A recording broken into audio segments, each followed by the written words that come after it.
The Merry Adventures of Robin Hood. By Howard Pyle. You are listening on Audiobook Library YouTube channel. Enjoy the audio. Preface. From the author to the reader. You who so plod amid serious things that you feel it's shame to give yourself up even for a few short moments to mirth and joyousness in the land of fancy, you who think that life hath naught to do with innocent laughter that can harm no one, these pages are not for you. Clap to the leaves and go no farther than this, for I tell you plainly that if you go farther you will be scandalized by seeing good, sober folks of real history so frisk and caper in gay colors and motley that you would not know them, but for the names tagged to them. Here is a stout, lusty fellow with a quick temper, yet none so ill for all that, who goes by the name of Henry II. Here is a fair, gentle lady before whom all the others bow and call her Queen Eleanor. Here is a fat rogue of a fellow dressed up in rich robes of a clerical kind, that all the good folk call my Lord Bishop of Hereford. Here is a certain fellow with a sour temper and a grim look, the worshipful, the Sheriff of Nottingham. And here, above all, is a great tall, merry fellow that roams the greenwood and joins in homely sports and sits beside the sheriff at merry feast. Which same beareth the name of the proudest of the Plantagenets, Richard of the Lion's Heart. Beside these are a whole host of knights, priests, nobles, burghers, yeomen, pages, ladies, lasses, landlords, beggars, peddlers and what not, all living the merriest of merry lives, and all bound by nothing but a few odd strands of certain old ballads, snipped and clipped and tied together again in a score of knots, which draw these jocund fellows here and there, singing as they go. Here you will find 100 dull, sober jogging places, all tricked out with flowers and what not, till no one would know them in their fanciful dress. And here is a country bearing a well-known name, wherein no chill mists press upon our spirits, and no rain falls, but what rolls off our backs like April showers off the backs of sleek drakes, where flowers bloom forever and birds are always singing, where every fellow hath a merry catch as he travels the roads, and ale and beer and wine, such as muddle no wits, flow like water in a brook. This country is not fairyland. What is it? 'Tis the land of fancy, and is of that pleasant kind that, when you tire of it whisk, you clap the leaves of this book together and 'tis gone, and you are ready for everyday life, with no harm done. And now I lift the curtain that hangs between here and no man's land. Will you come with me, sweet reader? I thank you. Give me your hand. Contents. How Robin Hood came to be an outlaw. Robin Hood and the Tinker. The shooting match at Nottingham town. Will Stutely rescued by his companions. Robin Hood turns butcher. Little John goes to Nottingham fair. How Little John lived at the sheriff's. Little John and the tanner of Bly. Robin Hood and Will Scarlet. The adventure with Midge, the miller's son. Robin Hood and Allan a Dale. Robin Hood seeks the Curtal Friar. Robin Hood compasses a marriage. Robin Hood aids a sorrowful knight. How Sir Richard of the Lee paid his debts. Little John turns barefoot friar. Robin Hood turns beggar. Robin Hood shoots before Queen Eleanor. The chase of Robin Hood. Robin Hood and Guy of Gisborne. King Richard comes to Sherwood Forest. Epilogue. Prologue. Giving an account of Robin Hood and his adventure with the king's foresters. Also telling how his band gathered around him and of the merry adventure that gained him his good right-hand man, the famous Little John. How Robin Hood came to be an outlaw. In merry England in the time of old, when good King Henry II ruled the land, there lived within the green glades of Sherwood Forest, near Nottingham town, a famous outlaw whose name was Robin Hood. No archer ever lived that could speed a grey goose shaft with such skill and cunning as his, nor were there ever such yeomen as the 70 merry men that roamed with him through the greenwood shades. Right merrily they dwelled within the depths of Sherwood Forest, suffering neither care nor want, but passing the time in merry games of archery or bouts of cudgel play, living upon the king's venison, washed down with draughts of ale of October brewing. Not only Robin himself but all the band were outlaws and well apart from other men, yet they were beloved by the country people round about. For no one ever came to jolly Robin for help in time of need and went away again with an empty fist. And now I will tell how it came about that Robin Hood fell afoul of the law. When Robin was a youth of 18, stout of sinew and bold of heart, The Sheriff of Nottingham proclaimed a shooting match and offered a prize of a butt of ale to whosoever should shoot the best shaft in Nottinghamshire. "Now," quoth Robin, "will I go too, for fain would I draw a string for the bright eyes of my lass and a butt of good October brewing." So up he got and took his good stout yew bow and a score or more of broad cloth-yard arrows and started off from Locksley town through Sherwood Forest to Nottingham. It was at the dawn of day in the merry Maytime, when hedgerows are green and flowers bedeck the meadows, daisies pied and yellow cuckoo buds and fair primroses all along the briery hedges, when apple buds blossom and sweet birds sing, the lark at dawn of day, the throstle cock and cuckoo. When lads and lasses look upon each other with sweet thoughts, when busy housewives spread their linen to bleach upon the bright green grass. Sweet was the greenwood as he walked along its paths, and bright the green and rustling leaves, amid which the little birds sang with might and main.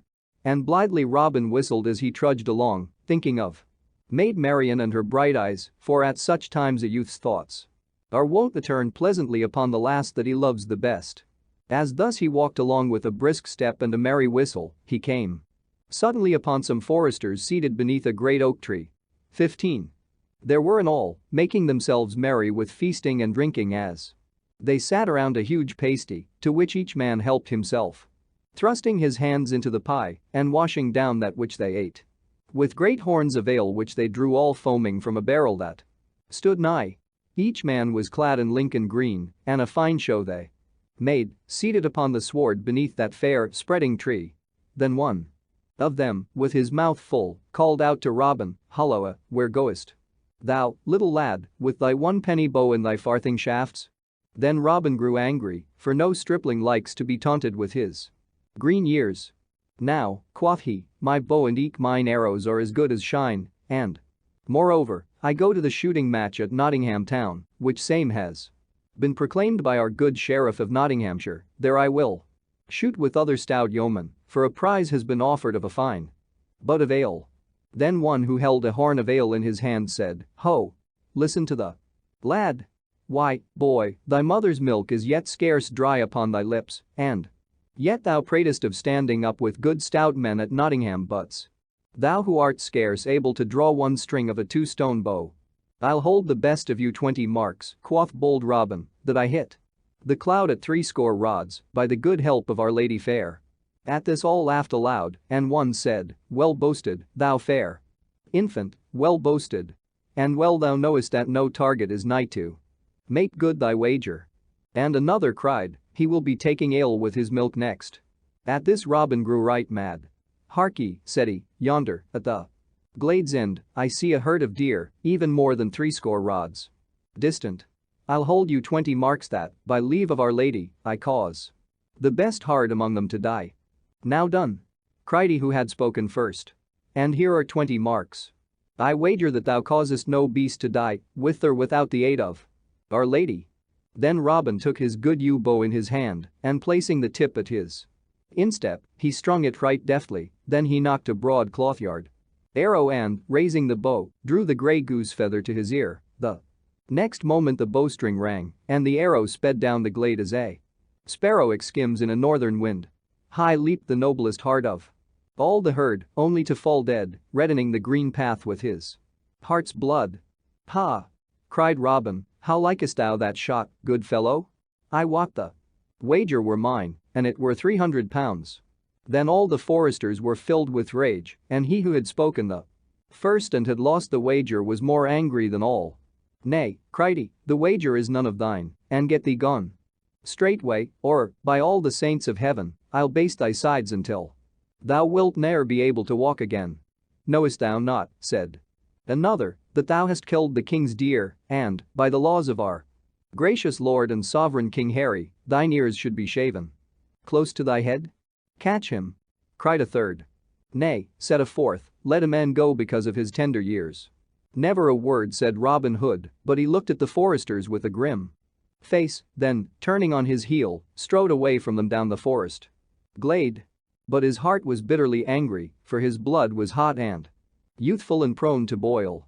Now, well would it have been for him who had first spoken had he left Robin Hood alone, but his anger was hot, both because the youth had gotten the better of him, and because of the deep draughts of ale that he had been quaffing.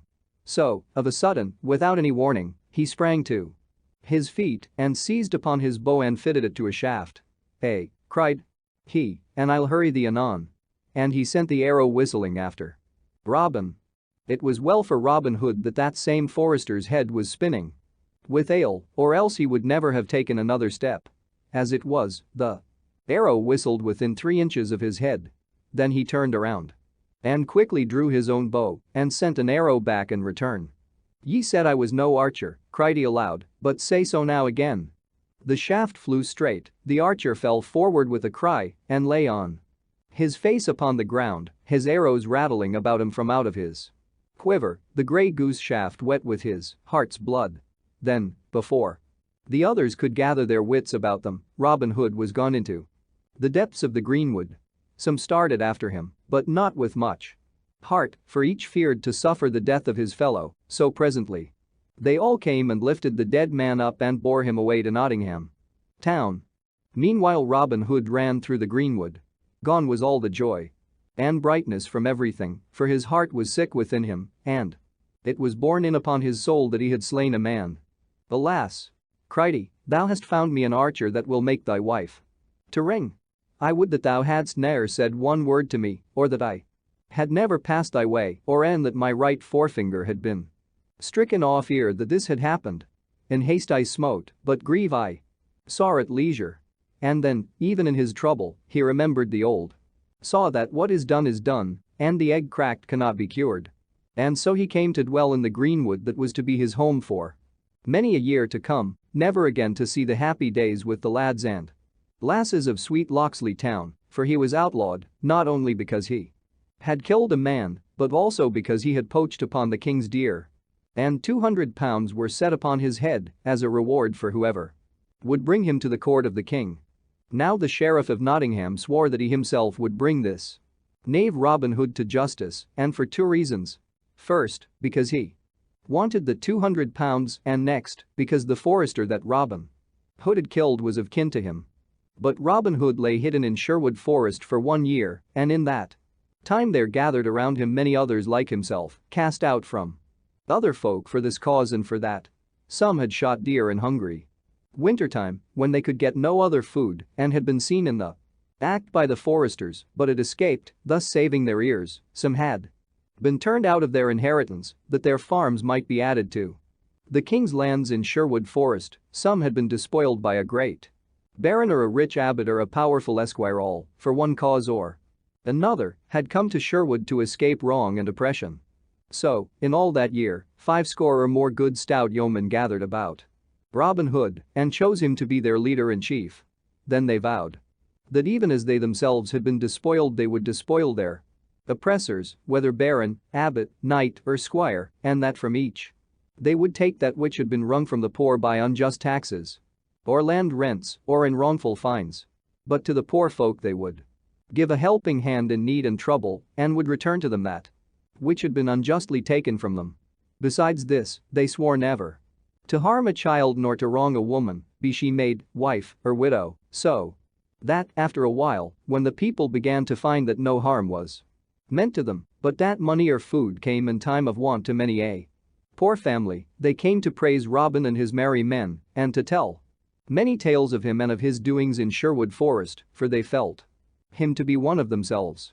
Up rose Robin Hood one merry morn when all the birds were singing blithely among the leaves, and up rose all his merry men, each fellow washing his head and hands in the cold brown brook that leaped laughing from stone to stone. Then said Robin, "For 14 days have we seen no sport, so now I will go abroad to seek adventures forthwith. But tarry ye, my merry men all, here in the greenwood, only see that ye mind well my call. 3 blasts upon the bugle horn I will blow in my hour of need, then come quickly, for I shall want your aid." So saying, he strode away through the leafy forest glades until he had come to the verge of Sherwood. There he wandered for a long time, through highway and byway, through Dingley Dell and forest skirts. Now he met a fair buxom lass in a shady lane, and each gave the other a merry word and passed their way. Now he saw a fair lady upon an ambling pad, to whom he doffed his cap and who bowed sedately in return to the fair youth. Now he saw a fat monk on a pannier lot, an ass, now a gallant knight, with spear and shield and armor that flashed brightly in the sunlight, now a page clad in crimson, and now a stout burgher from good Nottingham town, pacing along with serious footsteps. All these sights he saw, but adventure found he none. At last he took a road by the forest skirts, a bypath that dipped toward a broad pebbly stream, spanned by a narrow bridge made of a log of wood. As he drew nigh this bridge he saw a tall stranger coming from the other side. Thereupon Robin quickened his pace, as did the stranger likewise, each thinking to cross first. "Now stand thou back," quoth Robin, "and let the better man cross first." "Nay," answered the stranger, "then stand back shine own self, for the better man, I wet, am I." "That will we presently see," quoth Robin, "and meanwhile stand thou where thou art, or else, by the bright brow of Saint Elfrida, I will show thee right good Nottingham play with a cloth-yard shaft betwixt thy ribs." "Now," quoth the stranger, "I will tan thy hide till it be as many colors as a beggar's cloak, if thou darest so much as touch a string of that same bow that thou holdest in thy hands." "Thou pratest like an ass," said Robin, "for I could send this shaft clean through thy proud heart before a curtal friar could say grace over a roast goose at Michaelmastide." "And thou pratest like a coward," answered the stranger, "for thou standest there with a good yew bow to shoot at my heart, while I have naught in my hand but a plain blackthorn staff wherewith to meet thee." "Now," quoth Robin, "by the faith of my heart, never have I had a coward's name in all my life before. I will lay by my trusty bow and eke my arrows, and if thou darest abide my coming, I will go and cut a cudgel to test thy manhood withal." "Marry, that will I abide thy coming, and joyously, too," quoth the stranger, whereupon he leaned sturdily upon his staff to await Robin. Then Robin Hood stepped quickly to the coverside and cut a good staff of ground oak, straight, without new, and 6 feet in length, and came back, trimming away the tender stems from it, while the stranger waited for him, leaning upon his staff and whistling as he gazed round about. Robin observed him furtively as he trimmed his staff, measuring him from top to toe from out the corner of his eye, and thought that he had never seen a lustier or a stouter man. Tall was Robin, but taller was the stranger by a head and a neck, for he was 7 feet in height. Broad was Robin across the shoulders, but broader was the stranger by twice the breadth of a palm, while he measured at least an ell around the waist. "Nevertheless," said Robin to himself, "I will baste thy hide right merrily, my good fellow." Then, aloud, "Lo, here is my good staff, lusty and tough. Now wait my coming, and thou darest, and meet me and thou fearest not. Then we will fight until one or the other of us tumble into the stream by dint of blows." "Marry, that meeteth my whole heart," cried the stranger, twirling his staff above his head, betwixt his fingers and thumb, until it whistled again. Never did the knights of Arthur's Round Table meet in a stouter fight than did these two. In a moment Robin stepped quickly upon the bridge where the stranger stood. First he made a feint and then delivered a blow at the stranger's head that, had it met its mark, would have tumbled him speedily into the water. But the stranger turned the blow right deftly and in return gave one as stout, which Robin also turned as the stranger had done.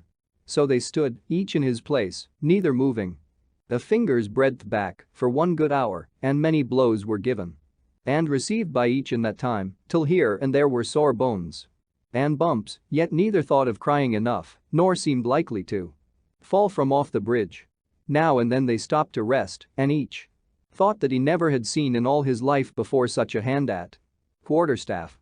At last Robin gave the stranger a blow upon the ribs that made his jacket smoke like a damp straw thatch in the sun. So shrewd was the stroke that the stranger came within a hair's breadth of falling off the bridge, but he regained himself right quickly and, by a dexterous blow, gave Robin a crack on the crown that caused the blood to flow. Then Robin grew mad with anger and smote with all his might at the other. But the stranger warded the blow and once again thwacked Robin. And this time so fairly that he fell heels over head into the water, as the queen pin falls in a game of bowls. "And where art thou now, my good lad?" shouted the stranger, roaring with laughter. "Oh, in the flood and floating adown with the tide," cried Robin, nor could he forbear laughing himself at his sorry plight. Then, gaining his feet, he waded to the bank, the little fish speeding hither and thither, all frightened at his splashing. "Give me thy hand," cried he, when he had reached the bank. "I must needs own thou art a brave and a sturdy soul and, withal, a good stout stroke with the cudgels. By this and by that, my head hummeth like to a hive of bees on a hot June day." Then he clapped his horn to his lips and winded a blast that went echoing sweetly down the forest paths. "Mary," quoth he again.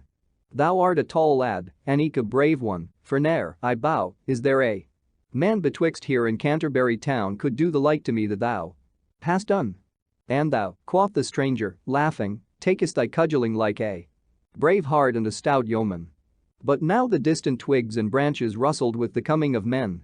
And suddenly a score or two of good stout yeomen, all clad in Lincoln green, burst from out the covert, with merry Will Stutely at their head.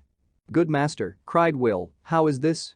Truly thou art all wet from head to foot, and that to the very skin." "Why, Mary," answered jolly Robin, "yon stout fellow hath tumbled me neck and crop into the water and hath given me a drubbing beside. Then shall he not go without a ducking and eke a drubbing himself?" cried Will Stutely. "Have at him, lads."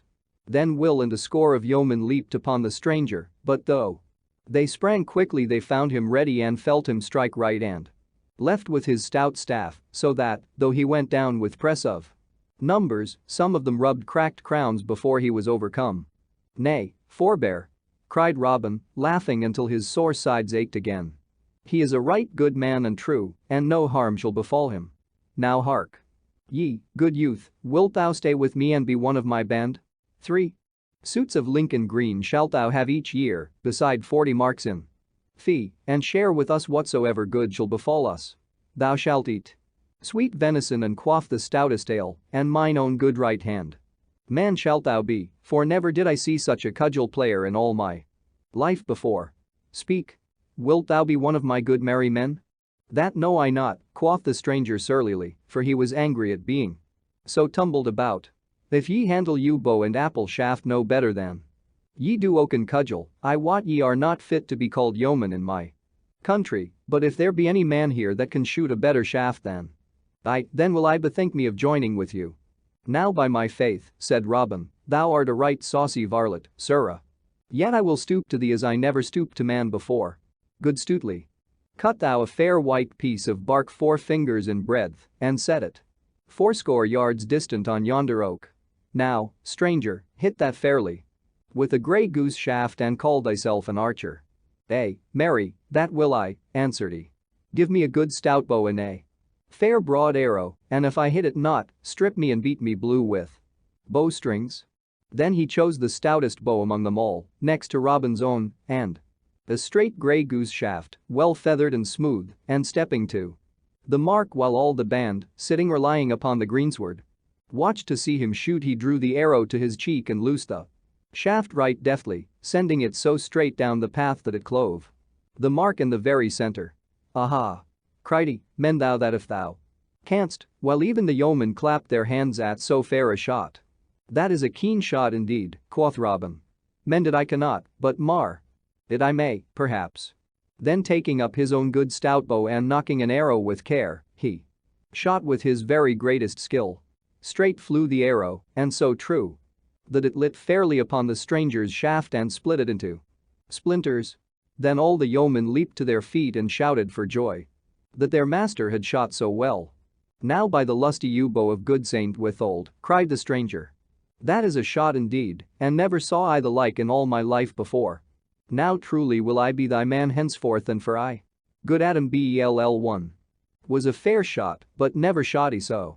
One Adam Bell, Clem o' the Clough, and William of Cloudesley were 3 noted north country bowmen whose names have been celebrated in many ballads of the olden time. Then have I gained a right good man this day," quoth jolly Robin. "What name goest thou by, good fellow?" "Men call me John Little whence I came," answered the stranger. Then Will Stutely, who loved a good jest, spoke up. "Nay, fair little stranger," said he, "I like not thy name and fain would I have it otherwise. Little art thou indeed, and small of bone and sinew. Therefore shalt thou be christened Little John, and I will be thy godfather." Then Robin Hood and all his band laughed aloud until the stranger began to grow angry. "And thou make a jest of me," quoth he to Will Stutely, "thou wilt have sore bones and little pay, and that in short season." "Nay, good friend," said Robin Hood, "bottle thine anger, for the name fitteth thee well. Little John shall thou be called henceforth, and Little John shall it be. So come, my merry men, we will prepare a christening feast for this fair infant." So turning their backs upon the stream, they plunged into the forest once more, through which they traced their steps till they reached the spot where they dwelled in the depths of the woodland. There had they built huts of bark and branches of trees and made couches of sweet rushes spread over with skins of fallow deer. Here stood a great oak tree with branches spreading broadly around, beneath which was a seat of green moss where Robin Hood was wont to sit at feast and at merrymaking with his stout men about him. Here they found the rest of the band, some of whom had come in with a brace of fat does. Then they all built great fires and after a time roasted the does and broached a barrel of humming ale. Then when the feast was ready they all sat down, but Robin placed Little John at his right hand, for he was henceforth to be the second in the band. Then when the feast was done Will Stutely spoke up. "It is now time, I ween, to christen our bonny babe, is it not so, merry boys?" "And I," cried all, laughing till the woods echoed with their mirth. "Then 7 sponsors shall we have," quoth Will Stutely, and hunting among all the band, he chose the 7 stoutest men of them all. "Now by St. Dunstan," cried Little John, springing to his feet, "more than one of you shall rue it an you lay finger upon me." But without a word they all ran upon him at once, seizing him by his legs and arms and holding him tightly in spite of his struggles, and they bore him forth while all stood around to see the sport. Then one came forward who had been chosen to play the priest because he had a bold crown, and in his hand he carried a brimming pot of ale. "Now, who bringeth this babe?" asked he right soberly. "That do I," answered Will Stutely. "And what name callest thou him?" "Little John call I him."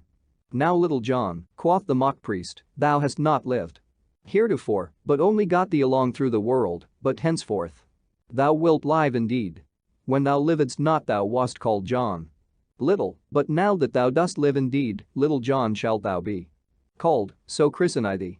And at these last words he emptied the pot of ale upon Little John's head. Then all shouted with laughter as they saw the good brown ale stream over Little John's beard and trickle from his nose and chin, while his eyes blinked with the smart of it. At first he was of a mind to be angry, but found he could not because the others were so merry, so he, too, laughed with the rest.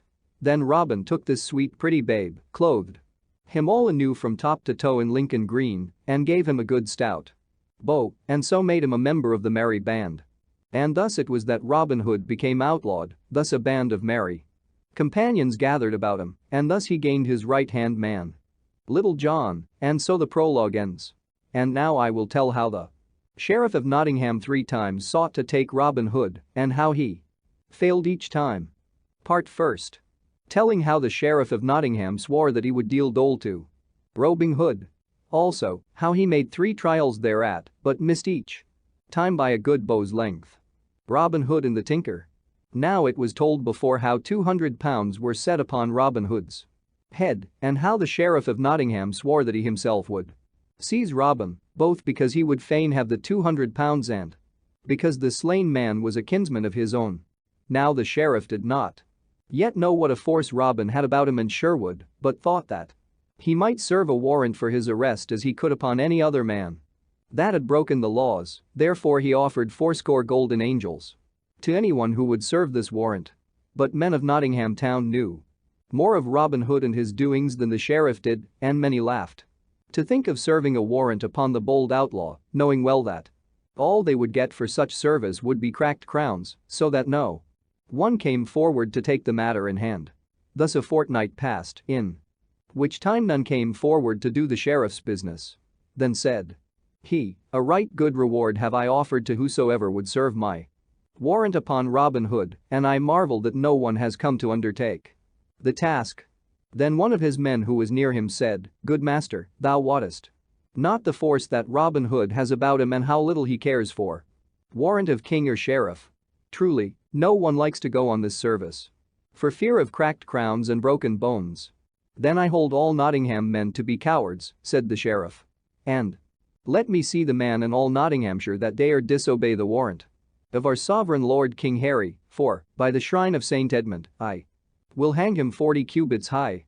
But if no man in Nottingham dare win, 80 angels I will send elsewhere, for there should be men of mettle somewhere in this land. Then he called up a messenger in whom he placed great trust and bade him saddle his horse and make ready to go to Lincoln town to see whether he could find anyone there that would do his bidding and win the reward. So that same morning the messenger started forth upon his errand. Bright shone the sun upon the dusty highway that led from Nottingham to Lincoln, stretching away all white over hill and dale. Dusty was the highway and dusty the throat of the messenger, so that his heart was glad when he saw before him the sign of the Blue Boar Inn, when somewhat more than half his journey was done. The inn looked fair to his eyes. And the shade of the oak trees that stood around it seemed cool and pleasant, so he alighted from his horse to rest himself for a time, calling for a pot of ale to refresh his thirsty throat. There he saw a party of right jovial fellows seated beneath the spreading oak that shaded the greensward in front of the door. There was a tinker, 2 barefoot friars, and a party of 6 of the king's foresters all clad in Lincoln green, and all of them were quaffing, humming ale and singing merry ballads of the good old times. Loud laughed the foresters as jests were bandied about between the singing. And louder laughed the friars, for they were lusty men with beards that curled like the wool of black rams, but loudest of all laughed the tinker, and he sang more sweetly than any of the rest. His bag and his hammer hung upon a twig of the oak tree, and nearby leaned his good stout cudgel, as thick as his wrist and knotted at the end. Come, cried one of the foresters to the tired messenger, come join us for this shot. Ho, landlord. Bring a fresh pot of ale for each man. The messenger was glad enough to sit down along with the others who were there, for his limbs were weary and the ale was good. Now what news bearest thou so fast? Quoth one, and whither ridest thou today? The messenger was a chatty soul and loved a bit of gossip dearly. Besides, the pot of ale warmed his heart, so that, settling himself in an easy corner of the inn bench, while the host leaned upon the doorway and the hostess stood with her hands beneath her apron, he unfolded his budget of news with great comfort. He told all from the very first. How Robin Hood had slain the forester, and how he had hidden in the greenwood to escape the law, how that he lived therein, all against the law, God wot, slaying his majesty's deer and levying toll on fat abbot, knight and esquire, so that none dare travel even on broad Wakeling Street or the Fosse Way for fear of him, how that the sheriff had a mind to serve the king's warrant upon this same rogue, though little would he mind warrant of either king or sheriff, for he was far from being a law-abiding man. Then he told how none could be found in all Nottingham town to serve this warrant, for fear of cracked pots and broken bones, and how that he, the messenger, was now upon his way to Lincoln town to find of what mettle the Lincoln men might be. Now come I, forsooth, from good Banbury town, said the jolly tinker. And no one nigh Nottingham nor Sherwood either, and that be the mark, can hold cudgel with my grip. Why, lads, did I not meet that mad wag Simon of Ely, even at the famous fair at Hertford town, and beat him in the ring at that place before Sir Robert of Leslie and his lady? This same Robin Hood, of whom, I wot, I never heard before, is a right merry blade, but gin he be strong, am not I stronger? And gin he be sly, am not I slyer? Now by the bright eyes of Nan o' the Mill, and by mine own name, and that's Wat o' the Crabstaff, and by mine own mother's son, and that's myself, will I, even I, Wat o' the Crabstaff, meet this same sturdy rogue, and gin he mind not the seal of our glorious sovereign King Harry, and the warrant of the good Sheriff of Nottinghamshire, I will so bruise, beat, and bem his pot that he shall never move finger or toe again. Hear ye that, bully boys? Now art thou the man for my farthing, cried the messenger. And back thou goest with me to Nottingham town.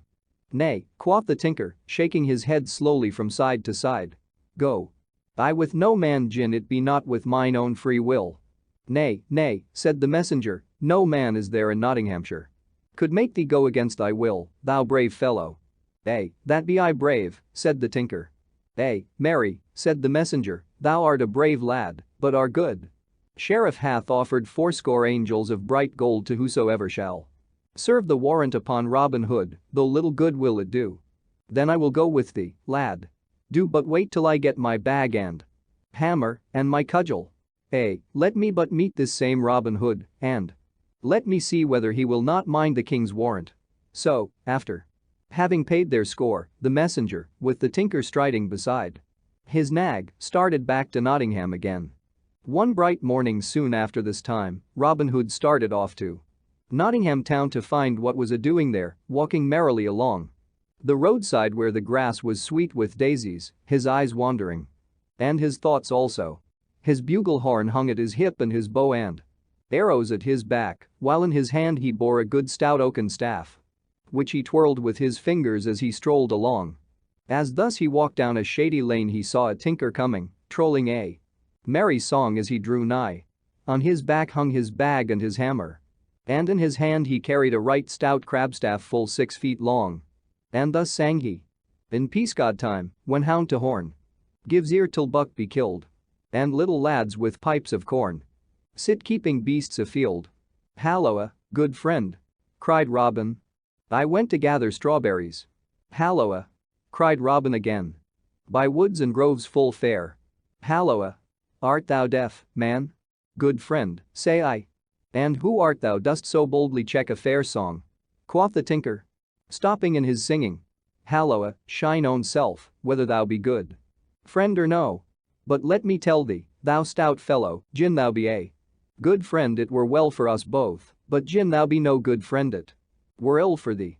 "And whence comest thou, my lusty blade?" quoth Robin. "I come from Banbury," answered the tinker. "Alas," quoth Robin, "I hear there is sad news this merry morn." "Ha! Is it indeed so?" cried the tinker eagerly. "Prithee tell it speedily, for I am a tinker by trade, as thou seest, and as I am in my trade I am greedy for news, even as a priest is greedy for farthings."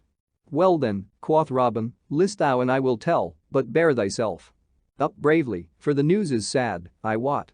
"Thus it is? I hear that too. Tinkers are in the stocks for drinking ale and beer. Now a murrain seize thee in thy news, thou scurvy dog," quoth the tinker, "for thou speakest but ill of good men. But sad news it is. Indeed, gin there be 2 stout fellows in the stocks." "Nay," said Robin, "thou hast missed the mark and dost but weep for the wrong so. The sadness of the news lieth in that there be but 2 in the stocks, for the others do roam the country at large." "Now by the pewter platter of St. Dunstan," cried the tinker, "I have a good part of a mind to baste thy hide for thine ill jest. But gin men be put in the stocks for drinking ale and beer, I trow thou wouldst not lose thy part." Loud laughed Robin and cried, "Now well taken, tinker, well taken. Why, thy wits are like beer, and do froth up most when they grow sour. But right art thou, man, for I love ale and beer right well.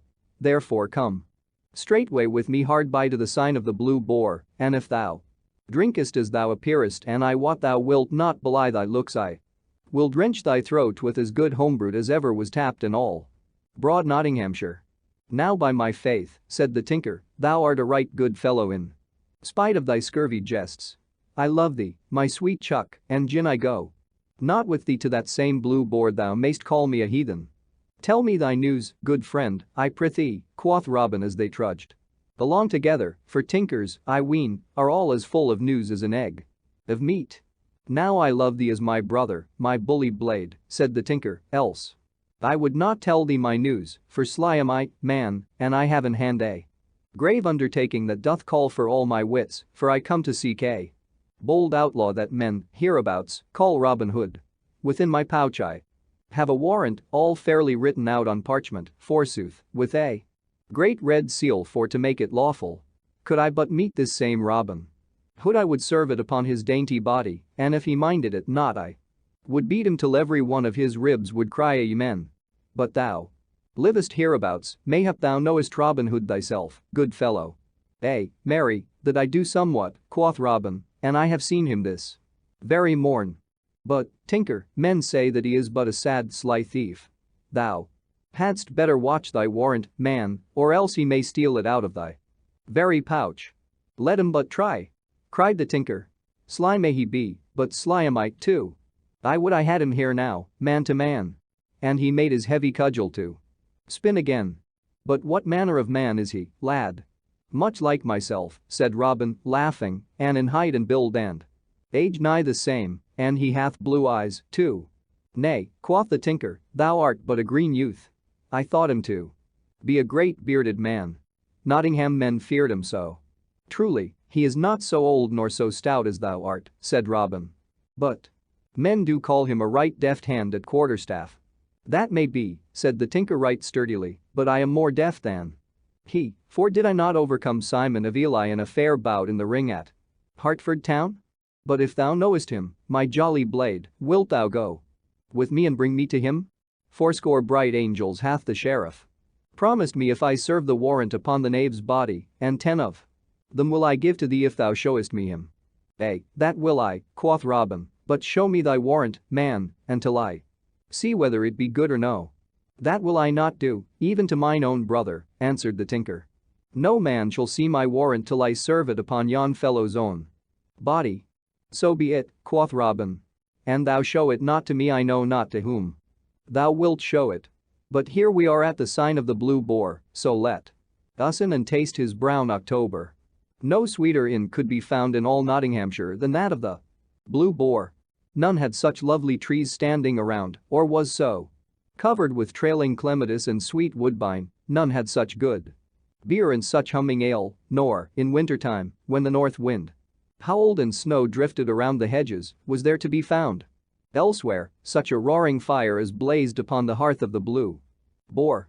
At such times might be found a goodly company of yeomen or country folk seated around the blazing hearth, bandying merry jests, while roasted crabs small sour apples bobbed in bowls of ale upon the hearthstone. Well known was the inn to Robin Hood and his band, for there had he and such merry companions as Little John or Will Stutely or young David of Doncaster often gathered when all the forest was filled with snow.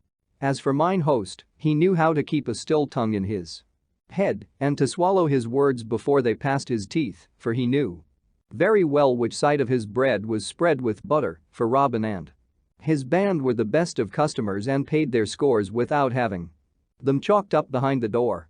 So now, when Robin Hood and the tinker came there too and called aloud for 2 great pots of ale, none would have known from look or speech that the host had ever set eyes upon the outlaw before. Bide thou here, quoth Robin to the tinker, while I go and see that mine host draweth ale from the right butt, for he hath good October, I know, and that brewed by Withold of Tamworth. So saying, he went within and whispered to the host to add a measure of Flemish strong waters to the good English ale, which the latter did and brought it to them. By Our Lady, said the tinker, after a long draught of the ale, yon same Withold of Tamworth, a right good Saxon name, too, I would have thee know breweth the most humming ale that e'er passed the lips of Wat. Oh, the Crabstaff. Drink, man, drink, cried Robin, only wetting his own lips meanwhile. Ho, landlord. Bring my friend another pot of the same. And now for a song, my jolly blade. That will I give thee a song, my lovely fellow, quoth the tinker. For I never tasted such ale in all my days before. By Our Lady, it doth make my head hum even now. Hey, dame hostess, come listen, and thou wouldst hear a song, and thou too, thou bonny lass, for never sing I so well as when bright eyes do look upon me the while. Then he sang an ancient ballad of the time of good King Arthur, called The Marriage of Sir Gawain, which you may some time read yourself, in stout English of early times, and as he sang, all listened to that noble tale of noble knight and his sacrifice to his king. But long before the tinker came to the last verse his tongue began to trip and his head to spin, because of the strong waters mixed with the ale. First his tongue tripped, then it grew thick of sound, then his head wagged from side to side, until at last he fell asleep as though he never would waken again. Then Robin Hood laughed aloud and quickly took the warrant from out the tinker's pouch with his deft fingers. Sly art thou, tinker, quoth he. But not yet, I bow, art thou as sly as that same sly thief Robin Hood? Then he called the host to him and said, Here, good man, are 10 broad shillings for the entertainment thou hast given us this day. See that thou takest good care of thy fair guest there, and when he wakes thou Mayst again charge him 10 shillings also, and if he hath it not, thou mayst take his bag and hammer, and even his coat, in payment. Thus do I punish those that come into the greenwood to deal dole to me. As for thine own self, never knew I landlord yet that would not charge twicen. He could. At this the host smiled slyly, as though saying to himself the rustic saw, teach a magpie to suck eggs. The tinker slept until the afternoon drew to a close in the shadows. Grew long beside the woodland edge, then he awoke. First he looked up. Then he looked down, then he looked east, then he looked west, for he was gathering his wits together, like barley straws blown apart by the wind. First he thought of his merry companion, but he was gone. Then he thought of his stout crabstaff, and that he had within his hand. Then of his warrant, and of the 80 angels he was to gain for serving it upon Robin Hood. He thrust his hand into his pouch, but not a scrap nor a farthing was there. Then he sprang to his feet in a rage. Ho, landlord! Cried he, whither hath that knave gone that was with me? But now? What knave meaneth your worship? Quoth the landlord, calling the tinker worship to soothe him, as a man would pour oil upon angry water. I saw no knave with your worship, for I swear no man would dare call that man knave so nigh to Sherwood Forest. A right stout yeoman I saw with your worship, but I thought that your worship knew him, for few there be about here that pass him by and know him not. Now, how should I, that ne'er have squealed in your sty, know all the swine therein? Who was he, then, and thou knowest him so well? Why, yon same is a right stout fellow whom men hereabouts do call Robin Hood, which same? Now, beer lady, cried the tinker hastily, and in a deep voice like an angry bull, thou didst see me come into thine inn, I, a staunch honest craftsman, and never told me who my company was, well knowing thine own self who he was. Now, I have a right round piece of a mind to crack thy knave's pot for thee. Then he took up his cudgel and looked at the landlord as though he would smite him where he stood. Nay, cried the host, throwing up his elbow, for he feared the blow. How knew I that thou knewest him not? Well and truly thankful mayst thou be, quoth the tinker, that I be a patient man and so do spare thy bald crown, else wouldst thou ne'er cheat customer again. But as for this same knave Robin Hood, I go straightway to seek him, and if I do not score his knave's pot cut my staff into faggots and call me woman. So saying, he gathered himself together to depart. Nay, quoth the landlord, standing in front of him and holding out his arms like a gooseherd driving his flock, for money made him bold, thou goest not till thou hast paid me my score. But did not he pay thee? Not so much as 1 farthing, and 10 good shillings worth of ale have ye drunk this day. Nay, I say, thou goest not away without paying me. Else shall our good sheriff know of it. But naught have I to pay thee with, good fellow, quoth the tinker. Good fellow not me, said the landlord. Good fellow am I not when it cometh to lose 10 shillings. Pay me that thou owest me in broad money, or else leave thy coat and bag and hammer, yet, I wot they are not worth 10 shillings, and I shall lose thereby. Nay, and thou stirrest, I have a great dog within, and I will loose him upon thee. Macon, open thou the door and let forth Brian if this fellow stirs one step. Nay, quoth the tinker, for, by roaming the country, he had learned what dogs were. Take thou what thou wilt have, and let me depart in peace, and may a murrain go with thee. But oh, landlord, and I catch yon scurvy varlet, I swear he shall pay full with usury for that he hath had. So saying, he strode away toward the forest, talking to himself, while the landlord and his worthy dame and Macon stood looking after him, and laughed when he had fairly gone. Robin and I stripped yon ass of his pack mane neatly, quoth the landlord. Now it happened about this time that Robin Hood was going through the forest to Fosse Way, to see what was to be seen there, for the moon was full and the night gave promise of being bright. In his hand he carried his stout oaken staff, and at his side hung his bugle horn. As thus he walked up a forest path, whistling, down another path came the tinker, muttering to himself and shaking his head like an angry bull, and so, at a sudden bend, they met sharply face to face. Each stood still for a time, and then Robin spoke. Halloa, my sweet bird, said he, laughing merrily, how likest thou thine ale? Wilt not sing to me another song? The tinker said nothing at first, but stood looking at Robin with a grim face. "Now," quoth he at last, "I am right glad I have met thee, and if I do not rattle thy bones within thy hide this day, I give thee leave to put thy foot upon my neck."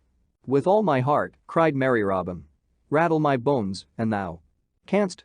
So saying, he gripped his staff and threw himself upon his guard. Then the tinker spat upon his hands and, grasping his staff, came straight at the other. He struck 2 or 3 blows, but soon found that he had met his match, for Robin warded and parried all of them. And, before the tinker thought, he gave him a rap upon the ribs in return. At this Robin laughed aloud, and the tinker grew more angry than ever and smote again with all his might and main. Again Robin warded 2 of the strokes, but at the third, his staff broke beneath the mighty blows of the tinker. "Now, ill betide thee, traitor staff," cried Robin as it fell from his hands, "a foul stick art thou to serve me thus in mine hour of need." "Now yield thee," quoth the tinker, "for thou art my captive, and if thou do not, I will beat thy pot to a pudding." To this Robin Hood made no answer, but, clapping his horn to his lips, he blew 3 blasts, loud and clear. Quoth the tinker, "Blow thou mayest, but go thou must with me to Nottingham town, for the sheriff would fain see thee there. Now wilt thou yield thee, or shall I have to break thy pretty head?" "And I must drink sour ale, I must," quoth Robin, "but never have I yielded me to man before, and that without wound or mark upon my body. Nor, when I bethink me, will I yield now. Ho, my merry men! Come quickly." Then from out the forest leaped Little John and 6 stout yeomen clad in Lincoln green. "How now, good master," cried Little John, "what need hast thou that thou dost wind thy horn so loudly?" "There stands a tinker," quoth Robin, "that would fain take me to Nottingham, there to hang upon the gallows tree." "Then shall he himself hang forthwith," cried Little John, and he and the others made at the tinker to seize him. "Nay, touch him not," said Robin, "for a right stout man is he. A mettle man he is by trade, and a mettled man by nature, moreover, he doth sing a lovely ballad. Say, good fellow, wilt thou join my merry men all? 3 suits of Lincoln green shalt thou have a year, besides 40 marks in fee. Thou shalt share all with us and lead a right merry life in the greenwood, for cares have we not, and misfortune cometh not upon us. Within the sweet shades of Sherwood, where we shoot the dun deer and feed upon venison and sweet oaten cakes, and curds and honey. Wilt thou come with me?" "Marry, will I join with you all," quoth the tinker, "for I love a merry life, and I love thee, good master, though thou didst whack my ribs and cheat me into the bargain. Fain am I to own thou art both a stouter and a slyer man than I, so I will obey thee and be thine own true servant." So all turned their steps to the forest depths, where the tinker was to live henceforth. For many a day he sang ballads to the band, until the famous Allan a Dale joined them, before whose sweet voice all others seemed as harsh as a raven's, but of him we will learn hereafter. The shooting match at Nottingham town. Then the sheriff was very wroth because of this failure to take jolly Robin, for it came to his ears, as ill news always does, that the people laughed at him and made a jest of his thinking to serve a warrant upon such a one as the bold outlaw. And a man hates nothing so much as being made a jest of, so he said, "Our gracious lord and sovereign king himself shall know of this, and how his laws are perverted and despised by this band of rebel outlaws. As for yon traitor tinker, him will I hang, if I catch him, upon the very highest gallows tree in all Nottinghamshire." Then he bade all his servants and retainers to make ready to go to London town to see and speak with the king. At this there was bustling at the sheriff's castle, and men ran hither and thither upon this business and upon that, while the forge fires of Nottingham glowed red far into the night like twinkling stars, for all the smiths of the town were busy making or mending armor for the sheriff's troop of escort. For 2 days this labor lasted, then, on the third, all was ready for the journey. So forth they started in the bright sunlight, from Nottingham town to Fosse Way and thence to Wakeling Street, and so they journeyed for 2 days, until they saw at last the spires and towers of great London town, and many folks stopped, as they journeyed along, and gazed at the show they made riding along the highways with their flashing armor and gay plumes and trappings. In London King Henry and his fair Queen Eleanor held their court, gay with ladies in silks and satins and velvets and cloth of gold, and also brave knights and gallant courtiers. Thither came the sheriff and was shown into the king's presence. A boon, quoth he, as he knelt upon the ground. Now what wouldst thou have? Said the king. Let us hear what may be thy desires. O good my lord and sovereign, spake the sheriff, in Sherwood Forest. In our own good shire of Nottingham liveth a bold outlaw whose name is Robin Hood. In good sooth, said the king, his doings have reached even our own royal ears. He is a saucy, rebellious varlet, yet, I am fain to own, a right merry soul withal. But hearken, O my most gracious sovereign, said the sheriff. I sent a warrant to him with thine own royal seal attached, by a right lusty knave, but he beat the messenger and stole the warrant. And he killeth thy dear and robbeth thine own liege subjects even upon the great highways. Why, how now, quoth the king wrathfully. What wouldst thou have me do? Comest thou not to me with a great array of men at arms and retainers, and yet art not able to take a single band of lusty knaves without armor on breast, in thine own county? What wouldst thou have me do? Art thou not my sheriff? Are not my laws in force in Nottinghamshire? Canst thou not take thine own course against those that break the laws or do any injury to thee or thine? Go, get thee gone, and think well, devise some plan of thine own, but trouble me no further. But look well to it, Master Sheriff, for I will have my laws obeyed by all men within my kingdom, and if thou art not able to enforce them thou art no sheriff for me. So look well to thyself, I say, or ill may befall thee as well as all the thieving knaves in Nottinghamshire. When the flood cometh it sweepeth away grain as well as chaff. Then the sheriff turned away with a sore and troubled heart, and sadly he rued his fine show of retainers, for he saw that the king was angry because he had so many men about him and yet could not enforce the laws. So, as they all rode slowly back to Nottingham, the sheriff was thoughtful and full of care. Not a word did he speak to anyone, and no one of his men spoke to him, but all the time he was busy devising some plan to take Robin Hood. Aha! Cried he suddenly, smiting his hand upon his thigh, I have it. Now. Ride on, my merry men all, and let us get back to Nottingham town as speedily as we may. And mark well my words. Before a fortnight is past, that evil knave Robin Hood will be safely clapped into Nottingham gaol. But what was the sheriff's plan? As a usurer takes each one of a bag of silver angels, feeling each coin to find whether it be clipped or not, so the sheriff, as all rode slowly and sadly back toward Nottingham, took up thought after thought in turn, feeling around the edges of each but finding in every one some flaw. At last he thought of the daring soul of jolly Robin, and how, as he the sheriff knew, he often came even within the walls of Nottingham. Now, thought the sheriff, could I but persuade Robin Knight to Nottingham town so that I could find him, I warrant I would lay hands upon him so stoutly that he would never get away again. Then of a sudden it came to him like a flash that were he to proclaim a great shooting match and offer some grand prize, Robin Hood might be over-persuaded by his spirit to come to the butts, and it was this thought which caused him to cry aha and smite his palm upon his thigh. So, as soon as he had returned safely to Nottingham, he sent messengers north and south and east and west to proclaim through town, hamlet, and countryside this grand shooting match, and everyone was bidden that could draw a longbow, and the prize was to be an arrow of pure beaten gold.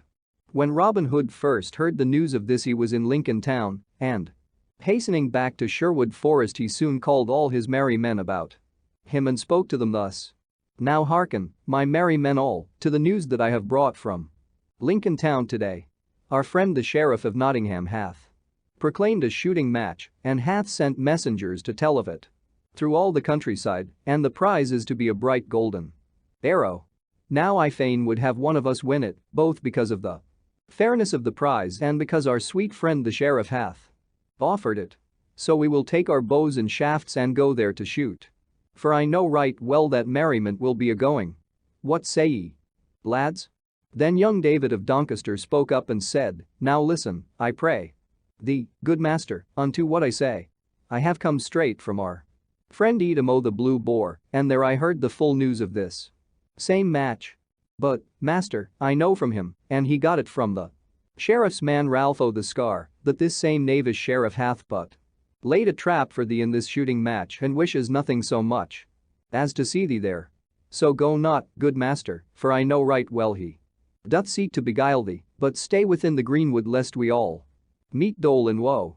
Now, quoth Robin, thou art a wise lad and keepest thine ears open and thy mouth shut, as becometh a wise and crafty woodsman. But shall we let it be said that the Sheriff of Nottingham did cow bold Robin Hood, and 70 as fair archers as are in all merry England? Nay, good David, what thou tellest me maketh me to desire the prize even more than I else should do. But what saith our good gossip Swanthold? Is it not? A hasty man burneth his mouth, and the fool that keepeth his eyes shut falleth into the pit. Thus he says, truly, therefore we must meet guile with guile. Now some of you clothe yourselves as curtal friars, and some as rustic peasants, and some as tinkers or as beggars, but see that each man taketh a good bow or broadsword, in case need should arise. As for myself, I will shoot for this same golden arrow, and should I win it, we will hang it to the branches of our good greenwood tree for the joy of all the band. How like you the plan, my merry men? All? Then good, good, cried all the band right heartily. A fair sight was Nottingham town on the day of the shooting match. All along upon the green meadow beneath the town wall stretched a row of benches, one above the other, which were for knight and lady, squire and dame, and rich burghers and their wives, for none but those of rank and quality were to sit there. At the end of the range, near the target, was a raised seat bedecked with ribbons and scarfs and garlands of flowers. For the Sheriff of Nottingham and his dame. The range was 20 paces broad. At one end stood the target, at the other a tent of striped canvas, from the pole of which fluttered many-colored flags and streamers. In this booth were casks of ale, free to be broached by any of the archers who might wish to quench their thirst. Across the range from where the seats for the better folk were raised was a railing to keep the poorer people from crowding in front of the target. Already, while it was early, the benches were beginning to fill with people of quality who kept constantly arriving in little carts or upon palfreys that curveted gaily to the merry tinkle of silver bells at bridle reins. With these came also the poorer folk who sat or lay upon the green grass near the railing that kept them from off the range. In the great tent the archers were gathering by twos and threes, some talking loudly of the fair shots each man had made in his day, some looking well to their bows, drawing a string betwixt the fingers to see that there was no fray upon it, or inspecting arrows, shutting one eye and peering down a shaft to see that it was not warped, but straight and true, for neither bone nor shaft should fail at such a time, and for such a prize. And never was such a company of yeomen as were gathered at Nottingham town that day, for the very best archers of merry England had come to this shooting match. There was Gillo the Red Cap, the sheriff's own head archer, and Dickon Cruikshank of Lincoln town, and Adamo the Dell, a man of Tamworth, of 60 years and more, yet hale and lusty still, who in his time had shot in the famous match at Woodstock and had there beaten that renowned archer, Climo the Clow. And many more famous men of the longbow were there, whose names have been handed down to us in goodly ballads of the olden time. But now all the benches were filled with guests, lord and lady, burgher and dame, when at last the sheriff himself came with his lady, he riding with stately mien upon his milk-white horse and she upon her brown filly. Upon his head he wore a purple velvet cap, and purple velvet was his robe, all trimmed about with rich ermine, his jerkin and hose were of sea-green silk, and his shoes of black velvet, the pointed toes fastened to his garters with golden chains. A golden chain hung about his neck, and at his collar was a great carbuncle set in red gold. His lady was dressed in blue velvet, all trimmed with swan's down. So they made a gallant sight as they rode along side by side, and all the people shouted from where they crowded across the space from the gentlefolk. So the sheriff and his lady came to their place, where men-at-arms, with hauberk and spear, stood about, waiting for them. Then when the sheriff and his dame had sat down, he bade his herald wind upon his silver horn, who thereupon sounded 3 blasts that came echoing cheerily back from the grey walls of Nottingham. Then the Archers stepped forth to their places while all the folks shouted with a mighty voice, each man calling upon his favorite yeoman. "Red cap!" cried some. "Cruikshank!" cried others. "Hey for William O'Leslie!" shouted others yet again, while ladies waved silken scarfs to urge each yeoman to do his best. Then the herald stood forth and loudly proclaimed the rules of the game. As follows: shoot each man from yon mark, which is 70 yards and 10 from the target. 1 arrow shooteth each man first, and from all the archers shall the 10 that shooteth the fairest shafts be chosen for to shoot. Again. 2 arrows shooteth each man of these 10, then shall the 3 that shoot the fairest shafts be chosen for to shoot again. 3 arrows shooteth each man of those 3, and to him that shooteth the fairest shafts shall the prize be given. Then the sheriff leaned forward, looking keenly among the press of archers to find whether Robin Hood was among them, but no one was there. Clad in Lincoln green, such as was worn by Robin and his band. Nevertheless, said the sheriff to himself, he may still be there, and I miss him among the crowd of other men. But let me see when but 10 men shoot, for I wot he will be among the 10, or I know him not. And now the archers shot, each man in turn, and the good folk never saw such archery as was done that day. 6 arrows were within the clout, 4 within the black, and only 2 smote the outer ring, so that when the last arrow sped and struck the target, all the people shouted aloud. For it was noble shooting. And now but 10 men were left of all those that had shot before, and of these 10, 6 were famous throughout the land, and most of the folk gathered there knew them. These 6 men were Gilbert o' the Red Cap, Adam o' the Dell, Dickon Cruikshank, William O'Leslie, Hubert O'Cloud, and Swithin o' Hertford. 2 others were yeomen of merry Yorkshire. Another was a tall stranger in blue, who said he came from London town. And the last was a tattered stranger in scarlet, who wore a patch over one eye. Now, quoth the sheriff to a man at arms who stood near him, "Seest thou Robin Hood among those 10? "Nay, that do I not, your worship," answered the man. "6 of them I know right well. Of those Yorkshire yeomen, one is too tall and the other too short for that bold knave. Robin's beard is as yellow as gold, while yon tattered beggar in scarlet hath a beard of brown, besides being blind of one eye. As for the stranger in blue, Robin's shoulders, I ween, are 3 inches broader than his." Then, quoth the sheriff, smiting his thigh angrily, "Yon knave is a coward as well as a rogue, and dares not show his face among good men." And true. Then, after they had rested a short time, those 10 stout men stepped forth to shoot again. Each man shot 2 arrows, and as they shot, not a word was spoken, but all the crowd watched with scarce a breath of sound. But when the last had shot his arrow another great shout arose, while many cast their caps aloft for joy of such marvellous shooting. "Now by our gracious lady fair," quoth old Sir Amyas o' the Dell, who bowed with 80 years and more, sat near the sheriff, "ne'er saw I such archery in all my life before, yet have I seen the best hands at the longbow for 80 years and more. And now but 3 men were left of all those that had shot before. 1 was Gil o' the Red Cap, 1 the tattered stranger in scarlet, and 1 Adam o' the Dell of Tamworth town." Then all the people called aloud, some crying, "Ho for Gilbert o' the Red Cap," and some, "Hey for stout Adam o' Tamworth." But not a single man in the crowd called upon the stranger in scarlet. "Now, shoot thou well, Gilbert," cried the sheriff, "and if thine be the best shaft, 50 broad silver pennies will I give to thee beside the prize." "Truly I will do my best," quoth Gilbert right sturdily. "A man cannot do aught but his best, but that will I strive to do this day." So saying, he drew forth a fair smooth arrow with a broad feather and fitted it deftly to the string, then drawing his bow with care he sped the shaft. Straight flew the arrow and lit fairly in the clout, a finger's breadth from the center. A Gilbert," shouted all the crowd, and, "Now, by my faith," cried the sheriff, smiting his hands together, "that is a shrewd shot." Then the tattered stranger stepped forth, and all the people laughed as they saw a yellow patch that showed beneath his arm when he raised his elbow to shoot, and also to see him aim with but one eye. He drew the good yew bow quickly, and quickly loosed a shaft, so short was the time that no man could draw a breath betwixt the drawing and the shooting. Yet his arrow lodged nearer the center than the other by twice the length of a barleycorn.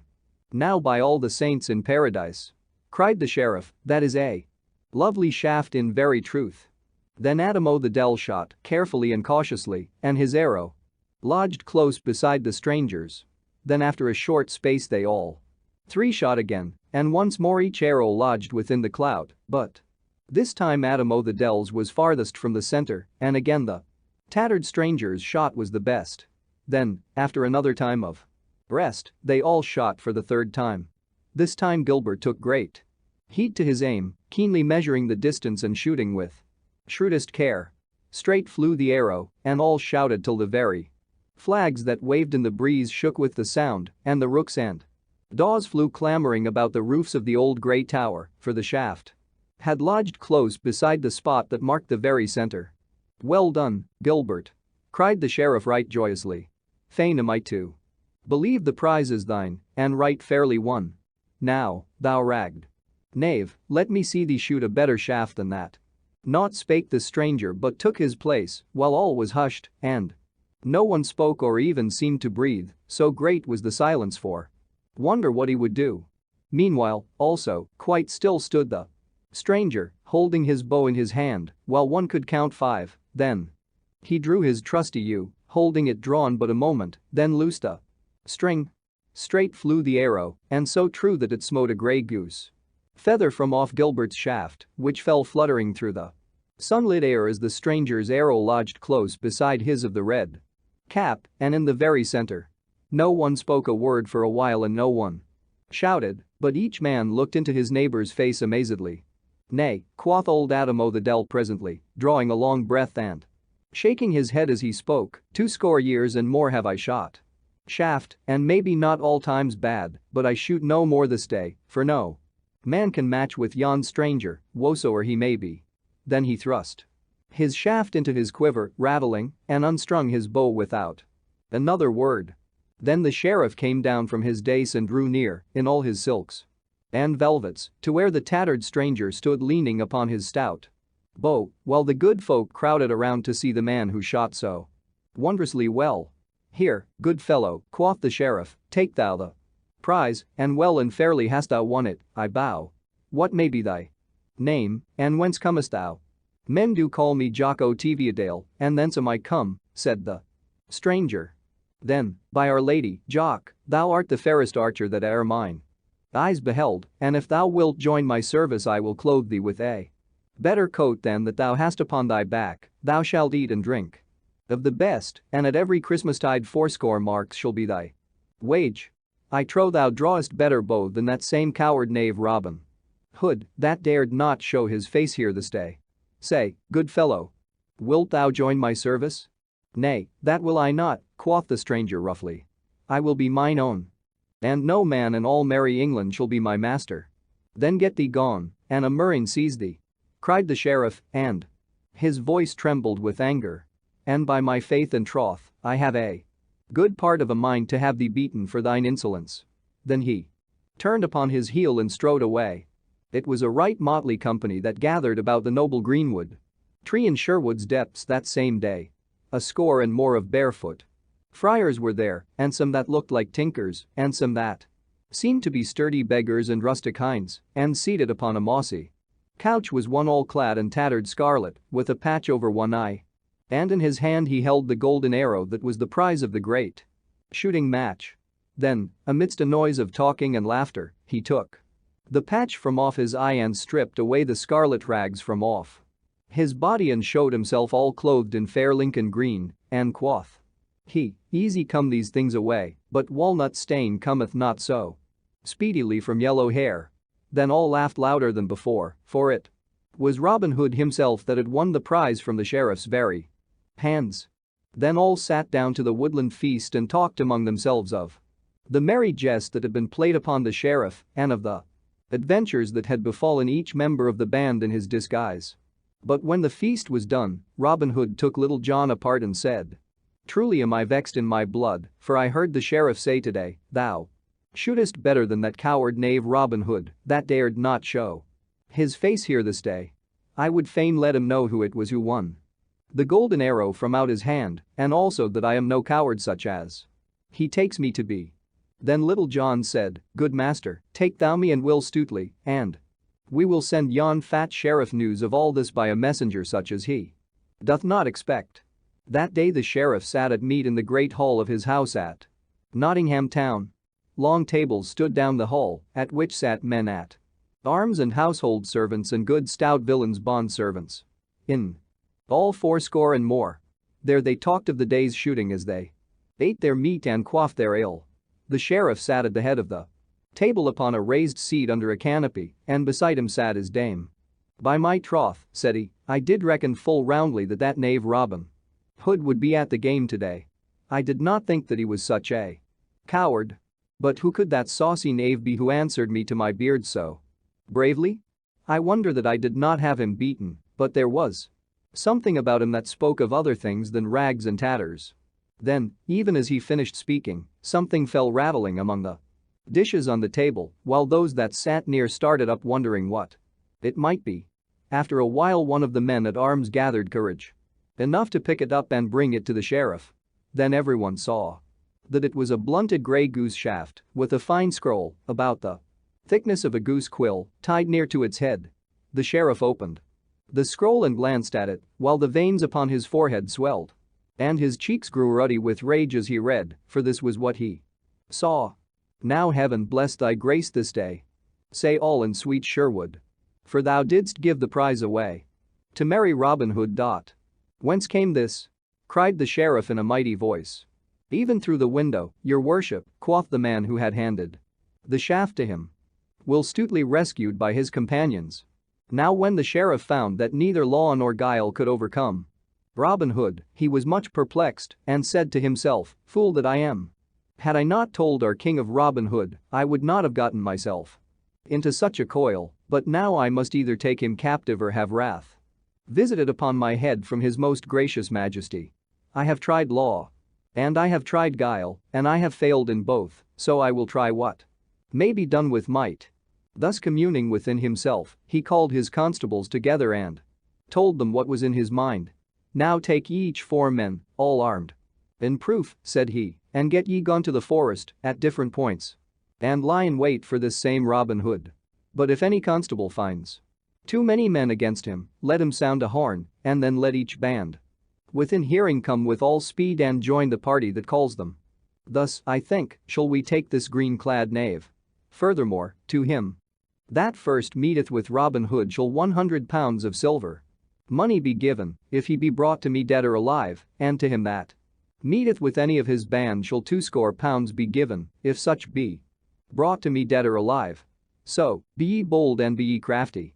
So thus they went in 80 companies of 5 to Sherwood Forest, to take Robin Hood, each constable wishing that he might be the one to find the bold outlaw or at least one of his band. For 7 days and nights they hunted through the forest glades, but never saw so much as a single man in Lincoln Green, for tidings of all this had been brought to Robin Hood by trusty Edom o' the Blue Boar.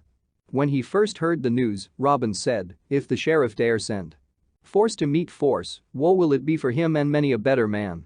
Besides, for blood will flow and there will be great trouble for all.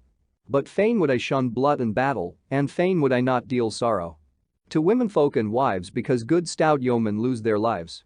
Once I slew a man, and never do I wish to slay a man again, for it is bitter for the soul to think thereon. So now we will abide silently in Sherwood Forest, so that it may be well for all, but should we be forced to defend ourselves or any of our band, then let each man draw bow and brand with might and main. At this speech many of the band shook their heads and said to themselves, Now the sheriff will think that we are cowards, and folk will scoff throughout the countryside, saying that we fear to meet these men. But they said nothing aloud, swallowing their words and doing as Robin bade them. Thus they hid in the depths of Sherwood Forest for 7 days and 7 nights and never showed their faces abroad in all that time. But early in the morning of the 8th day Robin Hood called the band together and said, Now who will go and find what the sheriff's men are at by this time? For I know right well they will not bide forever within Sherwood shades. At this a great shout arose, and each man waved his bow aloft and cried, that he might be the one to go. Then Robin Hood's heart was proud when he looked around on his stout, brave fellows, and he said, "Brave and true are ye all, my merry men, and a right stout band of good fellows are ye, but ye cannot all go, so I will choose one from among you, and it shall be good Will Stutely, for he is as sly as e'er an old dog fox in Sherwood Forest." Then Will Stutely leaped high aloft and laughed loudly, clapping his hands for pure joy that he should have been chosen from among them all. "Now thanks, good master," quoth he, "and if I bring not news of those knaves to thee, call me no more thy sly Will Stutely." Then he clad himself in a friar's gown, and underneath the robe he hung a good broadsword in such a place that he could easily lay hands upon it. Thus clad, he set forth upon his quest until he came to the verge of the forest, and so to the highway. He saw two bands of the sheriff's men, yet he turned neither to the right nor the left, but only drew his cowl the closer over his face, folding his hands as if in meditation. So, at last he came to the sign of the Blue Boar. "For," quoth he to himself, "our good friend Edom will tell me all the news." At the sign of the Blue Boar he found a band of the sheriff's men drinking right lustily, so, without speaking to anyone, he sat down upon a distant bench, his staff in his hand and his head bowed forward as though he were meditating. Thus he sat waiting until he might see the landlord apart, and Edom did not know him, but thought him to be some poor tired friar, so he let him sit without saying a word to him or molesting him, though he liked not the cloth. "For," said he to himself, "it is a hard heart that kicks the lame dog from off the sill." As Stutely sat thus, there came a great house cat and rubbed against his knee, raising his robe a palm's breadth high. Stutely pushed his robe quickly down again, but the constable who commanded the sheriff's men saw what had passed and saw also fair Lincoln green beneath the friar's robe. He said nothing at the time, but communed within himself in this wise: "Yon is no friar of orders grey, and also, I wot, no honest yeoman goeth about in priest's garb, nor doth a thief go so for naught. Now I think in good sooth that is one of Robin Hood's own men." So, presently, he said aloud, "O holy father, wilt thou not take a good pot of March beer to slake thy thirsty soul withal?" But Stutely shook his head silently, for he said to himself, "Maybe there be those here who know my voice." Then the constable said again, "Whither goest thou, holy friar, upon this hot summer's day?"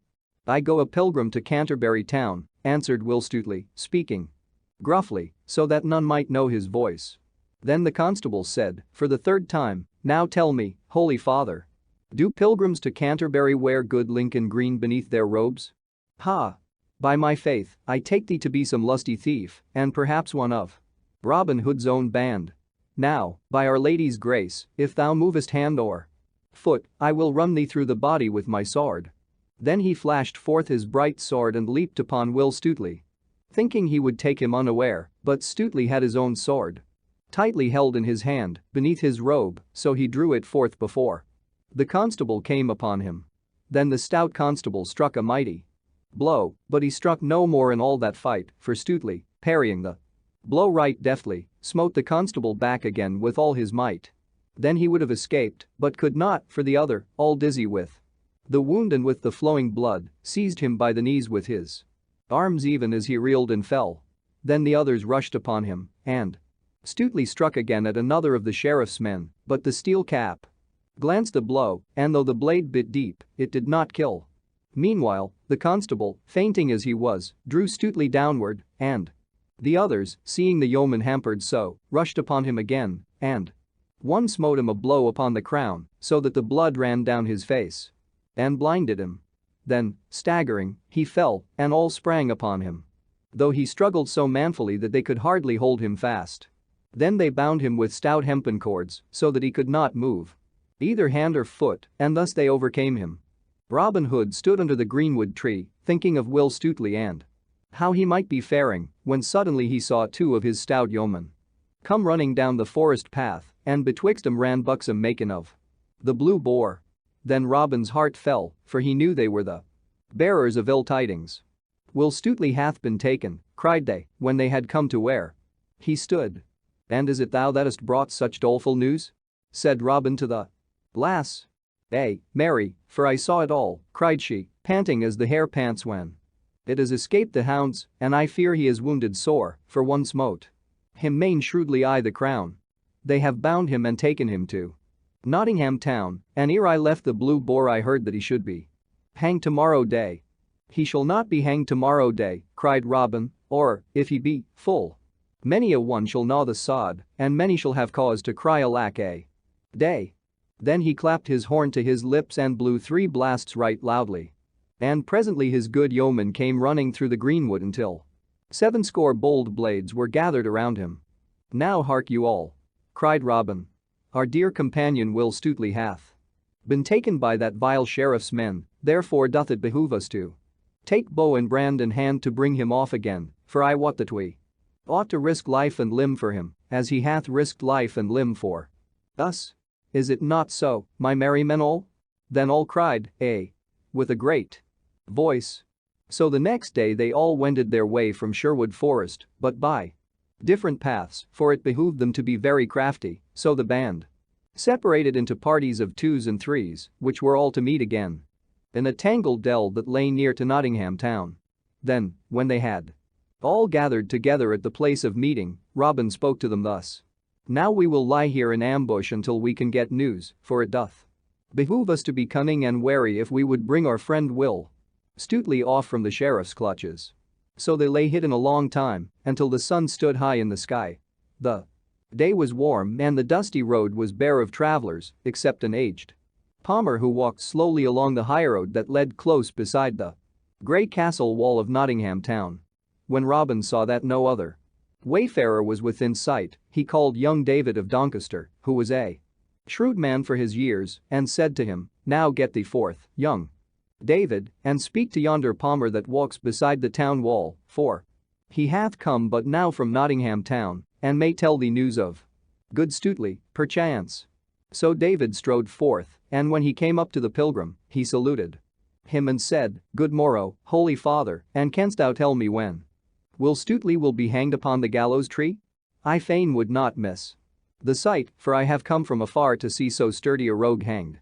Now, out upon thee, young man, cried the palmer, that thou shouldst speak so when a good stout man is to be hanged for nothing but guarding his own life. And he struck his staff upon the ground in anger. Alas, say I, that this thing should be. For even this day, toward evening, when the sun falleth low, he shall be hanged 80 rods from the great town gate of Nottingham, where 3 roads meet, for there the sheriff sweareth he shall die as a warning to all outlaws in Nottinghamshire. But yet, I say again, alas. For, though Robin Hood and his band may be outlaws, yet he taketh only from the rich and the strong and the dishonest man, while there is not a poor widow nor a peasant with many children, nigh to Sherwood, but has barley flour enough all the year long through him. It grieves my heart to see one as gallant as this Stutely die, for I have been a good Saxon yeoman in my day, ere I turned palmer, and well I know a stout hand and one that smiteth shrewdly at a cruel Norman or a proud abbot with fat money bags. Had good Stutely's master but known how his man was compassed about with perils, perchance he might send succor to bring him out of the hand of his enemies. Ay, marry, that is true, cried the young man. If Robin and his men be nigh this place, I wot right well they will strive to bring him forth from his peril. But fare thee well, thou good old man, and believe me, if Will Stutely die, he shall be right well avenged. Then he turned and strode rapidly away, but the palmer looked after him, muttering, I wot that youth is no country hind that hath come to see a good man die. Well, well, perchance Robin Hood is not so far away but that there will be stout doings this day. So he went upon his way, muttering to himself. When David of Doncaster told Robin Hood what the palmer had said to him, Robin called the band around him and spoke to them thus. Now let us get straightway into Nottingham town and mix ourselves with the people there, but keep ye one another in sight, pressing as near the prisoner and his guards as ye can when they come outside the walls. Strike no man without need, for I would fain avoid bloodshed, but if ye do strike, strike hard, and see that there be no need to strike again. Then keep all together until we come again to Sherwood, and let no man leave his fellows. The sun was low in the western sky when a bugle note sounded from the castle wall. Then all was bustle in Nottingham town, and crowds filled the streets, for all knew that the famous Will Stutely was to be hanged that day. Presently the castle gates opened wide and a great array of men-at-arms came forth with noise and clatter, the sheriff, all clad in shining mail of linked chain, riding at their head. In the midst of all the guard, in a cart, with a halter about his neck, rode Will Stutely. His face was pale with his wound and with loss of blood, like the moon in broad daylight, and his fair hair was clotted in points upon his forehead, where the blood had hardened. When he came forth from the castle he looked up and he looked down, but though he saw some faces that showed pity and some that showed friendliness, he saw none that he knew. Then his heart sank within him like a plummet of lead, but nevertheless he spoke up boldly. "Give a sword into my hand, Sir Sheriff," said he, "and wounded man though I will fight thee and all thy men till life and strength be gone." "Nay, thou naughty varlet," quoth the sheriff, turning his head and looking right grimly upon Will Stutely, "thou shalt have no sword but shall die a mean death, as beseemeth a vile thief like thee. Then do but untie my hands and I will fight thee and thy men with no weapon but only my naked fists. I crave no weapon, but let me not be meanly hanged this day." Then the sheriff laughed aloud.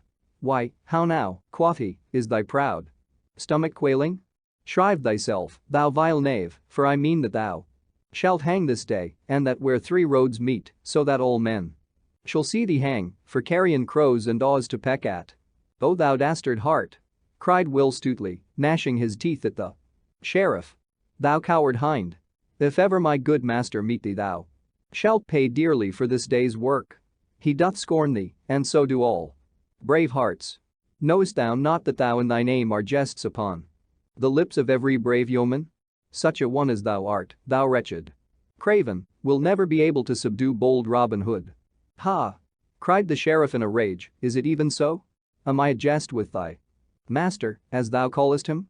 Now I will make a jest of thee and a sorry jest withal, for I will quarter thee limb from limb, after thou art hanged." Then he spurred his horse forward and said no more to Stutely. At last they came to the great town gate, through which Stutely saw the fair country beyond, with hills and dales all clothed in verdure, and far away the dusky line of Sherwood's skirts. Then when he saw the slanting sunlight lying on field and fallow, shining redly here and there on cot and farmhouse, and when he heard the sweet birds singing their vespers and the sheep bleating upon the hillside, and beheld the swallows flying in the bright air, there came a great fullness to his heart, so that all things blurred to his sight through salt tears, and he bowed his head lest the folk should think him unmanly when they saw the tears in his eyes. Thus he kept his head bowed till they had passed through the gate and were outside the walls of the town. But when he looked up again he felt his heart leap within him and then stand still for pure joy, for he saw the face of one of his own dear companions of merry Sherwood. Then glancing quickly around he saw well-known faces upon all sides of him, crowding closely upon the men-at-arms who were guarding him.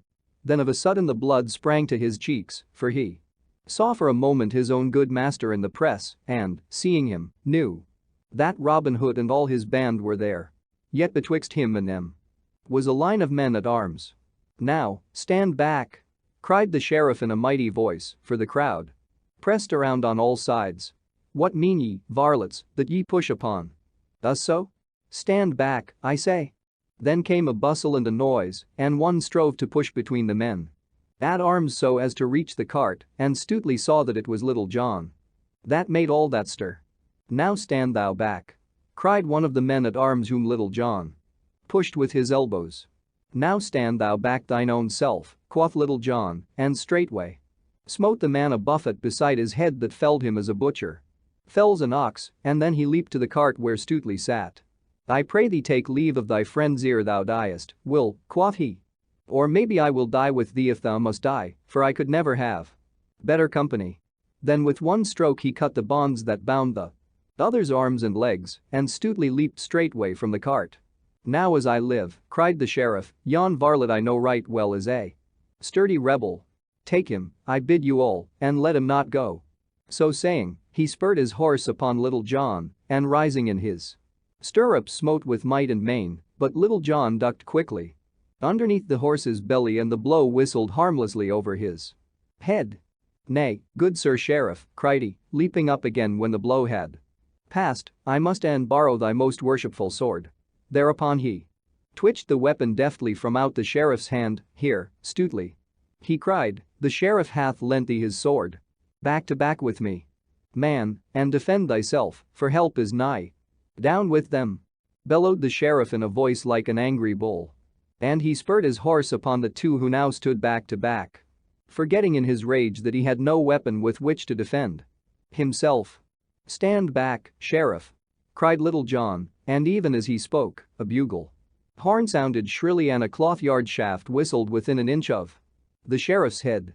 Then came a swaying hither and thither, and oaths, cries, and groans, and clashing of steel, and swords flashed in the setting sun, and a score of arrows whistled through the air.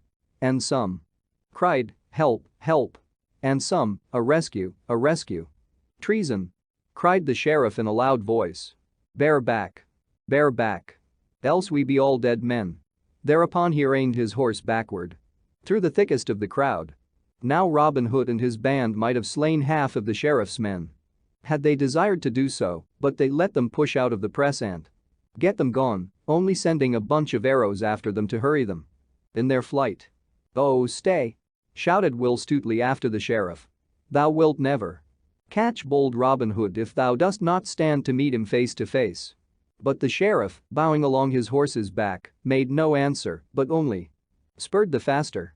Then Will Stuteley turned to Little John and looked him in the face till the tears ran down from his eyes and he wept aloud, and kissing his friend's cheeks, "O Little John," quoth he, "mine own true friend, and he that I love better than man or woman in all the world beside. Little did I reckon to see thy face this day, or to meet thee this side paradise." Little John could make no answer, but wept also.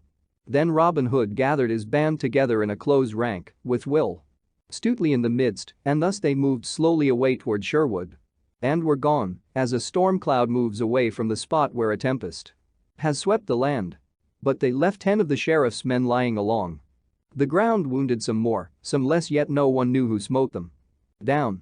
Thus the Sheriff of Nottingham tried thrice to take Robin Hood and failed each time, and the last time he was frightened, for he felt how near he had come to losing his life, so he said, "These men fear neither God nor man, nor king's officers. I would sooner lose mine office than my life, so I will trouble them no more." So he kept close within his castle for many a day and dared not show his face outside of his own household, and all the time he was gloomy and would speak to no one, for he was ashamed of what had happened that day. Robin Hood turns butcher. Now after all these things had happened, and it became known to Robin Hood how the sheriff had tried 3 times to make him captive, he said to himself, "If I have the chance, I will make our worshipful sheriff pay right well for that which he hath done to me. Maybe I may bring him some time into Sherwood Forest and have him to a right merry feast with us." For when Robin Hood caught a baron or a squire, or a fat abbot or bishop, he brought them to the greenwood tree and feasted them before he lightened their purses. But in the meantime Robin Hood and his band lived quietly in Sherwood Forest, without showing their faces abroad, for Robin knew that it would not be wise for him to be seen in the neighborhood of Nottingham, those in authority being very wroth with him. But though they did not go abroad, they lived a merry life within the woodlands, spending the days in shooting at garlands hung upon a willow wand at the end of the glade, the leafy aisles ringing with merry jests and laughter. For whoever missed the garland was given a sound buffet, which, if delivered by Little John, never failed to topple over the unfortunate yeoman. Then they had bouts of wrestling and of cudgel play, so that every day they gained in skill and strength. Thus they dwelled for nearly a year, and in that time Robin Hood often turned over in his mind many means of making an even score with the sheriff. At last he began to fret at his confinement, so one day he took up his stout cudgel and set forth to seek adventure, strolling blithely along until he came to the edge of Sherwood. There, as he rambled along the sunlit road, he met a lusty young butcher driving a fine mare and riding in a stout new cart, all hung about with meat. Merrily whistled the butcher as he jogged along, for he was going to the market, and the day was fresh and sweet, making his heart blithe within him. "Good morrow to thee, jolly fellow," quoth Robin, thou seemest happy. This merry morn. Ay, that am I, quoth the jolly butcher, and why should I not be so? Am I not hale in wind and limb? Have I not the bonniest lass in all Nottinghamshire? And lastly, am I not to be married to her on Thursday next in sweet Locksley town? Ha, said Robin, comest thou from Locksley town? Well do I know that fair place for miles about, and well do I know each hedgerow and gentle pebbly stream, and even all the bright little fishes therein, for there I was born and bred. Now, where goest thou with thy meat, my fair friend? I go to the market at Nottingham town to sell my beef and my mutton, answered the butcher. But who art thou that comest from Locksley town? A yeoman am I, and men do call me Robin Hood. Now, by Our Lady's grace, cried the butcher, well do I know thy name. And many a time have I heard thy deeds both sung and spoken of. But heaven forbid that thou shouldst take aught of me. An honest man am I, and have wronged neither man nor maid, so trouble me not, good master, as I have never troubled thee. Nay, heaven forbid, indeed, quoth Robin, that I should take from such as thee, jolly fellow. Not so much as one farthing would I take from thee, for I love a fair Saxon face like thine right well more. Especially when it cometh from Locksley town, and most especially when the man that owneth it is to marry a bonny lass on Thursday next. But come, tell me for what price thou wilt sell me all of thy meat and thy horse and cart. At 4 marks do I value meat, cart, and mare, quoth the butcher, but if I do not sell all my meat I will not have 4 marks in value. Then Robin Hood plucked the purse from his girdle, and quoth he, here. In this purse are 6 marks. Now, I would fain be a butcher for the day and sell my meat in Nottingham town. Wilt thou close a bargain with me and take 6 marks for thine outfit? Now may the blessings of all the saints fall on thine honest head, cried the butcher right joyfully as he leaped down from his cart and took the purse that Robin held out to him. Nay, quoth Robin, laughing loudly, many do like me and wish me well, but few call me honest. Now get thee gone back to thy lass and give her a sweet kiss from me. So saying, he donned the butcher's apron and, climbing into the cart, he took the reins in his hand and drove off through the forest to Nottingham town. When he came to Nottingham, he entered that part of the market where butchers stood and took up his INN stand for selling in the best place he could find. Next, he opened his stall and spread his meat upon the bench, then, taking his cleaver and steel and clattering them together, he trolled aloud in merry tones. Now come, ye lasses, and eke ye dames, and buy your meat from me. For 3 pennyworths of meat I sell, for the charge of 1 penny. Lamb have I that hath fed upon naught but the dainty dame's pied, and the violet sweet, and the daffodil that grow fair streams beside. And beef have I from the heathery words, and mutton from dales all green, and veal as white as a maiden's brow, with its mother's milk, I ween. Then come, ye lasses, and eke ye dames, come, buy your meat from me. For 3 pennyworths of meat I sell, for the charge of 1 penny. Thus he sang blithely, while all who stood near listened amazedly. Then, when he had finished, he clattered the steel and cleaver still more loudly, shouting lustily, now, who'll buy? Who'll buy? 4 fixed prices have I. 3 pennyworths of meat I sell to a fat friar or priest. For 6 pence, for I want not their custom, stout aldermen I charge. 3 pence, for it doth not matter to me whether they buy or not. 2 buxom dames I sell 3 pennyworths of meat for 1 penny, for I like their custom well, but to the bonny lass that hath a liking for a good tight butcher I charge naught but 1 fair kiss, for I like her custom the best of all. Then all began to stare and wonder and crowd around, laughing, for never was such selling heard of in all Nottingham town. But when they came to buy they found it as he had said, for he gave goodwife or dame as much meat for 1 penny as they could buy elsewhere for 3, and when a widow or a poor woman came to him, he gave her flesh for nothing, but when a merry lass came and gave him a kiss, he charged not 1 penny for his meat, and many such came to his stall, for his eyes were as blue as the skies of June, and he laughed merrily, giving to each full measure. Thus he sold his meat so fast that no butcher that stood near him could sell anything. Then they began to talk among themselves, and some said, this must be some thief who has stolen cart, horse, and meat, but others said, nay, When did ye ever see a thief who parted with his goods so freely and merrily? This must be some prodigal who hath sold his father's land and would fain live merrily while the money lasts. And these latter, being the greater number, the others came round, one by one to their way of thinking.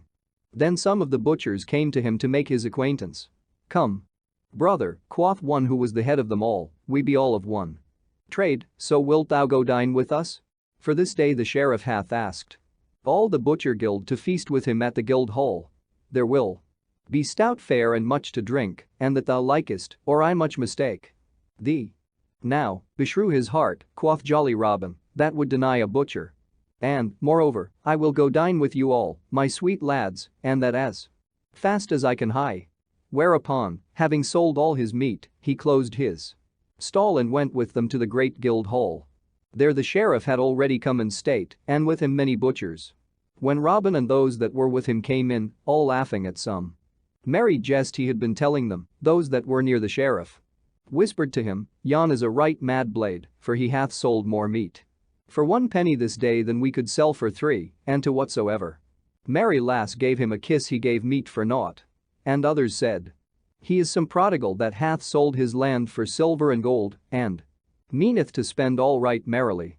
Then the sheriff called Robin to him, not knowing him in his butcher's dress, and made him sit close to him on his right hand, for he loved a rich young prodigal, especially when he thought that he might lighten that prodigal's pockets into his own most worshipful purse. So he made much of Robin and laughed and talked with him more than with any of the others. At last a dinner was ready to be served, and the sheriff bade Robin say grace, so Robin stood up and said, now heaven bless us all and eat good meat and good sack within this house, and may all butchers be and remain as honest men as I am. At this all laughed, the sheriff loudest of all, for he said to himself, surely this is indeed some prodigal, and perchance I may empty his purse of some of the money that the fool throweth about so freely. Then he spake aloud to Robin, saying, thou art a jolly young blade, and I love thee mightily, and he smote Robin upon the shoulder. Then Robin laughed loudly too. Yea, quoth he, I know thou dost love a jolly blade, for didst thou not have jolly Robin Hood at thy shooting match, and didst thou not gladly give him a bright golden arrow for his own? At this the sheriff looked grave, and all the guild of butchers too, so that none laughed but Robin, only some winked slyly at each other. Come, fill us some sack, cried Robin. Let us e'er be merry while we may, for man is but dust, and he hath but a span to live here till the worm getteth him, as our good gossip Swanthold saith, so let life be merry while it lasts, say I nay, never look down I the mouth, sir sheriff, who knowest but that thou mayest catch Robin Hood yet, if thou drinkest less good sack and malmsey, and bringest down the fat about thy paunch and the dust from out thy brain. Be merry, man. Then the sheriff laughed again, but not as though he liked the jest. While the butchers said, one to another, before heaven, never have we seen such a mad rollicking blade. Mayhap, though, he will make the sheriff mad. How now, brothers, cried Robin, be merry. Nay, never count over your farthings, for by this and by that I will pay this shot myself, and though it cost 200 pounds. So let no man draw up his lip, nor thrust his forefinger into his purse, for I swear that neither butcher nor sheriff shall pay 1 penny for this feast. Now thou art a right merry soul, quoth the sheriff, and I wot thou must have many a head of horned beasts and many an acre of land, that thou dost spend thy money so freely. That have I, quoth Robin, laughing loudly again, 500 and more horned beasts have I and my brothers, and none of them have we been able to sell, else I might not have turned butcher. As for my land, I have never asked my steward how many acres I have.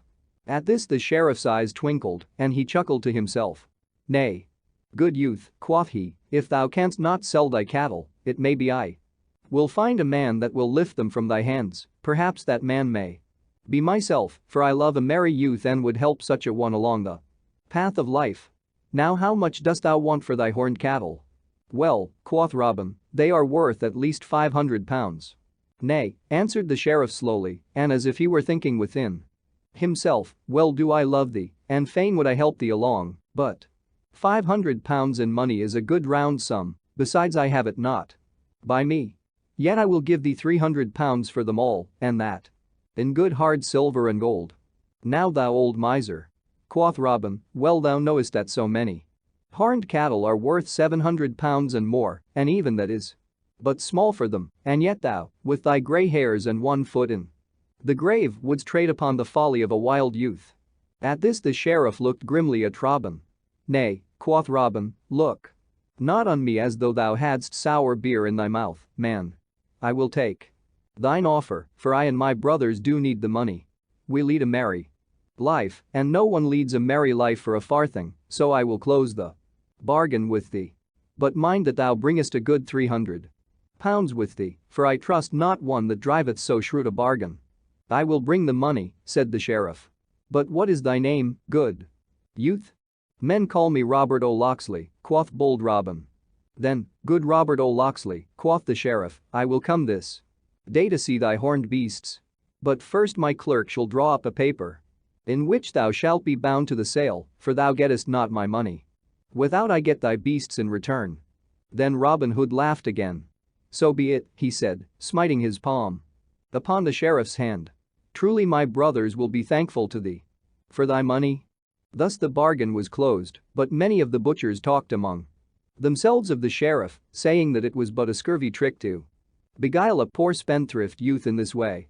The afternoon had come when the sheriff mounted his horse and joined Robin Hood, who stood outside the gateway of the paved court waiting for him, for he had sold his horse and cart to a trader for 2 marks. Then they set forth upon their way, the sheriff riding upon his horse and Robin running beside him. Thus they left Nottingham town and travelled forward along the dusty highway, laughing and jesting together as though they had been old friends. But all the time the sheriff said within himself, thy jest to me of Robin Hood shall cost thee dear, good fellow, even £400, thou fool. For he thought he would make at least that much by his bargain. So they journeyed onward till they came within the verge of Sherwood Forest, when presently the sheriff looked up and down and to the right and to the left of him, and then grew quiet and ceased his laughter. Now, quoth he, may heaven and its saints preserve us this day from a rogue men call Robin Hood. Then Robin laughed aloud. Nay, said he, thou mayst set thy mind at rest, for well do I know Robin Hood, and well do I know that thou art in no more danger from him this day than thou art from me.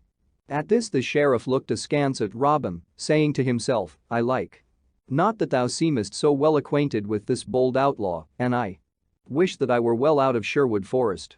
But still they travelled deeper into the forest shades, and the deeper they went, the more quiet grew the sheriff. At last they came to where the road took a sudden bend, and before them a herd of dun deer went tripping across the path. Then Robin Hood came close to the sheriff and, pointing his finger, he said, these are my horned beasts, good master. Sheriff, how dost thou like them? Are they not fat and fair to see? At this the sheriff drew rein quickly. Now fellow, quoth he, I would I were well out of this forest, for I like not thy company. Go thou thine own path, good friend, and let me but go mine. But Robin only laughed and caught the sheriff's bridle rein. Nay, cried he, stay a while, for I would thou shouldst see my brothers, who own these fair horned beasts with me. So saying, he clapped his bugle to his mouth and winded 3 merry notes, and presently up the path came leaping 50 good stout yeomen with Little John at their head. What wouldst thou have, good master? Quoth Little John. Why, answered Robin, dost thou not see that I have brought goodly company to feast with us today? Fie, for shame. Do you not see our good and worshipful master, the Sheriff of Nottingham? Take thou his bridle, Little John, for he has honoured us today by coming to feast with us. Then all doffed their hats humbly, without smiling or seeming to be in jest, while Little John took the bridle rein and led the palfrey still deeper into the forest, all marching in order, with Robin Hood walking beside the sheriff, hat in hand. All this time the sheriff said never a word but only looked about him like one suddenly awakened from sleep, but when he found himself going within the very depths of Sherwood his heart sank within him, for he thought, surely my £300 will be taken from me, even if they take not my life itself, for I have plotted against their lives more than once. But all seemed humble and meek, and not a word was said of danger, either to life or money. So at last they came to that part of Sherwood Forest where a noble oak spread its branches wide, and beneath it was a seat all made of moss, on which Robin sat down, placing the sheriff at his right hand. "Now busk ye, my merry men all," quoth he, "and bring forth the best we have, both of meat and wine, for his worship the sheriff hath feasted me in Nottingham Guildhall today, and I would not have him go back empty." All this time nothing had been said of the sheriff's money, so presently he began to pluck up heart. "For," said he to himself, "maybe Robin Hood hath forgotten all about it." Then, while beyond in the forest bright fires crackled and savory smells of sweetly roasting venison and fat capons filled the glade, and brown pasties warmed beside the blaze, did Robin Hood entertain the sheriff right royally. First, several couples stood forth at quarterstaff, and so shrewd were they at the game, and so quickly did they give stroke and parry, that the sheriff, who loved to watch all lusty sports of the kind, clapped his hands, forgetting where he was, and crying aloud, well struck, thou fellow with the black beard," little knowing that the man he called upon was the tinker that tried to serve his warrant upon Robin Hood. Then several yeomen came forward and spread cloths upon the green grass and placed a royal feast, while others still broached barrels of sack and malmsey and good stout ale, and set them in jars upon the cloth with drinking horns about them. Then all sat down and feasted and drank merrily together until the sun was low and the half-moon glimmered with a pale light betwixt the leaves of the trees overhead. Then the sheriff arose and said, "I thank you all, good yeomen, for the merry entertainment ye have given me this day. Right courteously have ye used me, showing therein that ye have much respect for our glorious king and his deputy in brave Nottinghamshire. But the shadows grow long, and I must away before darkness comes, lest I lose myself within the forest." Then Robin Hood and all his merry men arose also, and Robin said to the sheriff, "If thou must go, worshipful sir, go thou must, but thou hast forgotten one thing." "Nay, I forgot naught," said the sheriff, yet all the same his heart sank within him. "But I say thou hast forgot something," quoth Robin. "We keep a merry inn here in the greenwood, but whoever becometh our guest must pay his reckoning." Then the sheriff laughed, but the laugh was hollow. "Well, jolly boys," quoth he, "we have had a merry time together today, and even if ye had not asked me, I would have given you a score of pounds for the sweet entertainment I have had." "Nay," quoth Robin seriously, "it would ill beseem us to treat your worship so meanly. By my faith, Sir Sheriff, I would be ashamed to show my face if I did not reckon the king's deputy at £300. Is it not so, my merry men all?" Then, cried all, in a loud voice. 300 devils," roared the sheriff. "Think ye that your beggarly feast was worth £3, let alone 300? "Nay," quoth Robin gravely. "Speak not so roundly, your worship. I do love thee for the sweet feast thou hast given me this day in merry Nottingham town, but there be those here who love thee not so much. If thou wilt look down the cloth thou wilt see Will Stutely, in whose eyes thou hast no great favour, then 2 other stout fellows are there here that thou knowest not, that were wounded in a brawl nigh Nottingham town some time ago thou wottest, when one of them was sore hurt in one arm, yet he hath got the use of it again. Good sheriff, be advised by me, pay thy score without more ado, or maybe it may fare ill with thee." As he spoke the sheriff's ruddy cheeks grew pale, and he said nothing more but looked upon the ground and gnawed his nether lip. Then slowly he drew forth his fat purse and threw it upon the cloth in front of him. "Now take the purse, Little John," quoth Robin Hood, "and see that the reckoning be right. We would not doubt our sheriff, but he might not like it if he should find he had not paid his full score." Then Little John counted the money and found that the bag held £300 in silver and gold. But to the sheriff it seemed as if every clink of the bright money was a drop of blood from his veins. And when he saw it all counted out in a heap of silver and gold, filling a wooden platter, he turned away and silently mounted his horse. "Never have we had so worshipful a guest before," quoth Robin, "and, as the day waxeth late, I will send one of my young men to guide thee out of the forest depths."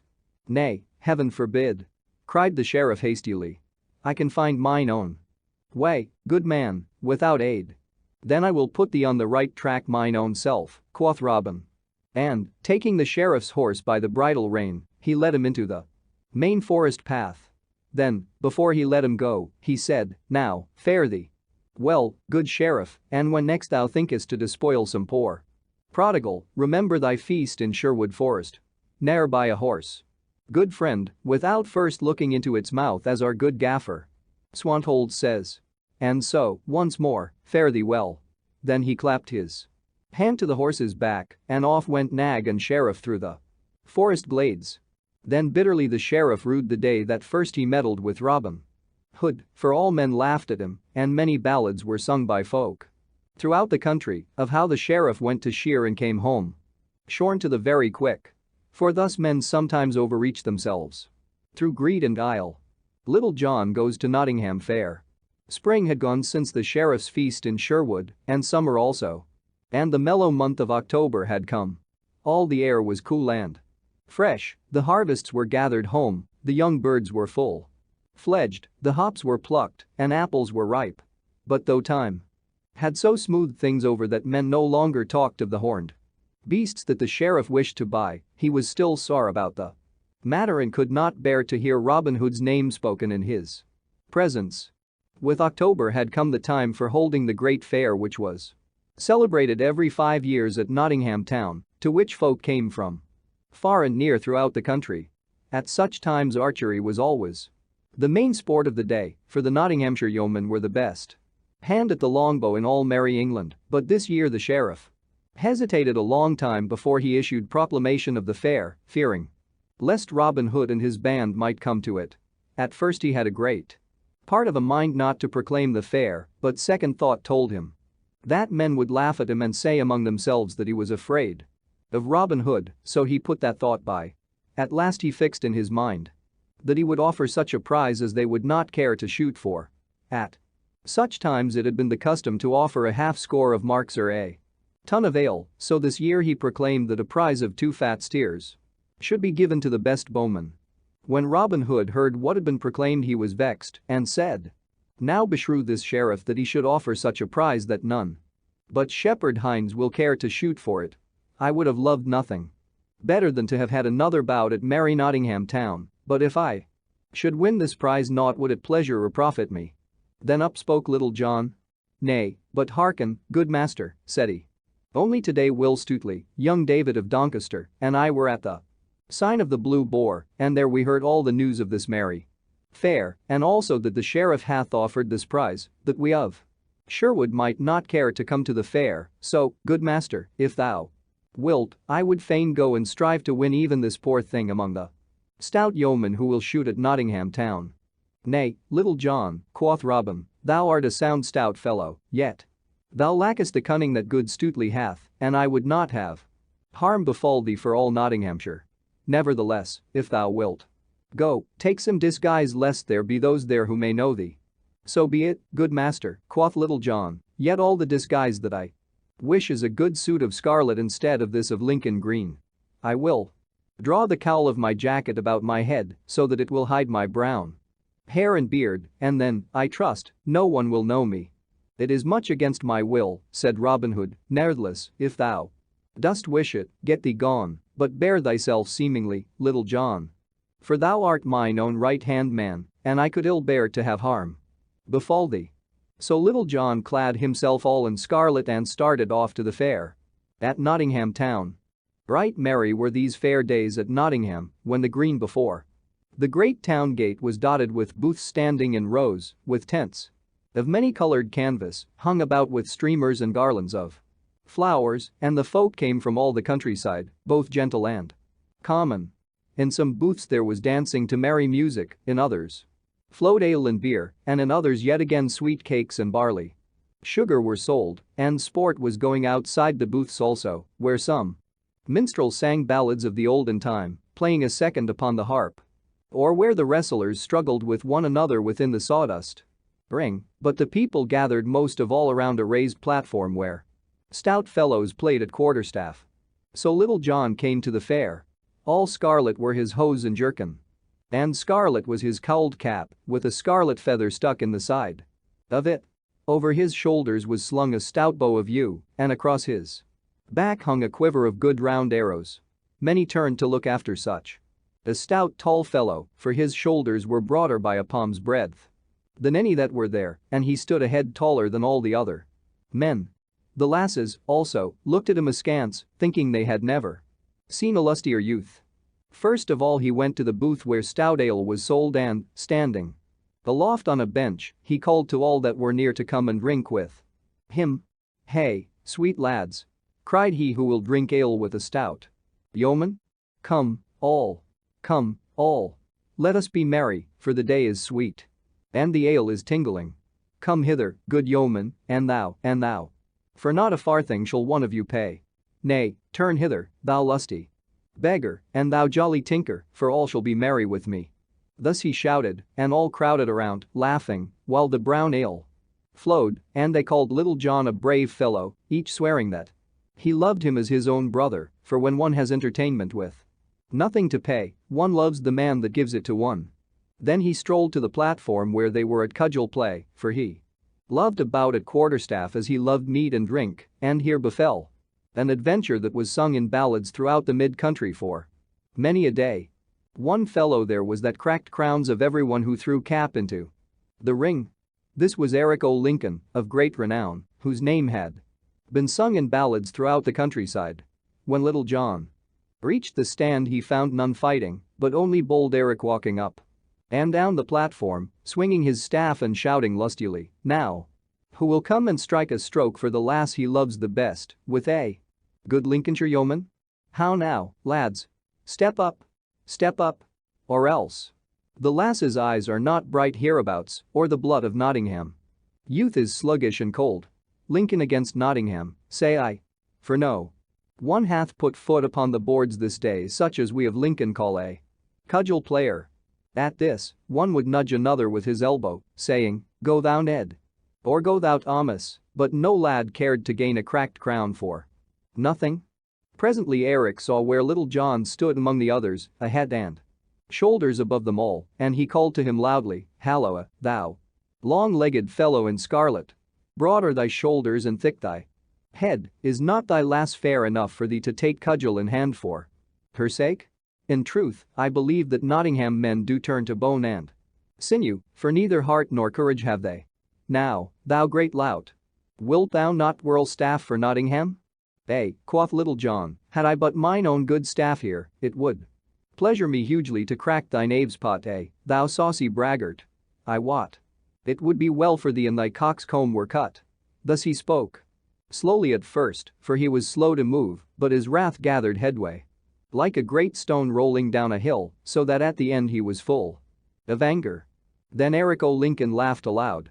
"Well spoken for one who fears to meet me fairly, man to man," said he. "Saucy art thou thine own self. And if thou puttest foot upon these boards, I will make thy saucy tongue rattle within thy teeth." "Now," quoth Little John, "is there never a man here that will lend me a good stout staff till I try the mettle of yon fellow?" At this, half a score reached him their staves, and he took the stoutest and heaviest of them all. Then, looking up and down the cudgel, he said, "Now, I have in my hand but a splint of wood, a barley straw, as it were, yet I trow it will have to serve me, so here goeth."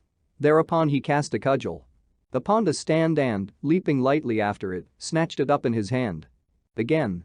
Then each man stood in his place and measured the other with fell looks until he that directed the sport cried, "Play." At this they stepped forth, each grasping his staff tightly in the middle. Then those that stood around saw the stoutest game of quarterstaff that e'er Nottingham town beheld. At first Eric o' Lincoln thought that he would gain an easy advantage, so he came forth as if he would say, "Watch, good people, how that I carve you this cockerel right speedily," but he presently found it to be no such speedy matter. Right deftly he struck and with great skill of fence, but he had found his match in Little John. Once, twice, thrice, he struck, and 3 times Little John turned the blows to the left hand and to the right. Then quickly and with a dainty backhanded blow, he rapped Eric beneath his guard so shrewdly that it made his head ring again. Then Eric stepped back to gather his wits, while a great shout went up, and all were glad that Nottingham had cracked Lincoln's crown, and thus ended the first bout of the game. Then presently the director of the sport cried, "Play." And they came together again, but now Eric played warily, for he found his man was of right good mettle, and also he had no sweet memory of the blow that he had got, so this bout neither Little John nor the Lincoln man caught a stroke within his guard. Then, after a while, they parted again, and this made the second bout. Then for the third time they came together, and at first Eric strove to be wary, as he had been before, but, growing mad at finding himself so foiled, he lost his wits and began to rain blows so fiercely and so fast that they rattled like hail on penthouse roof, but, in spite of all, he did not reach within Little John's guard. Then at last Little John saw his chance and seized it right cleverly.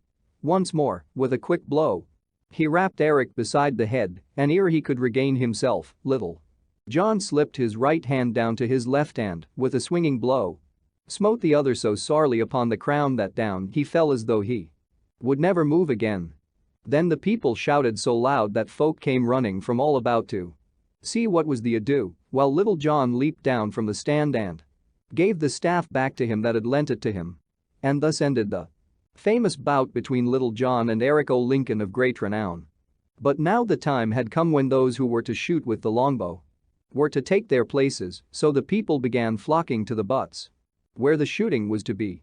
Near the target, in a good place, sat the sheriff upon a raised dais, with many gentlefolk around him. When the archers had taken their places, the herald came forward and proclaimed the rules of the game, and how each should shoot 3 shots, and to him that should shoot the best the prize of 2 fat steers was to belong.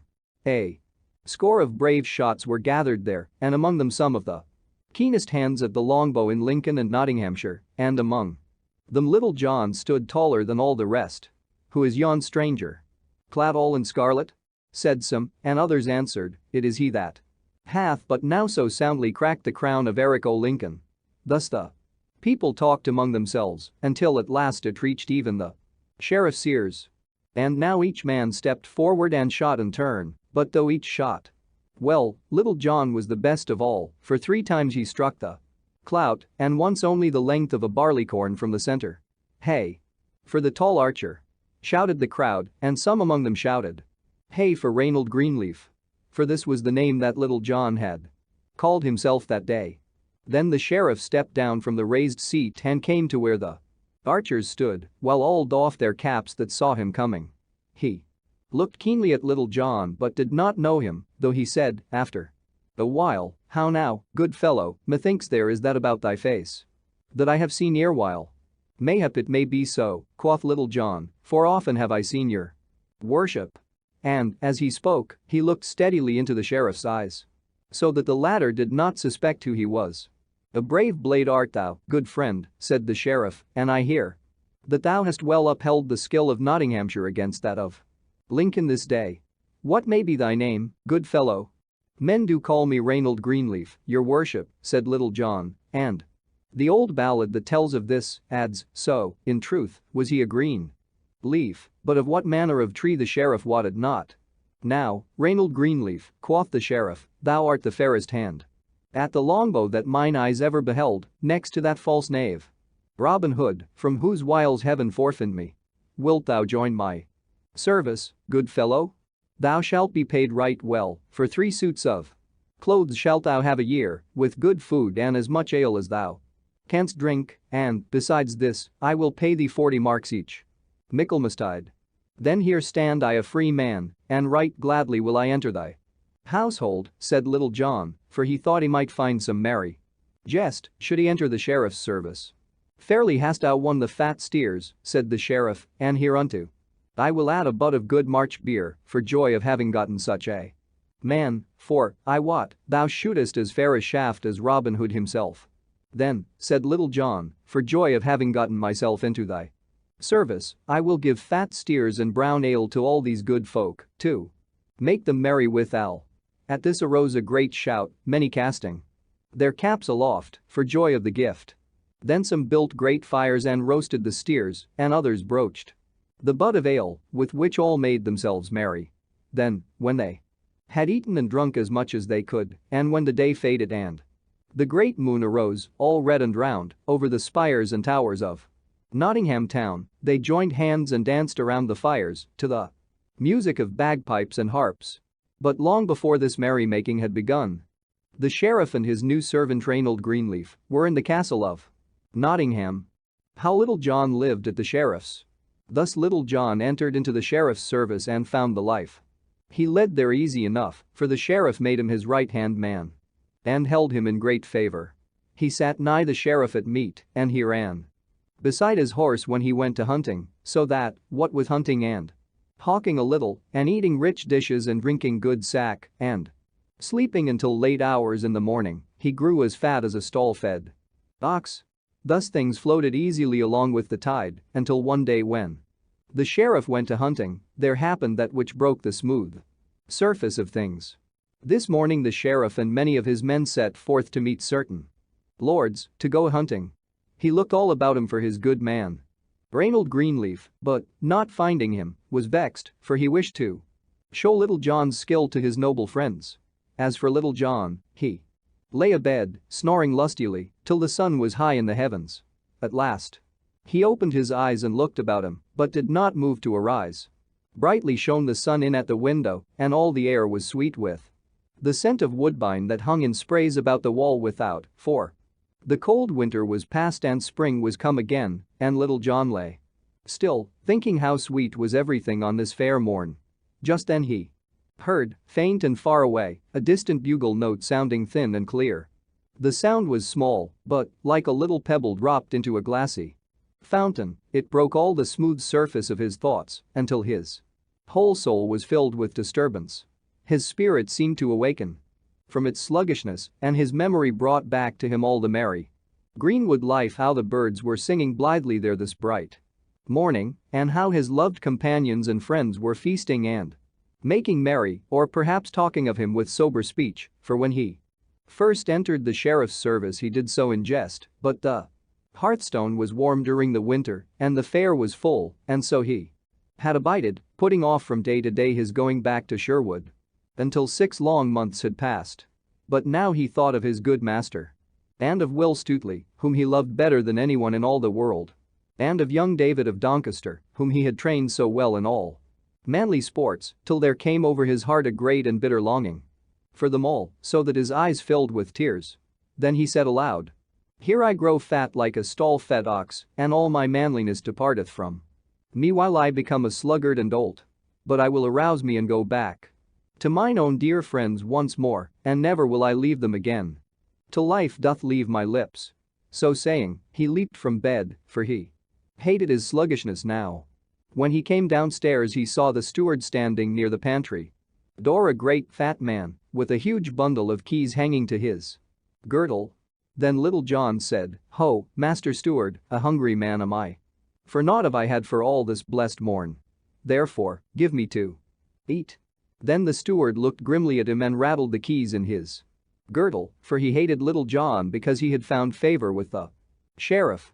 "So, Master Reynold Greenleaf, thou art uninjured, art thou?" quoth he.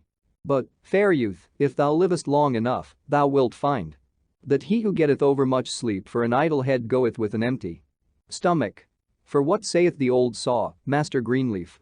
Is it not the late fowl findeth but ill faring? Now, thou great purse of fat," cried Little John, "I ask thee not for fool's wisdom, but for bread and meat. Who art thou, that thou shouldst deny me to eat? By St. Dunstan, thou hadst best tell me where my breakfast is, if thou wouldst save broken bones." "Thy breakfast, Master Fireblaze, is in the pantry," answered the steward. "Then fetch it hither," cried Little John, who waxed angry by this time. "Go thou and fetch it thine own self," quoth the steward. "Am I thy slave, to fetch and carry for thee? I say, go thou, bring it me. I say, go thou, fetch it for thyself." "Marry, that will I, right quickly," quoth Little John in a rage. And, so saying, he strode to the pantry and tried to open the door, but found it locked, whereat the steward laughed and rattled his keys. Then the wrath of Little John boiled over, and, lifting his clenched fist, he smote the pantry door, bursting out 3 panels and making so large an opening that he could easily stoop and walk through it. When the steward saw what was done, he waxed mad with rage, and, as Little John stooped to look within the pantry. He seized him from behind by the nape of the neck, pinching him sorely and smiting him over the head with his keys till the yeoman's ears rang again. At this Little John turned upon the steward and smote him such a buffet that the fat man fell to the floor and lay there as though he would never move again. "There," quoth Little John, "think well of that stroke, can never keep a good breakfast from a hungry man again." So saying, he crept into the pantry and looked about him to see if he could find something to appease his hunger. He saw a great venison pasty and 2 roasted capons, beside which was a platter of plover's eggs. Moreover, there was a flask of sack and one of canary, a sweet sight to a hungry man.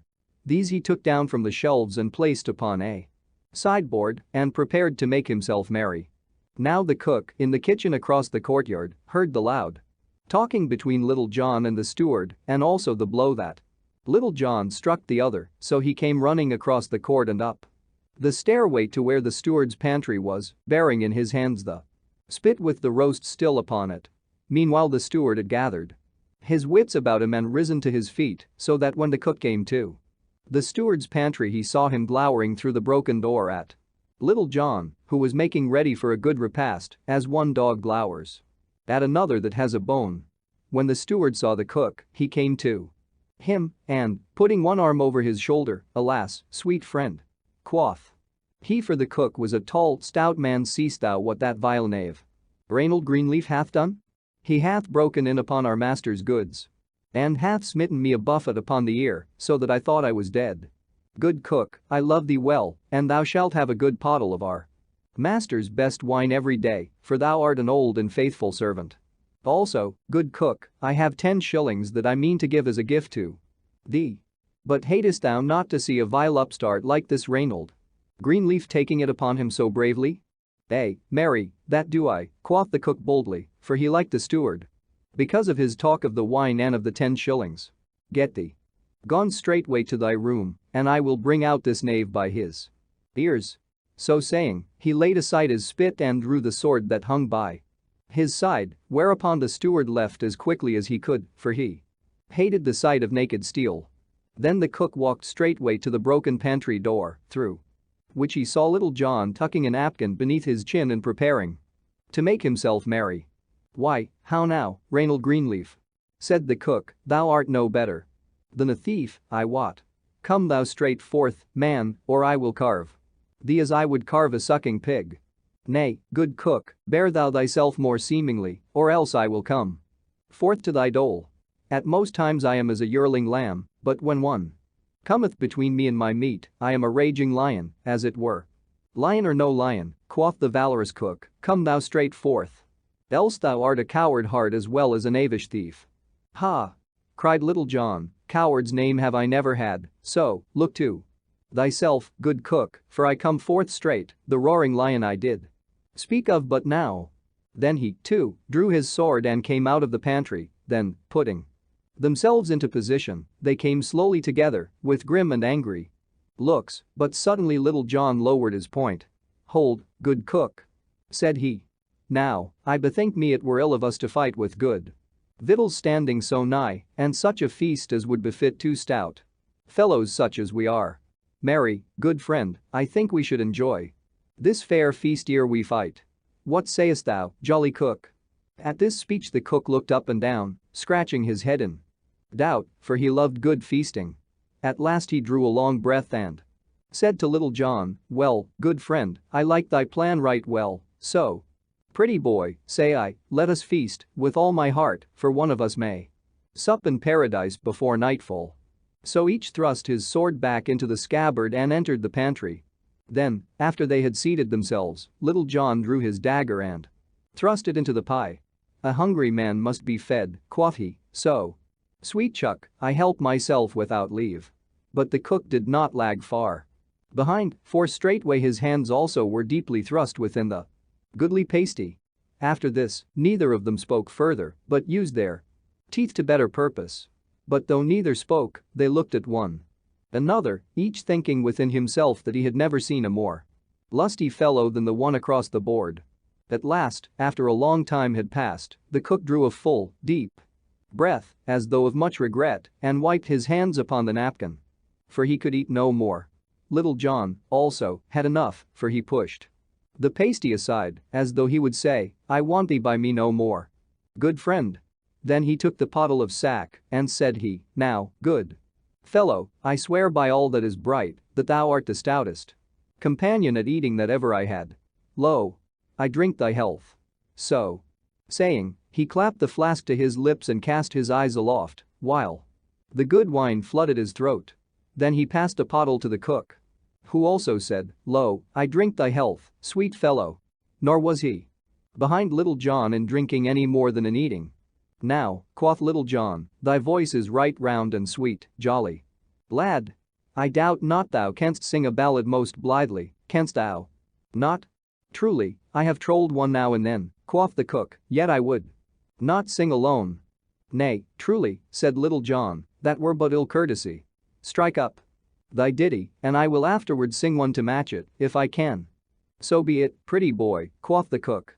And hast thou e'er heard the song of the deserted shepherdess?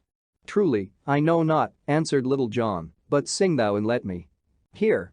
Then the cook took another draught from the pottle and, clearing his throat, sang right sweetly the song of the deserted shepherdess. In Lenten time, when leaves wax green and pretty birds begin to mate, when lark cloths sing and thrush, I ween, and stock-dove cooeth soon and late, fair Phyllis sat beside a stone, and thus I heard her make her moan. O willow, willow, willow, willow, I'll take me of thy branches fair, and twine a wreath to deck my hair. The thrush hath taken him a she, the robin, too, and eke the dove. My robin hath deserted me, and left me for another love. So here, by brookside, all alone, I sit me down and make my moan. O willow, willow, willow, willow, I'll take me of thy branches fair, and twine a wreath to deck my hair. But ne'er came herring from the sea, but good as he were in the tide. Young Corydon came o'er the lea, and sat him Phyllis down beside. So, presently, she changed her tone, and 'gan to cease her from her moan. O willow, willow, willow, willow, thou mayst and keep thy garlands fair, I want them not to deck my hair. Now, by my faith, cried Little John, that same is a right good song, and hath truth in it, also. Glad am I thou likest it, sweet lad, said the cook. Now sing thou one also, for ne'er should a man be merry alone, or sing and list not. Then I will sing thee a song of a right good knight of Arthur's court, and how he cured his heart's wound without running upon the dart again. As did thy Phyllis, for I wot she did but cure one smart by giving herself another. So, list thou while I sing the good knight and his love. When Arthur, king, did rule this land, a goodly king was he, and had he of stout knights a band of merry company. Among them all, both great and small, a good stout knight was there, a lusty chilled, and eke a tall, that loved a lady fair. But naught would she to do with he, but turned her face away. So gat he gone to far country, and left that lady gay. There all alone he made his moan, and eke did sob and sigh, and weep till it would move a stone. And he was like to die, but still his heart did feel the smart, and eke the dire distress, and rather grew his pain more sharp, as grew his body less. Then gat he back where was good sack, and merry company, and soon did cease to cry alack, when blithe and gay was he. From which I hold, and feel full bold to say, and eke believe, that gin the belly go not cold, the heart will cease to grieve. Now, by my faith, cried the cook, as he rattled the pottle against the sideboard, I like that same song hugely, and eke the motive of it, which leath like a sweet kernel in a hazelnut. Now thou art a man of shrewd opinions, quoth Little John, and I love thee truly as thou wert my brother. And I love thee, too. But the day draweth on, and I have my cooking to do ere our master cometh home, so let us e'en go and settle this brave fight we have in hand. Marry, quoth Little John, and that right speedily. Never have I been more laggard in fighting than in eating and drinking. So come thou straight forth into the passageway, where there is good room to swing a sword, and I will try to serve thee. Then they both stepped forth into the broad passage that led to the steward's pantry, where each man drew his sword again and without more ado fell upon the other as though he would hew his fellow limb from limb.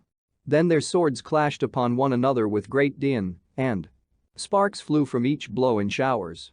So they fought up and down the hall for an hour and more, neither striking the other a blow, though they strove their best to do so, for both were skillful at the fence, so nothing came of all their labor. Ever and anon they rested, panting. Then, after getting their wind at it, they would go again more fiercely than ever. At last Little John cried aloud, "Hold, good cook." Whereupon each rested upon his sword, panting. "Now will I make my vow," quoth Little John, "thou art the very best swordsman that ever mine eyes beheld. Truly, I had thought to carve thee ere now. And I had thought to do the same by thee," quoth the cook, "but I have missed the mark somehow. Now I have been thinking within myself," quoth Little John, "what we are fighting for, but albeit I do not rightly know." "Why, no more do I," said the cook. "I bear no love for that Percy Steward, but I thought that we had engaged to fight with one another and that it must be done. Now," quoth Little John, "it doth seem to me that instead of striving to cut one another's throats, it were better for us to be boon companions. What sayst thou, jolly cook, wilt thou go with me to Sherwood Forest and join with Robin Hood's band? Thou shalt live a merry life within the woodlands, and 70 good companions shalt thou have, one of whom is mine own self. Thou shalt have 3 suits of Lincoln green each year, and 40 marks in pay. Now, thou art a man after mine own heart," cried the cook right heartily, "and, as thou speakest of it, that is the very service for me. I will go with thee, and that right gladly. Give me thy palm, sweet fellow, and I will be thine own companion from henceforth. What may be thy name, lad?" "Men do call me Little John, good fellow." "How? And art thou indeed Little John, and Robin Hood's own right hand man? Many a time and oft I heard of thee, but never did I hope to set eyes upon thee. And thou art indeed the famous Little John." And the cook seemed lost in amazement and looked upon his companion with open eyes. "I am Little John, indeed, and I will bring to Robin Hood this day a right stout fellow to join his merry band. But ere we go, good friend, it seemeth to me to be a vast pity that, as we have had so much of the sheriff's food, we should not also carry off some of his silver plate to Robin Hood as a present from his worship." "Merry is it," said the cook. And so they began hunting about and took as much silver as they could lay hands upon, clapping it into a bag, and when they had filled the sack they set forth to Sherwood Forest. Plunging into the woods, they came at last to the greenwood tree, where they found Robin Hood and 70 of his merry men lying upon the fresh green grass. When Robin and his men saw who it was that came, they leaped to their feet. "Now welcome," cried Robin Hood. "Now welcome, Little John. For long hath it been since we have heard from thee, though we all knew that thou hadst joined the sheriff's service. And how hast thou fared all these long days?" "Right merrily have I lived at the Lord Sheriff's," answered Little John, "and I have come straight thence. See, good master, I have brought thee his cook and even his silver plate." Thereupon he told Robin Hood and his merry men that were there all that had befallen him since he had left them to go to the fair at Nottingham town. Then all shouted with laughter except Robin Hood, but he looked grave. "Nay, Little John," said he, "thou art a brave blade and a trusty fellow.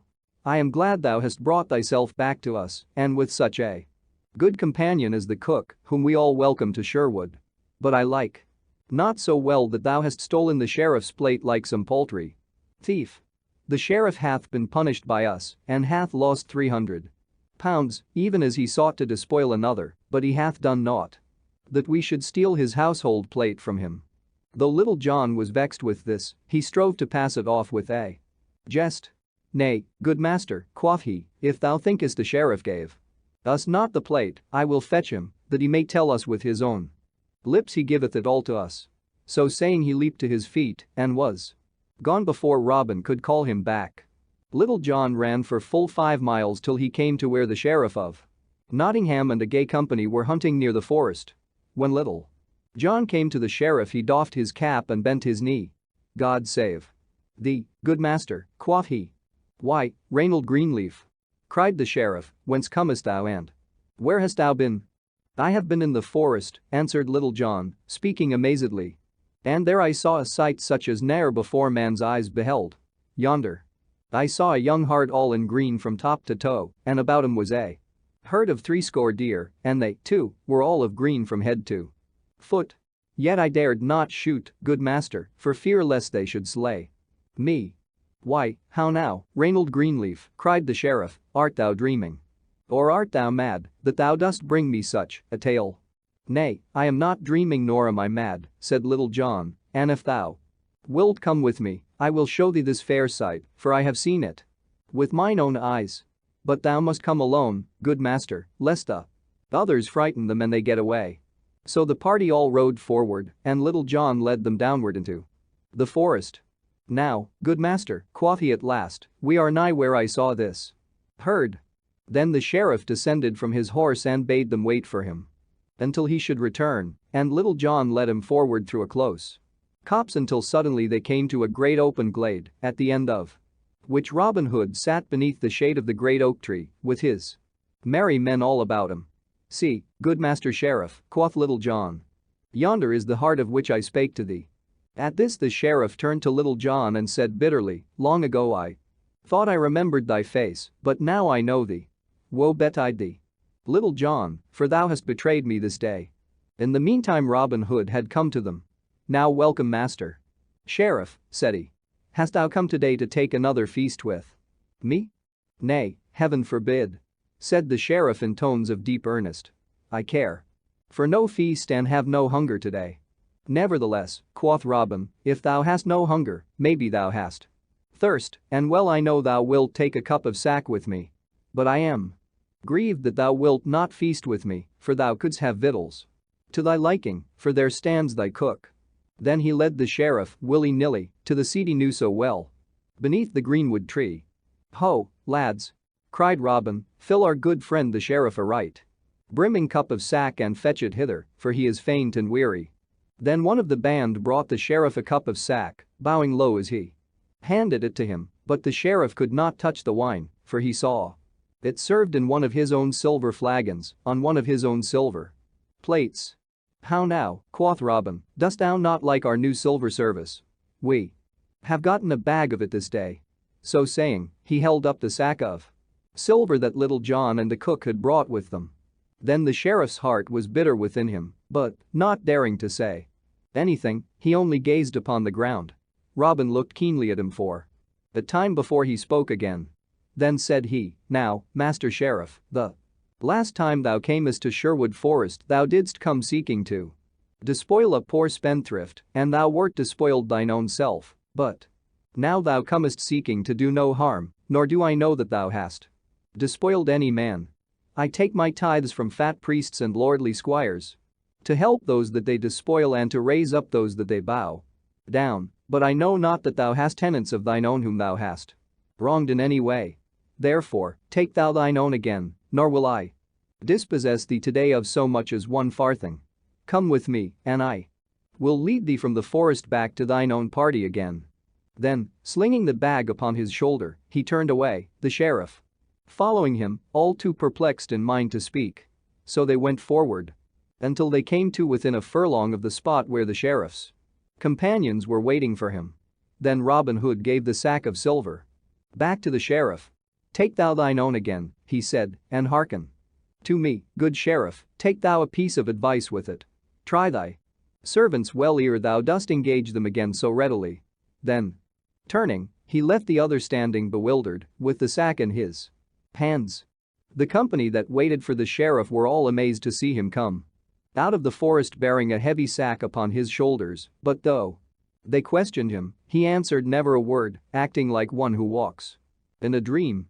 Without a word, he placed the bag across his nag's back and then, mounting, rode away, all following him, but all the time there was a great turmoil of thoughts within his head, tumbling one over the other. And thus ends the merry tale of Little John and how he entered the sheriff's service. Little John and the Tanner of Bly. One fine day, not long after Little John had left abiding with the sheriff and had come back, with his worship's cook, to the merry greenwood, as has just been told, Robin Hood and a few chosen fellows of his band lay upon the soft sward beneath the greenwood tree where they dwelled. The day was warm and sultry, so that while most of the band were scattered through the forest upon this mission and upon that. These few stout fellows lay lazily beneath the shade of the tree in the soft afternoon, passing jests among themselves and telling merry stories. With laughter and mirth. All the air was laden with the bitter fragrance of the May, and all the bosky shades of the woodlands beyond rang with the sweet song of birds. The throstle cock, the cuckoo, and the wood pigeon, and with the song of birds mingled the cool sound of the gurgling brook that leaped out of the forest shades and ran fretting amid its rough grey stones across the sunlit open glade before the trysting tree. And a fair sight was that half-score of tall, stout yeomen, all clad in Lincoln green, lying beneath the broad spreading branches of the great oak tree, amid the quivering leaves of which the sunlight shivered and fell in dancing patches upon the grass. Suddenly Robin Hood smote his knee. "By St. Dunstan," quoth he, "I had nigh forgot that quarter-day cometh on apace, and yet no cloth of Lincoln green in all our store. It must be looked to, and that in quick season. Come, busk thee, Little John. Stir those lazy bones of thine, for thou must get thee straightway to our good gossip, the draper Hugh Longshanks of Ancaster. Bid him send us straightway 20 yards of fair cloth of Lincoln green, and mayhap the journey may take some of the fat from off thy bones that thou hast gotten from lazy living at our dear sheriff's." "Nay," muttered Little John, for he had heard so much upon this score that he was sore upon the point. "Nay, truly, mayhap I have more flesh upon my joints than I once had, yet, flesh or no flesh, I doubt not that I could still hold my place and footing upon a narrow bridge against a yeoman in Sherwood or Nottinghamshire, for the matter of that. Even though he had no more fat about his bones than thou hast, good master." At this reply a great shout of laughter went up, and all looked at Robin Hood, for each man knew that Little John spake of a certain fight that happened between their master and himself, through which they first became acquainted. "Nay," quoth Robin Hood, laughing louder than all. "Heaven forbid that I should doubt thee, for I care for no taste of thy staff myself, Little John. I must needs own that there are those of my band can handle a 7-foot staff more deftly than I, yet no man in all Nottinghamshire can draw grey goose shaft with my fingers. Nevertheless, a journey to Ancaster may not be ill for thee, so go thou, as I bid, and thou hadst best go this very evening, for since thou hast abided at the sheriff's, many know thy face, and if thou goest in broad daylight, thou mayst get thyself into a coil with some of his worship's men-at-arms. Bide thou here till I bring thee money to pay our good Hugh. I warrant he hath no better customers in all Nottinghamshire than we." So saying, Robin left them and entered the forest. Not far from the trysting tree was a great rock in which a chamber had been hewn, the entrance being barred by a massive oaken door 2 palms breadth in thickness, studded about with spikes, and fastened with a great padlock.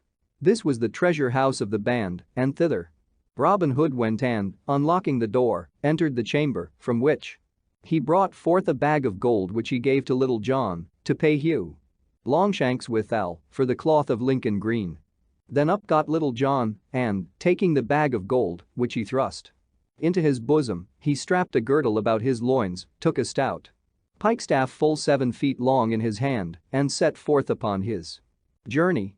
So he strode whistling along the leafy forest path that led to Fosse Way, turning neither to the right hand nor the left, until at last he came to where the path branched, leading on the one hand onward to Fosse Way, and on the other, as well Little John knew, to the Merry Blue Boar Inn. Here Little John suddenly ceased whistling and stopped in the middle of the path. First he looked up and then he looked down, and then, tilting his cap over one eye, he slowly scratched the back part of his head. For thus it was. At the sight of these 2 roads, 2 voices began to alarum within him, the one crying, "There lies the road to the Blue Boar Inn, a can of brown October, and a merry night with sweet companions such as thou mayst find there," the other, "There lies the way to Ancaster and the duty thou art sent upon." Now the first of these 2 voices was far the louder, for Little John had grown passing fond of good living through abiding at the sheriff's house, so, presently, looking up into the blue sky, across which bright clouds were sailing like silver boats and swallows skimming in circling flight, quoth he, "I fear me it will rain this evening, so I'll land stop at the Blue Boar till it passes by, for I know my good master would not have me wet to the skin. So, without more ado, off he strode down the path that lay the way of his likings. Now there was no sign of any foul weather, but when one wishes to do a thing, as Little John did, one finds no lack of reasons for the doing. 4 merry wags were at the Blue Boar Inn, a butcher, a beggar, and 2 barefoot friars. Little John heard them singing from afar as he walked through the hush of the mellow twilight that was now falling over hill and dale. Right glad were they to welcome such a merry blade as Little John. Fresh cans of ale were brought, and with jest and song and merry tales the hours slipped away on fleeting wings. None thought of time or tide till the night was so far gone that Little John put by the thought of setting forth upon his journey again that night, and so bided at the Blue Boar Inn until the morrow. Now it was an ill piece of luck for Little John that he left his duty for his pleasure, and he paid a great score for it, as we are all apt to do in the same case, as you shall see. Up he rose at the dawn of the next day, and, taking his stout pikestaff in his hand, he set forth upon his journey once more, as though he would make up for lost time. In the good town of Bly there lived a stout tanner, celebrated far and near for feats of strength and many tough bouts at wrestling and the quarterstaff. For 5 years he had held the mid-country champion belt for wrestling, till the great Admiral Lincoln cast him in the ring and broke one of his ribs, but at quarterstaff he had never yet met his match in all the country about. Besides all this, he dearly loved the longbow and a sly jaunt in the forest when the moon was full and the dun deer in season, so that the king's rangers kept a shrewd eye upon him and his doings, for Arthur a Bland's house was apt to have a plenty of meat in it that was more like venison than the law allowed. Now Arthur had been to Nottingham town the day before Little John set forth on his errand, there to sell a half-score of tanned cowhides. At the dawn of the same day that Little John left the inn, he started from Nottingham, homeward for Bly. His way led, all in the dewy morn, past the verge of Sherwood Forest, where the birds were welcoming the lovely day with a great and merry jubilee. Across the tanner's shoulders was slung his stout quarterstaff, ever near enough to him to be gripped quickly, and on his head was a cap of doubled cowhide, so tough that it could hardly be cloven even by a broadsword. Now, quoth Arthur a Bland to himself, when he had come to that part of the road that cut through a corner of the forest, no doubt at this time of year the dun deer are coming from the forest depths nigher to the open meadow lands. Mayhap I may chance to catch a sight of the dainty brown darlings thus early in the morn. For there was nothing he loved better than to look upon a tripping herd of deer, even when he could not tickle their ribs with a cloth-yard shaft. Accordingly, quitting the path, he went peeping this way and that through the underbrush, spying now here and now there, with all the wiles of a master of woodcraft and of one who had more than once donned a doublet of Lincoln green.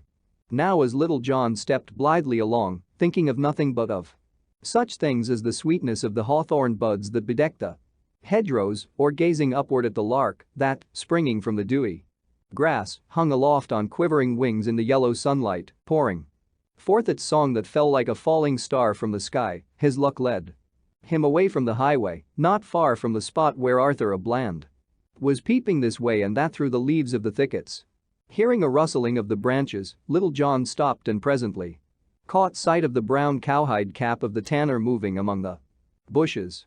I do much wonder, quoth Little John to himself, what yon knave is after, that he should go thus peeping and peering about. I verily believe that yon scurvy varlet is no better than a thief, and cometh here after our own and the good king's dun deer. For by much roving in the forest, Little John had come to look upon all the deer in Sherwood as belonging to Robin Hood and his band as much as to good King Harry. Nay, quoth he again, after a time, this matter must end be looked into. So, quitting the highroad, he also entered the thickets and began spying around after stout Arthur a Bland. So for a long time they both of them went hunting about, Little John after the tanner and the tanner after the deer. At last Little John trod upon a stick, which snapped under his foot, whereupon, hearing the noise, the tanner turned quickly and caught sight of the yeoman. Seeing that the tanner had spied him out, Little John put a bold face upon the matter.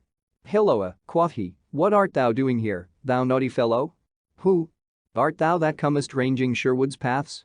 In very sooth thou hast An evil cast of countenance, and I do think, truly, that thou art no better than a thief, and comest after our good king's deer. Nay, quoth the tanner boldly, for, though taken by surprise, he was not a man to be frightened by big words. Thou liest in thy teeth. I am no thief, but an honest craftsman. As for my countenance, it is what it is, and, for the matter of that, thine own is none too pretty, thou saucy fellow. Ha! Quoth Little John in a great loud voice, wouldst thou give me back talk? Now I have a great part of a mind to crack thy pot for thee. I would have thee know, fellow, that I am, as it were, one of the king's foresters. Leastwise, muttered he to himself, I and my friends do take good care of our good sovereign's deer. I care not who thou art, answered the bold tanner, and unless thou hast many more of thy kind by thee, thou canst never make Arthur a bland. Cry a mercy. Is it so? Cried Little John in a rage.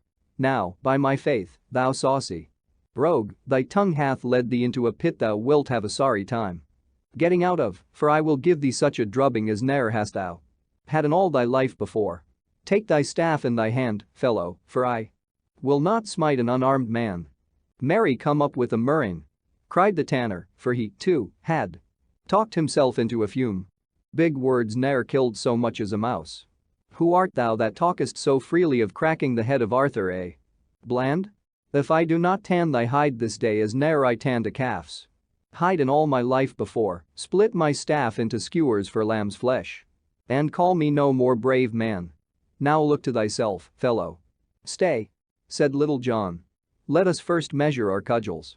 I do reckon my staff longer than thine, and I would not take vantage of thee by even so much as an inch. Nay, I pass not for length, answered the tanner. My staff is long enough to knock down a calf, so look to thyself, fellow, I say again. So, without more ado, each gripped his staff in the middle, and, with fell and angry looks, they came slowly together. Now news had been brought to Robin Hood how that Little John, instead of doing his bidding, had passed by duty for pleasure, and so had stopped overnight with merry company at the Blue Boar Inn, instead of going straight to Ancaster. So, being vexed to his heart by this, he set forth at dawn of day to seek Little John at the Blue Boar, or at least to meet the yeoman on the way and ease his heart of what he thought of the matter. As thus he strode along in anger, putting together the words he would use to chide Little John, he heard, of a sudden, loud and angry voices, as of men in a rage, passing fell words back and forth from one to the other. At this, Robin Hood stopped and listened. Surely, quoth he to himself, that is Little John's voice, and he is talking in anger. Also, methinks the other is strange to my ears. Now heaven forfend that my good trusty Little John should have fallen into the hands of the king's rangers. I must see to this matter, and that quickly. Thus spoke Robin Hood to himself, all his anger passing away like a breath from the window pane at the thought that perhaps his trusty right-hand man was in some danger of his life. So cautiously he made his way through the thickets whence the voices came, and, pushing aside the leaves, peeped into the little open space where the two men, staff in hand, were coming slowly together. Ha! Quoth Robin to himself, here is merry sport afoot. Now I would give 3 golden angels from my own pocket if yon stout fellow would give Little John a right sound drubbing. It would please me to see him well thumped for having failed in my bidding. I fear me, though, there is but poor chance of my seeing such a pleasant sight. So saying, he stretched himself at length upon the ground, that he might not only see the sport the better, but that he might enjoy the merry sight at his ease. As you may have seen 2 dogs that think to fight, walking slowly round and round each other, neither cur wishing to begin the combat, so those 2 stout yeomen moved slowly around, each watching for a chance to take the other unaware, and so get in the first blow. At last Little John struck like a flash, and rap. The tanner met the blow and turned it aside, and then smote back at Little John, who also turned the blow, and so this mighty battle began. Then up and down and back and forth they trod, the blows falling so thick and fast that, at a distance, one would have thought that half a score of men were fighting. Thus they fought for nigh a half an hour, until the ground was all plowed up with the digging of their heels, and their breathing grew labored like the oxen. The furrow But Little John suffered the most, for he had become unused to such stiff labor, and his joints were not as supple as they had been before he went to dwell with the sheriff. All this time Robin Hood lay beneath the bush, rejoicing at such a comely bout of quarterstaff. "By my faith," quoth he to himself, "never had I thought to see Little John so evenly matched in all my life. Belike, though, he would have overcome yon fellow before this had he been in his former trim." At last Little John saw his chance and, throwing all the strength he felt going from him into one blow that might have felled an ox, he struck at the tanner with might and main. And now did the tanner's cowhide cap stand him in good stead, and but for it he might never have held staff in hand again. As it was, the blow he caught beside the head was so shrewd that it sent him staggering across the little glade, so that, if Little John had had the strength to follow up his vantage, it would have been ill for stout Arthur. But he regained himself quickly and, at arm's length, struck back a blow at Little John, and this time the stroke reached its mark, and down went Little John at full length, his cudgel flying from his hand as he fell. Then, raising his staff, stout Arthur dealt him another blow upon the ribs. "Hold!" roared Little John. "Wouldst thou strike a man when he is down?" "Ay, marry would I," quoth the tanner, giving him another thwack with his staff. "Stop!" roared Little John. "Help! Hold, I say! I yield me! I yield me, I say, good fellow! Hast thou had enough?" asked the tanner grimly, holding his staff aloft. "Ay, marry, and more than enough. And thou dost own that I am the better man of the two?" "Yea, truly, and a murrain seize thee," said Little John, the first, the loud and the last to his beard. "Then thou mayst go thy ways, and thank thy patron saint that I am a merciful man," said the tanner. "A plague owes such mercy as thine," said Little John, sitting up and feeling his ribs where the tanner had cudgeled him. "I make my vow, my ribs feel as though every one of them were broken in twain. I tell thee, good fellow, I did think there was never a man in all Nottinghamshire could do to me what thou hast done this day." "And so thought I, also," cried Robin Hood, bursting out of the thicket and shouting with laughter till the tears ran down his cheeks. "Oh man! Man!"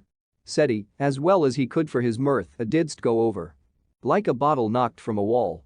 "I did see the whole merry bout, and never did I think to see thee yield thyself so, hand and foot, to any man in all merry England.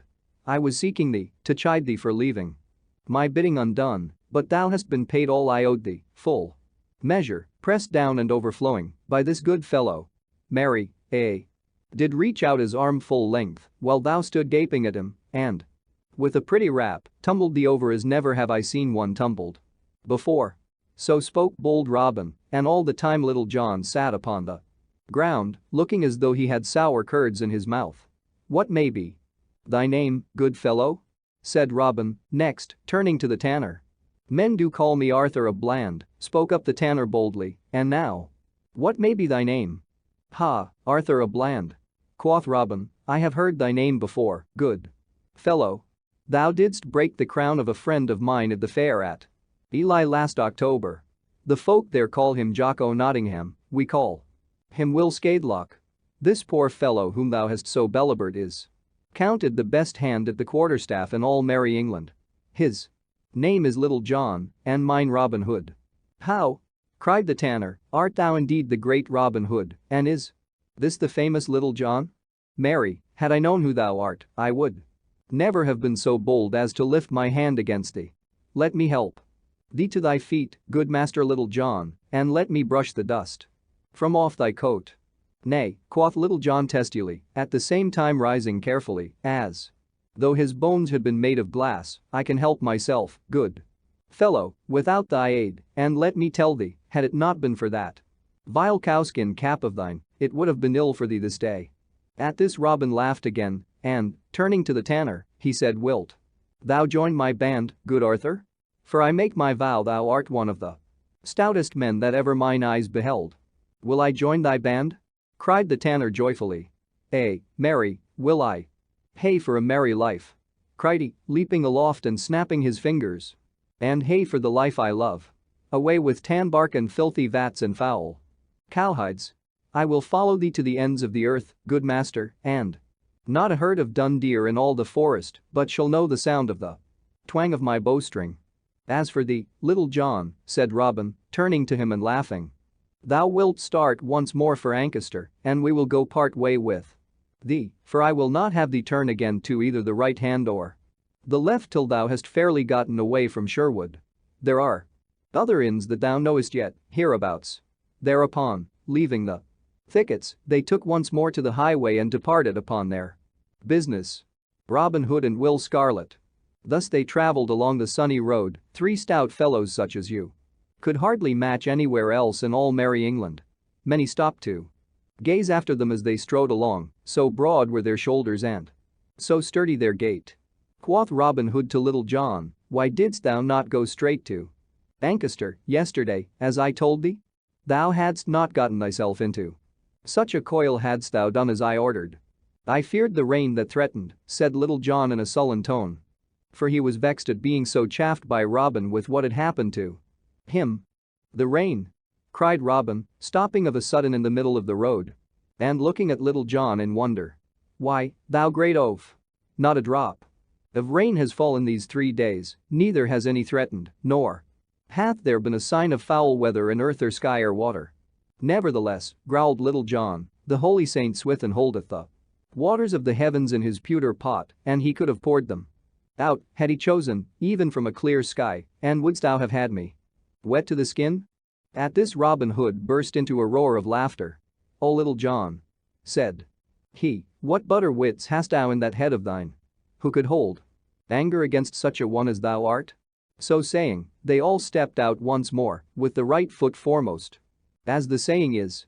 After they had travelled some distance, the day being warm and the road dusty, Robin Hood waxed thirsty, so, there being a fountain of water as cold as ice just behind the hedgerow, they crossed the stile and came to where the water bubbled up from beneath a mossy stone.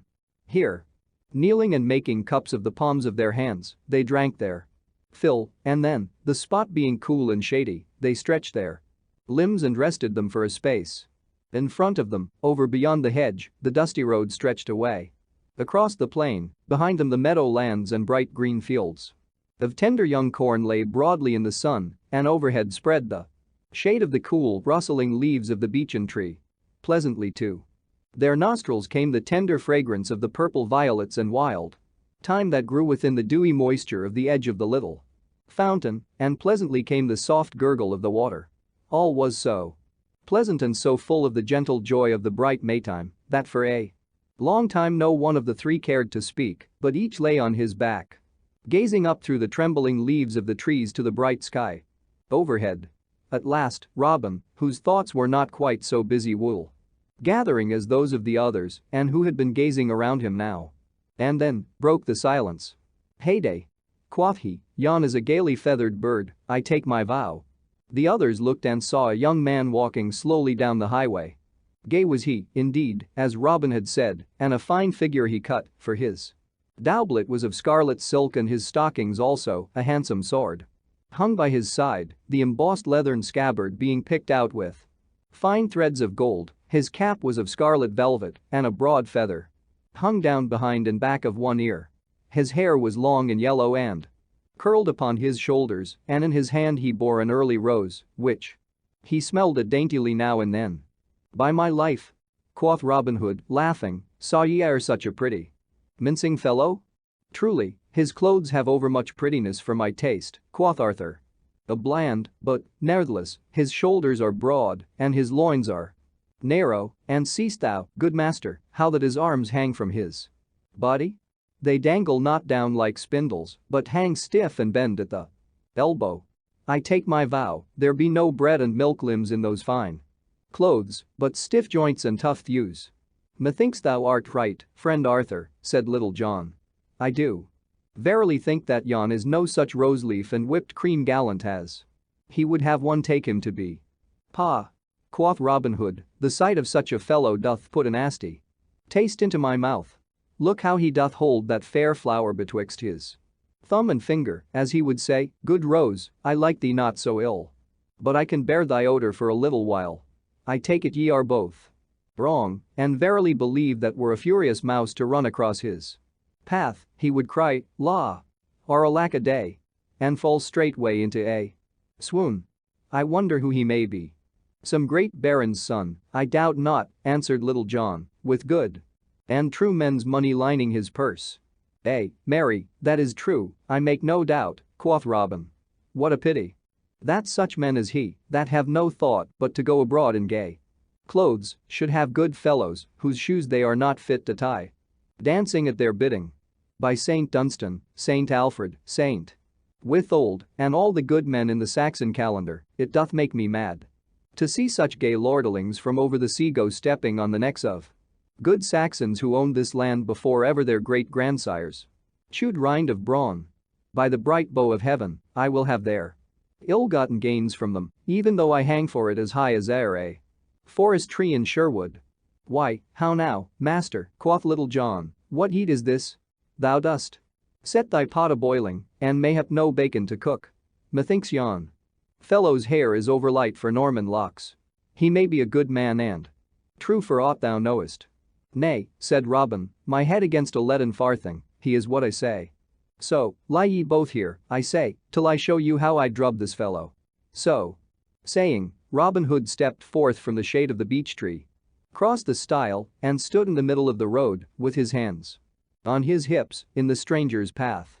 Meantime the stranger, who had been walking so slowly that all this talk was held before he came opposite the place where they were, neither quickened his pace nor seemed to see that such a man as Robin Hood was in the world. So Robin stood in the middle of the road, waiting while the other walked slowly forward, smelling his rose and looking this way and that and everywhere except at Robin. Hold! Cried Robin, when at last the other had come close to him. Hold! Stand where thou art. Wherefore should I hold, good fellow? Said the stranger in soft and gentle voice. And wherefore should I stand where I am? Ne'ertheless, as thou dost desire that I should stay, I will abide for a short time, that I may hear what thou mayst have to say to me. Then, quoth Robin, as thou dost so fairly do as I tell thee, and dost give me such soft speech, I will also treat thee with all due courtesy. I would have thee know, fair friend, that I am, as it were, a votary at the shrine of Saint Wilfrid who, thou mayst know, took, willy-nilly, all their gold from the heathen and melted it up into candlesticks. Wherefore, upon such as come hereabouts, I levy a certain toll, which I use for a better purpose, I hope, than to make candlesticks withal. Therefore, sweet chuck, I would have thee deliver to me thy purse, that I may look into it and judge, to the best of my poor powers, whether thou hast more wealth about thee than our law allows. For, as our good Gaffer Swanthold saith, he who is fat from overliving must needs lose blood. All this time the youth had been sniffing at the rose that he held betwixt his thumb and finger. Nay, said he with a gentle smile, when Robin Hood had done, I do love to hear thee talk, thou pretty fellow. And if, haply, thou art not yet done, finish, I beseech thee. I have yet some little time to stay. I have said all, quoth Robin, and now, if thou wilt give me thy purse, I will let thee go thy way without let or hindrance so soon as I shall see what it may hold. I will take none from thee if thou hast but little. Alas! It doth grieve me much, said the other, that I cannot do as thou dost wish. I have nothing to give thee. Let me go my way, I prithee. I have done thee no harm. Nay, thou goest not, quoth Robin, till thou hast shown me thy purse. Good friend, said the other gently, I have business elsewhere. I have given thee much time and have heard thee patiently. Prithee, let me depart in peace. I have spoken to thee, friend, said Robin sternly, and I now tell thee again, that thou goest not one step forward till thou hast done as I bid thee. So saying, he raised his quarterstaff above his head in a threatening way. Alas! Said the stranger sadly, it doth grieve me that this thing must be. I fear much that I must slay thee, thou poor fellow. So saying, he drew his sword. Put by thy weapon, quoth Robin. I would take no vantage of thee. Thy sword cannot stand against an oaken staff such as mine. I could snap it like a barley straw. Yonder is a good oaken thicket by the roadside. Take thee a cudgel thence and defend thyself fairly, if thou hast a taste for a sound drubbing. First the stranger measured Robin with his eye, and then he measured the oaken staff. Thou art right, good fellow, said he presently, truly. My sword is no match for that cudgel of thine. Bide thee a while till I get me a staff." So saying, he threw aside the rose that he had been holding all this time, thrust his sword back into the scabbard, and, with a more hasty step than he had yet used, stepped to the roadside, where grew the little clump of ground oaks Robin had spoken of. Choosing among them, he presently found a sapling to his liking. He did not cut it, but, rolling up his sleeves a little way, he laid hold of it, placed his heel against the ground, and, with one mighty pull, plucked the young tree up by the roots from out the very earth. Then he came back, trimming away the roots and tender stems with his sword as quietly as if he had done naught to speak of. Little John and the tanner had been watching all that passed, but when they saw the stranger drag the sapling up from the earth and heard the rending and snapping of its roots, the tanner pursed his lips together, drawing his breath between them in a long inward whistle. "By the breath of my body," said Little John, as soon as he could gather his wits from their wonder, "sawest thou that, Arthur? Marry, I think our poor master will stand but an ill chance with yon fellow. By our Lady, he plucked up yon green tree as it were a barley straw." Whatever Robin Hood thought, he stood his ground, and now he and the stranger in scarlet stood face to face. Well did Robin Hood hold his own that day as a mid-country yeoman. This way and that they fought, and back and forth, Robin's skill against the stranger's strength. The dust of the highway rose up around them like a cloud, so that at times Little John and the tanner could see nothing, but only hear the rattle of the staves against one another. Thrice Robin Hood struck the stranger, once upon the arm and twice upon the ribs, and yet had he warded all the others' blows, only one of which, had it met its mark, would have laid stout Robin lower in the dust than he had ever gone before. At last the stranger struck Robin's cudgel so fairly in the middle that he could hardly hold his staff in his hand. Again he struck, and Robin bent beneath the blow. A third time he struck, and now not only fairly beat down Robin's guard, but gave him such a rap, also, that down he tumbled into the dusty road. "Hold!" cried Robin Hood when he saw the stranger raising his staff. "Once more. I yield me." "Hold!" cried Little John, bursting from his cover, with the tanner at his heels. "Hold! Give over, I say." "Nay," answered the stranger quietly, "if there be two more of you, and each as stout as this good fellow, I am like to have my hands full. Nevertheless, come on, and I will strive my best to serve you all." "Stop!" cried Robin Hood, "we will fight no more. I take my vow, this is an ill day for thee and me, Little John. I do verily believe that my wrist and eke my arm are palsied by the jar of the blow that this stranger struck me." Then Little John turned to Robin Hood. "Why, how now, good master?" said he. "Alas! Thou art in an ill plight. Marry, thy jerkin is all baffled with the dust of the road. Let me help thee to arise." "A plague on thy aid!" cried Robin angrily. "I can get to my feet without thy help, good fellow. Nay, but let me at least dust thy coat for thee. I fear thy poor bones are mightily sore," quoth Little John soberly, but with a slight winkle in his eyes. "Give over, I say," quoth Robin in a fume. "My coat hath been dusted enough already, without aid of thine." Then, turning to the stranger, he said, "What may be thy name, good fellow?" "My name is Gamwell," answered the other. "Ha!"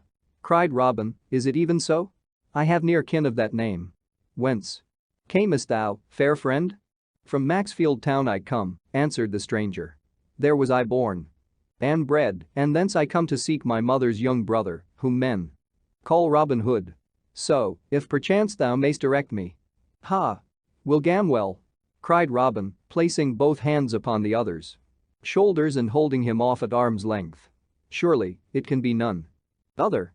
I might have known thee by that pretty maiden air of thine, that dainty, finicking manner of gait. Dost thou not know me, lad? Look upon me well." "Now, by the breath of my body," cried the other, "I do believe from my heart that thou art mine own Uncle Robin. Nay, certain it is so." And each flung his arms around the other, kissing him upon the cheek. Then once more Robin held his kinsman off at arm's length and scanned him keenly from top to toe. "Why, how now," quoth he, "what change is here? Verily, some 8 or 10 years ago I left thee a stripling lad with great joints and ill-hung limbs, and lo, Here thou art, as tight a fellow as e'er I set mine eyes upon. Dost thou not remember, lad, how I showed thee the proper way to nip the goose feather betwixt thy fingers and throw out thy bow arm steadily? Thou gayest great promise of being a keen archer. And dost thou not mind how I taught thee to fend and parry with the cudgel? Yea, said young Gamwell, and I did so look up to thee, and thought thee so above all other men that, I make my vow, had I known who thou wert, I would never have dared to lift hand against thee this day. I trust I did thee no great harm. No, no, quoth Robin hastily, and looking sideways at Little John. Thou didst not harm me. But say no more of that, I prithee. Yet I will say, lad, that I hope I may never feel again such a blow as thou didst give me. Beer lady, my arm doth tingle yet from fingernail to elbow. Truly, I thought that I was palsied for life. I tell thee, cause, that thou art the strongest man that ever I laid mine eyes upon. I take my vow, I felt my stomach quake when I beheld thee pluck up yon green tree. As thou didst. But tell me, how camest thou to leave Sir Edward and thy mother? Alas! Answered young Gamwell, it is an ill story, uncle, that I have to tell thee. My father's steward, who came to us after old Giles Crookleg died, was ever a saucy varlet, and I know not why my father kept him, saving that he did oversee with great judgment. It used to gall me to hear him speak up so boldly to my father, who, thou knowest, was ever a patient man to those about him, and slow to anger and harsh words. Well, one day and an ill day it was for that saucy fellow. He sought to berate my father, I standing by. I could stand it no longer. Good uncle, so, stepping forth, I gave him a box o' the ear, and wouldst thou believe it? The fellow straightway died aught. I think they said I broke his neck, or something o' the like. So off they packed me to seek thee and escape the law. I was on my way when thou sawest me. And here I am. Well, by the faith of my heart, quoth Robin Hood, for anyone escaping the law, thou wast taking it the most easily that ever I beheld in all my life. Whenever did anyone in all the world see one who had slain a man and was escaping because of it, tripping along the highway like a dainty court damsel, sniffing at a rose the while? Nay, uncle, answered Will Gamwell, overhaste never churned good butter, as the old saying hath it. Moreover, I do verily believe that this overstrength of my body hath taken the nimbleness out of my heels. Why, thou didst but just now rap me thrice, and I thee never a once, save by overbearing thee by my strength. Nay, quoth Robin, let us say no more on that score. I am right glad to see thee, Will, and thou wilt add great honor and credit to my band of merry fellows. But thou must change thy name, for warrants will be out presently against thee, so, because of thy gay clothes, thou shalt henceforth and for I be called Will Scarlet.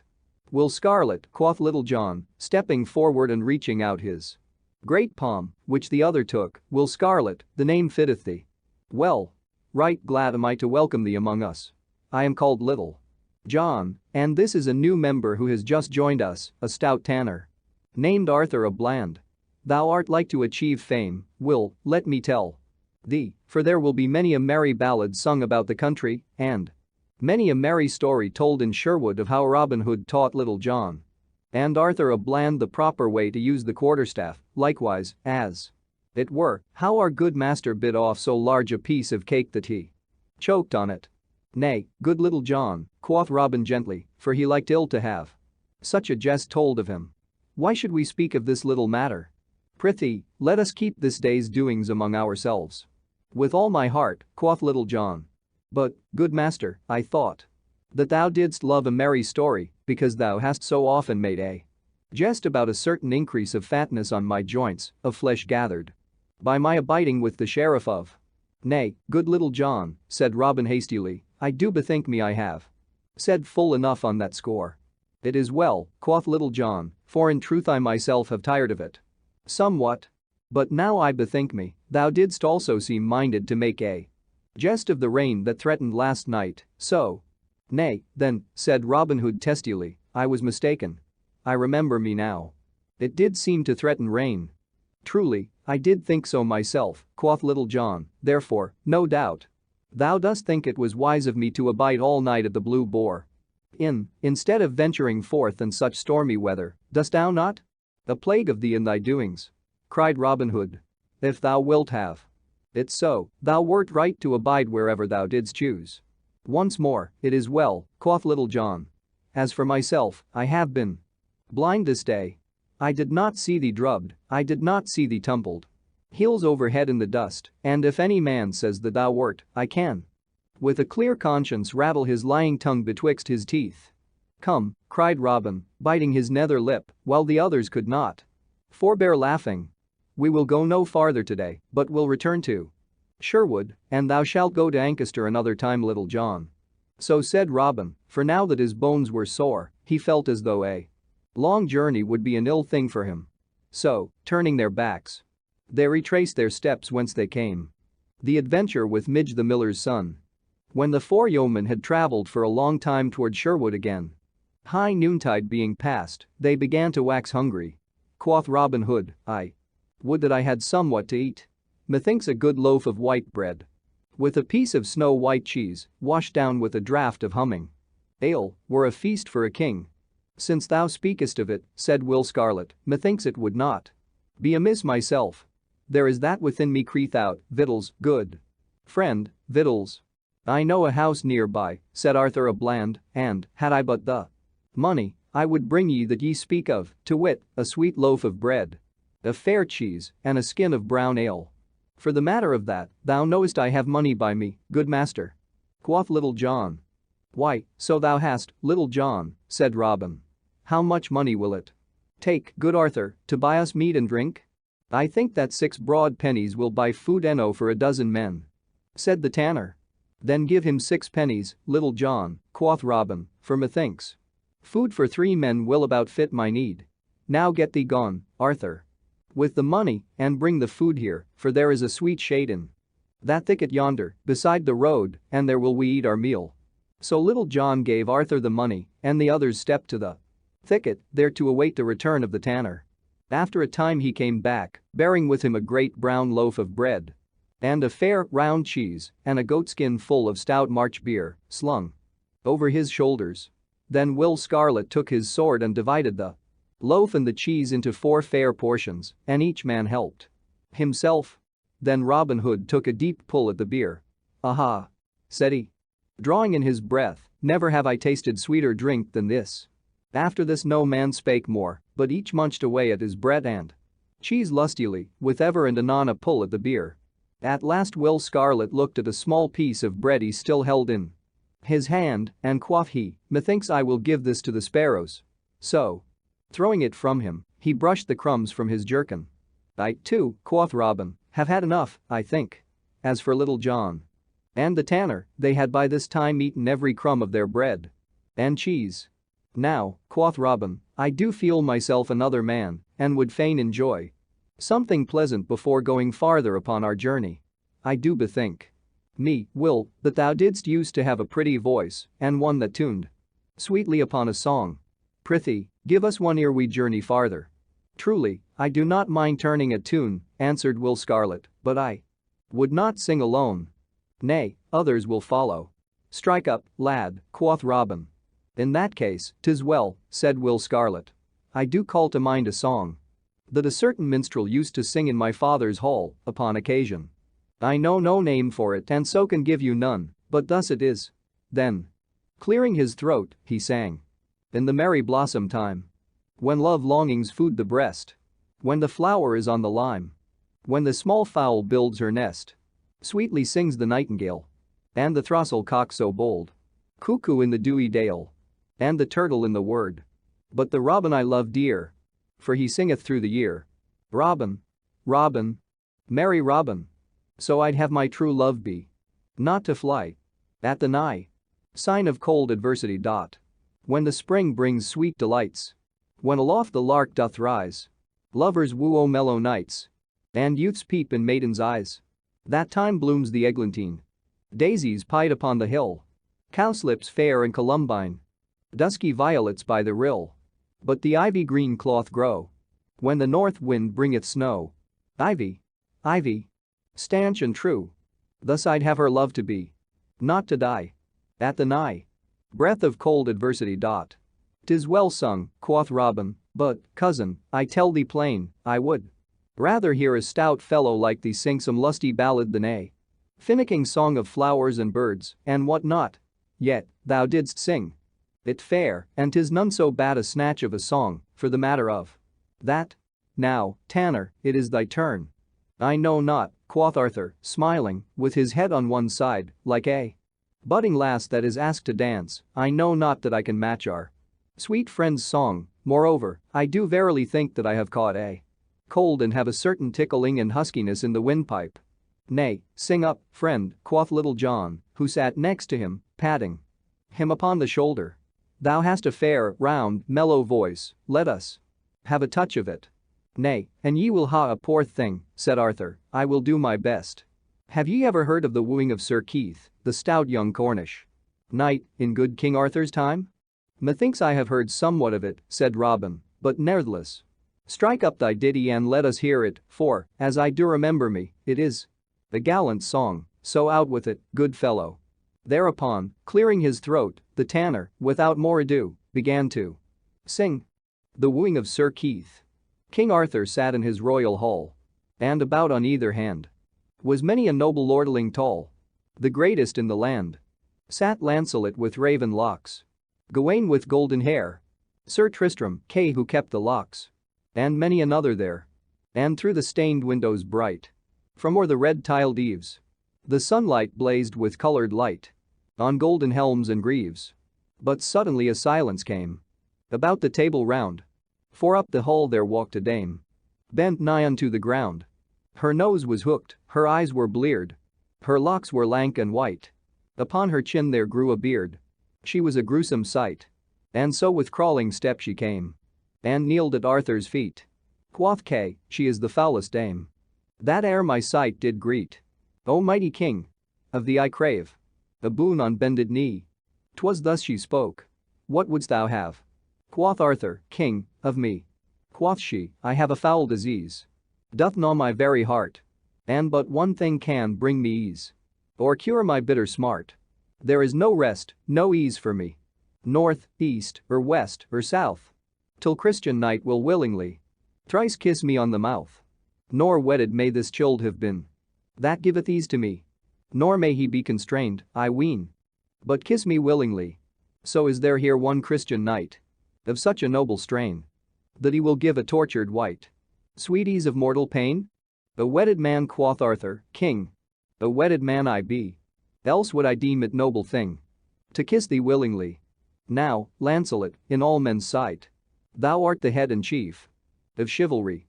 Come, noble knight, and give her quick relief. But Lancelot he turned aside and looked upon the ground, for it did sting his haughty pride to hear them laugh around. Come thou, Sir Tristram, quoth the king. Quoth he, it cannot be, for ne'er can I my stomach bring to do it willingly. Wilt thou, Sir Kay, thou scornful wight? Quoth Kay, nay, by my troth. What noble dame would kiss a knight that kissed so foul a mouth? Wilt thou, Gawain? I cannot, king. Sir Geraint? Nay, not I. My kisses no relief could bring, for sooner would I die. Then up and spake the youngest man of all about the board. Now such relief as Christian can I'll give to her, my lord. It was Sir Keith, a youthful knight, yet strong of limb and bold, with beard upon his chin as light as finest threads of gold. Quoth Kay, he hath no mistress yet that he may call his own, but here is one that's quick to get, as she herself has shown. He kissed her once, he kissed her twice, he kissed her 3 times o'er. A wondrous change came in a trice, and she was foul no more. Her cheeks grew red as any rose, her brow as white as lawn, her bosom like the winter snows, her eyes like those of fawn. Her breath grew sweet as summer breeze that blows the meadows o'er. Her voice grew soft as rustling trees, and cracked and harsh no more. Her hair grew glittering like the gold, her hands as white as milk. Her filthy rags, so foul and old, were changed to robes of silk. In great amaze the knights did stare.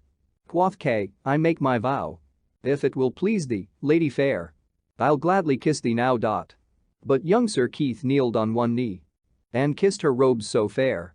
Oh, let me be thy slave, said he, for none to thee compare. She bent her down, she kissed his brow. She kissed his lips and eyes. Quoth she, "Thou art my master now. My lord, my love, arise. And all the wealth that is mine own. My lands, I give to thee. For never knight hath lady shown such noble courtesy. Bewitched was I, in bitter pain. But thou hast set me free. So now I am myself again. I give myself to thee. Yea, truly," quoth Robin Hood, when the tanner had made an end of singing, "it is as I remember it, a fair ditty, and a ballad with a pleasing tune of a song. It hath oftentimes seemed to me," said Will Scarlet, "that it hath a certain motive in it, and such as this, that a duty which seemeth to us sometimes ugly and harsh, when we do kiss it fairly upon the mouth, so to speak, is no such foul thing after all." "Methinks thou art right," quoth Robin, "and, contrariwise, that when we kiss a pleasure that appeareth gay it turneth foul to us, is it not so, Little John? Truly such a thing hath brought thee sore thumps this day. Nay, man, never look down in the mouth. Clear thy pipes and sing us a ditty." "Nay," said Little John, "I have none as fair as that merry Arthur has trolled. They are all poor things that I know. Moreover, my voice is not in tune today, and I would not spoil even a tolerable song by ill singing." Upon this all pressed Little John to sing, so that when he had denied them a proper length of time, such as is seemly in one that is asked to sing, he presently yielded. Quoth he, "Well, an ye will ha it, so, I will give you what I can. Like to fair Will, I have no title to my ditty, but thus it runs. O lady mine, the spring is here. With a hey non nigh non nigh. The sweet love season of the year. With a ninny ninny non nigh. Now lad and lass lie in the grass that groweth green, with flowers between. The buck doth rest. The leaves do start. The cock doth crow. The breeze doth blow. And all things laugh in. Who may yon fellow be coming along the road?" said Robin, breaking into the song. "I know not," quoth Little John in a surly voice. "But this I do know, that it is an ill thing to do to check the flow of a good song." "Nay, Little John," said Robin, "be not vexed, I prithee, but I have been watching him coming along, bent beneath that great bag over his shoulder, ever since thou didst begin thy song.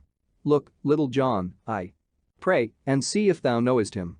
Little John looked whither Robin Hood pointed. "Truly," quoth he, "after a time, I think yon fellow is a certain young miller I have seen now and then around the edge of Sherwood, a poor wight, methinks, to spoil a good song about." "Now thou speakest of him," quoth Robin Hood, "methinks I myself have seen him now and then. Hath he not a mill over beyond Nottingham town, nigh to the Salisbury road?" "Thou art right, that is the man," said Little John. "A good stout fellow," quoth Robin. "I saw him crack Ned O'Bradford's crown about a fortnight since, and never saw I hair lifted more neatly in all my life before." By this time the young miller had come so near that they could see him clearly. His clothes were dusted with flour, and over his back he carried a great sack of meal, bending so as to bring the whole weight upon his shoulders, and across the sack was a thick quarterstaff. His limbs were stout and strong, and he strode along the dusty road right sturdily with the heavy sack across his shoulders. His cheeks were ruddy as a winter hip, his hair was flaxen in color, and on his chin was a downy growth of flaxen beard. "A good honest fellow," quoth Robin Hood, "and such an one as is a credit to English yeomanry. Now let us have a merry jest with him. We will forth as though we were common thieves and pretend to rob him of his honest gains. Then will we take him into the forest and give him a feast such as his stomach never held in all his life before. We will flood his throat with good canary and send him home with crowns in his purse for every penny he hath. What say ye, lads?" "Truly, it is a merry thought," said Will Scarlet. "It is well planned," quoth Little John, "but all the saints preserve us from any more drubbings this day. Marry, my poor bones ache so that I—" "Prithee peace, Little John," quoth Robin. "Thy foolish tongue will get us both well laughed at yet." "My foolish tongue, forsooth," growled Little John to Arthur a Bland. "I would it could keep our master from getting us into another coil this day." But now the miller, plodding along the road, had come opposite to where the yeoman lay hidden, whereupon all four of them ran at him and surrounded him. "Hold, friend!" cried Robin to the miller, whereupon he turned slowly, with the weight of the bag upon his shoulder, and looked at each in turn. All bewildered, for though a good stout man his wits did not skip like roasting chestnuts. "Who bids me stay?" said the miller in a voice deep and gruff, like the growl of a great dog. "Marry, that do I," quoth Robin, "and let me tell thee, friend, thou hadst best mind my bidding." "And who art thou, good friend?" said the miller, throwing the great sack of meal from his shoulder to the ground, "and who are those with thee?" "We be 4 good Christian men," quoth Robin, "and would fain help thee by carrying part of thy heavy load." "I give you all thanks," said the miller, "but my bag is none that heavy that I cannot carry it e'en by myself." "Nay, thou dost mistake," quoth Robin, "I meant that thou mightest perhaps have some heavy farthings or pence about thee, not to speak of silver and gold. Our good gaffer Swanthold saith that gold is an over-heavy burden for a 2-legged ass to carry, so we would e'en lift some of this load from thee." "Alas!" cried the miller, "what would ye do to me? I have not about me so much as a clipped groat. Do me no harm, I pray you, but let me depart in peace. Moreover, let me tell you that ye are upon Robin Hood's ground, and should he find you seeking to rob an honest craftsman, he will clip your ears to your heads and scourge you even to the walls of Nottingham." "In truth I fear Robin Hood no more than I do myself," quoth jolly Robin. "Thou must this day give up to me every penny thou hast about thee. Nay, if thou dost budge an inch I will rattle this staff about thine ears." "Nay, smite me not," cried the miller, throwing up his elbow as though he feared the blow. "Thou mayst search me if thou wilt, but thou wilt find nothing upon me, pouch, pocket, or skin." "Is it so?" quoth Robin Hood, looking keenly upon him. "Now I believe that what thou tellest is no true tale. If I am not much mistook thou hast somewhat in the bottom of that fat sack of meal. Good Arthur, empty the bag upon the ground, I warrant thou wilt find a shilling or 2 in the flour." "Alas!" cried the miller, falling upon his knees, "spoil not all my good meal. It can better you not, and will ruin me. Spare it, and I will give up the money in the bag." "Ha!"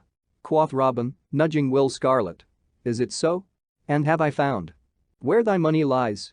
Marry, I have a wondrous nose for the blessed image of good King Harry.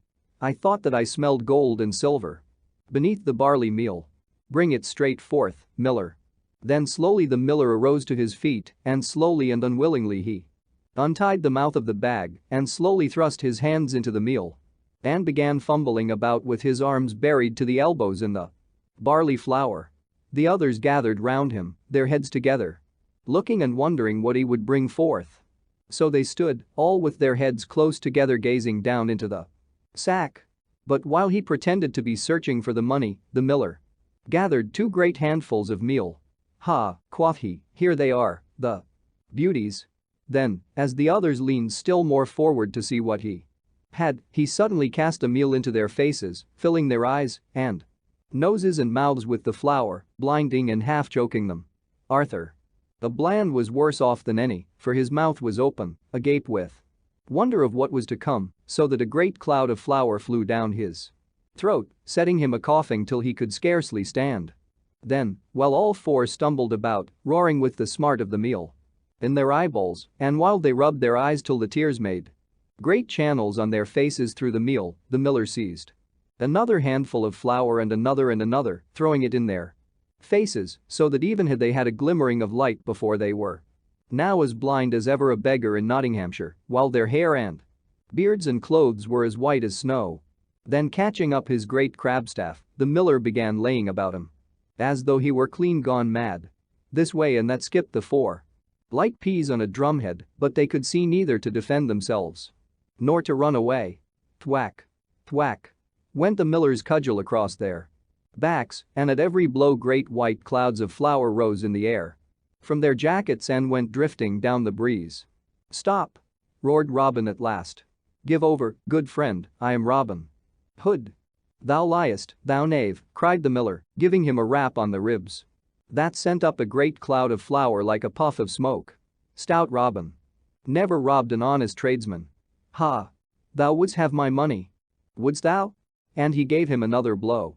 "Nay, thou art not getting Thy share, thou long-legged knave. Share and share alike." And he smote Little John across the shoulders so that he sent him skipping half across the road. "Nay, fear not, it is thy turn now, Black Beard." And he gave the tanner a crack that made him roar for all his coughing. "How? Now, Red Coat, let me brush the dust from thee," cried he, smiting Will Scarlet.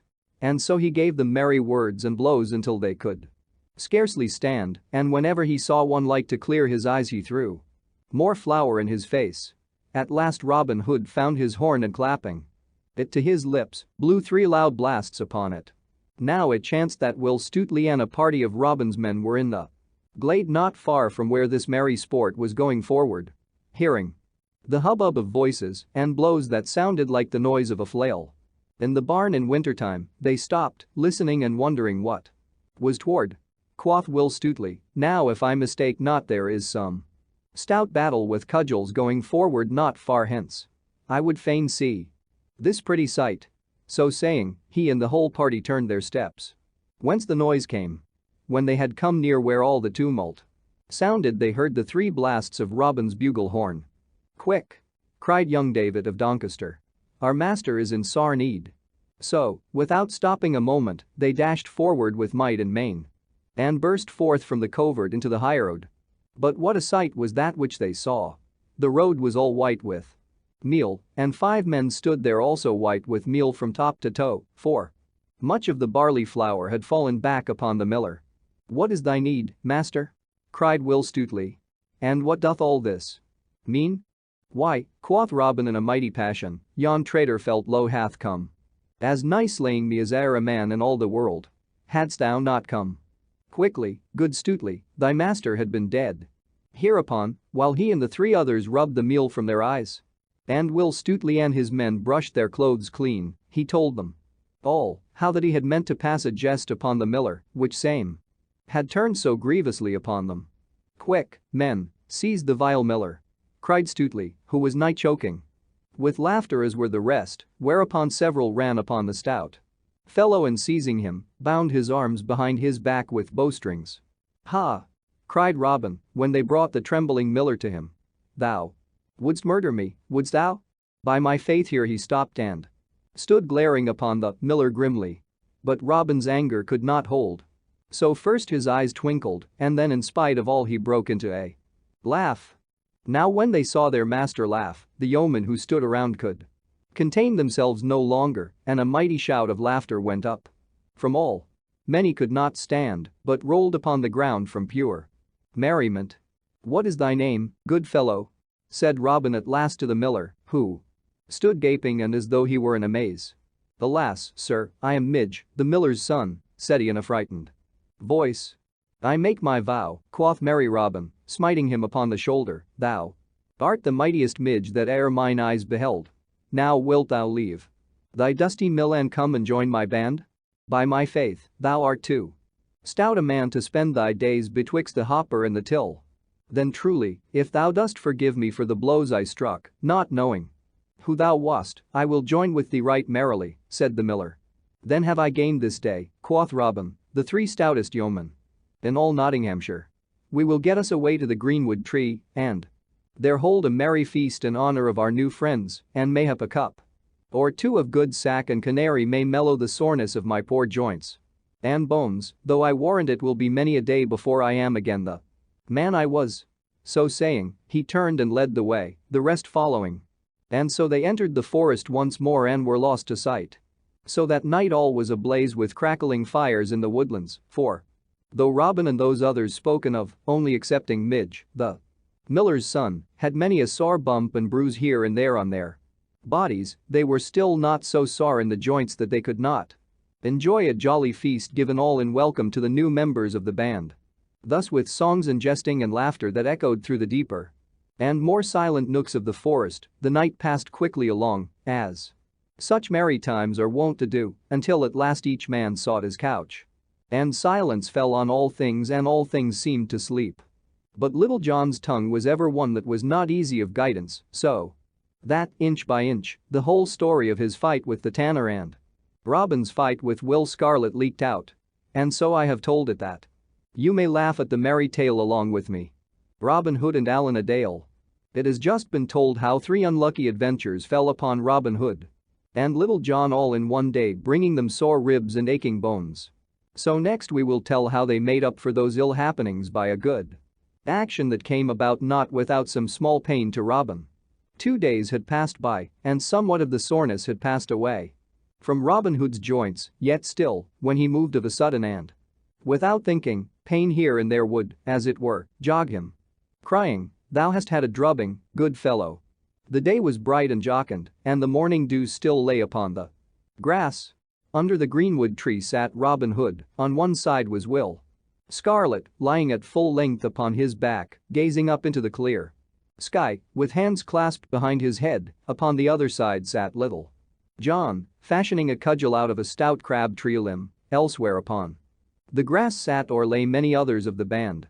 "By the faith of my heart," quoth merry Robin, "I do bethink me that we have had no one to dine with us for this long time. Our money groweth low in the purse, for no one hath come to pay a reckoning for many a day. Now busk thee, good Stuteley, and choose thee 6 men, and get thee gone to Fosse Way or thereabouts, and see that thou bringest someone to eat with us this evening. Meantime we will prepare a grand feast to do whosoever may come the greater honor. And stay, good Stuteley, I would have thee take Will Scarlet with thee, for it is meet that he should become acquaint with the ways of the forest. Now do I thank thee, good master," quoth Stuteley, springing to his feet, "that thou hast chosen me for this adventure. Truly, my limbs do grow slack through abiding idly here. As for 2 of my 6, I will choose Midge the miller and Arthur of Bland, for, as well thou knowest, good master, they are stout fists at the quarterstaff. Is it not so, Little John?" At this all laughed but Little John and Robin, who twisted up his face. "I can speak for Midge," said he, "and likewise for my cousin Scarlet. This very blessed morn I looked at my ribs and found them as many colors as a beggar's cloak. So, having chosen 4 more stout fellows, Will Stuteley and his band set forth to Fosse Way to find whether they might not come across some rich guest to feast that day in Sherwood with Robin and his band. For all the livelong day they abided near this highway. Each man had brought with him a good store of cold meat and a bottle of stout March beer to stay his stomach till the homecoming. So when high noontide had come they sat them down upon the soft grass beneath a green and wide spreading hawthorn bush and held a hearty and jovial feast. After this, one kept watch while the others napped, for it was a still and sultry day. Thus they passed the time pleasantly enow, but no guest such as they desired showed his face in all the time that they lay hidden there. Many passed along the dusty road in the glare of the sun. Now it was a bevy of chattering damsels merrily tripping along, now it was a plodding tinker, now a merry shepherd lad, now a sturdy farmer, all gazing ahead along the road, unconscious of the 7 stout fellows that lay hidden so near them. Such were the travelers along the way, but fat abbot, rich esquire, or money-laden usurer came there none. At last the sun began to sink low in the heavens, the light grew red and the shadows long. The air grew full of silence, the birds twittered sleepily, and from afar came, faint and clear, the musical song of the milkmaid calling the kine home to the milking. Then Stuteley arose from where he was lying. "A plague of such ill luck," quoth he. "Here have we abided all day, and no bird worth the shooting, so to speak, hath come within reach of our bolt. Had I gone forth on an innocent errand, I had met a dozen stout priests or a score of pursy money lenders. But it is ever thus. The dun deer are never so scarce as when one has a grey goose feather nipped betwixt the fingers. Come, lads, let us pack up and home again, say I." Accordingly, the others arose, and, coming forth from out the thicket, they all turned their toes back again to Sherwood. After they had gone some distance, Will Stuteley, who headed the party, suddenly stopped. "Hist!" quoth he, for his ears were as sharp as those of a 5-year-old fox. "Hark, lads! Methinks I hear a sound." At this all stopped and listened with bated breath, albeit for a time they could hear nothing, their ears being duller than Stuteley's.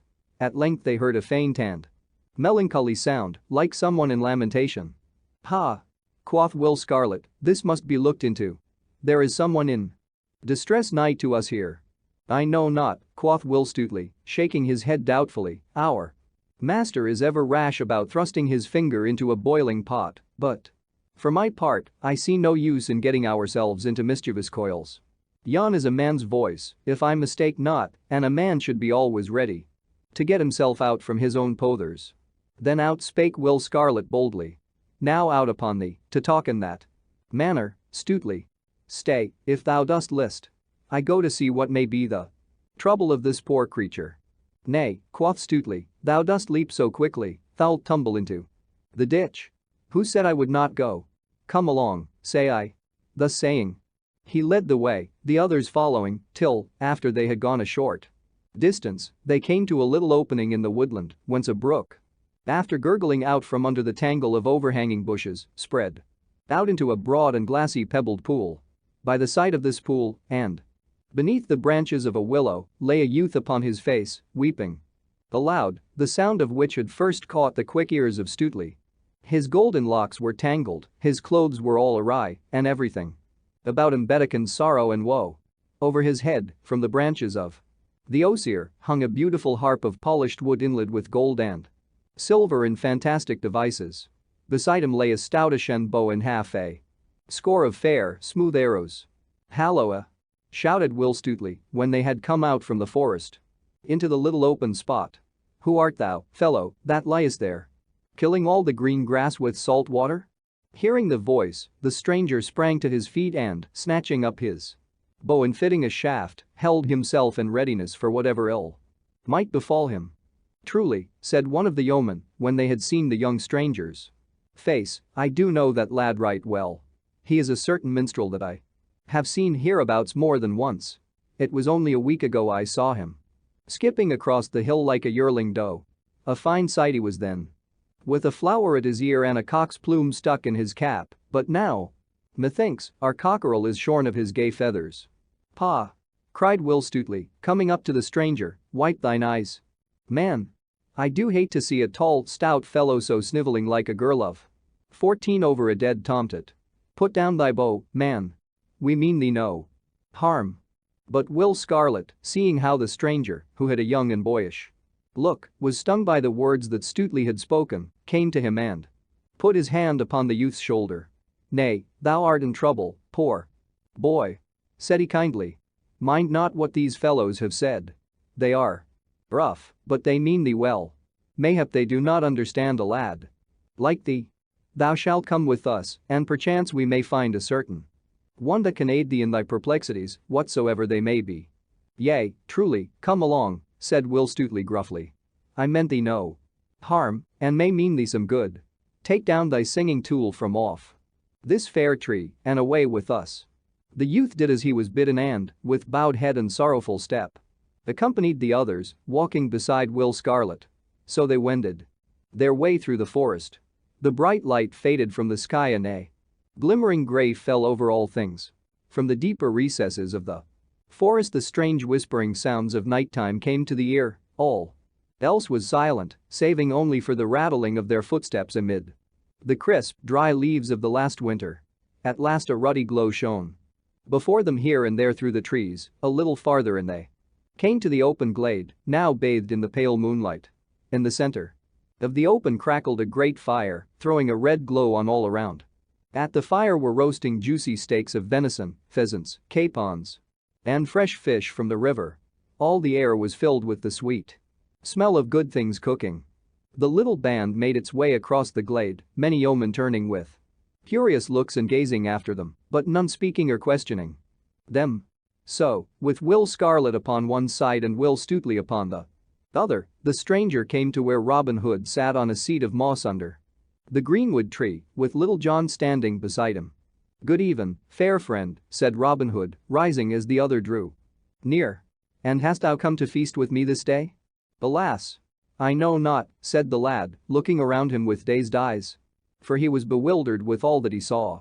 Truly, I know not whether I be in a dream, said he to himself in a low voice. Nay, marry, quoth Robin, laughing, thou art awake, as thou wilt presently find, for a fine feast is a-cooking for thee. Thou art our honored guest this day. Still the young stranger looked about him, as though in a dream. Presently he turned to Robin. "Methinks," said he, "I know now where I am and what hath befallen me. Art not thou the great Robin Hood?" "Thou hast hit the bull's-eye," quoth Robin, clapping him upon the shoulder. "Men hereabouts do call me by that name. Sin thou knowest me, thou knowest also that he who feasteth with me must pay his reckoning. I trust thou hast a full purse with thee, fair stranger."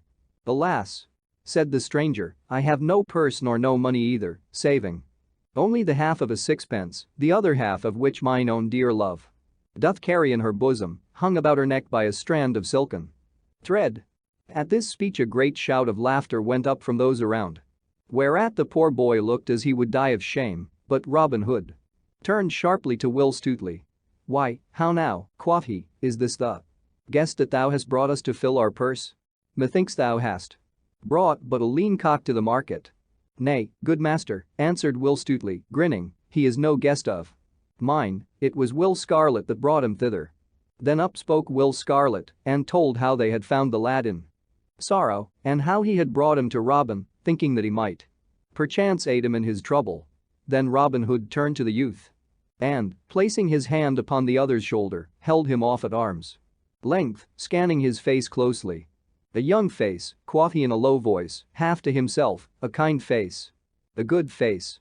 'Tis like a maiden's for purity and, withal, the fairest that e'er mine eyes did see, but, if I may judge fairly by thy looks, grief cometh to young as well as to old." At these words, spoken so kindly, the poor lad's eyes brimmed up with tears. "Nay, nay," said Robin hastily, "cheer up, lad, I warrant thy case is not so bad that it cannot be mended. What may be thy name?" "Allan a Dale is my name, good master." "Allan a Dale," repeated Robin, musing. "Allan a Dale. It doth seem to me that the name is not altogether strange to mine ears. Yea, surely. Thou art the minstrel of whom we have been hearing lately, whose voice so charmeth all men. Dost thou not come from the Dale of Rotherstream? Over beyond Staveley?"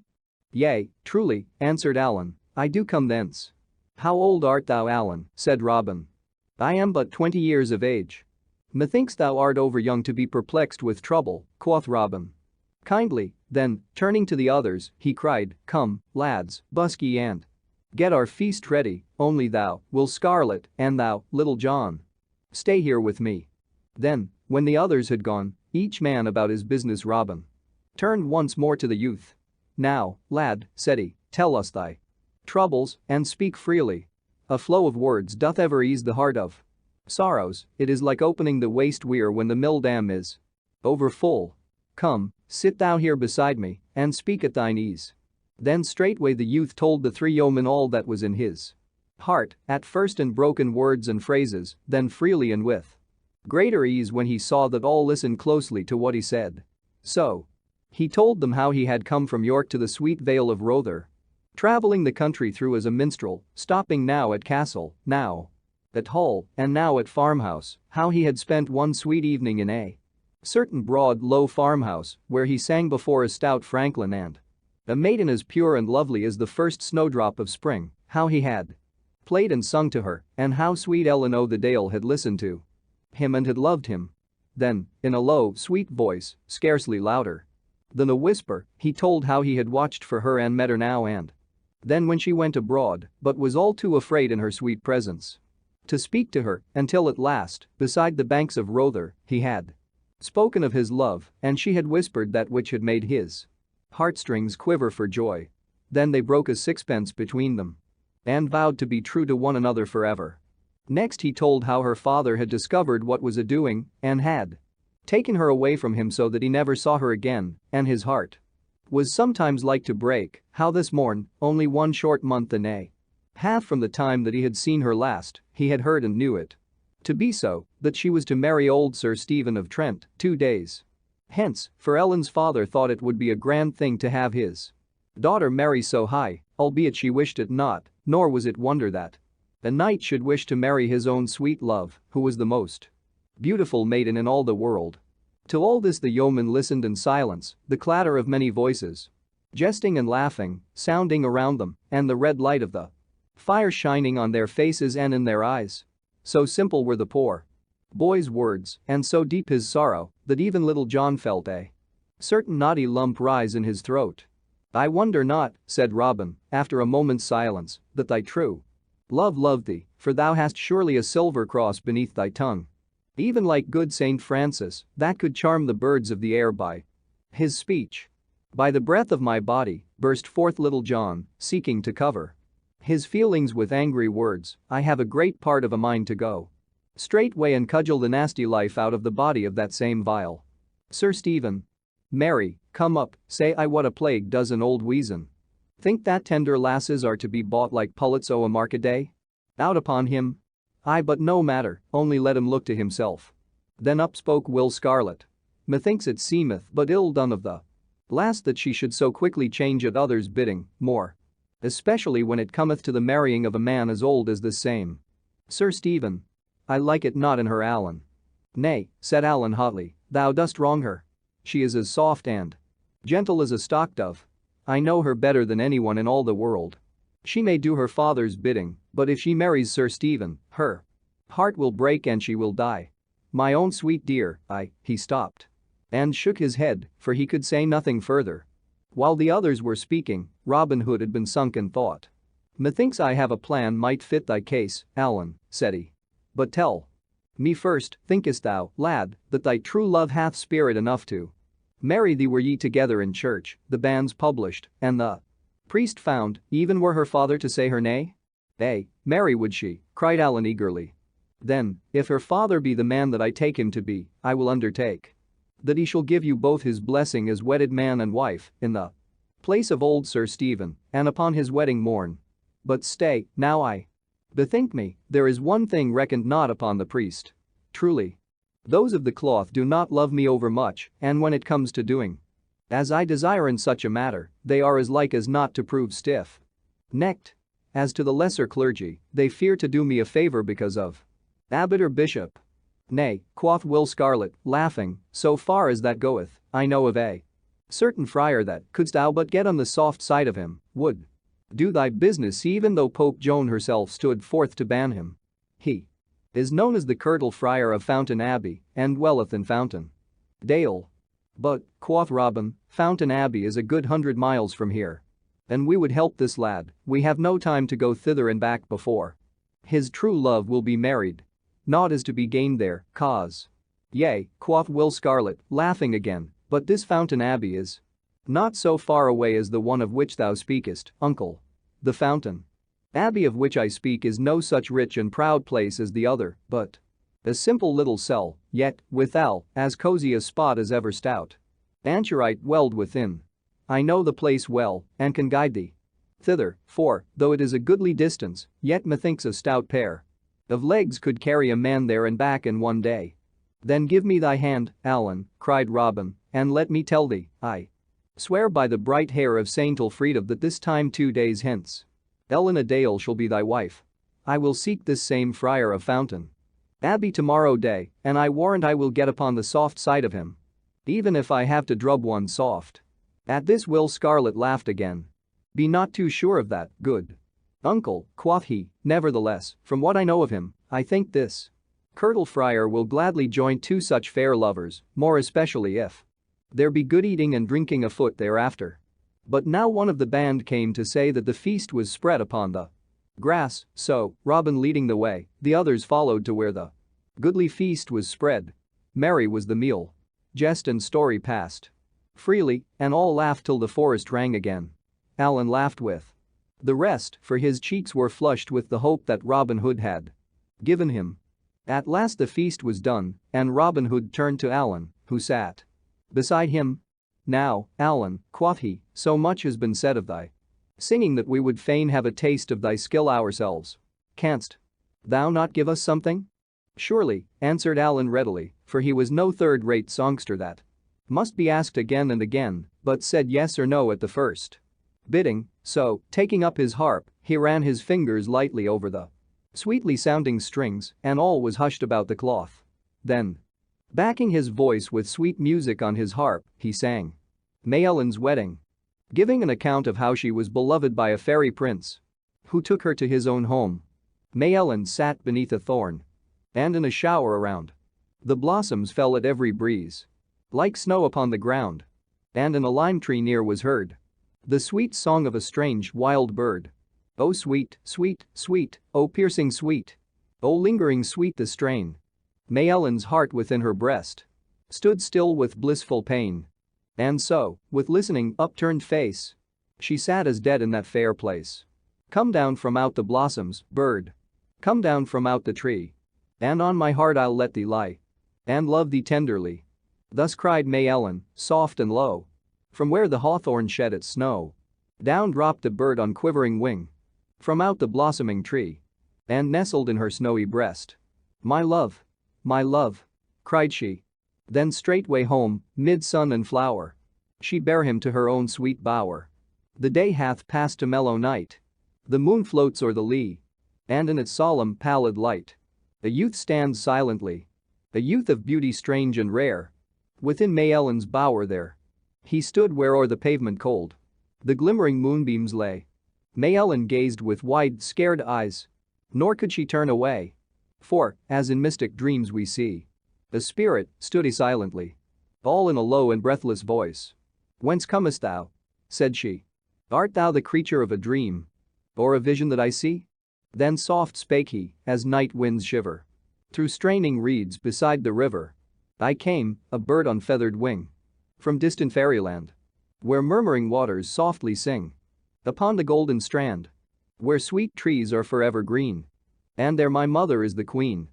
No more May Ellen leaves her bower to grace the blossoms fair, but in the hushed and midnight hour they hear her talking there. Or, when the moon is shining white, they hear her singing through the night. Oh, don thy silks and jewels fine, May Ellen's mother said, for hither comes the lord of line, and thou this lord must wed. May Ellen said, it may not be. He ne'er shall find his wife in me. Up spoke her brother, dark and grim. Now by the bright blue sky, ere yet a day hath gone for him, thy wicked bird shall die, for he hath wrought thee bitter harm by some strange art or cunning charm.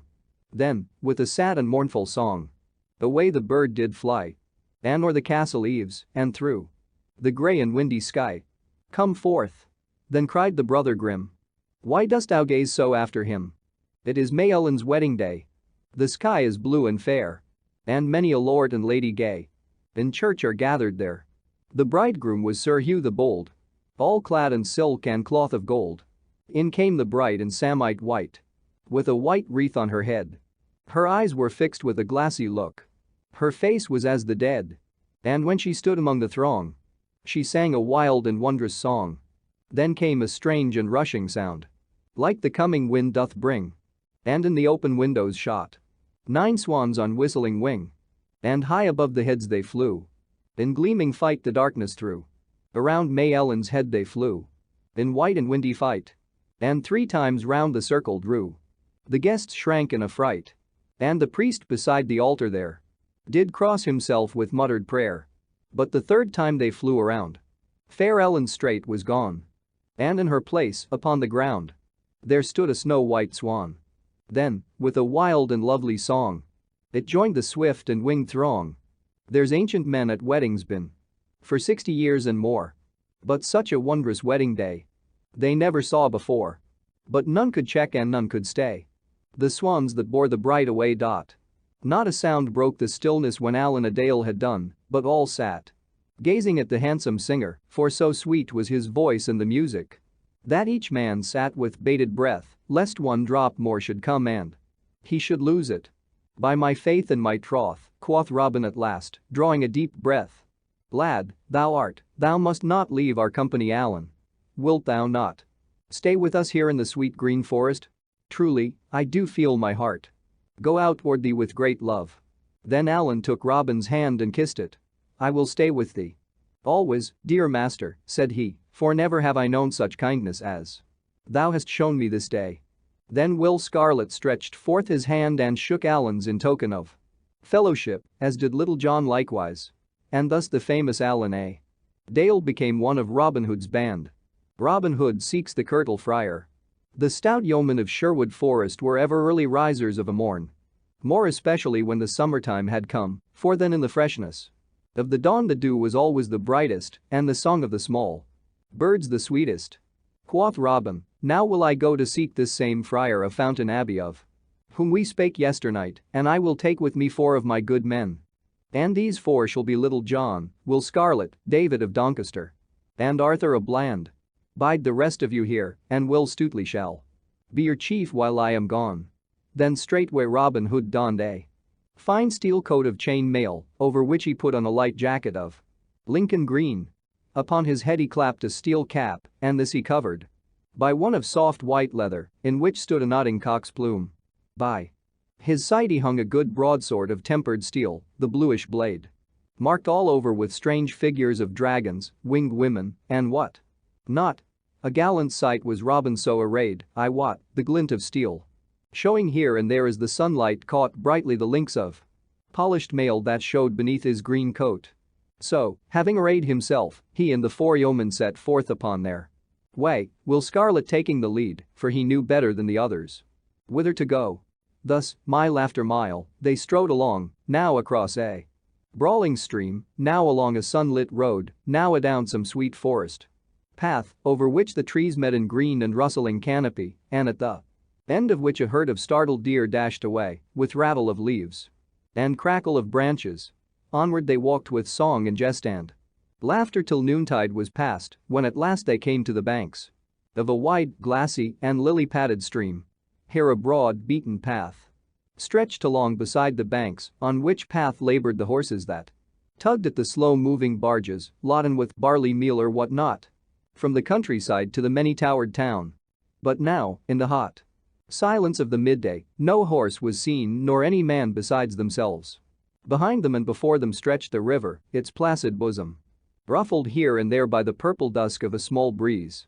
"Now, good uncle," quoth Will Scarlet at last, when they had walked for a long time beside this sweet bright river, "just beyond yon bend ahead of us is a shallow ford which in no place is deeper than thy mid-thigh.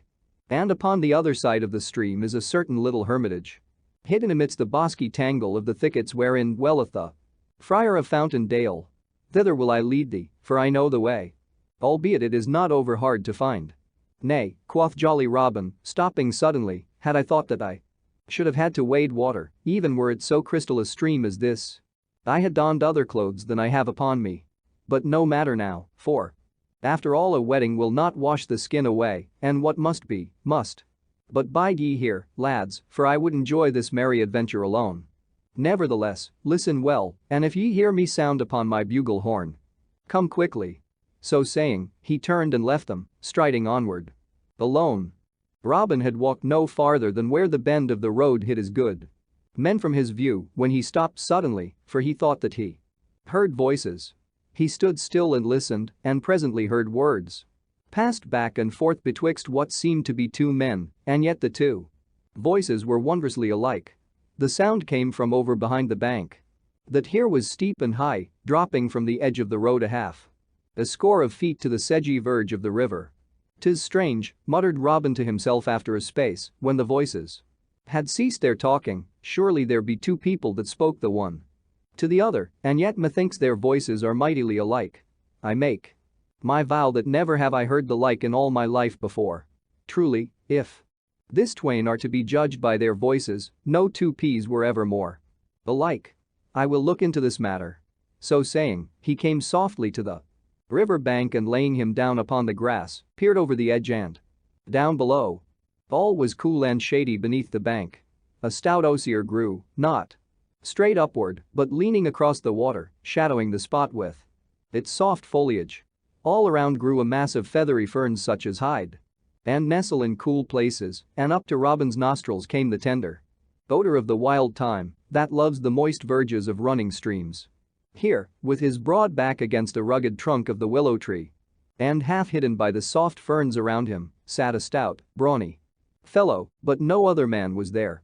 His head was as round as a ball and covered with a mat of close-clipped curly black hair that grew low down on his forehead. But his crown was shorn as smooth as the palm of one's hand, which, together with his loose robe, cowl, and string of beads, showed that which his looks never would have done, that he was a friar.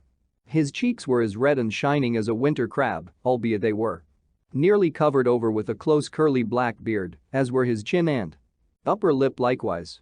His neck was thick like that of a north country bull, and his round head closely set upon shoulders and a match for those of Little John himself. Beneath his bushy black brows danced a pair of little grey eyes that could not stand still for very drollery of humor. No man could look into his face and not feel his heartstrings tickled by the merriment of their look. By his side lay a steel cap, which he had laid off for the sake of the coolness to his crown. His legs were stretched wide apart, and betwixt his knees he held a great pasty compounded of juicy meats of divers kinds made savoury with tender young onions, both meat and onions being mingled with a good rich gravy. In his right fist he held a great piece of brown crust at which he munched sturdily, and every now and then he thrust his left hand into the pie and drew it forth full of meat. Anon he would take a mighty pull at a great bottle of Malmsey that lay beside him. "By my faith," quoth Robin to himself, "I do verily believe that this is the merriest feast, the merriest wight, the merriest place, and the merriest sight in all merry England. Methought there was another here. But it must have been this holy man talking to himself." So Robin lay watching the friar, and the friar, all unknowing that he was so overlooked, ate his meal placidly. At last he was done, and having first wiped his greasy hands upon the ferns and wild thyme, and sweeter napkin ne'er had king in all the world, he took up his flask and began talking to himself as though he were another man, and answering himself as though he were somebody else. "Dear lad, thou art the sweetest fellow in all the world, I do love thee as a lover loveth his lass. La, thou dost make me shamed to speak so to me in this solitary place, no one being by, and yet if thou wilt have me say so, I do love thee as thou lovest me. Nay then, wilt thou not take a drink of good Malmsey? After thee, lad, after thee. Nay, I beseech thee, sweeten the draught with thy lips." Here he passed the flask from his right hand to his left. "And thou wilt force it on me, so I must needs do thy bidding, yet with the more pleasure do I so as I drink thy very great health." Here he took a long deep draught. "And now, sweet lad, 'tis thy turn next." Here he passed the bottle from his left hand back again to his right. "I take it, sweet chuck, and here's wishing thee as much good as thou wishest me." Saying this, he took another draught, and truly he drank enough for two. All this time merry Robin lay upon the bank and listened, while his stomach so quaked with laughter that he was forced to press his palm across his mouth to keep it from bursting forth, for, truly, he would not have spoiled such a goodly jest for the half of Nottinghamshire. Having gotten his breath from his last draught, the friar began talking again in this wise. "Now, sweet lad, canst thou not sing me a song?" "La, I know not, I am but in an ill voice this day, prithee ask me not. Dost thou not hear how I croak like a frog? Nay, nay, thy voice is as sweet as any bullfinch. Come, sing, I prithee, I would rather hear thee sing than eat a fair feast. Alas, I would fain not sing before one that can pipe so well and hath heard so many goodly songs and ballads. Ne'ertheless, an thou wilt have it so, I will do my best. But now, methinks that thou and I might sing some fair song together. Dost thou not know a certain dainty little catch called the loving youth and the scornful maid? Why, truly, methinks I have heard it ere now. Then dost thou not think that thou couldst take the lass's part if I take the lad's? I know not, but I will try. Begin thou with the lad and I will follow with the lass." Then, singing first with a voice deep and gruff, and anon in one high and squeaking, he blithely trolled the merry catch of the loving youth and the scornful maid. He. "Ah, it's wilt thou come with me, my love? And it's wilt thou, love, he mine? For I will give unto thee, my love, gay knots and ribbons so fine. I'll woo thee, love, on my bended knee, and I'll pipe sweet songs to none but thee. Then it's hark, hark, hark, to the winged lark, and it's hark to the cooing dove, and the bright daffodil groweth down by the rill. So come thou and be my love." She. "Now get thee away, young man so fine. Now get thee away, I say. For my true love shall never be thine. And so thou hadst better not stay. Thou art not a fine enough lad for me. So I'll wait till a better young man I see. For it's hark, hark, hark, to the winged lark, and it's hark to the cooing dove, and the bright daffodil groweth down by the rill. Yet never I'll be thy love." He. Then straight will I seek for another fair she. For many a maid can be found. And as thou wilt never have aught of me, by thee will I never be bound. For never is a blossom in the field so rare, but others are found that are just as fair. So it's hark, hark, hark, to the joyous lark, and it's hark to the cooing dove, and the bright daffodil groweth down by the rill, and I'll seek me another dear love. She. Young man, turn not so very quick away, another fair lass to find. Methinks I have spoken in haste today, nor have I made up my mind. And if thou only wilt stay with me, I'll love no other, sweet lad, but thee. Here Robin could contain himself no longer but burst forth into a mighty roar of laughter. Then, the holy friar keeping on with the song, he joined in the chorus, and together they sang, or, as one might say, bellowed. So, it's hark, hark, hark, to the joyous lark, and it's hark to the cooing dove, for the bright daffodil groweth down by the rill, and I'll be thine own true love. So they sang together, for the stout friar did not seem to have heard Robin's laughter, neither did he seem to know that the yeoman had joined in with the song, but, with eyes half closed, looking straight before him and wagging his round head from side to side in time to the music, he kept on bravely to the end, he and Robin finishing up with a mighty roar that might have been heard a mile. But no sooner had the last word been sung than the holy man seized his steel cap, clapped it on his head, and springing to his feet, cried in a great voice, "What spy have we here? Come forth, thou limb of evil, and I will carve thee into as fine pudding meat as e'er a wife in Yorkshire cooked of a Sunday." Hereupon he drew from beneath his robes a great broadsword full as stout as was Robin's. "Nay, put up thy pinking iron, friend," quoth Robin, standing up with the tears of laughter still on his cheeks. "Folk who have sung so sweetly together should not fight thereafter." Hereupon he leaped down the bank to where the other stood. "I tell thee, friend," said he, "my throat is as parched with that song as e'er a barley stubble in October. Hast thou haply any malmsey left in that stout pottle?" "Truly," said the friar in a glum voice, "thou dost ask thyself freely, where thou art not bidden. Yet I trust I am too good a Christian to refuse any man drink that is athirst, such as there is aught thou art welcome to a drink of the same." And he held the pottle out to Robin. Robin took it without more ado and putting it to his lips, tilted his head back, while that which was within said glug, glug, glug, for more than 3 winks, I wot.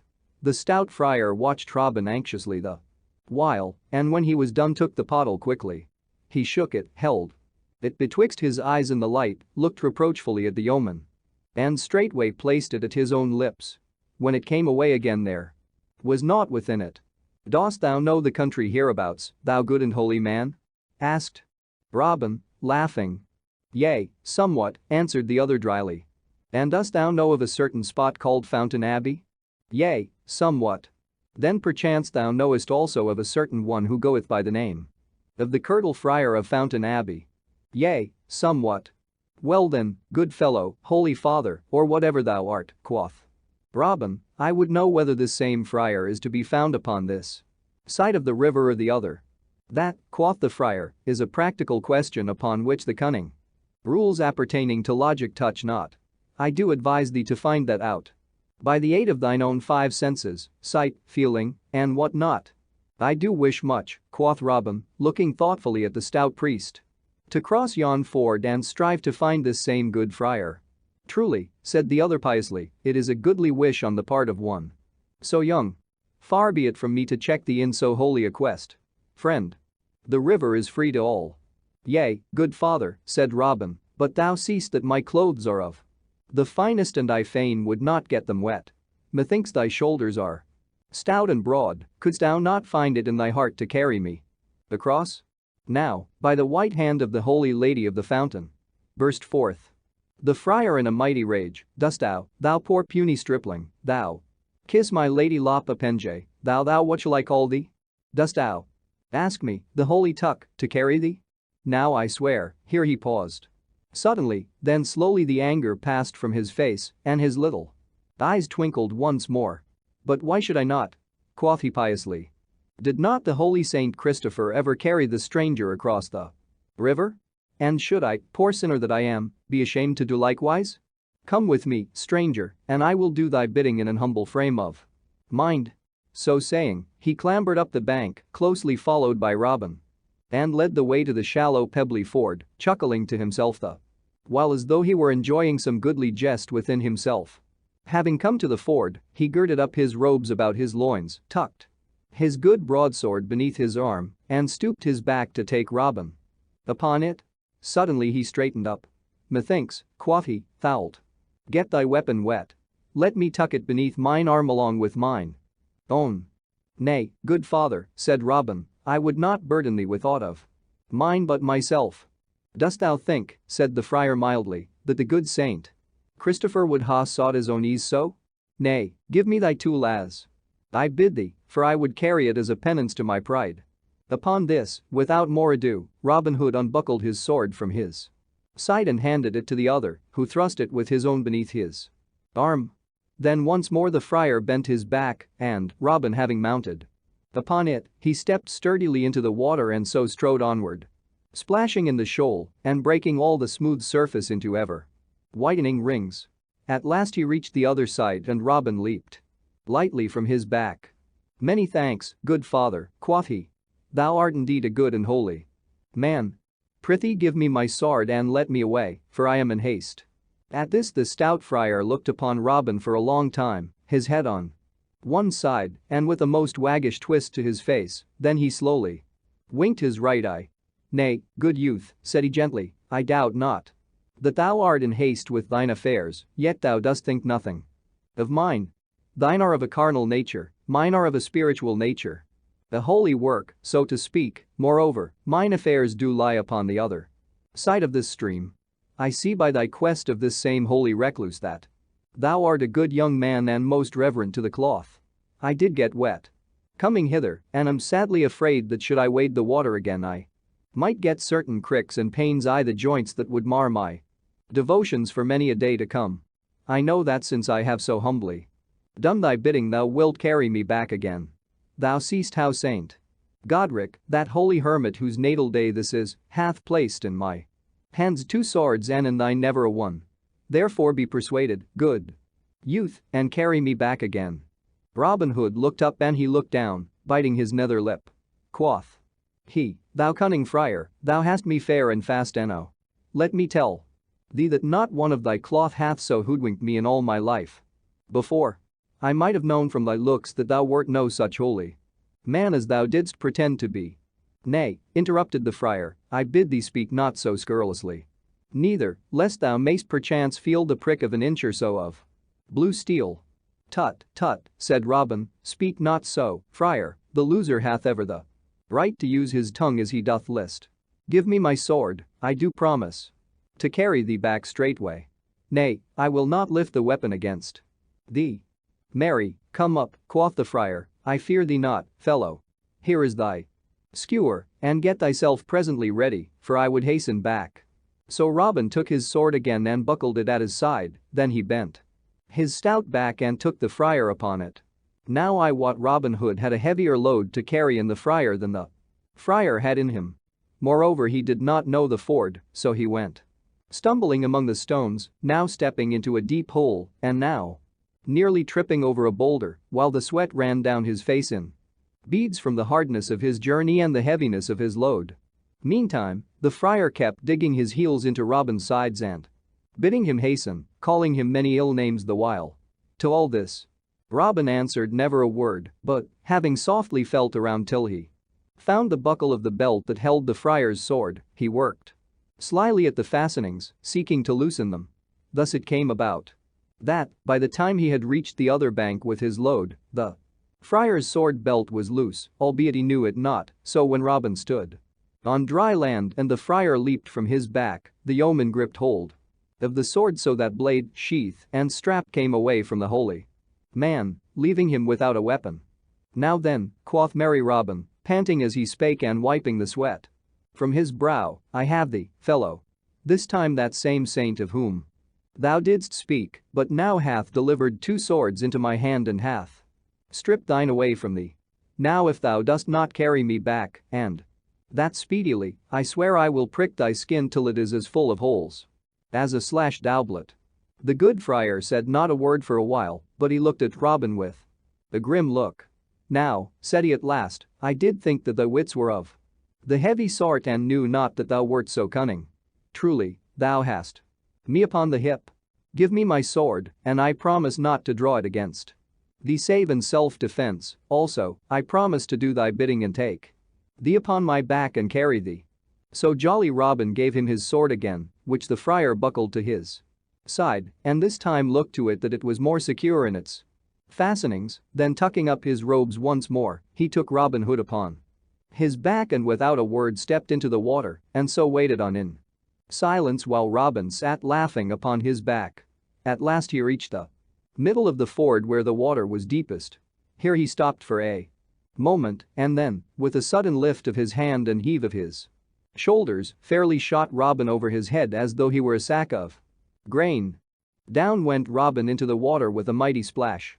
"There," quoth the holy man, calmly turning back again to the shore, "let that cool thy hot spirit, if it may." Meantime, after much splashing, Robin had gotten to his feet and stood gazing about him all bewildered, the water running from him in pretty little rills. At last he shot the water out of his ears and spat some out of his mouth and, gathering his scattered wits together, saw the stout friar standing on the bank and laughing. Then, I wot, was Robin Hood a madman. "Stay, thou villain!" roared he, "I am after thee straight, and if I do not carve thy brawn for thee this day, may I never lift finger again." So saying, he dashed, splashing, to the bank. "Thou needst not hasten thyself unduly," quoth the stout friar. "Fear not, I will abide here, and if thou dost not cry alack a day ere long time is gone, may I never more peep through the brake at a fallow deer." And now Robin, having reached the bank, began, without more ado, to roll up his sleeves above his wrists. The friar, also, tucked his robes more about him, showing a great stout arm on which the muscles stood out like humps of an aged tree. Then Robin saw what he had not wotted of before, that the friar had also a coat of chain mail beneath his gown. "Look to thyself," cried Robin, drawing his good sword.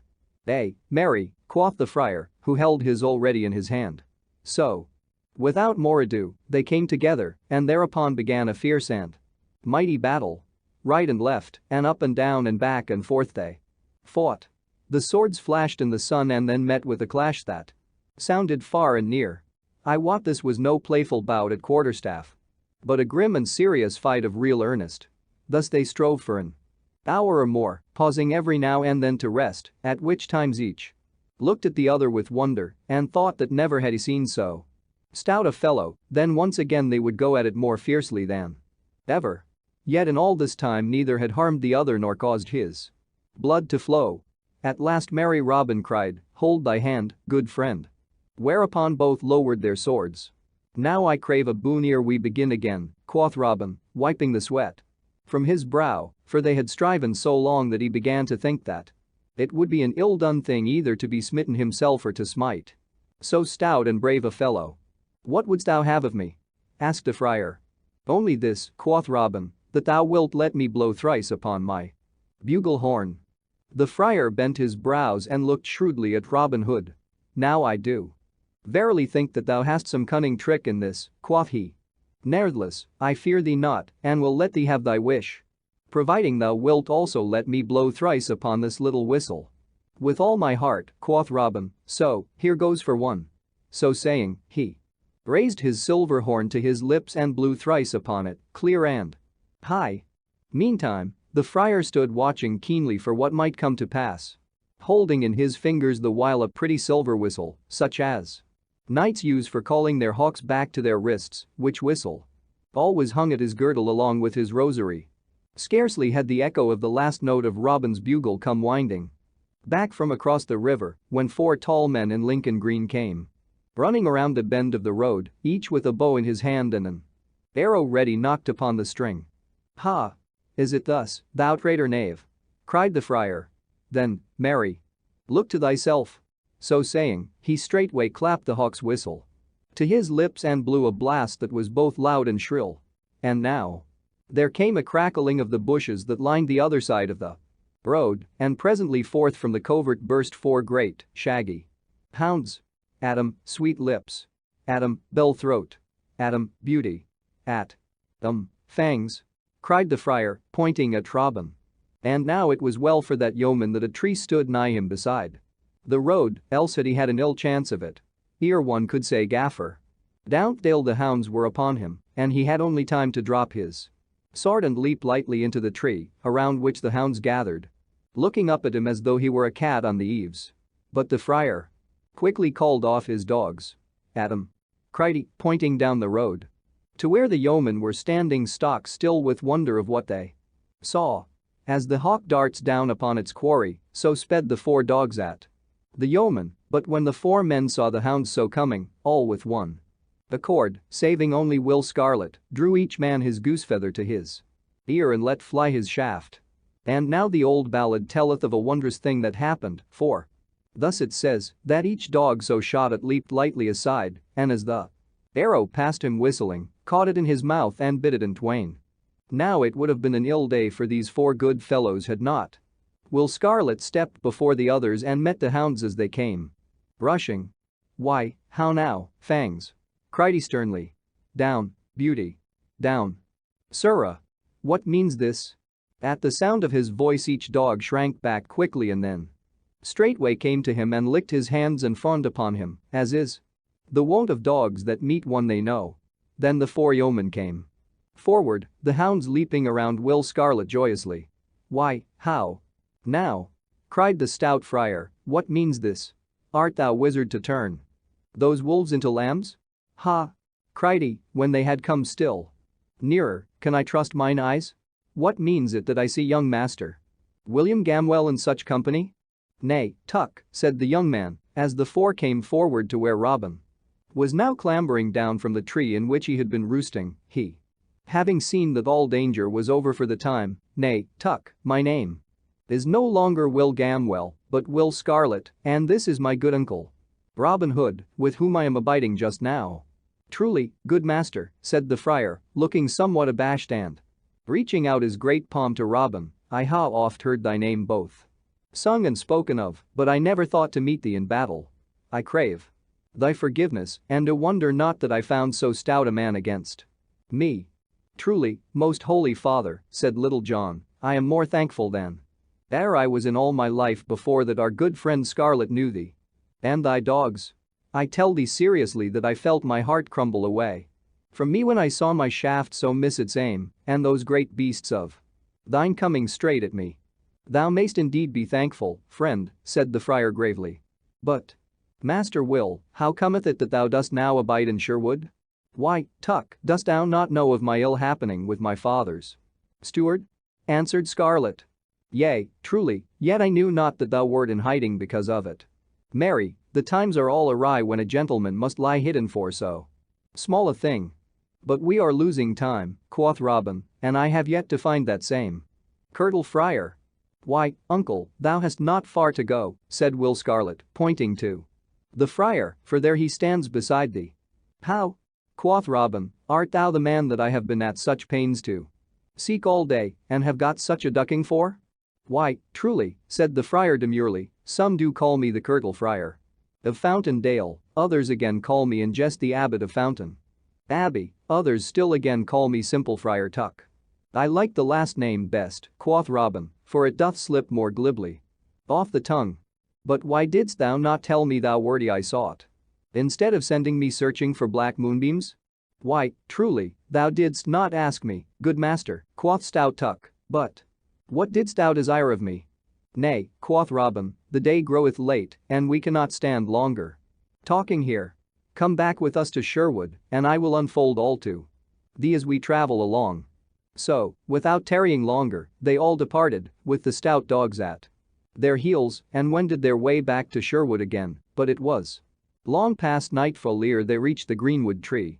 Now listen, for next I will tell how Robin Hood compassed the happiness of 2 young lovers, aided by the merry Friar Tuck of Fountain Dale. Robin Hood compasses a marriage.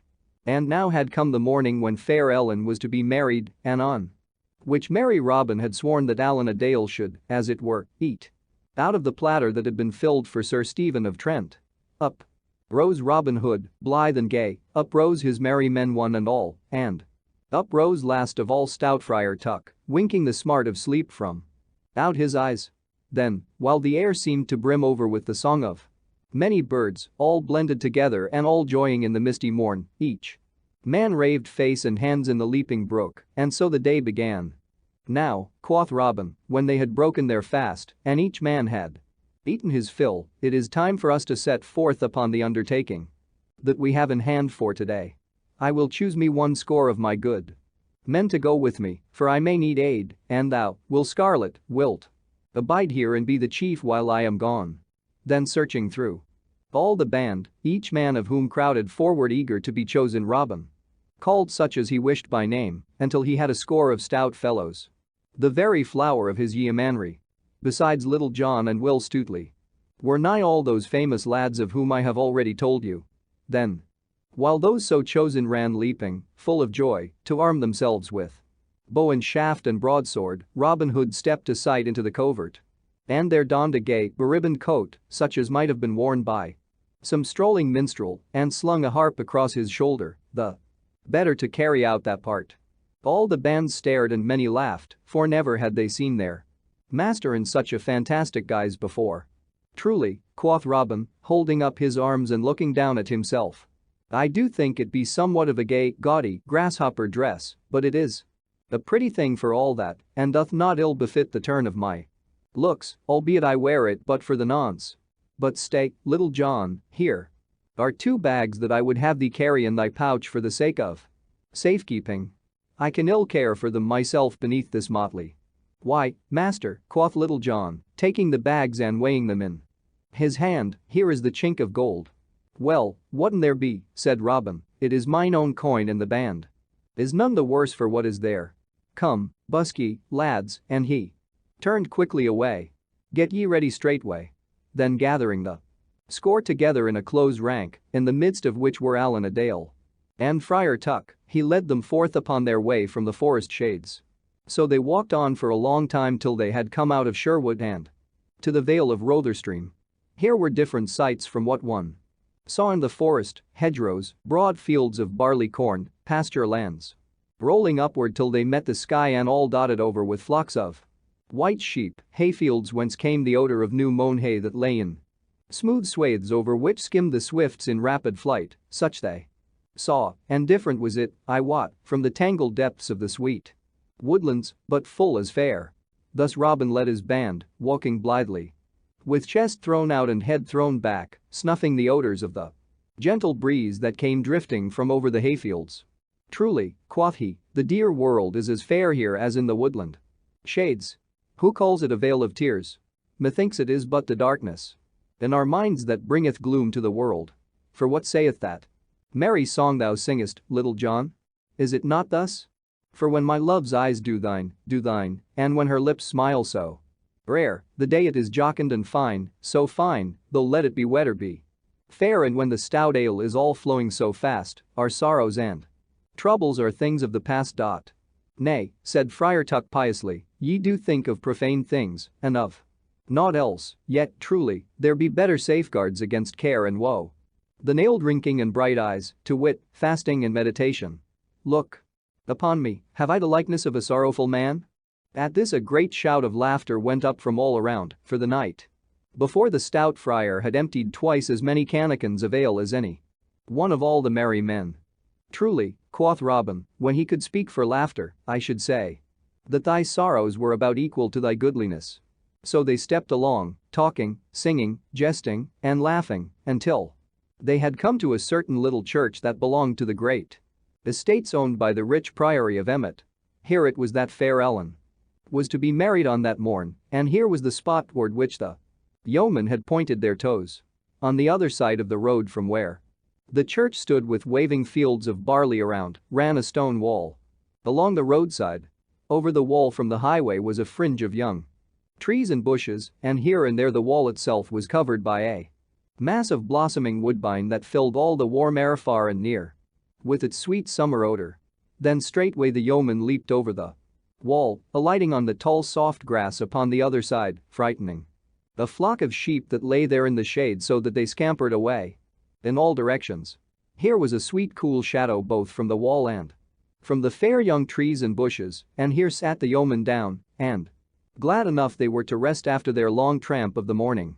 "Now," quoth Robin, "I would have one of you watch and tell me when he sees anyone coming to the church, and the one I choose shall be young David of Doncaster. So get thee upon the wall, David, and hide beneath the woodbine so as to keep watch." Accordingly young David did as he was bidden, the others stretching themselves at length upon the grass, some talking together and others sleeping. Then all was quiet save only for the low voices of those that talked together and for Alan's restless footsteps pacing up and down. For his soul was so full of disturbance that he could not stand still. And saving, also, for the mellow snoring of Friar Tuck, who enjoyed his sleep with a noise as of one sawing soft wood very slowly. Robin lay upon his back and gazed aloft into the leaves of the trees, his thought leagues away, and so a long time passed. Then up spoke Robin, "Now tell us, young David of Doncaster, what dost thou see?" Then David answered, "I see the white clouds floating, and I feel the wind a-blowing and 3 black crows are flying over the wold, but naught else do I see, good master." So silence fell again and another time passed, broken only as I have said, till Robin, growing impatient, spake again. "Now tell me, young David, what dost thou see by this?" And David answered, "I see the windmills swinging and 3 tall poplar trees swaying against a sky, and a flock of fieldfares are flying over the hill, but naught else do I see, good master." So another time passed, till at last Robin asked young David once more what he saw, and David said, "I hear the cuckoo singing, and I see how the wind makes waves in the barley field, and now over the hill to the church cometh an old friar, and in his hands he carries a great bunch of keys, and lo! Now he cometh to the church door." Then up rose Robin Hood and shook Friar Tuck by the shoulder.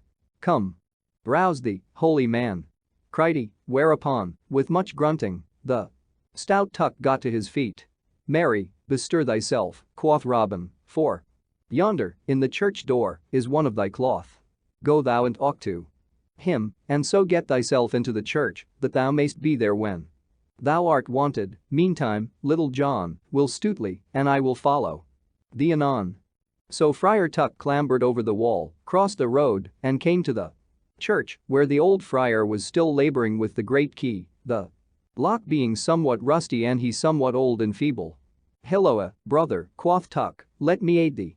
So saying, he took the key from the other's hand and quickly opened the door with a turn of it.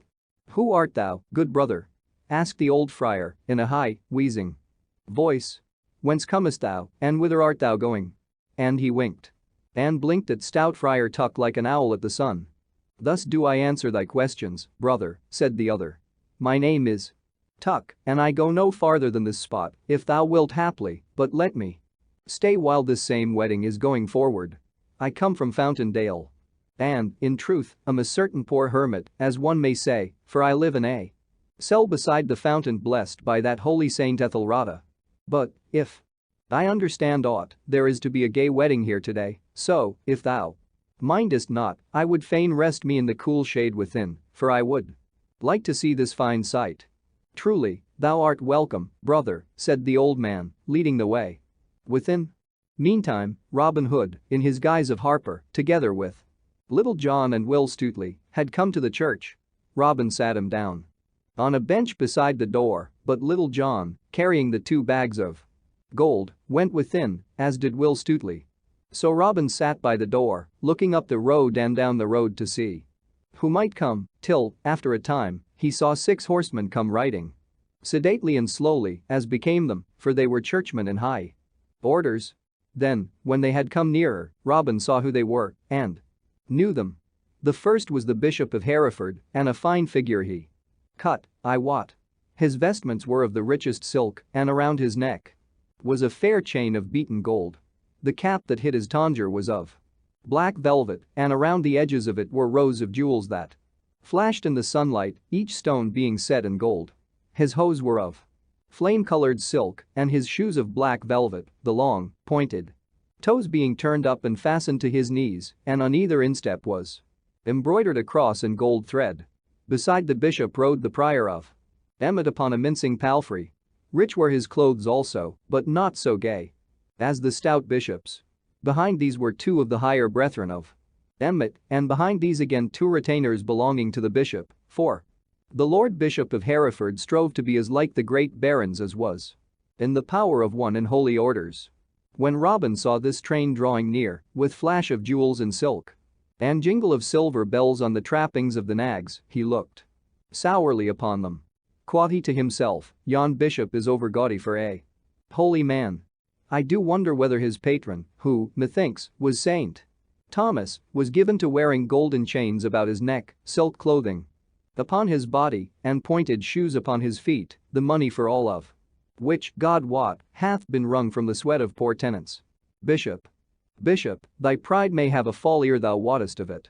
So the holy men came to the church, the bishop and the prior jesting and laughing between themselves about certain fair dames, their words more befitting the lips of laymen, methinks, than holy clerks. Then they dismounted, and the bishop, looking around, presently caught sight of Robin standing in the doorway. "Hilloa, good fellow," quoth he in a jovial voice, "who art thou that struttest in such gay feathers?" "A harper am I from the north country," quoth Robin, "and I can touch the strings, I wot, as never another man in all merry England can do. Truly, good Lord Bishop, many a knight and burgher, clerk and layman have danced to my music willy-nilly and most times greatly against their will, such is the magic of my harping. Now this day, my lord Bishop, if I may play at this wedding, I do promise that I will cause the fair bride to love the man she marries with a love that shall last as long as that twain shall live together." "Ha! Is it so?" cried the bishop. "Meanest thou this in sooth?" And he looked keenly at Robin, who gazed boldly back again into his eyes. "Now, if thou wilt cause this maiden, who hath verily bewitched my poor cousin Stephen, thus to love the man she is to marry, as thou say'st thou canst, I will give thee whatsoever thou wilt ask me in due measure. Let me have a taste of thy skill, fellow." "Nay," quoth Robin, "my music cometh not without I choose, even at a Lord Bishop's bidding. In sooth, I will not play until the bride and bridegroom come." "Now, thou art a saucy varlet to speak so to my crest," quoth the bishop, frowning on Robin. "Yet, I must needs bear with thee. Look, prior, hither cometh our cousin Sir Stephen and his lady love." And now, around the bend of the highroad, came others, riding upon horses. The first of all was a tall thin man, of knightly bearing, dressed all in black silk, with a black velvet cap upon his head, turned up with scarlet. Robin looked, and had no doubt that this was Sir Stephen, both because of his knightly carriage and of his grey hairs. Beside him rode a stout Saxon franklin, Ellen's father, Edward of Darewold. Behind those two came a litter borne by two horses, and therein was a maiden whom Robin knew must be Ellen. Behind this litter rode 6 men at arms, the sunlight flashing on their steel caps as they came jingling up the dusty road. So these also came to the church, and there Sir Stephen leaped from his horse and, coming to the litter, handed fair Ellen out therefrom. Then Robin Hood looked at her and could wonder no longer how it came about that so proud a knight as Sir Stephen of Trent wished to marry a common franklin's daughter, nor did he wonder that no ado was made about the matter, for she was the fairest maiden that ever he had beheld. Now, however, she was all pale and drooping, like a fair white lily snapped at the stem, and so, with bent head and sorrowful look, she went within the church, Sir Stephen leading her by the hand. "Why dost thou not play, fellow?" quoth the bishop, looking sternly at Robin. "Marry," said Robin calmly, "I will play in greater wise than your lordship thinks, but not till the right time hath come," said the bishop to himself, while he looked grimly at Robin. "When this wedding is gone by I will have this fellow well whipped for his saucy tongue and bold speech." And now fair Ellen and Sir Stephen stood before the altar, and the bishop himself came in his robes and opened his book, whereat fair Ellen looked up and about her in bitter despair, like the fawn that finds the hounds on her haunch. Then, in all his fluttering tags and ribbons of red and yellow, Robin Hood strode forward. 3 steps he took from the pillar whereby he leaned, and stood between the bride and bridegroom. "Let me look upon this lass," he said in a loud voice. "Why, how now? What have we here?" Here be lilies in the cheeks, and not roses such as befit a bonny bride. This is no fit wedding. Thou, Sir Knight, so old. And she so young, and thou thinkest to make her thy wife? I tell thee it may not be, for thou art not her own true love. At this all stood amazed, and knew not where to look nor what to think or say, for they were all bewildered with the happening, so, while everyone looked at Robin as though they had been changed to stone, he clapped his bugle horn to his lips and blew 3 blasts so loud and clear, they echoed from floor to rafter as though they were sounded by the trump of doom. Then straightway Little John and Will Stutely came leaping and stood upon either side of Robin Hood and quickly drew their broadswords, the while a mighty voice rolled over the heads of all. Here be I, good master, when thou wantest me, for it was Friar Tuck that so called from the organ loft. And now all was hubbub and noise. Stout Edward strode forward raging and would have seized his daughter to drag her away, but Little John stepped between and thrust him back. Stand back, old man, said he. Thou art a hobbled horse this day. Down with the villains, cried Sir Stephen, and felt for his sword, but it hung not beside him on his wedding day. Then the men at arms drew their swords, and it seemed like that blood would wet the stones, but suddenly came a bustle at the door and loud voices, steel flashed in the light, and the crash of blows sounded. The men at arms fell back, and up the aisle came leaping 18 stout yeomen all clad in Lincoln green, with Allan a Dale at their head. In his hand he bore Robin Hood's good stout trusty bow of yew, and this he gave to him, kneeling the while upon one knee. Then up spake Edward of Darewold in a deep voice of anger, is it thou, Allan a Dale, that hath bred all this coil in a church? Nay, quoth merry Robin, that have I done, and I care not who knoweth it, for my name is Robin Hood. At this name a sudden silence fell. The prior of Emmet and those that belonged to him gathered together like a flock of frightened sheep when the scent of the wolf is nigh, while the Bishop of Hereford, laying aside his book, crossed himself devoutly. Now heaven keep us this day, said he, from that evil man. Nay, quoth Robin, I mean you no harm, but here is fair Ellen's betrothed husband, and she shall marry him or pain will be bred to some of you. Then up spake stout Edward in a loud and angry voice, now I say nay. I am her father, and she shall marry Sir Stephen and none other. Now all this time, while everything was in turmoil about him, Sir Stephen had been standing in proud and scornful silence. Nay, fellow, said he coldly, thou mayst take thy daughter back again, I would not marry her after this day's doings could I gain all merry England thereby. I tell thee plainly, I love thy daughter, old as I am, and would have taken her up like a jewel from the sty, yet, truly, I knew not that she did love this fellow and was beloved by him. Maiden, if thou dost rather choose a beggarly minstrel than a high-born knight, take thy choice. I do feel it shame that I should thus stand talking amid this herd, and so I will leave you. Thus saying, he turned and, gathering his men about him, walked proudly down the aisle. Then all the yeomen were silenced by the scorn of his words. Only Friar Tuck leaned over the edge of the choir loft and called out to him ere he had gone. Good den, Sir Knight. Thou wottest old bones must alway make room for young blood. Sir Stephen neither answered nor looked up, but passed out from the church as though he had heard naught, his men following him. Then the Bishop of Hereford spoke hastily, I, too, have no business here, and so will depart. And he made as though he would go. But Robin Hood laid hold of his clothes and held him. Stay, my lord bishop, said he, I have yet somewhat to say to thee. The bishop's face fell, but he stayed as Robin bade him, for he saw he could not go. Then Robin Hood turned to stout Edward of Darewold, and said he, give thy blessing on thy daughter's marriage to this yeoman, and all will be well. Little John, give me the bags of gold. Look, farmer. Here are 200 bright golden angels, give thy blessing, as I say, and I will count them out to thee as thy daughter's dower. Give not thy blessing, and she shall be married all the same, but not so much as a cracked farthing shall cross thy palm. Choose. Then Edward looked upon the ground with bent brows, turning the matter over and over in his mind, but he was a shrewd man and one, withal, that made the best use of a cracked pipkin, so at last he looked up and said, but in no joyous tone, if the wench will go her own gait, let her go. I Had thought to make a lady of her, yet if she chooses to be what she is like to be, I have naught to do with her henceforth. Ne'ertheless I will give her my blessing when she is duly wedded. It may not be, spake up one of those of Emmet.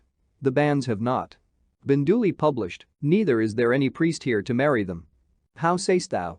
Roared Tuck from the choir loft. No priest? Marry? Here stands as holy a man as thou art, any day of the week, a clerk in orders, I would have thee know. As for the question of banns, stumble not over that straw, brother, for I will publish them. So saying, he called the banns, and, says the old ballad, lest 3 times should not be enough, he published 'em 9 times o'er. Then straightway he came down from the loft and forthwith performed the marriage service, and so Alan and Ellen were duly wedded. And now Robin counted out 200 golden angels to Edward of Darewold, and he, upon his part, gave his blessing, yet not, I wot, as though he meant it with overmuch goodwill. Then the stout yeoman crowded around and grasped Alan's palm, and he, holding Ellen's hand within his own, looked about him all dizzy with his happiness. Then at last jolly Robin turned to the Bishop of Hereford, who had been looking on at all that passed with a grim look. My lord Bishop, quoth he, thou mayst bring to thy mind that thou didst promise me that did I play in such wise as to cause this fair lass to love her husband, thou wouldst give me whatsoever I asked in reason. I have played my play. And she loveth her husband, which she would not have done but for me, so now fulfill thy promise. Thou hast upon thee that which, methinks, thou wouldst be the better without, therefore, I prithee, give me that golden chain that hangeth about thy neck as a wedding present for this fair bride.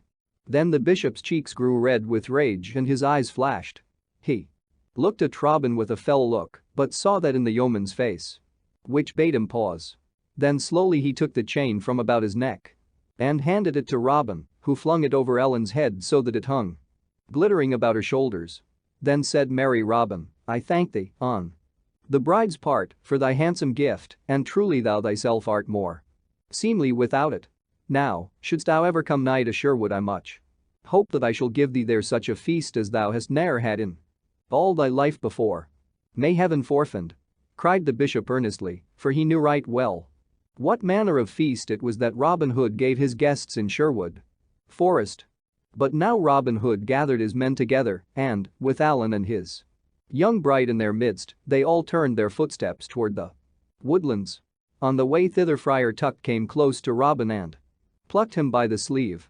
Thou dost lead a merry life, good master, quoth he, but dost thou not think that it would be for the welfare of all your souls to have a good stout chaplain, such as I, to oversee holy matters?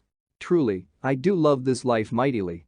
At this merry Robin Hood laughed amain and bade him stay and become one of their band if he wished. That night there was such a feast held in the greenwood as Nottinghamshire never saw before. To that feast you and I were not bidden, and pity it is that we were not so, lest we should both feel the matter the more keenly. I will say no more about it. Robin Hood aids a sorrowful night. So passed the gentle springtime away in budding beauty, its silver showers and sunshine, its green meadows and its flowers. So, likewise, passed the summer with its yellow sunlight, its quivering heat and deep bosky foliage, its long twilights and its mellow nights, through which the frogs croaked and fairy folk were said to be out on the hillsides. All this had passed and the time of fall had come, bringing with it its own pleasures and joyousness, for now, when the harvest was gathered home, merry bands of gleaners roamed the country about, singing along the roads in the daytime and sleeping beneath the hedgerows and the hay-ricks at night. Now the hips burned red in the tangled thickets and the hues waxed black in the hedgerows, the stubble lay all crisp and naked to the sky, and the green leaves were fast turning russet and brown. Also, at this merry season, good things of the year are gathered in great store. Brown ale lies ripening in the cellar, hams and bacon hang in the smoke shed, and crabs are stowed away in the straw for roasting in the wintertime, when the north wind piles the snow and drifts around the gables and the fire crackles warm upon the hearth. So pass the seasons then, so they pass now, and so they will pass in time to come, while we come and go like leaves of the tree that fall and are soon forgotten. Quoth Robin Hood, snuffing the air, here is a fair day, Little John, and one that we can ill waste in idleness. Choose such men as thou dost need, and go thou east while I will wend to the west, and see that each of us bringeth back some goodly guest to dine this day beneath the greenwood tree." "Marry," cried Little John, clapping his palms together for joy, "thy bidding fitteth my liking like heft to blade. I'll bring thee back a guest this day, or come not back mine own self." Then they each chose such of the band as they wished, and so went forth by different paths from the forest. Now, you and I cannot go two ways at the same time while we join in these merry doings, so we will let Little John follow his own path while we tuck up our skirts and trudge after Robin Hood. And here is good company, too: Robin Hood, Will Scarlet, Allan a Dale, Will Scathelock, Midge, the miller's son, and others. A score or more of stout fellows had abided in the forest with Friar Tuck to make ready for the homecoming, but all the rest were gone either with Robin Hood or Little John. They traveled onward, Robin following his fancy and the others following Robin. Now they wended their way through an open dale with cottage and farm lying therein, and now again they entered woodlands once more. Passing by fair Mansfield town, with its towers and battlements and spires all smiling in the sun, they came at last out of the forest lands. Onward they journeyed, through highway and byway, through villages where goodwives and merry lasses peeped through the casements at the fine show of young men, until at last they came over beyond Averton and Derbyshire. By this time high noontide had come, yet they had met no guest such as was worth their while to take back to Sherwood. So, coming at last to a certain spot where a shrine stood at the crossing of two roads, Robin called upon them to stop, for here on either side was shelter of high hedgerows, behind which was good hiding, whence they could watch the roads at their ease while they ate their midday meal. Quoth merry Robin, "Here, methinks, is good lodging, where peaceful folk, such as we be, can eat in quietness, therefore we will rest here and see what may, perchance, fall into our luck pot." So they crossed a stile and came behind a hedgerow where the mellow sunlight was bright and warm, and where the grass was soft, and there sat them down. Then each man drew from the pouch that hung beside him that which he had brought to eat, for a merry walk such as this had been sharpens the appetite till it is as keen as a March wind. So no more words were spoken, but each man saved his teeth for better use, munching at brown crust and cold meat right lustily. In front of them, one of the highroads crawled up the steep hill and then dipped suddenly over its crest, sharp cut with hedgerow and shaggy grass against the sky. Over the top of the windy hill peeped the eaves of a few houses of the village that fell back into the valley behind. There, also, showed the top of a windmill, the sails slowly rising and dipping from behind the hill against a clear blue sky as the light wind moved them with creaking and labored swing. So the yeomen lay behind the hedge and finished their midday meal, but still the time slipped along and no one came. At last, a man came slowly riding over the hill and down the stony road toward the spot where Robin and his band lay hidden. He was a good stout knight, but sorrowful of face and downcast of mien. His clothes were plain and rich, but no chain of gold, such as folk of his stand in life wore at most times, hung around his neck, and no jewel was about him, yet no one could mistake him for aught but one of proud and noble blood. His head was bowed upon his breast and his hands drooped limp on either side, and so he came slowly riding, as though sunk in sad thoughts, while even his good horse, the reins loose upon his neck, walked with hanging head, as though he shared his master's grief.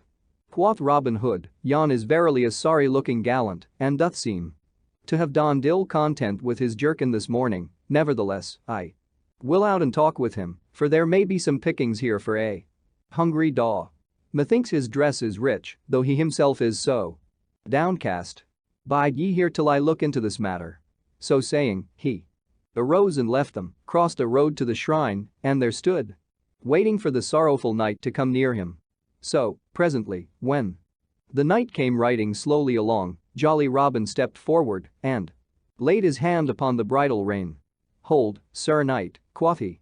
"I prithee tarry for a short time, for I have a few words to say to thee."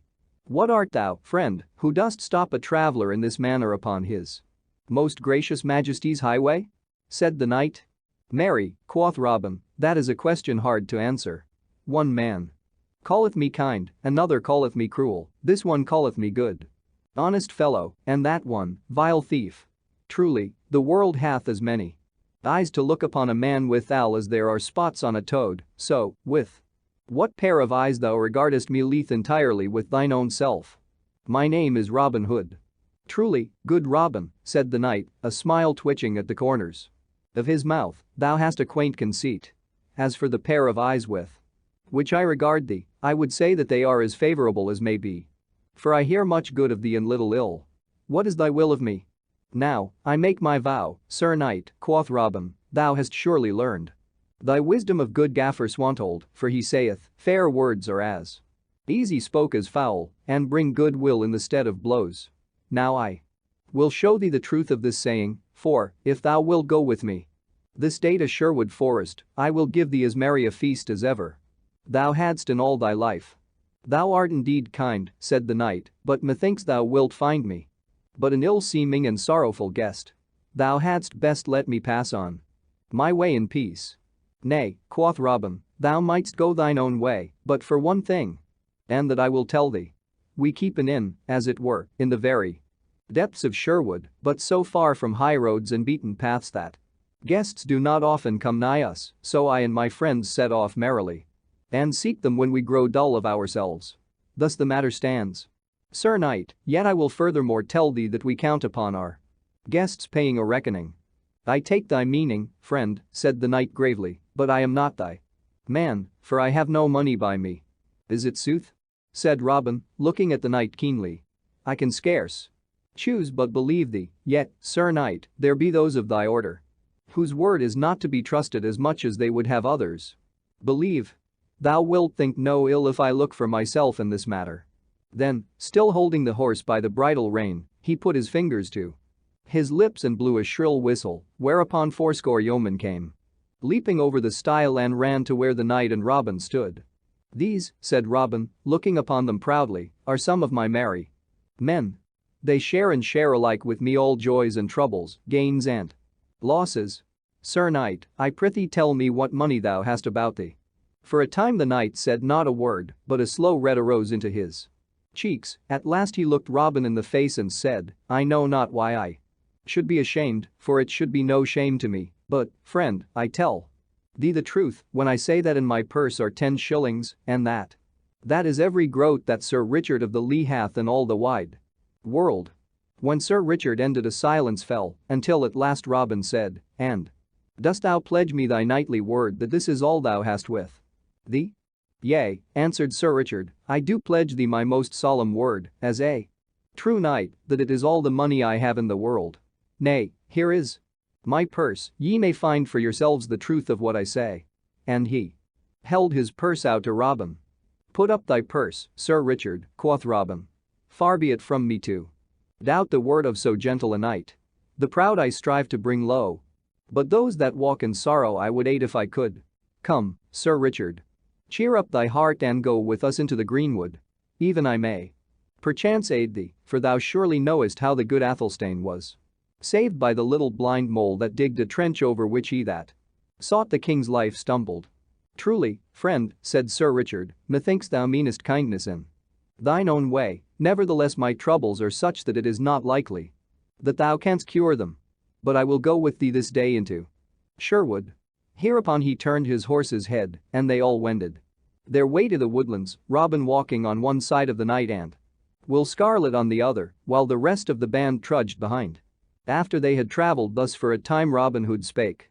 Sir Knight, said he, I would not trouble thee with idle questions, but dost thou find it in thy heart to tell me thy sorrows? Truly, Robin, quoth the knight, I see no reason why I should not do so. Thus it is. My castle and my lands are in pawn for a debt that I owe. 3 days hence the money must be paid, or else all mine estate is lost forever, for then it falls into the hands of the Priory of Emmet. And what they swallow they never give forth again. Quoth Robin, I understand not why those of thy kind live in such a manner that all their wealth passeth from them like snow beneath the springtide sun. Thou wrongest me, Robin, said the knight, for listen. I have a son, but 20 winters old, nevertheless he has won his spurs as knight. Last year, on a certain evil day, The jousts were held at Chester, and thither my son went, as did I and my lady wife. I wot it was a proud time for us, for he unhorsed each knight that he tilted against. At last he ran a course with a certain great knight, Sir Walter of Lancaster. Yet, though my son was so youthful, he kept his seat, albeit both spears were shivered to the heft, but it happened that a splinter of my boy's lance ran through the visor of Sir Walter's helmet and pierced through his eye into his brain, so that he died ere his esquire could unlace his helm. Now, Robin, Sir Walter had great friends at court, therefore his kinsman stirred up things against my son so that, to save him from prison, I had to pay a ransom of £600 in gold. All might have gone well even yet, only that, by ins and outs and crookedness of laws, I was shorn like a sheep that is clipped to the quick. So it came that I had to pawn my lands to the Priory of Emmet for more money, and a hard bargain they drove with me in my hour of need. Yet I would have thee understand I grieve so for my lands only because of my dear lady wife. But where is thy son now? Asked Robin, who had listened closely to all the knight had said. In Palestine, said Sir Richard, battling like a brave Christian soldier for the cross and the Holy Sepulchre. Truly England was an ill place for him because of Sir Walter's death and the hate of the Lancastrians' kinsmen. Truly, said Robin, much moved, thine is a hard lot. But tell me, what is owing to Emmet for thine estates? Only £400, said Sir Richard. At this, Robin smote his thigh in anger. Oh, the bloodsuckers! Cried he. A noble estate to be forfeit for £400. But what will befall thee if thou dost lose thy lands, Sir Richard? It is not mine own lot that doth trouble me in that case, said the knight, but my dear lady's, for should I lose my land she will have to betake herself to some kinsman and there abide in charity, which, methinks, would break her proud heart. As for me, I will over the salt sea, and so to Palestine to join my son in fight for the Holy Sepulchre. Then up spake Will Scarlet. But hast thou no friend that will help thee in thy dire need? Never a man, said Sir Richard. While I was rich enow at home, and had friends, they blew great boasts of how they loved me. But when the oak falls in the forest the swine run from beneath it lest they should be smitten down also. So my friends have left me, for not only am I poor but I have great enemies. Then Robin said, thou say'st thou hast no friends, Sir Richard. I make no boast, but many have found Robin Hood a friend in their troubles. Cheer up, Sir Knight, I may help thee yet. The knight shook his head with a faint smile, but for all that, Robin's words made him more blithe of heart, for in truth hope, be it never so faint, bringeth a gleam into darkness, like a little rushlight that costeth but a groat. The day was well nigh gone when they came near to the greenwood tree. Even at a distance they saw by the number of men that Little John had come back with some guest, but when they came near enough, whom should they find but the Lord Bishop of Hereford? The good bishop was in a fine stew, I wot. Up and down he walked beneath the tree like a fox caught in a hencoop. Behind him were 3 black friars standing close together in a frightened group, like 3 black sheep in a tempest. Hitched to the branches of the trees close at hand were 6 horses, one of them a barb with gay trappings upon which the bishop was wont to ride, and the others laden with packs of divers shapes and kinds, one of which made Robin's eyes glisten, for it was a box not over large, but heavily bound with bands and ribs of iron. When the bishop saw Robin and those with him come into the open he made as though he would have run toward the yeoman, but the fellow that guarded the bishop and the 3 friars thrust his quarterstaff in front, so that his lordship was fain to stand back, though with frowning brow and angry speech. Stay, my lord bishop, cried jolly Robin in a loud voice, when he saw what had passed. I will come to thee with all speed, for I would rather see thee than any man in merry England. So saying, he quickened his steps and soon came to where the bishop stood fuming. How now, quoth the bishop in a loud and angry voice, when Robin had so come to him, is this the way that thou and thy band treat one so high in the church as I am? I and these brethren were passing peacefully along the highroad with our pack horses and a half-score of men to guard them, when up comes a great strapping fellow full 7 feet high with 80 or more men back of him and calls upon me to stop me. The Lord Bishop of Hereford, mark thou. Whereupon my armed guards beshrew them for cowards. Straight ran away. But look ye, not only did this fellow stop me, but he threatened me, saying that Robin Hood would strip me as bare as a winter hedge. Then, besides all this, he called me such vile names as fat priest, man-eating, bishop, money-gorging usurer and what not, as though I were no more than a strolling beggar or tinker. At this, the bishop glared like an angry cat, while even Sir Richard laughed, only Robin kept a grave face. "Alas, my lord," said he, "that thou hast been so ill-treated by my band. I tell thee truly that we greatly reverence thy cloth. Little John, stand forth straightway." At these words Little John came forward, twisting his face into a whimsical look, as though he would say, "Ha, mercy upon me, good master." Then Robin turned to the Bishop of Hereford and said, "Was this the man who spake so boldly to your lordship?" "Truly it was the same," said the bishop, "a naughty fellow, I wot." "And didst thou, Little John," said Robin in a sad voice, "call his lordship a fat priest?" Said Little John sorrowfully. "And a man-eating bishop?" Said Little John, more sorrowfully than before. "And a money-gorging usurer?" Said Little John in so sorrowful a voice that it might have drawn tears from the dragon of Wentley. "Alas, that these things should be," said jolly Robin, turning to the bishop, "for I have ever found Little John a truthful man." At this, a roar of laughter went up, whereat the blood rushed into the bishop's face till it was cherry red from crown to chin, but he said nothing and only swallowed his words, though they well nigh choked him. "Nay, my lord bishop," said Robin, "we are rough fellows, but I trust not such ill men as thou thinkest. After all, there is not a man here that would harm a hair of thy reverence's head. I know thou art galled by our jesting, but we are all equal here in the greenwood, for there are no bishops nor barons nor earls among us, but only men, so thou must share our life with us while thou dost abide here. Come, busk ye, my merry men, and get the feast ready. Meantime, we will show our guests our woodland sports." So, while some went to kindle the fires for roasting meats, others ran leaping to get their cudgels and longbows. Then Robin brought forward Sir Richard of the Lee. "My lord bishop," said he, "here is another guest that we have with us this day. I wish that thou mightest know him better, for I and all my men will strive to honor you both at this merrymaking." "Sir Richard," said the bishop in a reproachful tone, "methinks thou and I are companions and fellow sufferers in this den of," he was about to say thieves, but he stopped suddenly and looked askance at Robin Hood. "Speak out, bishop," quoth Robin, laughing. "We of Sherwood check not an easy flow of words." "Den of thieves thou west about to say," quoth the bishop. "Mayhap that was what I meant to say, Sir Richard, but this I will say, that I saw thee just now laugh at the scurrilous jests of these fellows. It would have been more becoming of thee, methinks, to have checked them with frowns instead of spurring them on by laughter." "I meant no harm to thee," said Sir Richard, "but a merry jest is a merry jest, and I may truly say I would have laughed at it had it been against mine own self." But now Robin Hood called upon certain ones of his band who spread soft moss upon the ground and laid deerskins thereon. Then Robin bade his guests be seated, and so they all three sat down, some of the chief men, such as Little John, Will Scarlet, Allan a Dale, and others, stretching themselves upon the ground nearby. Then a garland was set up at the far end of the glade, and thereat the bowmen shot, and such shooting was done that day as it would have made one's heart leap to see. And all the while Robin talked so quaintly to the bishop and the knight that, the one forgetting his vexation and the other his troubles, they both laughed aloud again and again.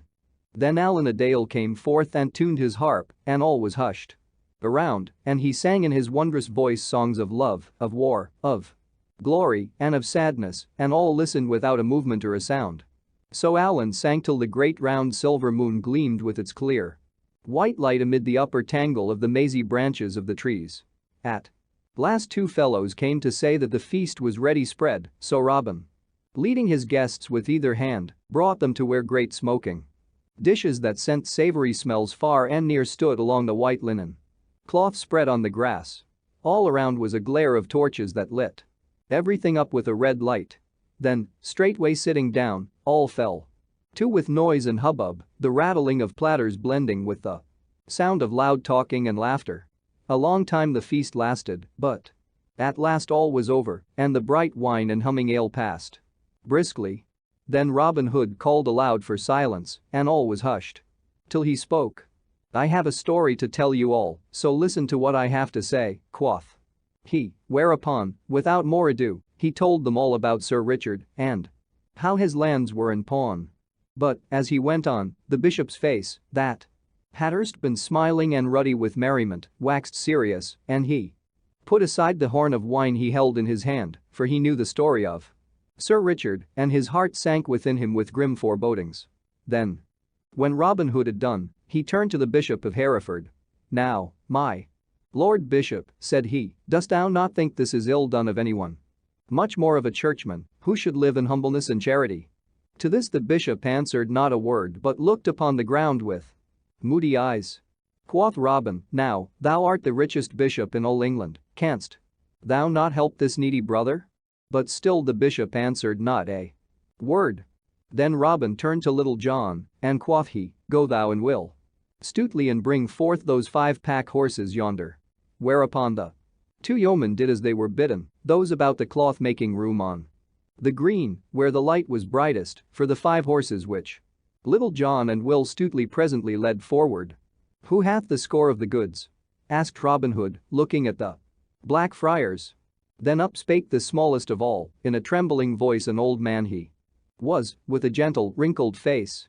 "That have I, but, I pray thee, harm me not." "Nay," quoth Robin, "I have never harmed harmless man yet, but give it to me, good father." So the old man did as he was bidden, and handed Robin the tablet on which was marked down the account of the various packages upon the horses. This Robin handed to Will Scarlet, bidding him to read the same. So Will Scarlet, lifting his voice that all might hear, began. 3 bales of silk to Quentin, the mercer at Ancaster." "That we touch not," quoth Robin, "for this Quentin is an honest fellow, who hath risen by his own thrift." So the bales of silk were laid aside, unopened. 1 bale of silk velvet for the Abbey of Beaumont. "What do these priests want of silk velvet?" quoth Robin. "Nevertheless, though they need it not, I will not take all from them. Measure it off into 3 lots, 1 to be sold for charity, 1 for us, and 1 for the abbey." So this, too, was done as Robin Hood bade. 2 score of great wax candles for the chapel of St. Thomas. "That belongeth fairly to the chapel," quoth Robin, "so lay it to one side. Far be it from us to take from the blessed St. Thomas that which belongeth to him." So this, also, was done according to Robin's bidding, and the candles were laid to one side, along with honest Quentin's unopened bales of silk. So the list was gone through with, and the goods adjudged according to what Robin thought most fit. Some things were laid aside untouched, and many were opened and divided into 3 equal parts, for charity, for themselves, and for the owners. And now all the ground in the torchlight was covered over with silks and velvets and cloths of gold and cases of rich wines, and so they came to the last line upon the tablet, a box belonging to the Lord Bishop of Hereford. At these words the bishop shook as with a chill, and the box was set upon the ground. "My Lord Bishop, hast thou the key of this box?" asked Robin. The bishop shook his head. "Go, Will Scarlet," said Robin, "thou art the strongest man here, bring a sword straightway, and cut this box open, if thou canst." Then up rose Will Scarlet and left them, coming back in a short time, bearing a great 2-handed sword. Thrice he smote that strong iron-bound box, and at the 3rd blow it burst open and a great heap of gold came rolling forth, gleaming red in the light of the torches. At this sight a murmur went all around among the band, like the sound of the wind in distant trees, but no man came forward nor touched the money. Quoth Robin, "Thou, Will Scarlet, thou, Allan a Dale, and thou, Little John, count it over." The long time it took to count all the money, and when it had been duly scored up, Will Scarlet called out that there were 1,500 golden pounds in all. But in among the gold they found a paper, and this Will Scarlet read in a loud voice, and all heard that this money was the rental and fines and forfeits from certain estates belonging to the bishopric of Hereford. "My Lord Bishop," said Robin Hood, "I will not strip thee, as Little John said, like a winter hedge, for thou shalt take back 1/3 of thy money. 1/3 of it thou canst well spare to us for thy entertainment and that of thy train, for thou art very rich, 1/3 of it thou canst better spare for charity, for, bishop, I hear that thou art a hard master to those beneath thee and a close hoarder of gains. That thou couldst better and with more credit to thyself give to charity than spend upon thy own likings. At this the bishop looked up, but he could say never a word, yet he was thankful to keep some of his wealth. Then Robin turned to Sir Richard of the Lee, and quoth he, now, Sir Richard, the church seemed like to despoil thee, therefore some of the overplus of church gains may well be used in aiding thee. Thou shalt take that £500 laid aside for people more in need than the bishop is, and shalt pay thy debts to Emmet therewith. Sir Richard looked at Robin until something arose in his eyes that made all the lights in the faces blur together. At last he said, I thank thee, friend, from my heart, for what thou doest for me, yet, think not ill if I cannot take thy gift freely. But this I will do. I will take the money and pay my debts, and in a year and a day hence will return it, safe either to thee or to the Lord Bishop of Hereford. For this I pledge my most solemn knightly word. I feel free to borrow, for I know no man that should be more bound to aid me than one so high in that church that hath driven such a hard bargain. Truly, Sir Knight, quoth Robin, I do not understand those fine scruples that weigh with those of thy kind, but, nevertheless, it shall all be as thou dost wish. But thou hadst best bring the money to me at the end of the year, for mayhap I may make better use of it than the bishop. Thereupon, turning to those near him, he gave his orders, and £500 were counted out and tied up in a leathern bag for Sir Richard. The rest of the treasure was divided, and part taken to the treasure house of the band, and part put by with the other things for the bishop. Then Sir Richard arose. I cannot stay later, good friends, said he. For my lady will wax anxious if I come not home, so I crave leave to depart. Then Robin Hood and all his merry men arose, and Robin said, we cannot let thee go hence unattended, Sir Richard. Then up spake Little John, good master, let me choose a score of stout fellows from the band, and let us arm ourselves in a seemly manner and so serve as retainers to Sir Richard till he can get others in our stead. Thou hast spoken well, Little John, and it shall be done, said Robin. Then up spake Will Scarlet, let us give him a golden chain to hang about his neck, such as befits one of his blood, and also golden spurs to wear at his heels. Then Robin Hood said, thou hast spoken well, Will Scarlet, and it shall be done. Then up spake Will Stutely, let us give him yon bale of rich velvet and yon roll of cloth of gold to take home to his noble lady wife as a present from Robin Hood and his merry men all. At this all clapped their hands for joy, and Robin said, thou hast well spoken, Will Stutely, and it shall be done.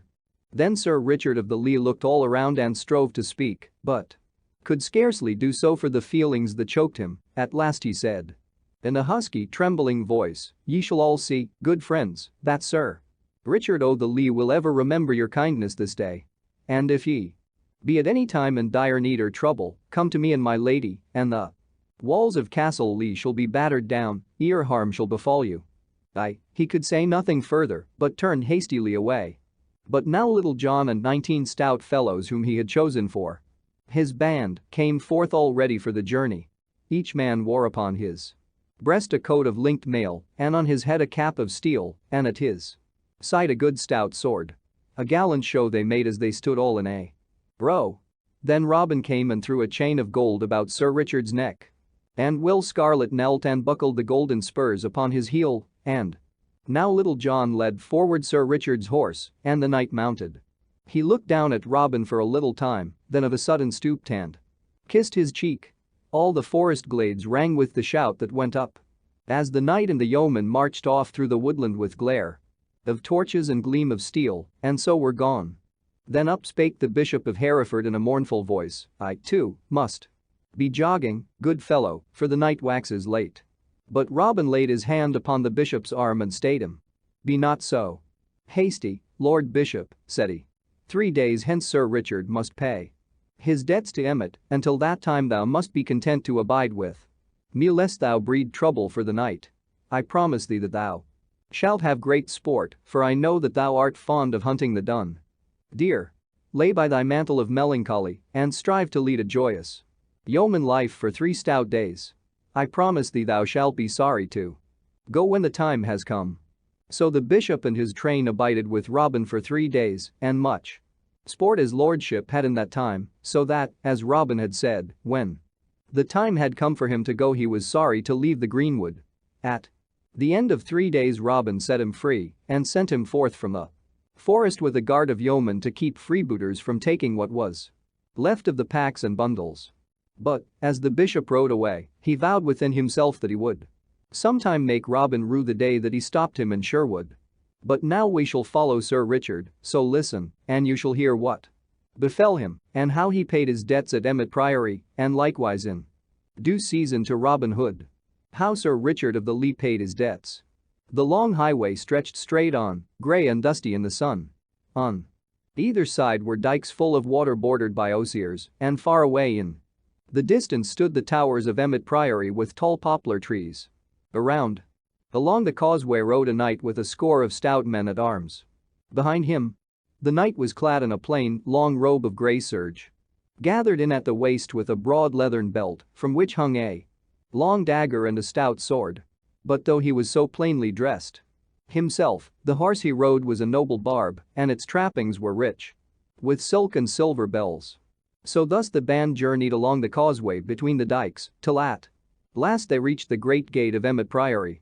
There the knight called to one of his men and bade him knock at the porter's lodge with the heft of his sword.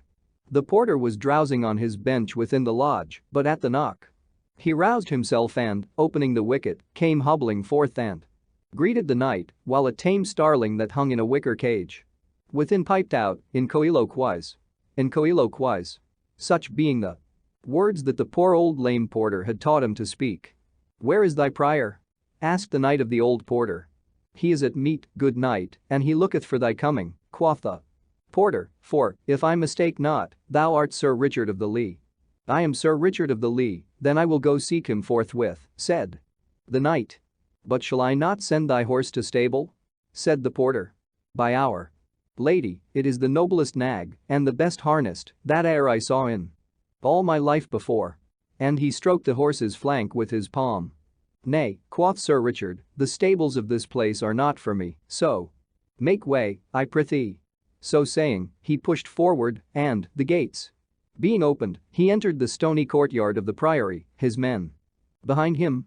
In they came with rattle of steel and clashing of swords and ring of horses' feet on cobblestones, whereat a flock of pigeons that strutted in the sun flew with flapping wings to the high eaves of the round towers. While the knight was riding along the causeway to Emmet, a merry feast was toward in the refectory there. The afternoon sun streamed in through the great arched windows and lay in broad squares of light upon the stone floor and across the board covered with a snowy linen cloth, whereon was spread a princely feast. At the head of the table sat Prior Vincent of Emmet, all clad in soft robes of fine cloth and silk. On his head was a black velvet cap picked out with gold, and around his neck hung a heavy chain of gold with a great locket pendant therefrom. Beside him, on the arm of his great chair, roosted his favorite falcon. For the prior was fond of the gentle craft of hawking. On his right hand sat the Sheriff of Nottingham in rich robes of purple all trimmed about with fur, and on his left a famous doctor of law in dark and sober garb. Below these sat the high cellarer of Emmet, and others chief among the brethren. Jest and laughter passed around, and all was as merry could be. The wizened face of the man of law was twisted into a wrinkled smile. For in his pouch were 80 golden angels that the prior had paid him in fee for the case betwixt him and Sir Richard of the Lee. The learned doctor had been paid beforehand, for he had not overmuch trust in the holy Vincent of Emmet. Quoth the Sheriff of Nottingham, "But art thou sure, Sir Prior, that thou hast a land so safe?" "Ay, marry," said Prior Vincent, smacking his lips after a deep draught of wine, "I have kept a close watch upon him, albeit he was unawares of the same, and I know right well that he hath no money to pay me withal." "Ay, true," said the man of law in a dry husky voice, "his land is surely forfeit if he cometh not to pay, but, Sir Prior, thou must get a release beneath his sign manual, or else thou canst not hope to hold the land without trouble from him." "Yea," said the prior, "so thou hast told me ere now, but I know that this knight is so poor that he will gladly sign away his lands for 2 £100 of hard money. Then up spake the high cellarer, methinks it is a shame to so drive a misfortunate knight to the ditch. I think it's sorrow that the noblest estate in Derbyshire should so pass away from him for a paltry £500. Truly, I. How now, broke in the prior in a quivering voice, his eyes glistening and his cheeks red with anger, dost thou prate to my very beard? Sirrah? By Saint Hubert, thou hadst best save thy breath to cool thy pottage, else it may scald thy mouth. Nay, said the man of law smoothly, I dare swear this same knight will never come to settlement this day, but will prove recreant. Nevertheless, we will seek some means to gain his lands from him. So never fear. But even as the doctor spoke, there came a sudden clatter of horses' hoofs and a jingle of iron mail in the courtyard below. Then up spake the prior and called upon one of the brethren that sat below the salt and bade him look out of the window and see who was below, albeit he knew right well it could be none but Sir Richard. So the brother arose and went and looked, and he said, I see below a score of stout men at arms and a knight just dismounting from his horse. He is dressed in long robes of grey which, methinks, are of poor seeming, but the horse he rideth upon hath the richest coursing that ever I saw. The knight dismounts and they come this way, and are even now below in the great hall. Lo, see ye there now, quoth Prior Vincent.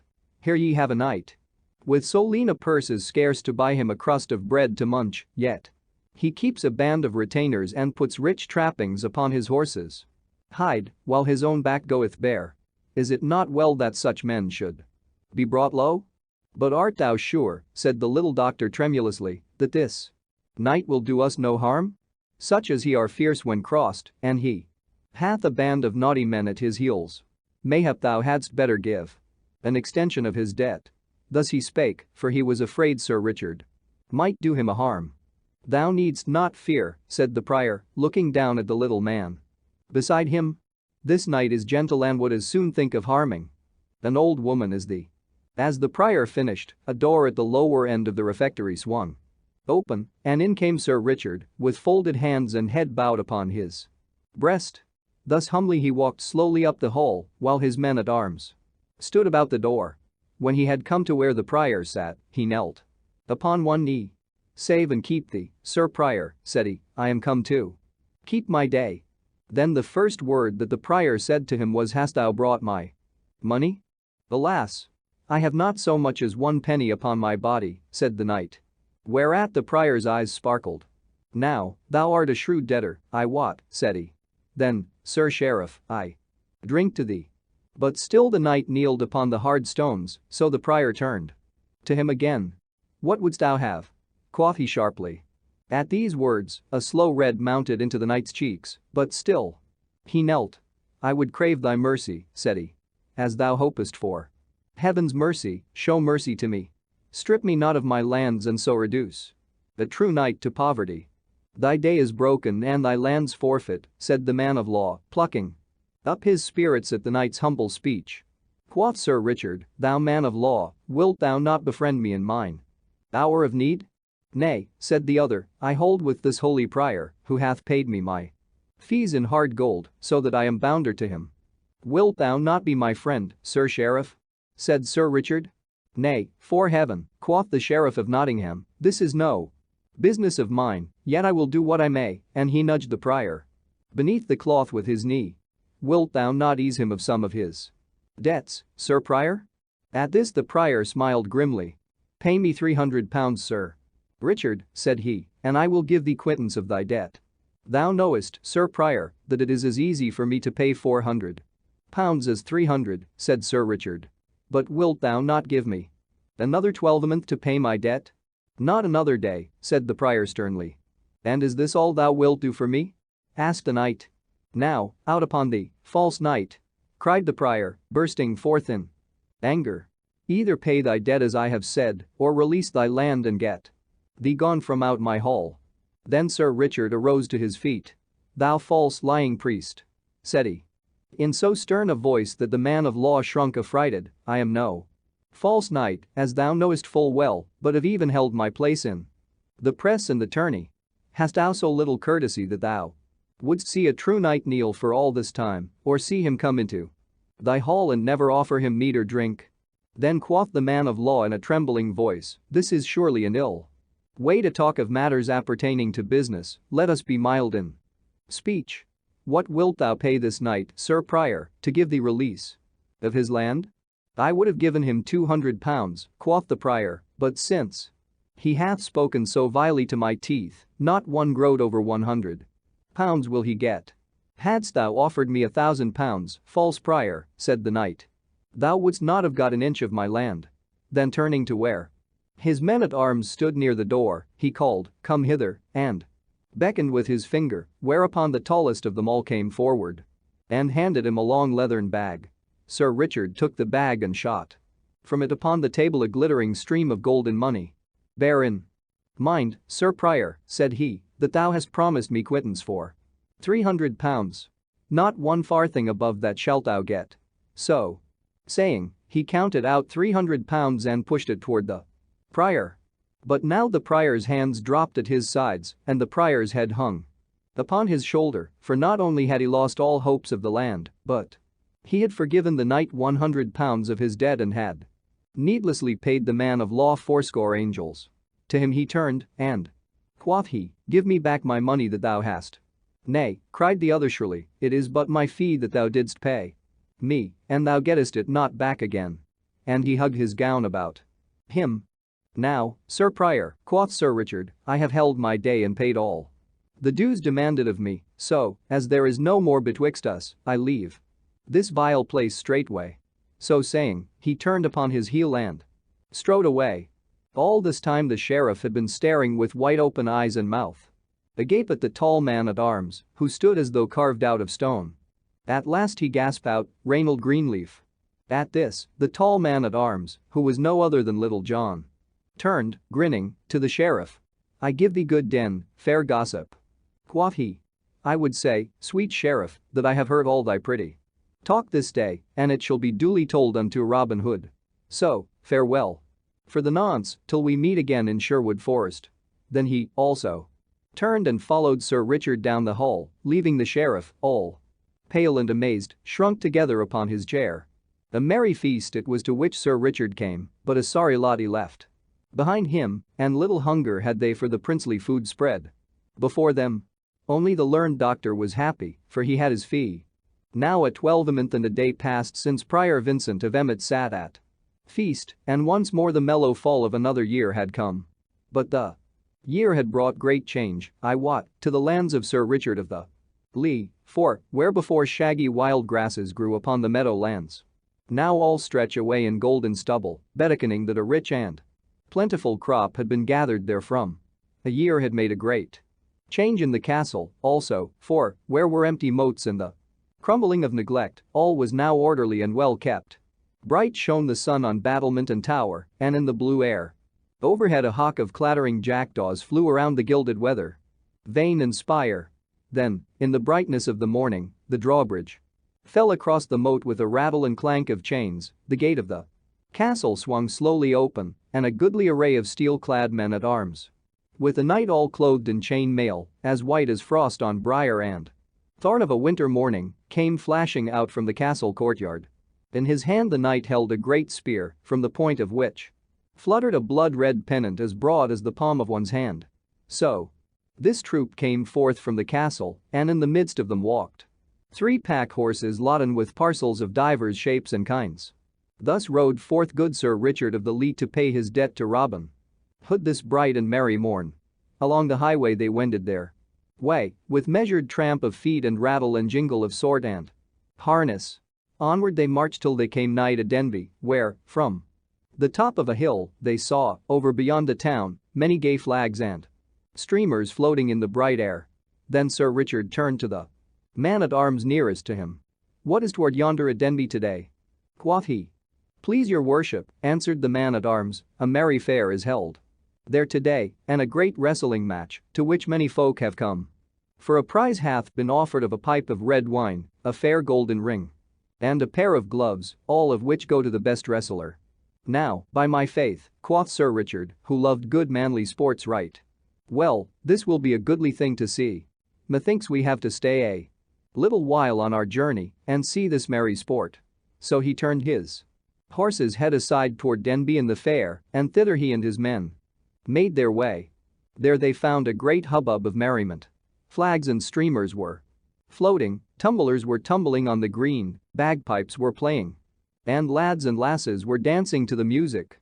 But the crowd were gathered most of all around a ring where the wrestling was going forward, and thither Sir Richard and his men turned their steps. Now when the judges of the wrestling saw Sir Richard coming and knew who he was, the chief of them came down from the bench where he and the others sat and went to the knight and took him by the hand, beseeching him to come and sit with them and judge the sport. So Sir Richard got down from his horse and went with the others to the bench raised beside the ring.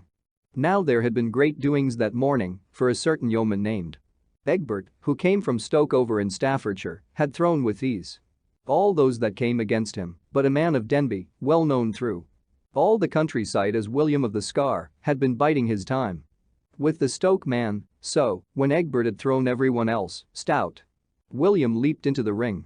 Then a tough bout followed, and at last he threw Egbert heavily, whereat there was a great shouting and shaking of hands, for all the Denby men were proud of their wrestler.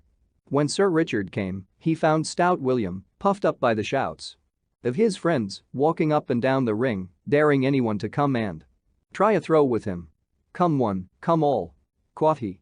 "Here stand I, William of the Scar, against any man.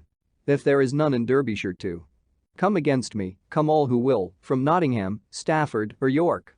And if I do not make them one and all root the ground with their noses like swine in the forests, call me no more brave William the wrestler."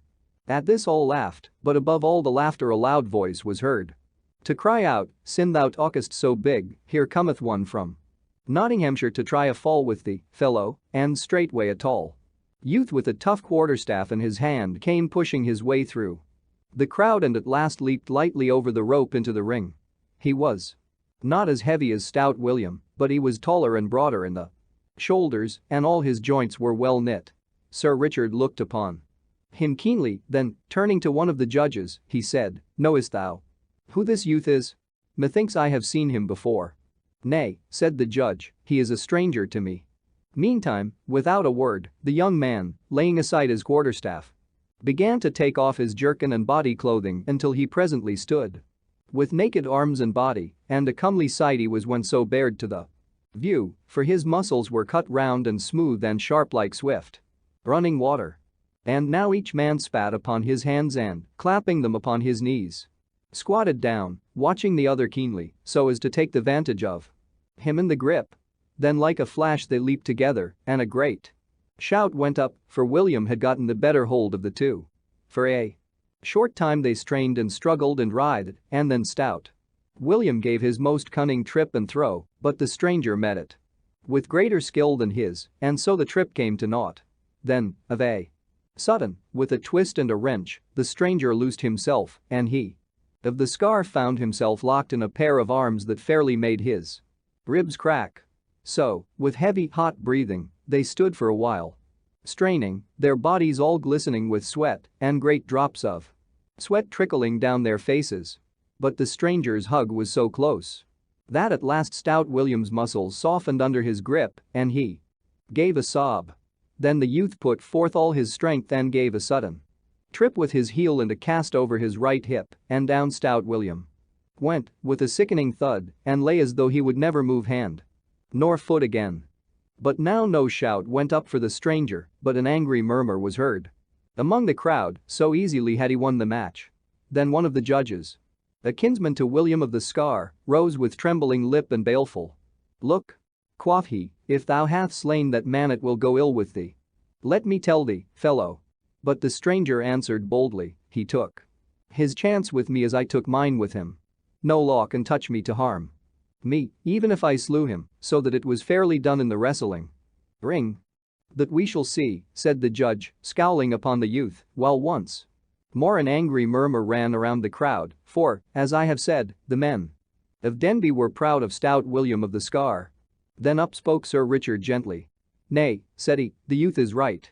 If the other deeth, he deeth in the wrestling ring, where he took his chance and was cast fairly enow." But in the meantime 3 men had come forward and lifted stout William from the ground and found that he was not dead, though badly shaken by his heavy fall. Then the chief judge rose and said, "Young man, the prize is duly thine. Here is the red gold ring, and here the gloves, and yonder stands the pipe of wine to do with whatsoever thou dost list." At this, the youth, who had donned his clothes and taken up his staff, again bowed without a word, then, taking the gloves and the ring, and thrusting the one into his girdle and slipping the other upon his thumb, he turned and, leaping lightly over the ropes again, made his way through the crowd and was gone. "Now, I wonder who yon youth may be," said the judge, turning to Sir Richard. "He seemeth like a stout Saxon from his red cheeks and fair hair. This William of ours is a stout man, too, and never have I seen him cast in the ring before, albeit he hath not yet striven with such great wrestlers as Thomas of Cornwall, Dickon of York, and young David of Doncaster. Hath he not a firm foot in the ring, thinkest thou, Sir Richard? Ay, truly, and yet this youth threw him fairly, and with wondrous ease. I much wonder who he can be." Thus said Sir Richard in a thoughtful voice. For a time the knight stood talking to those about him, but at last he arose and made ready to depart, so he called his men about him and, tightening the girths of his saddle, he mounted his horse once more. Meanwhile the young stranger had made his way through the crowd, but, as he passed, he heard all around him such words muttered as, "Look at the cockerel. Behold how he plumeth himself. I dare swear he cast good William unfairly. Yea, truly, saw ye not birdlime upon his hands? It would be well to cut his cock's comb." To all this the stranger paid no heed, but strode proudly about as though he heard it not. So he walked slowly across the green to where the booth stood wherein was dancing, and standing at the door he looked in on the sport. As he stood thus, a stone struck his arm of a sudden with a sharp jar, and, turning, he saw that an angry crowd of men had followed him from the wrestling ring. Then, when they saw him turn so, a great hooting and yelling arose from all, so that the folk came running out from the dancing booth to see what was to do. At last a tall, broad-shouldered, burly blacksmith strode forward from the crowd swinging a mighty blackthorn club in his hand. "Wouldst thou come here to our fair town of Denby, thou jack-in-the-box, to overcome a good honest lad with vile juggling tricks?" growled he in a deep voice like the bellow of an angry bull. "Take that, then." And of a sudden he struck a blow at the youth that might have felled an ox. But the other turned the blow deftly aside and gave back another so terrible that the Denby man went down with a groan, as though he had been smitten by lightning. When they saw their leader fall, the crowd gave another angry shout, but the stranger placed his back against the tent near which he stood, swinging his terrible staff, and so fell had been the blow that he struck the stout smith that none dared to come within the measure of his cudgel, so the press crowded back, like a pack of dogs from a bear at bay. But now some coward hand from behind threw a sharp jagged stone that smote the stranger on the crown, so that he staggered back, and the red blood gushed from the cut and ran down his face and over his jerkin. Then, seeing him dazed with this vile blow, the crowd rushed upon him, so that they overbore him and he fell beneath their feet. Now it might have gone ill with the youth, even to the losing of his young life, had not Sir Richard come to this fair, for of a sudden shouts were heard, and steel flashed in the air, and blows were given with the flat of swords, while through the midst of the crowd Sir Richard of the Lee came spurring on his white horse. Then the crowd, seeing the steel-clad knight and the armed men, melted away like snow on the warm hearth, leaving the young man all bloody and dusty upon the ground. Finding himself free, the youth arose and, wiping the blood from his face, looked up. Quoth he, "Sir Richard of the Lee, mayhap thou hast saved my life this day." "Who art thou that knowest Sir Richard of the Lee so well?" quoth the knight. "Methinks I have seen thy face before, young man." "Yea, thou hast," said the youth, "for men call me David of Doncaster." "Ha," said Sir Richard, "I wonder that I knew thee not David, but thy beard hath grown longer, and thou thyself art more set in manhood since this day 12th. Come hither into the tent, David, and wash the blood from thy face. And thou, Ralph, bring him straightway a clean jerkin. Now I am sorry for thee, yet I am right glad that I have had a chance to pay a part of my debt of kindness to thy good master Robin Hood, for it might have gone ill with thee had I not come, young man." So saying, the knight led David into the tent, and there the youth washed the blood from his face and put on the clean jerkin.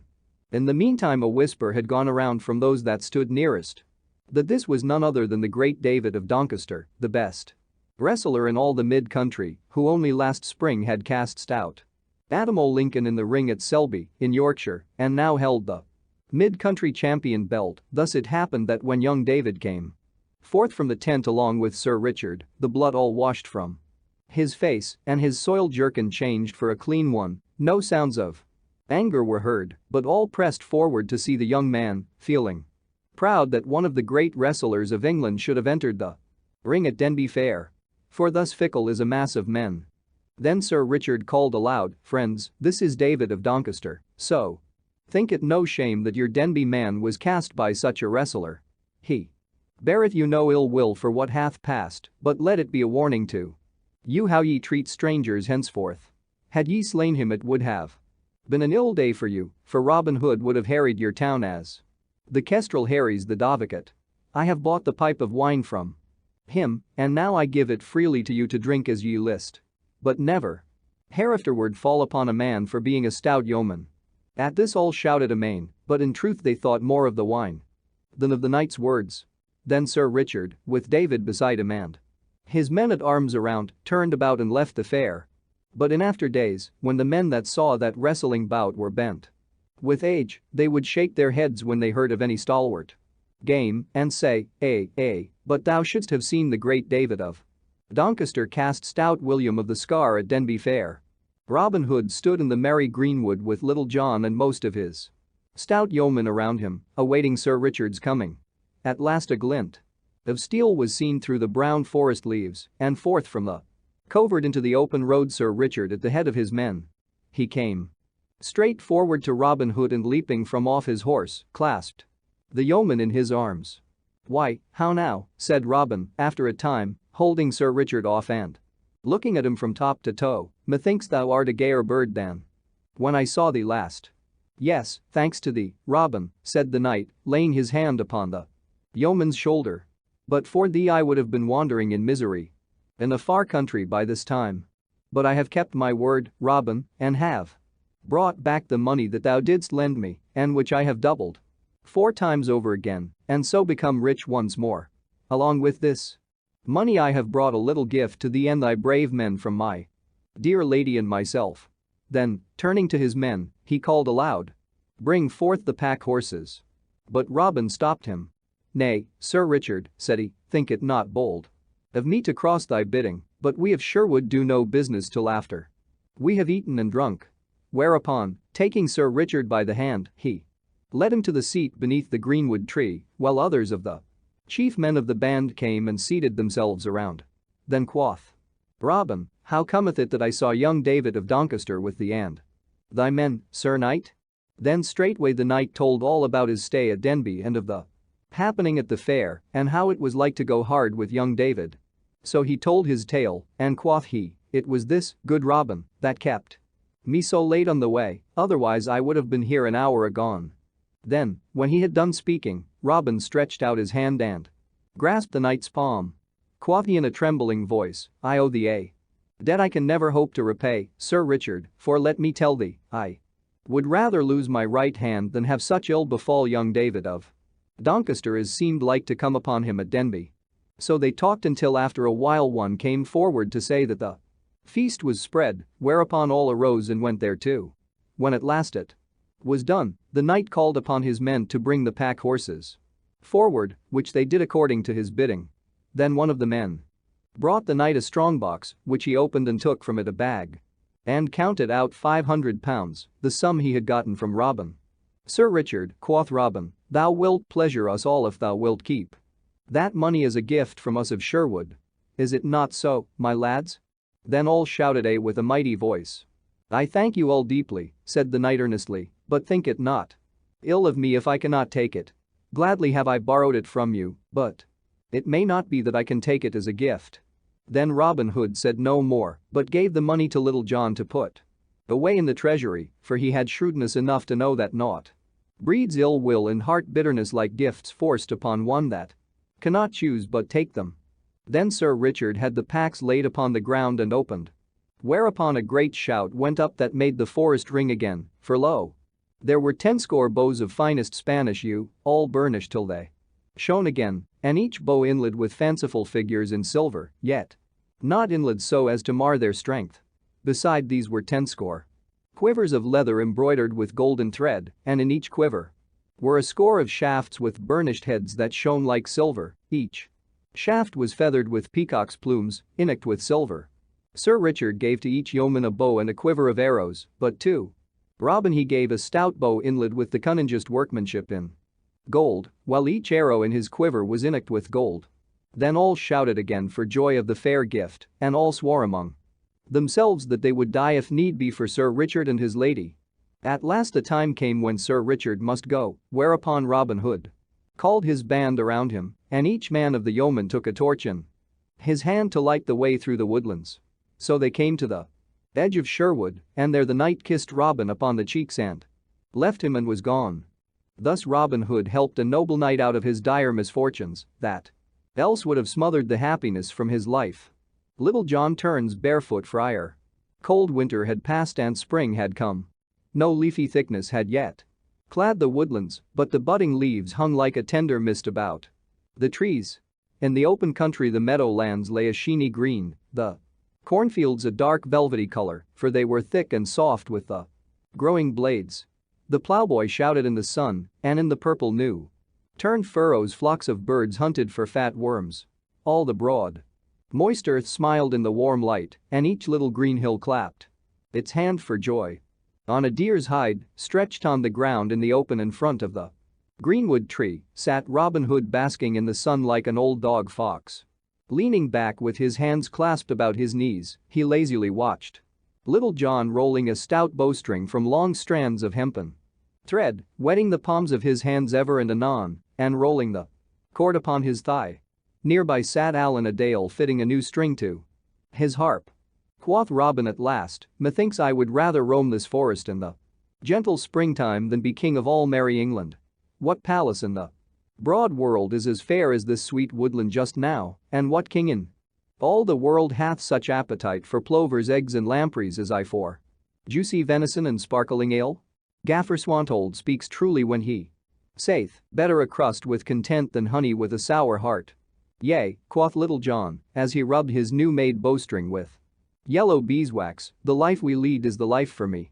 Thou speakest of the springtime, but methinks even the winter hath its own joys. Thou and I, good master, have had more than one merry day, this winter past. At the Blue Boar. Dost thou not remember that night thou and Will Stutely and Friar Tuck and I passed at that same hostelry with the 2 beggars and the strolling friar? Yea, quoth merry Robin, laughing, that was the night that Will Stutely must needs snatch a kiss from the stout hostess and got a cannikin of ale emptied over his head for his pains.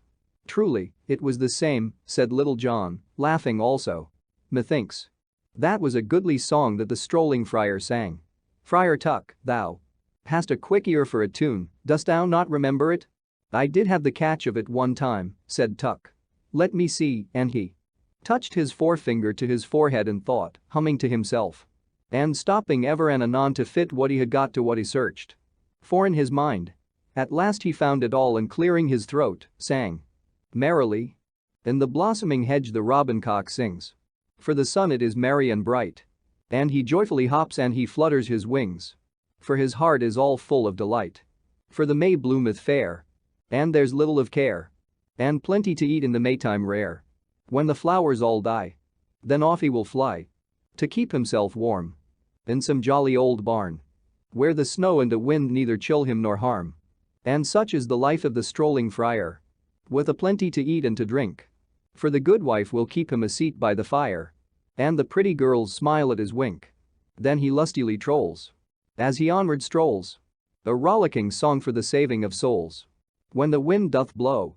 With the coming of snow. There's a place by the fire. For the fatherly friar. And a crab in the bowl for his heart's desire. Thus Friar Tuck sang in a rich and mellow voice, rolling his head from side to side in time with the music, and when he had done, all clapped their hands and shouted with laughter, for the song fitted him well. "In very sooth," quoth Little John, "it is a goodly song, and, were I not a yeoman of Sherwood Forest, I had rather be a strolling friar than aught else in the world." "Yea, it is a goodly song," said Robin Hood, "but method those two burly beggars told the merrier tales and led the merrier life. Dost thou not remember what that great black-bearded fellow told of his begging at the fair in York?" "Yea," said Little John, "but what told the friar of the harvest home in Kentshire? I hold that he led a merrier life than the other two." "Truly, for the honor of the cloth," quoth Friar Tuck, "I hold with my good gossip Little John." "Now," quoth Robin, "I hold to mine own mind. But what sayst thou, Little John, to a merry adventure this fair day?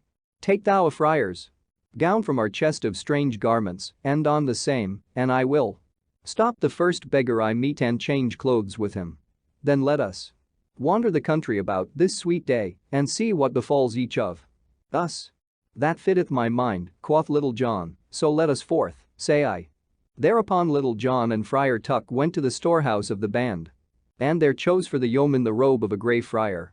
Then they came forth again, and a mighty roar of laughter went up, for not only had the band never seen Little John in such guise before, but the robe was too short for him by a good palm's breadth.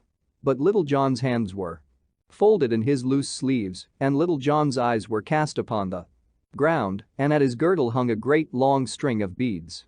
And now Little John took up his stout staff, at the end of which hung a chubby little leathern pottle, such as palmers carry at the tips of their staves, but in it was something, I wot, more like good malmsey than cold spring water, such as godly pilgrims carry. Then up rose Robin and took his stout staff in his hand, likewise, and slipped 10 golden angels into his pouch, for no beggar's garb was among the stores of the band, so he was fain to run his chance of meeting a beggar and buying his clothes of him. So, all being made ready, the two yeomen set forth on their way, striding lustily along all in the misty morning.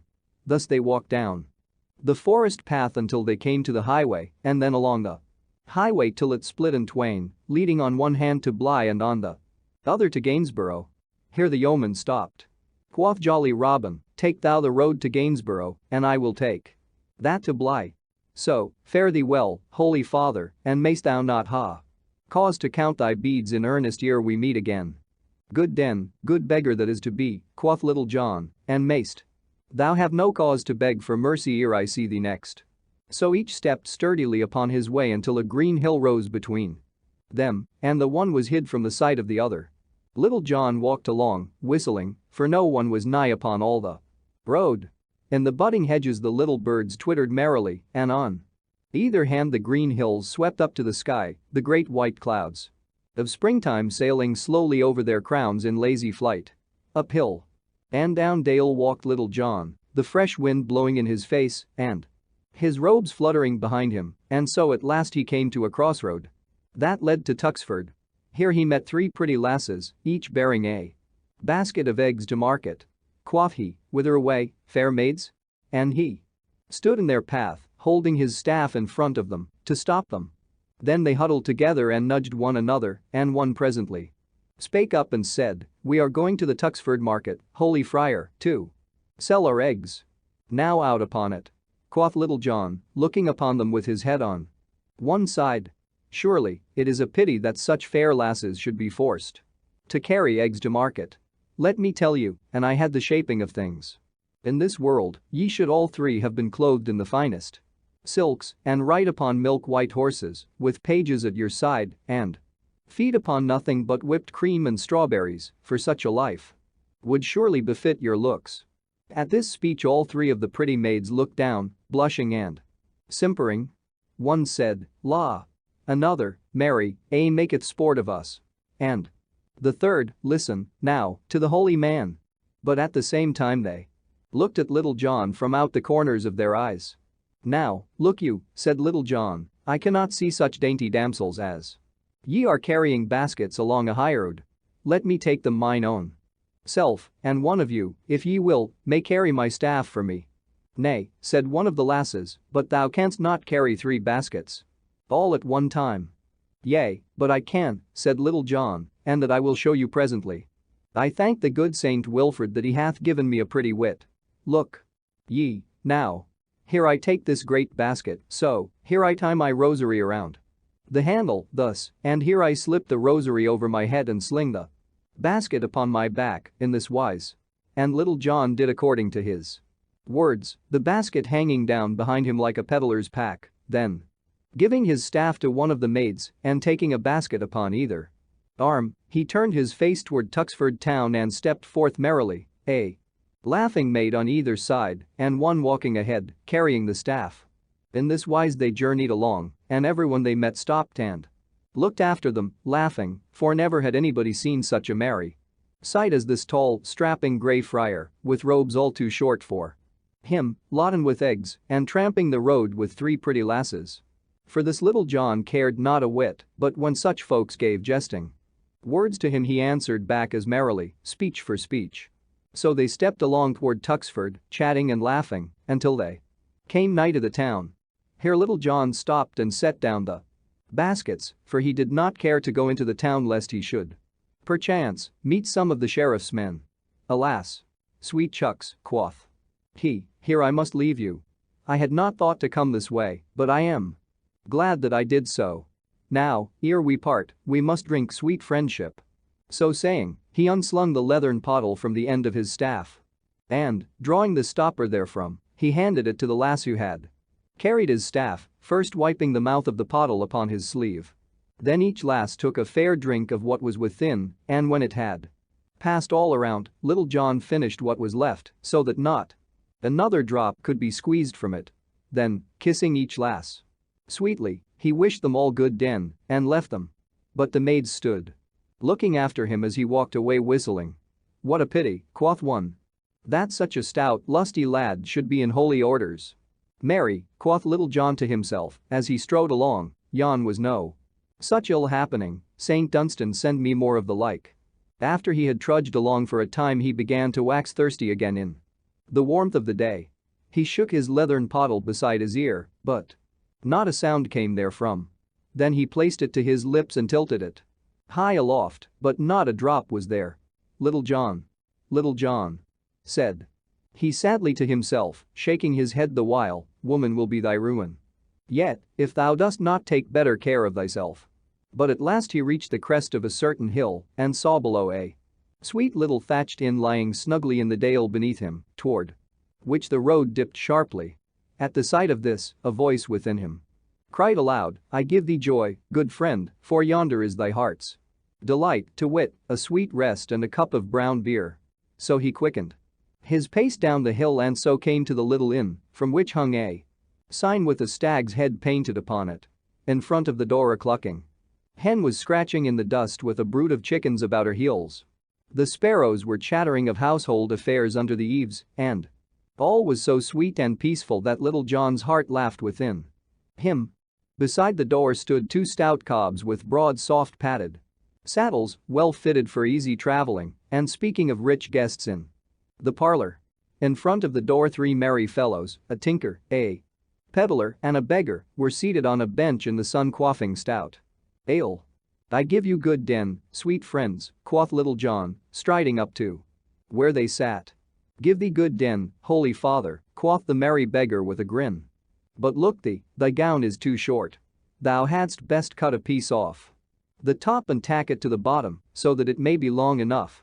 But come, sit beside us here and take a taste of ale, if thy vows forbid thee not.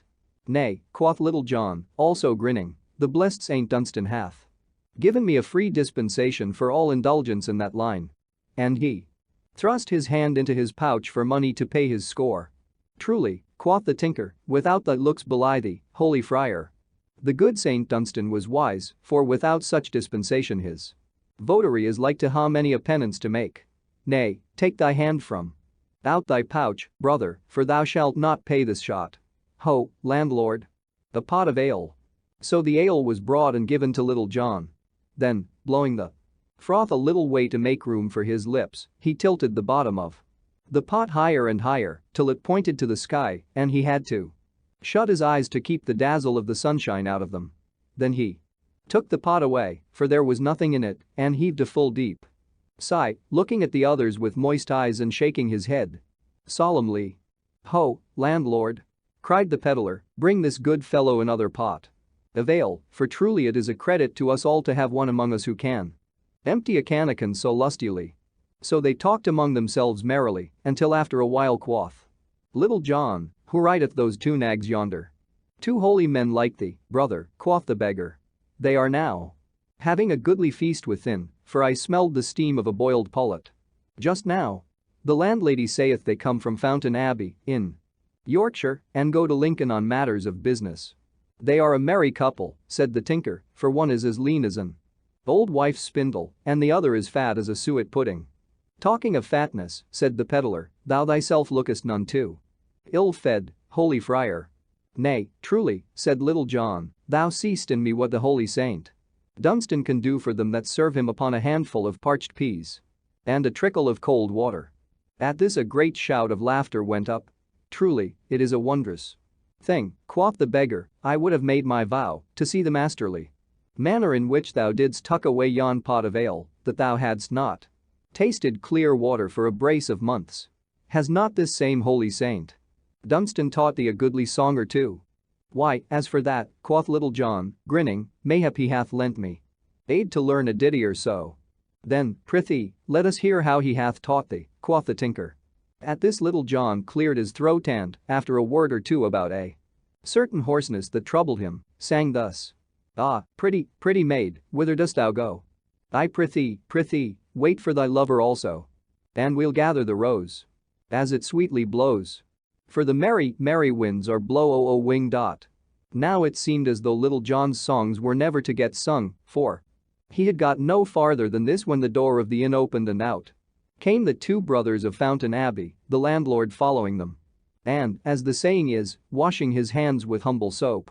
But when the brothers of Fountain Abbey saw who it was that sang and how he was clad in the robes of a grey friar, they stopped suddenly, the fat little brother drawing his heavy eyebrows together in a mighty frown, and the thin brother twisting up his face as though he had sour beer in his mouth.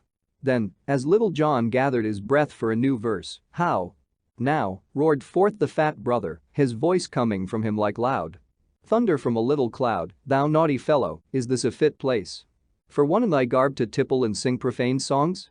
"Nay," quoth Little John, "sin I cannot tipple and sing, like your worship's reverence, in such a goodly place as Fountain Abbey, I must and tipple and sing where I can."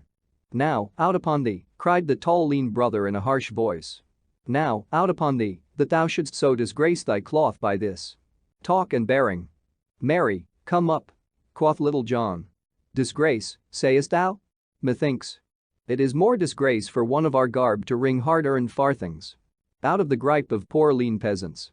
It is not so, brother?" At this the tinker and the peddler and the beggar nudged one another. And all grinned, and the friars scowled blackly at Little John, but they could think of nothing further to say, so they turned to their horses. Then Little John arose of a sudden from the bench where he sat and ran to where the brothers of Fountain Abbey were mounting. Quoth he, "Let me hold your horses' bridles for you. Truly, your words have smitten my sinful heart, so that I will abide no longer in this den of evil, but will go forward with you. No vile temptation, I wot, will fall upon me in such holy company." "Nay, fellow," said the lean brother harshly, for he saw that Little John made sport of them, "we want none of thy company, so get thee gone." "Alas," quoth Little John, "I am truly sorry that ye like me not, nor my company, but as for leaving you, it may not be, for my heart is so moved that, willy-nilly, I must go with you for the sake of your holy company." Now, at this talk all the good fellows on the bench grinned till their teeth glistened, and even the landlord could not forbear to smile. As for the friars, they looked at one another with a puzzled look and knew not what to do in the matter. They were so proud that it made them feel sick with shame to think of riding along the highroad with a strolling friar, in robes all too short for him, running beside them, but yet they could not make Little John stay against his will, for they knew he could crack the bones of both of them in a twinkling were he so minded. Then up spake the fat brother more mildly than he had done before.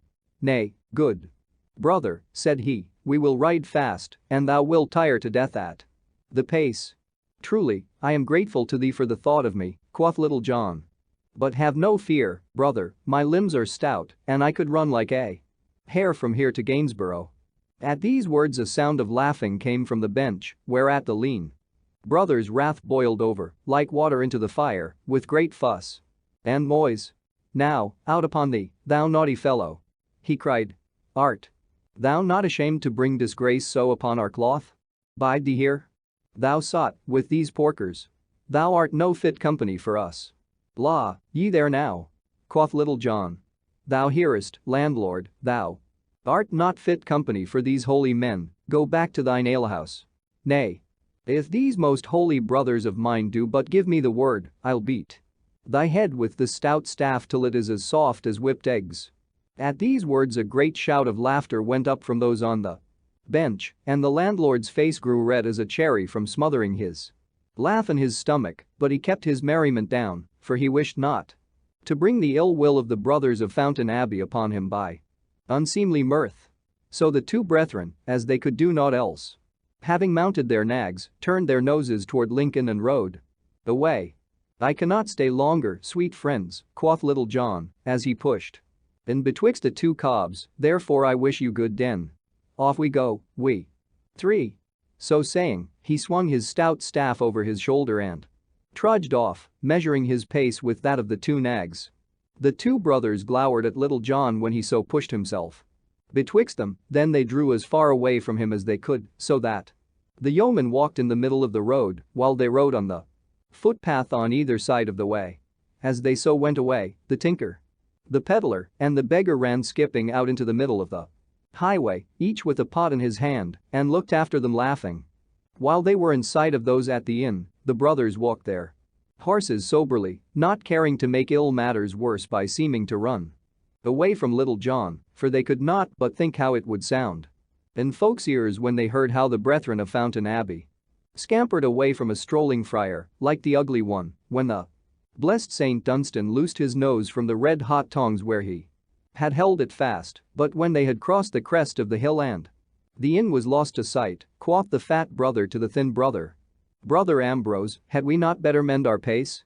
"Why truly, gossip," spoke up Little John, "methinks it would be well to boil our pot a little faster, for the day is passing on. So it will not jolt thy fat too much, onward, say I." At this the two friars said nothing, but they glared again on Little John with baleful looks, then, without another word, they clucked to their horses and both broke into a canter. So they galloped for a mile and more, and Little John ran betwixt them as lightly as a stag and never turned a hair with the running. At last the fat brother drew his horse's rein with a groan, for he could stand the shaking no longer. "Alas," said Little John, with not so much as a catch in his breath, "I did sadly fear that the roughness of this pace would shake thy poor old fat paunch." To this the fat friar said never a word, but he stared straight before him, and he gnawed his nether lip. And now they traveled forward more quietly, Little John in the middle of the road whistling merrily to himself, and the two friars in the footpath on either side saying never a word. Then presently they met three merry minstrels, all clad in red, who stared amain to see a grey friar with such short robes walking in the middle of the road, and two brothers with heads bowed with shame riding upon richly caparisoned cobs on the footpaths. When they had come near to the minstrels, Little John waved his staff like an usher, clearing the way. "Make way," he cried in a loud voice. "Make way. Make way. For here we go, we three." Then how the minstrels stared, and how they laughed. But the fat friar shook as with an ague, and the lean friar bowed his head over his horse's neck. Then next they met two noble knights in rich array, with hawk on wrist, and likewise two fair ladies clad in silks and velvets, all a-riding on noble steeds. These all made room, staring, as Little John and the two friars came along the road. To them Little John bowed humbly. "Give you greetings, lords and ladies," said he. "But here we go, we three." Then all laughed, and one of the fair ladies cried out, "What three meanest thou, merry friend?" Little John looked over his shoulder, for they had now passed each other, and he called back, "Big Jack, Lean Jack and Fat Jack Pudding." At this the fat friar gave a groan and seemed as if he were like to fall from his saddle for shame. The other brother said nothing, but he looked before him with a grim and stony look. Just ahead of them the road took a sudden turn around a high hedge, and some 20 paces beyond the bend, another road crossed the one they were riding upon. When they had come to the crossroad and were well away from those they had left, the lean friar drew rein suddenly. "Look, ye, fellow," quoth he in a voice quivering with rage, "we have had enough of thy vile company and care no longer to be made sport of. Go thy way, and let us go ours in peace." "La there, now," quoth Little John. "Methought we were such a merry company, and here thou dost blaze up like fat in the pan. But truly, I had enow of you today, though I can ill spare your company. I know ye will miss me, but gin ye want me again, whisper to Goodman Wind, and he will bring news thereof to me. But ye see I am a poor man and ye are rich. I pray you give me a penny or two to buy me bread and cheese at the next inn." "We have no money, fellow," said the lean friar harshly. "Come, brother Thomas, let us forward." But Little John caught the horses by the bridle reins, one in either hand. "Ha' ye in truth no money about you whatsoever?" said he. "Now, I pray you, brothers, for charity's sake, give me somewhat to buy a crust of bread, e'en though it be only a penny." "I tell thee, fellow, we have no money," thundered the fat little friar with the great voice. "Ha' ye, in holy truth, no money?" asked Little John. "Not a farthing," said the lean friar sourly. "Not a groat," said the fat friar loudly. "Nay," quoth Little John, "this must not be. Far be it from me to see such holy men as ye are depart from me with no money. Get both of you down straightway from off your horses, and we will kneel here in the middle of the crossroads and pray the blessed Saint Dunstan to send us some money to carry us on our journey." "What sayest thou, thou limb of evil?" cried the lean friar, fairly gnashing his teeth with rage. "Dost thou bid me, the high cellarer of Fountain Abbey, to get down from my horse and kneel in the dirty road to pray to some beggarly Saxon saint? Now," quoth Little John, "I ha' a great part of a mind to crack thy head for thee for speaking thus of the good Saint Dunstan. But get down straightway, for my patience will not last much longer, and I may forget that ye are both in holy orders." So saying, he twirled his stout staff till it whistled again. At this speech both friars grew as pale as dough. Down slipped the fat brother from off his horse on one side, and down slipped the lean brother on the other. "Now, brothers, down on your knees and pray," said Little John. Thereupon, putting his heavy hands upon the shoulder of each, he forced them to their knees, he kneeling also. Then Little John began to beseech Saint Dunstan for money, which he did in a great loud voice. After he had so besought the saint for a time, he bade the friars feel in their pouches and see if the saint had sent them anything, so each put his hand slowly in the pouch that hung beside him, but brought nothing thence. "Ha!" quoth Little John, "have your prayers so little virtue? Then let us at it again." Then straightway he began calling on Saint Dunstan again, somewhat in this wise: "O gracious Saint Dunstan, send some money straightway to these poor folk, lest the fat one waste away and grow as lean as the lean one, and the lean one waste away to nothing at all, ere they get to Lincoln town, but send them only 10 shillings apiece, lest they grow puffed up with pride, any more than that thou sendest, send to me. Now," quoth he, rising, "let us see what each man hath." Then he thrust his hand into his pouch and drew thence 4 golden angels. "What have ye, brothers?" said he. Then once again each friar slowly thrust his hand into his pouch, and once again brought it out with nothing in it. "Have ye nothing?" quoth Little John. "Nay, I warrant there is somewhat that hath crept into the seams of your pouches, and so ye ha' missed it. Let me look." So he went first to the lean friar, and, thrusting his hand into the pouch, he drew forth a leathern bag and counted therefrom 110 pounds of golden money. "I thought," quoth Little John, "that thou hadst missed, in some odd corner of thy pouch, the money that the blessed saint had sent thee. And now let me see whether thou hast not some, also, brother." Thereupon he thrust his hand into the pouch of the fat friar and drew thence a bag like the other and counted out from it 70 pounds. "Look ye now," quoth he, "I knew the good saint had sent thee some pittance that thou, also, hadst missed." Then, giving them £1 between them, he slipped the rest of the money into his own pouch, saying, "Ye pledged me your holy word that ye had no money. Being holy men, I trust that ye would not belie your word. So pledged, therefore I know the good Saint Dunstan hath sent this in answer to my prayers. But as I only prayed for 10 shillings to be sent to each of you, all over and above that belongeth by rights to me, and so I take it. I give you good den, brothers, and may ye have a pleasant journey henceforth." So saying, he turned and left them, striding away.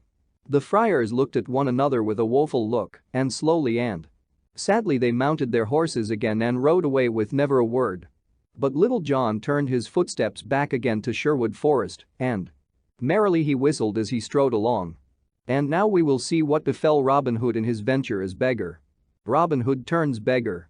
After jolly Robin had left Little John at the forking of the roads, he walked merrily onward in the mellow sunshine that shone about him. Ever and anon he would skip and leap or sing a snatch of song, for pure joyousness of the day, for, because of the sweetness of the springtide, his heart was as lusty within him as that of a colt newly turned out to grass. Sometimes he would walk a long distance, gazing aloft at the great white swelling clouds that moved slowly across the deep blue sky. Anon he would stop and drink in the fullness of life of all things, for the hedgerows were budding tenderly, and the grass of the meadows was waxing long and green. Again he would stand still and listen to the pretty song of the little birds in the thickets or hearken to the clear crow of the cock daring the sky to rain, whereat he would laugh, for it took but little to tickle Robin's heart into merriment.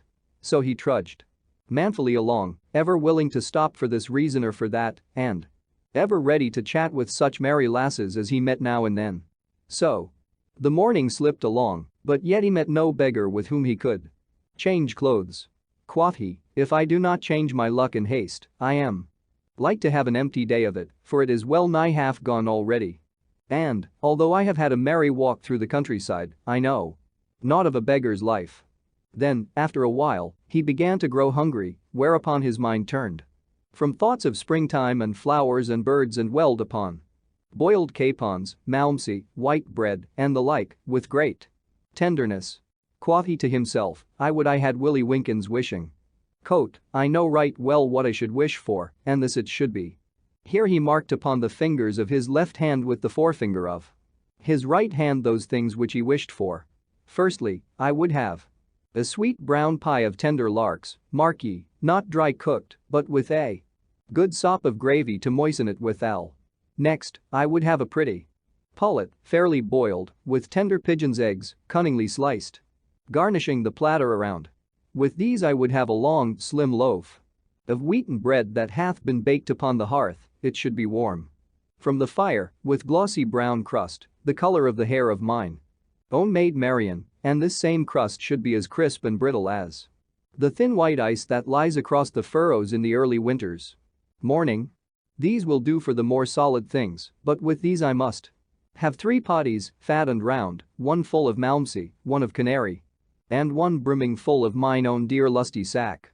Thus spoke Robin to himself, his mouth growing moist at the corners with the thoughts of the good things he had raised in his own mind.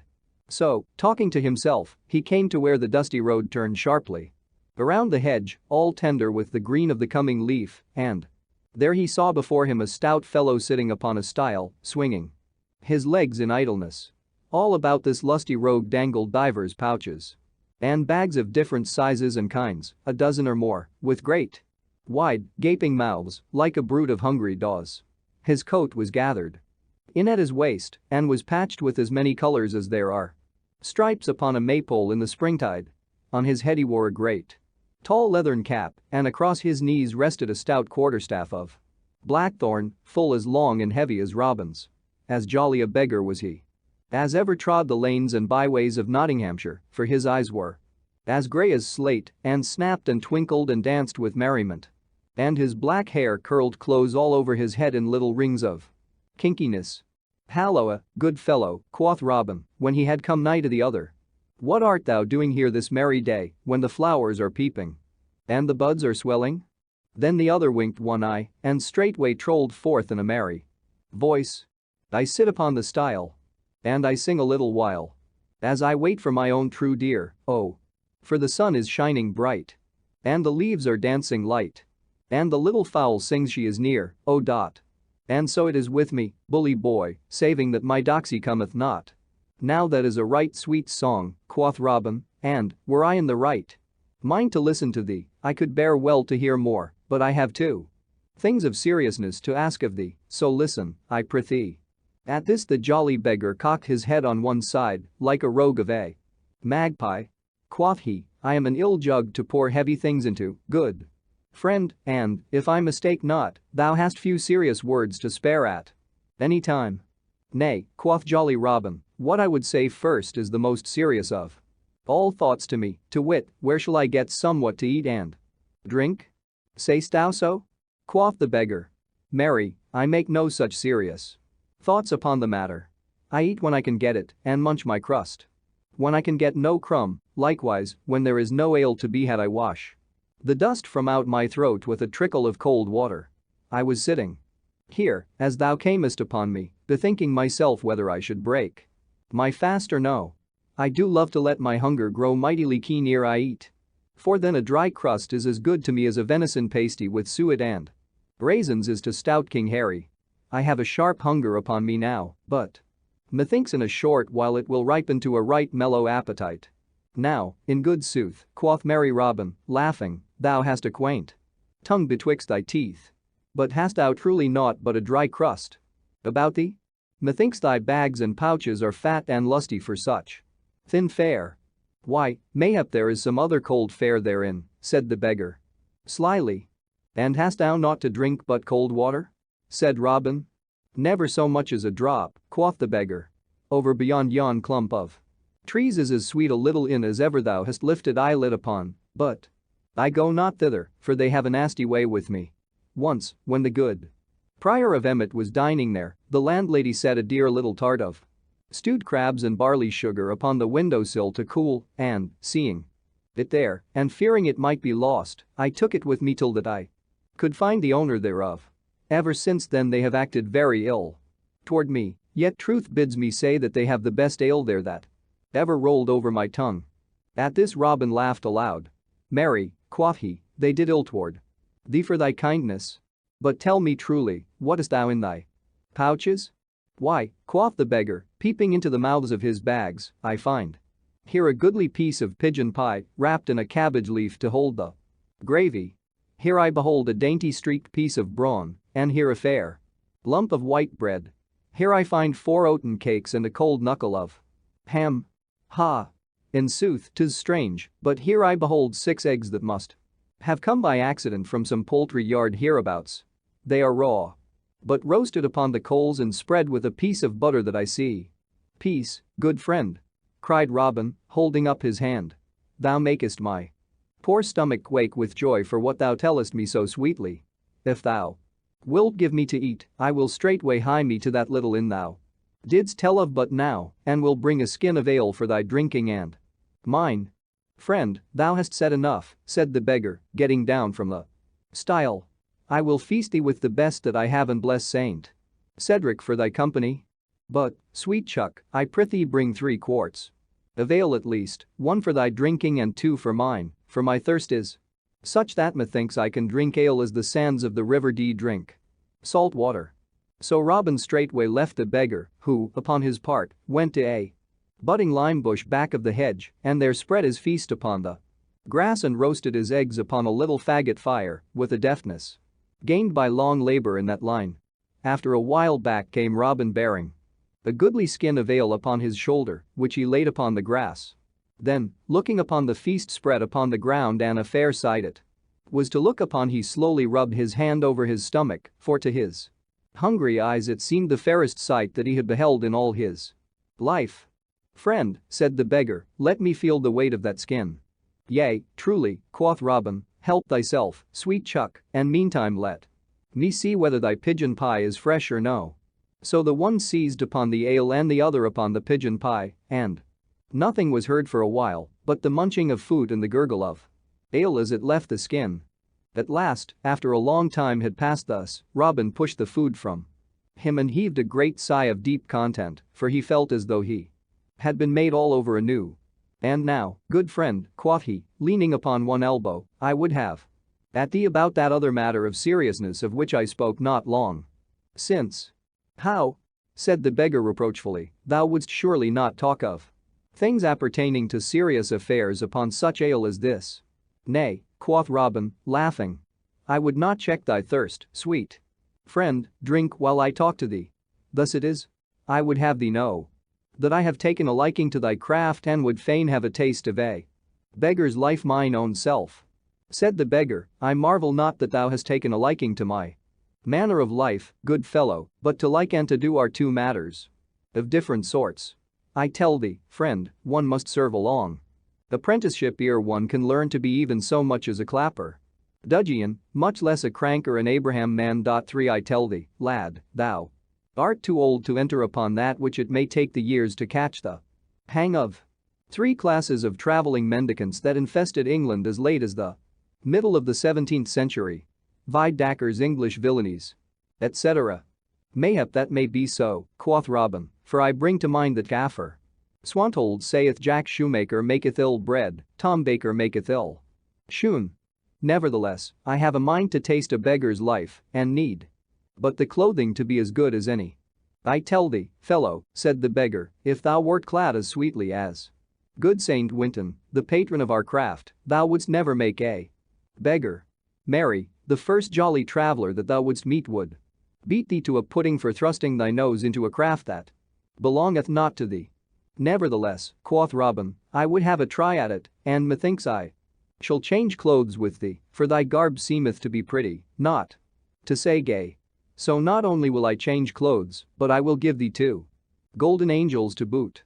I have brought my stout staff with me, thinking that I might have to wrap some one of the brethren of thy cloth over the head by way of argument in this matter, but I love thee so much for the feast thou hast given me that I would not lift even my little finger against thee, so thou needst not have a crumb of fear.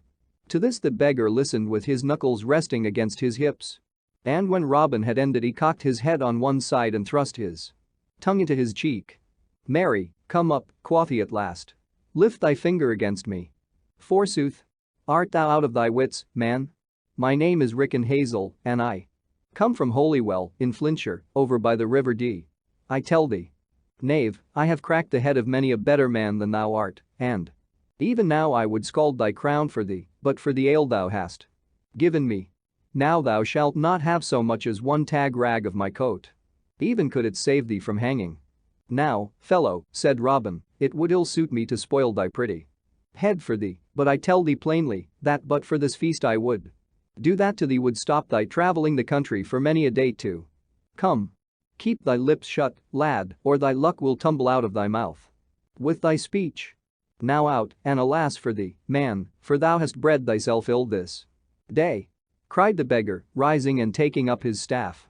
Take up thy club and defend thyself, fellow, for I will not only beat thee but I will take from thee thy money and leave thee not so much as a clipped groat to buy thyself a lump of goose grease to rub thy cracked crown withal. So defend thyself, I say. Then up leaped merry Robin and snatched up his staff also. Take my money, if thou canst, quoth he. I promise freely to give thee every farthing if thou dost touch me. And he twirled his staff in his fingers till it whistled again. Then the beggar swung his staff also and struck a mighty blow at Robin, which the yeoman turned. 3 blows the beggar struck, yet never one touched so much as a hair of Robin's head.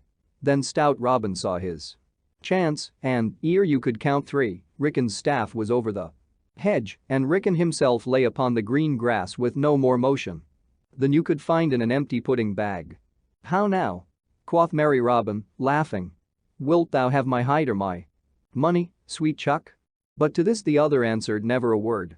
Then Robin, seeing his plight and that he was stunned with the blow, ran, still laughing, and brought the skin of ale and poured some of it on the beggar's head and some down his throat, so that presently he opened his eyes and looked around as though wondering why he lay upon his back. Then Robin, seeing that he had somewhat gathered the wits that had just been rapped out of his head, said, Now, good fellow, wilt thou change clothes with me, or shall I have to tap thee again? Here are 2 golden Angels, if thou wilt give me freely all thy rags and bags and thy cap and things. If thou givest them not freely, I much fear me I shall have to. And he looked up and down his staff. Then Rickon sat up and rubbed the bump on his crown. Now, out upon it, quoth he. I did think to drub thee sweetly, fellow. I know not how it is, but I seem, as it were, to have bought more beer than I can drink. If I must give up my clothes, I must, but first promise me, by thy word as a true yeoman, that thou wilt take naught from me but my clothes. I promise on the word of a true yeoman, quoth Robin, thinking that the fellow had a few pennies that he would save. Thereupon the beggar drew a little knife that hung at his side, and, ripping up the lining of his coat, drew thence 10 bright golden pounds, which he laid upon the ground beside him with a cunning wink at Robin. Now thou mayst have my clothes and welcome, said he, and thou mightest have had them in exchange for thine without the cost of a single farthing, far less 2 golden angels. Marry, quoth Robin, laughing, thou art a sly fellow, and I tell thee truly, had I known thou hadst so much money by thee, maybe thou mightst not have carried it away, for I warrant thou didst not come honestly by it. Then each stripped off his clothes and put on those of the other, and as lusty a beggar was Robin Hood as e'er you could find of a summer's day. But stout Rickon of Holywell skipped and leaped and danced for joy of the fair suit of Lincoln green that he had so gotten.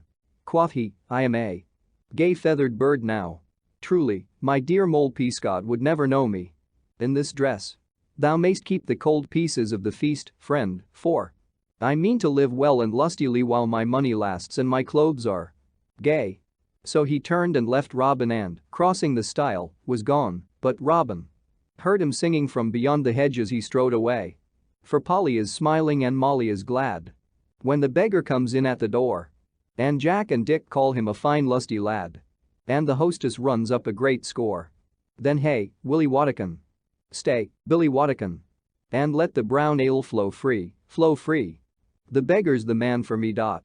Robin listened till the song ended in the distance, then he also crossed the stile into the road, but turned his toes away from where the beggar had gone.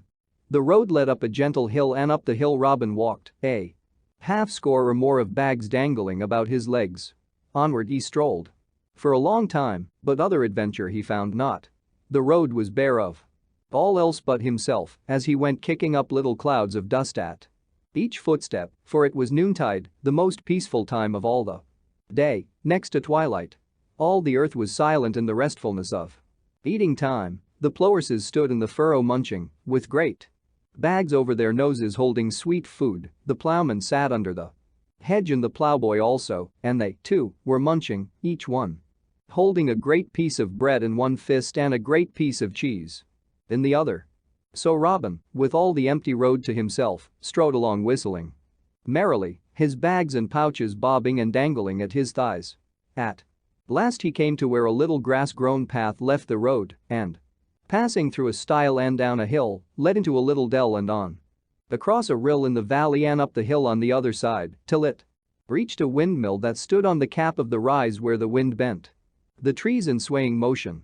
Robin looked at the spot and liked it, and for no reason but that his fancy led him, he took the little path and walked down the grassy sunny slope of the open meadow, and so came to the little dingle and, ere he knew it, upon 4 lusty fellows that sat with legs outstretched around a goodly feast spread upon the ground. 4 merry beggars were they, and each had slung about his neck a little board that rested upon his breast. One board had written upon it, I am blind, another, I am deaf, another, I am dumb, and the 4th, pity the lame one. But although all these troubles written upon the boards seemed so grievous, the 4 stout fellows sat around feasting as merrily as though Cain's wife had never opened the pottle that held misfortunes and let them forth like a cloud of flies to pester us. The deaf man was the first to hear Robin, for he said, Hark, brothers. I hear someone coming. And the blind man was the first to see him, for he said, he is an honest man, brothers, and one of like craft to ourselves. Then the dumb man called to him in a great voice and said, Welcome, brother, come and sit while there is still some of the feast left and a little malmsey in the pottle. At this, the lame man, who had taken off his wooden leg and unstrapped his own leg and was sitting with it stretched out upon the grass so as to rest it, made room for Robin among them. "We are glad to see thee, brother," said he, holding out the flask of Malmsey. "Marry," quoth Robin, laughing, and weighing the flask in his hand's ear. He drank, "Methinks it is no more than seemly of you all to be glad to see me, seeing that I bring sight to the blind, speech to the dumb, hearing to the deaf, and such a lusty leg to a lame man. I drink to your happiness, brothers, as I may not drink to your health, seeing ye are already hale, wind and limb." At this all grinned, and the blind beggar, who was the chief man among them, and was the broadest-shouldered and most lusty rascal of all, smote Robin upon the shoulder, swearing he was a right merry wag. "Whence comest thou, lad?" asked the dumb man. "Why," quoth Robin, "I came this morning from sleeping overnight in Sherwood." "Is it even so?" said the deaf man. "I would not for all the money we four are carrying to Lincoln town sleep one night in Sherwood. If Robin Hood caught one of our trade in his woodlands he would, methinks, clip his ears." "Methinks he would, too," quoth Robin, laughing. "But what money is this that ye speak of?" Then up spake the lame man. "Our king, Peter of York," said he, "hath sent us to Lincoln with those monies that—" "Stay, brother Hodge," quoth the blind man, breaking into the talk, "I would not doubt our brother here, but bear in mind we know him not. What art thou, brother? Upright man, jerkman, clapper-dudgeon, Domerer, or Abraham man?" At these words Robin looked from one man to the other with mouth agape. "Truly," quoth he, "I trust I am an upright man, at least, I strive to be, but I know not what thou meanest by such jargon, brother. It were much more seemly, methinks, if yon dumb man, who hath a sweet voice, would give us a song." At these words a silence fell on all, and after a while the blind man spoke again. Quoth he, "Thou dost surely jest when thou sayest that thou dost not understand such words. Answer me this. Hast thou ever fibbed a chowsk warrens in the Rome pad for the lower in his bung for i.e., in old beggar's cant, beaten a man or gallant upon the highway for the money in his purse? Dacre's English villainies. Now out upon it," quoth Robin Hood testily, "and ye make sport of me by pattering such gibberish, it will be ill for you all, I tell you. I have the best part of a mind to crack the heads of all four of you, and would do so, too, but for the sweet Malmsey ye have given me. Brother, pass the pottle lest it grow cold." But all the four beggars leaped to their feet when Robin had done speaking, and the blind man snatched up a heavy knotted cudgel that lay beside him on the grass, as did the others likewise. Then Robin, seeing that things were like to go ill with him, albeit he knew not what all the coil was about, leaped to his feet also and, catching up his trusty staff, clapped his back against a tree and stood upon his guard against them. "How, now?" cried he, twirling his staff betwixt his fingers, "would you four stout fellows set upon one man? Stand back, ye rascals, or I will score your pâtés till they have as many marks upon them as a pothouse door. Are ye mad? I have done you no harm." "Thou liest," quoth the one who pretended to be blind and who, being the lustiest villain, was the leader of the others. "Thou liest. For thou hast come among us as a vile spy. But thine ears have heard too much for thy body's good, and thou goest not forth from this place unless thou goest feet foremost, for this day thou shalt die. Come, brothers, all together. Down with him." Then, whirling up his cudgel, he rushed upon Robin as an angry bull rushes upon a red rag.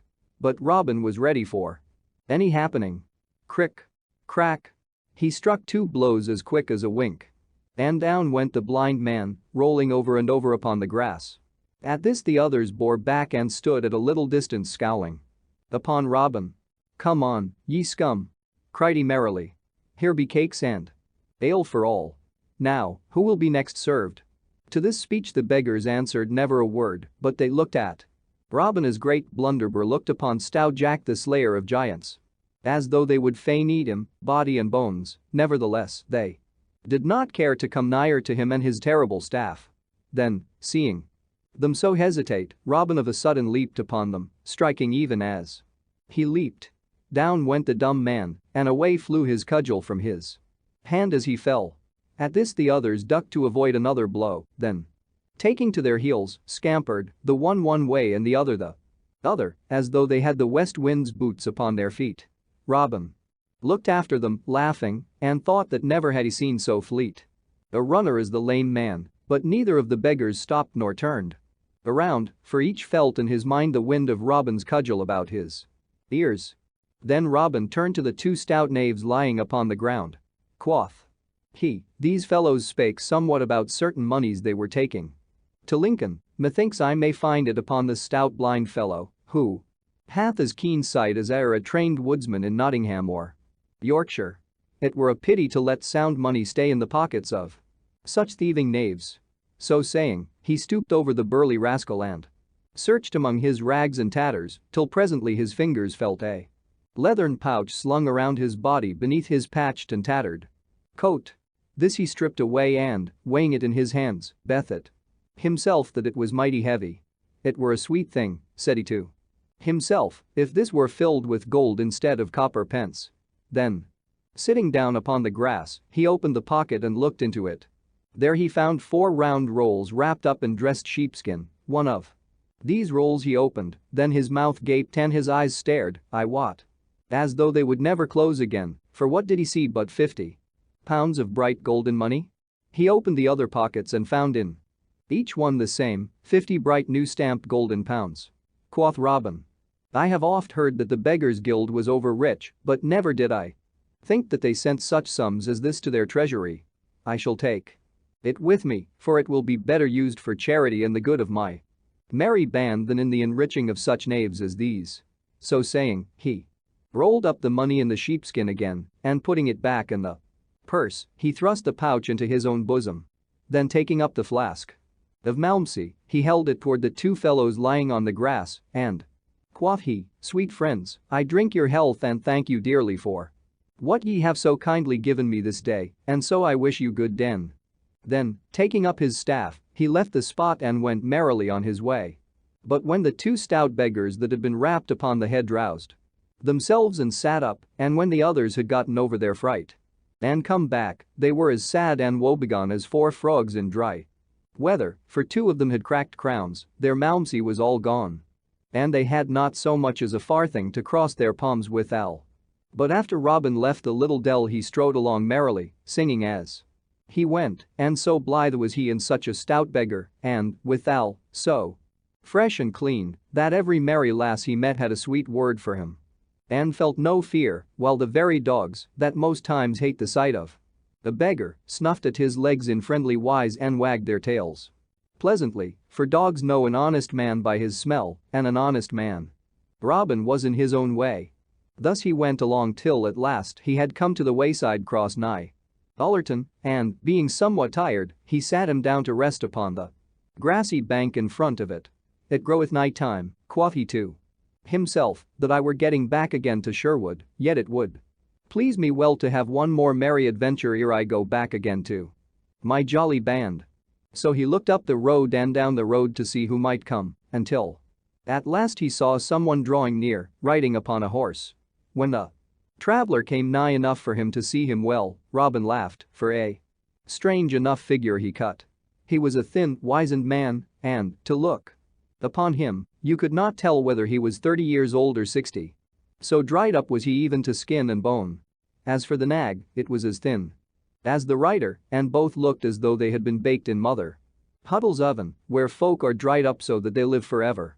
But although Robin laughed at the droll sight, he knew the wayfarer to be a certain rich corn engrosser of Worksop, who more than once had bought all the grain in the countryside and held it till it reached even famine prices, thus making much money from the needs of poor people, and for this he was hated far and near by everyone that knew aught of him.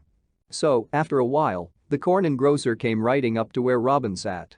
Whereupon merry Robin stepped straightway forth, in all his rags and tatters, his bags and pouches dangling about him, and laid his hand upon the horse's bridle rein, calling upon the other to stop. "Who art thou, fellow, that doth dare to stop me thus upon the king's highway?" said the lean man, in a dry, sour voice. "Pity a poor beggar," quoth Robin. "Give me but a farthing to buy me a piece of bread." "Now, out upon thee," snarled the other. "Such sturdy rogues as thou are better safe in the prisons or dancing upon nothing, with a hempen collar about the neck, than strolling the highways so freely. Tut, quoth Robin, how thou talkest. Thou and I are brothers, man. Do we not both take from the poor people that which they can ill spare? Do we not make our livings by doing naught of any good? Do we not both live without touching palm to honest work? Have we either of us ever rubbed thumbs over honestly gained farthings? Go to. We are brothers, I say. Only thou art rich and I am poor, wherefore, I prithee once more, give me a penny. Dost thou prate so to me, sirrah? Cried the corn engrosser in a rage. Now I will have thee soundly whipped if ever I catch thee in any town where the law can lay hold of thee. As for giving thee a penny, I swear to thee that I have not so much as a single groat in my purse. Were Robin Hood himself to take me, he might search me from crown to heel without finding the smallest piece of money upon me. I trust I am too slight to travel so nigh to Sherwood with money in my pouch and that thief at large in the woods. Then merry Robin looked up and down, as if to see that there was no one nigh, and then, coming close to the corn engrosser, he stood on tiptoe and spake in his ear, thinkest thou in sooth that I am a beggar, as I seem to be? Look upon me. There is not a grain of dirt upon my hands, or my face or my body. Didst thou ever see a beggar so? I tell thee I am as honest a man as thou art. Look, friend. Here he took the purse of money from his breast and showed to the dazzled eyes of the corn engrosser the bright golden pieces. Friend, these rags serve but to hide an honest rich man from the eyes of Robin Hood. Put up thy money, lad, cried the other quickly. Art thou a fool, too? Trust to beggars' rags to shield thee from Robin Hood? If he caught thee, he would strip thee to the skin, for he hates a lusty beggar as he doth a fat priest or those of my kind. Is it indeed so? Quoth Robin. Had I known this, mayhap I had not come hereabouts in this garb. But I must go forward now, as much depends upon my journeying. Where goest thou, friend? I go to Grantham, said the corn engrosser, but I shall lodge tonight at Newark, if I can get so far upon my way. Why, I myself am on the way to Newark, quoth merry Robin, so that, as two honest men are better than one in roads beset by such a fellow as this Robin Hood, I will jog along with thee, if thou hast no dislike to my company. Why, as thou art an honest fellow and a rich fellow, said the corn engrosser, I mind not thy company, but, in sooth, I have no great fondness for beggars. Then forward, quoth Robin, for the day wanes, and it will be dark ere we reach Newark. So off they went, the lean horse hobbling along as before, and Robin running beside, albeit he was so quaking with laughter within him that he could hardly stand, yet he dared not laugh aloud lest the corn engrosser should suspect something. So they traveled along till they reached a hill just on the outskirts of Sherwood. Here the lean man checked his lean horse into a walk, for the road was steep, and he wished to save his nag's strength, having far to go ere he reached Newark. Then he turned in his saddle and spake to Robin again, for the first time since they had left the cross. Here is thy greatest danger, friend, said he, for here we are nighest to that vile thief Robin Hood, and the place where he dwells. Beyond this we come again to the open honest country, and so are more safe in our journeying. Alas, quoth Robin, I would that I had as little money by me as thou hast, for this day I fear that Robin Hood will get every groat of my wealth. Then the other looked at Robin and winked cunningly. Quoth he, I tell thee, friend, that I have nigh as much by me as thou hast, but it is hidden so that never a knave in Sherwood could find it. Thou dost surely jest, quoth Robin. How could one hide so much as £200 upon his person? Now, as thou art so honest a fellow, and, withal, so much younger than I am, I will tell thee that which I have told to no man in all the world before, and thus thou mayst learn never again to do such a foolish thing as to trust to beggar's garb to guard thee against Robin Hood. Seest thou these clogs upon my feet? Yea, quoth Robin, laughing, truly, they are large enough for any man to see, even were his sight as foggy as that of Peter Patter, who never could see when it was time to go to work. Peace, friend, said the corn engrosser, for this is no matter for jesting. The soles of these clogs are not what they seem to be, for each one is a sweet little box, and by twisting the second nail from the toe, the upper of the shoe and part of the sole lifts up like a lid, and in The spaces within are 80 bright golden pounds in each shoe, all wrapped in hair to keep them from clinking and so telling tales of themselves. When the corn engrosser had told this, Robin broke into a roar of laughter and, laying his hands upon the bridle rein, stopped the sad looking nag. "Stay, good friend," quoth he, between bursts of merriment, "thou art the slyest old fox that e'er I saw in all my life." "In the soles of his shoon," quotha. "If ever I trust a poor seeming man again, shave my head and paint it blue. A corn factor, a horse jockey, an estate agent and a jackdaw for cunningness, say I." And he laughed again till he shook in his shoes with mirth. All this time the corn engrosser had been staring at Robin, his mouth agape with wonder. "Art thou mad," quoth he, "to talk in this way, so loud and in such a place? Let us forward and save thy mirth till we are safe and sound at Newark." "Nay," quoth Robin, the tears of merriment wet on his cheeks, "on second thoughts I go no farther than here, for I have good friends hereabouts. Thou mayst go forward if thou dost list, thou sweet pretty fellow, but thou must go forward barefoot, for I am afraid that thy shoon must be left behind. Off with them, friend, for I tell thee I have taken a great fancy to them."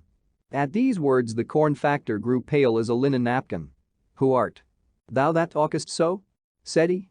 Then merry Robin laughed again, and quoth he, "Men hereabouts call me Robin Hood, so, sweet friend, thou hadst best do my bidding and give me thy shoes, wherefore hasten, I prithee, or else thou wilt not get to fair Newark town till after dark."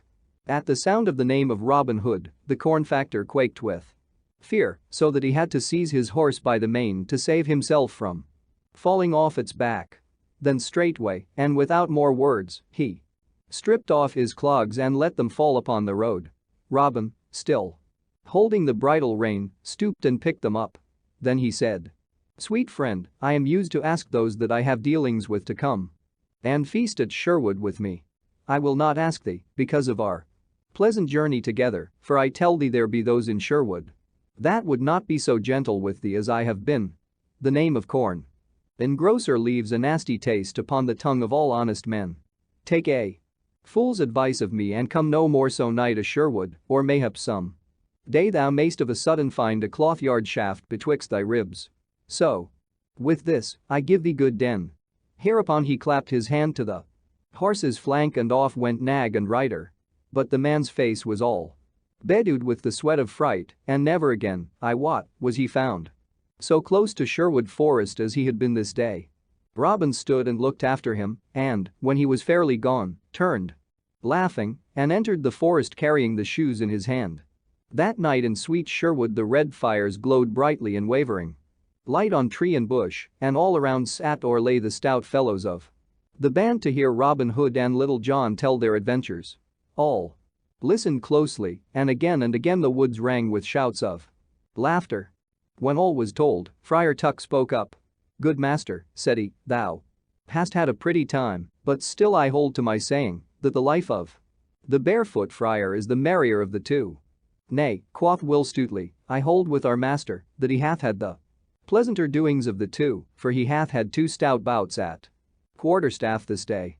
So some of the band held with Robin Hood and some with Little John. As for me, I think but I leave it with you to say for yourselves which you hold with. Robin Hood shoots before Queen Eleanor. The highroad stretched white and dusty in the hot summer afternoon sun. And the trees stood motionless along the roadside. All across the meadow lands the hot air danced and quivered, and in the limpid waters of the lowland brook, spanned by a little stone bridge, the fish hung motionless above the yellow gravel, and the dragonfly sat quite still, perched upon the sharp tip of a spike of the rushes, with its wings glistening in the sun. Along the road a youth came riding upon a fair milk-white barb, and the folk that he passed stopped and turned and looked after him, for never had so lovely a lad or one so gaily clad been seen in Nottingham before. He could not have been more than 16 years of age and was as fair as any maiden. His long yellow hair flowed behind him as he rode along, all clad in silk and velvet, with jewels flashing and dagger jingling against the pommel of the saddle. Thus came the Queen's page, young Richard Partington, from famous London town down into Nottinghamshire, upon Her Majesty's bidding, to seek Robin Hood in Sherwood Forest. The road was hot and dusty, and his journey had been long for that day. He had come all the way from Leicester town, a good 20 miles and more, wherefore young Partington was right glad when he saw before him a sweet little inn, all shady and cool beneath the trees, in front of the door of which a sign hung pendant, bearing the picture of a blue boar. Here he drew rein and called loudly for a pottle of Rhenish wine to be brought him, for stout country ale was too coarse a drink for this young gentleman. 5 lusty fellows sat upon the bench beneath the pleasant shade of the wide-spreading oak in front of the inn door, drinking ale and beer, and all stared amain at this fair and gallant lad. 2 of the stoutest of them were clothed in Lincoln green, and a great heavy oaken staff leaned against a gnarled oak tree trunk beside each fellow. The landlord came and brought a pottle of wine and a long narrow glass.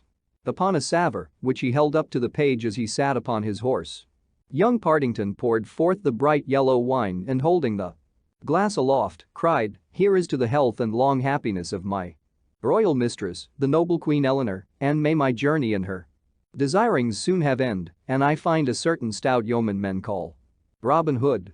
At these words all stared, but presently the 2 stout yeomen in Lincoln green began whispering together. Then one of the 2, whom Partington thought to be the tallest and stoutest fellow he had ever beheld, spoke up and said, "What seekest thou of Robin Hood, Sir Page? And what does our good Queen Eleanor wish of him? I ask this of thee, not foolishly, but with reason, for I know somewhat of this stout yeoman." "And thou knowest aught of him, good fellow," said young Partington. "Thou wilt do great service to him and great pleasure to our royal queen by aiding me to find him." Then up spake the other yeoman, who was a handsome fellow with sunburned face and nut-brown, curling hair, "Thou hast an honest look, Sir Page. And our queen is kind and true to old stout yeoman. Methinks I and my friend here might safely guide thee to Robin Hood, for we know where he may be found. Yet I tell thee plainly, we would not for all merry England have aught of harm befall him." "Set thy mind at ease, I bring naught of ill with me," quoth Richard Partington. "I bring a kind message to him from our queen, therefore an ye know where he is to be found, I pray you to guide me thither." Then the 2 yeomen looked at one another again, and the tall man said, "Surely it were safe to do this thing, Will," whereat the other nodded. Thereupon both arose, and the tall yeoman said, "We think thou art true, Sir Page, and meanest no harm, therefore we will guide thee to Robin Hood as thou dost wish." Then Partington paid his score, and the yeomen coming forward, they all straightway departed upon their way. Under the greenwood tree, in the cool shade that spread all around upon the sward, with flickering lights here and there, Robin Hood and many of his band lay upon the soft green grass, while Allan a Dale sang and played upon his sweetly sounding harp. All listened in silence, for young Allan's singing was one of the greatest joys in all the world to them, but as they so listened there came of a sudden the sound of a horse's feet, and presently Little John and Will Stutely came forth from the forest path into the open glade, young Richard Partington riding between them upon his milk-white horse. The 3 came toward where Robin Hood sat, all the band staring with might and main, for never had they seen so gay a sight as this young page, nor one so richly clad in silks and velvets and gold and jewels. Then Robin arose and stepped forth to meet him, and Partington leaped from his horse and offing his cap of crimson velvet, met Robin as he came. "Now, welcome," cried Robin. "Now, welcome, fair youth, and tell me, I prithee, what bringeth one of so fair a presence and clad in such noble garb to our poor forest of Sherwood?" Then young Partington said, "If I err not, thou art the famous Robin Hood, and these thy stout band of outlawed yeomen. To thee I bring greetings from our noble Queen Eleanor. Oft hath she heard thee spoken of and thy merry doings hereabouts, and fain would she behold thy face. Therefore she bids me tell thee that if thou wilt presently come to London town, she will do all in her power to guard thee against harm, and will send thee back safe to Sherwood Forest again. 4 days hence, in Finsbury Fields, our good King Henry, of great renown, holdeth a grand shooting match, and all the most famous archers of merry England will be thereat. Our queen would fain see thee strive with these, knowing that if thou wilt come thou wilt, with little doubt, carry off the prize. Therefore she hath sent me with this greeting, and furthermore sends thee, as a sign of great good will, this golden ring. From off her own fair thumb, which I give herewith into thy hands." Then Robin Hood bowed his head and taking the ring, kissed it right loyally, and then slipped it upon his little finger. Quoth he, "Sooner would I lose my life than this ring, and ere it departs from me, my hand shall be cold in death or stricken off at the wrist. Fair Sir Page, I will do our queen's bidding, and will presently hie with thee to London. But, ere we go, I will feast thee here in the woodlands with the very best we have." "It may not be," said the page, "we have no time to tarry, therefore get thyself ready straightway, and if there be any of thy band that thou wouldst take with thee, our queen bids me say that she will make them right welcome likewise." "Truly, thou art right," quoth Robin, "and we have but short time to stay, therefore I will get me ready presently. I will choose 3 of my men, only, to go with me, and these 3 shall be Little John, mine own true right-hand man, Will Scarlet, my cousin, and Allan a Dale, my minstrel. Go, lads, and get ye ready straightway, and we will presently off with all speed that we may. Thou, Will Stutely, shall be the chief of the band while I am gone." Then Little John and Will Scarlet and Allan a Dale ran leaping, full of joy, to make themselves ready, while Robin also prepared himself for the journey. After a while they all 4 came forth, and a right fair sight they made, for Robin was clad in blue from head to foot, and Little John and Will Scarlet in good Lincoln green, and as for Allan a Dale, he was dressed in scarlet from the crown of his head to the toes of his pointed shoes. Each man wore beneath his cap a little head covering of burnished steel set with rivets of gold, and underneath his jerkin a coat of linked mail, as fine as carded wool, yet so tough that no arrow could pierce it. Then, seeing all were ready, young Partington mounted his horse again, and the yeomen having shaken hands all around, the 5 departed upon their way. That night they took up their inn in Melton Mowbray, in Leicestershire. And the next night they lodged at Kettering, in Northamptonshire, and the next at Bedford Town, and the next at St Albans, in Hertfordshire.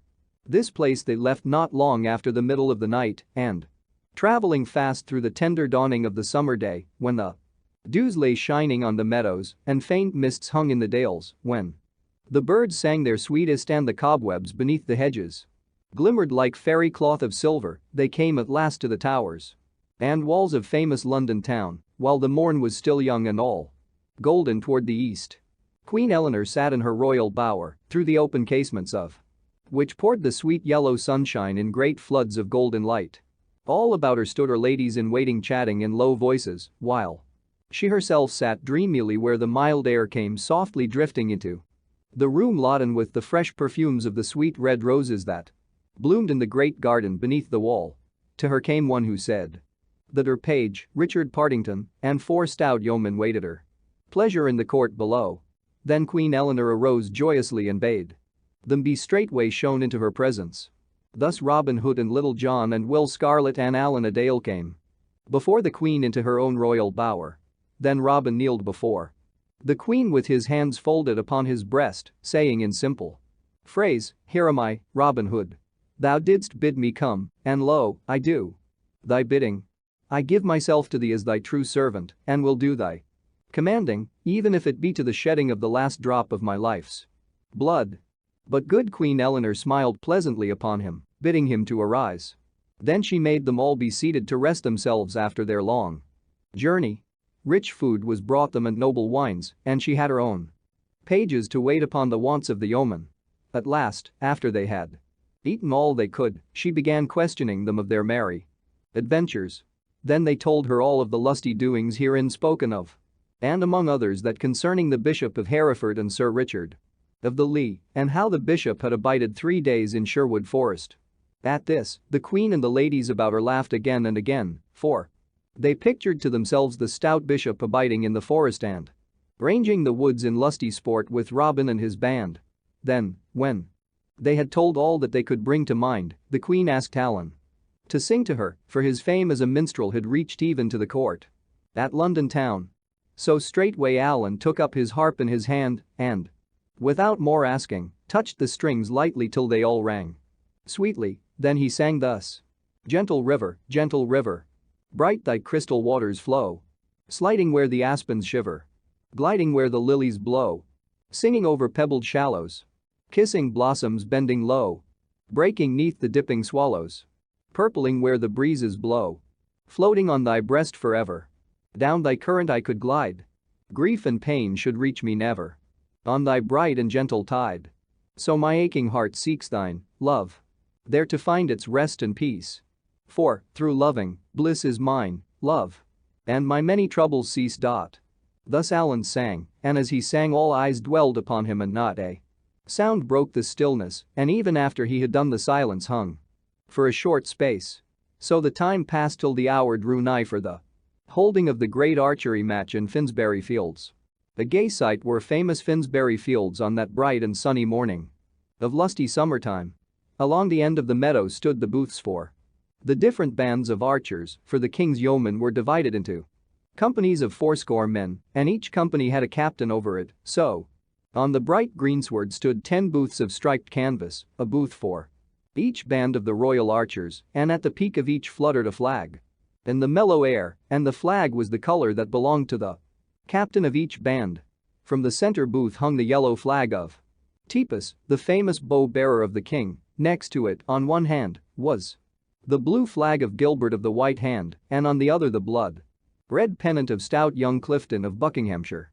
The 7 other archer captains were also men of great renown, among them were Egbert of Kent and William of Southampton, but those first named were most famous of all. The noise of many voices in talk and laughter came from within the booths, and in and out ran the attendants like ants about an anthill.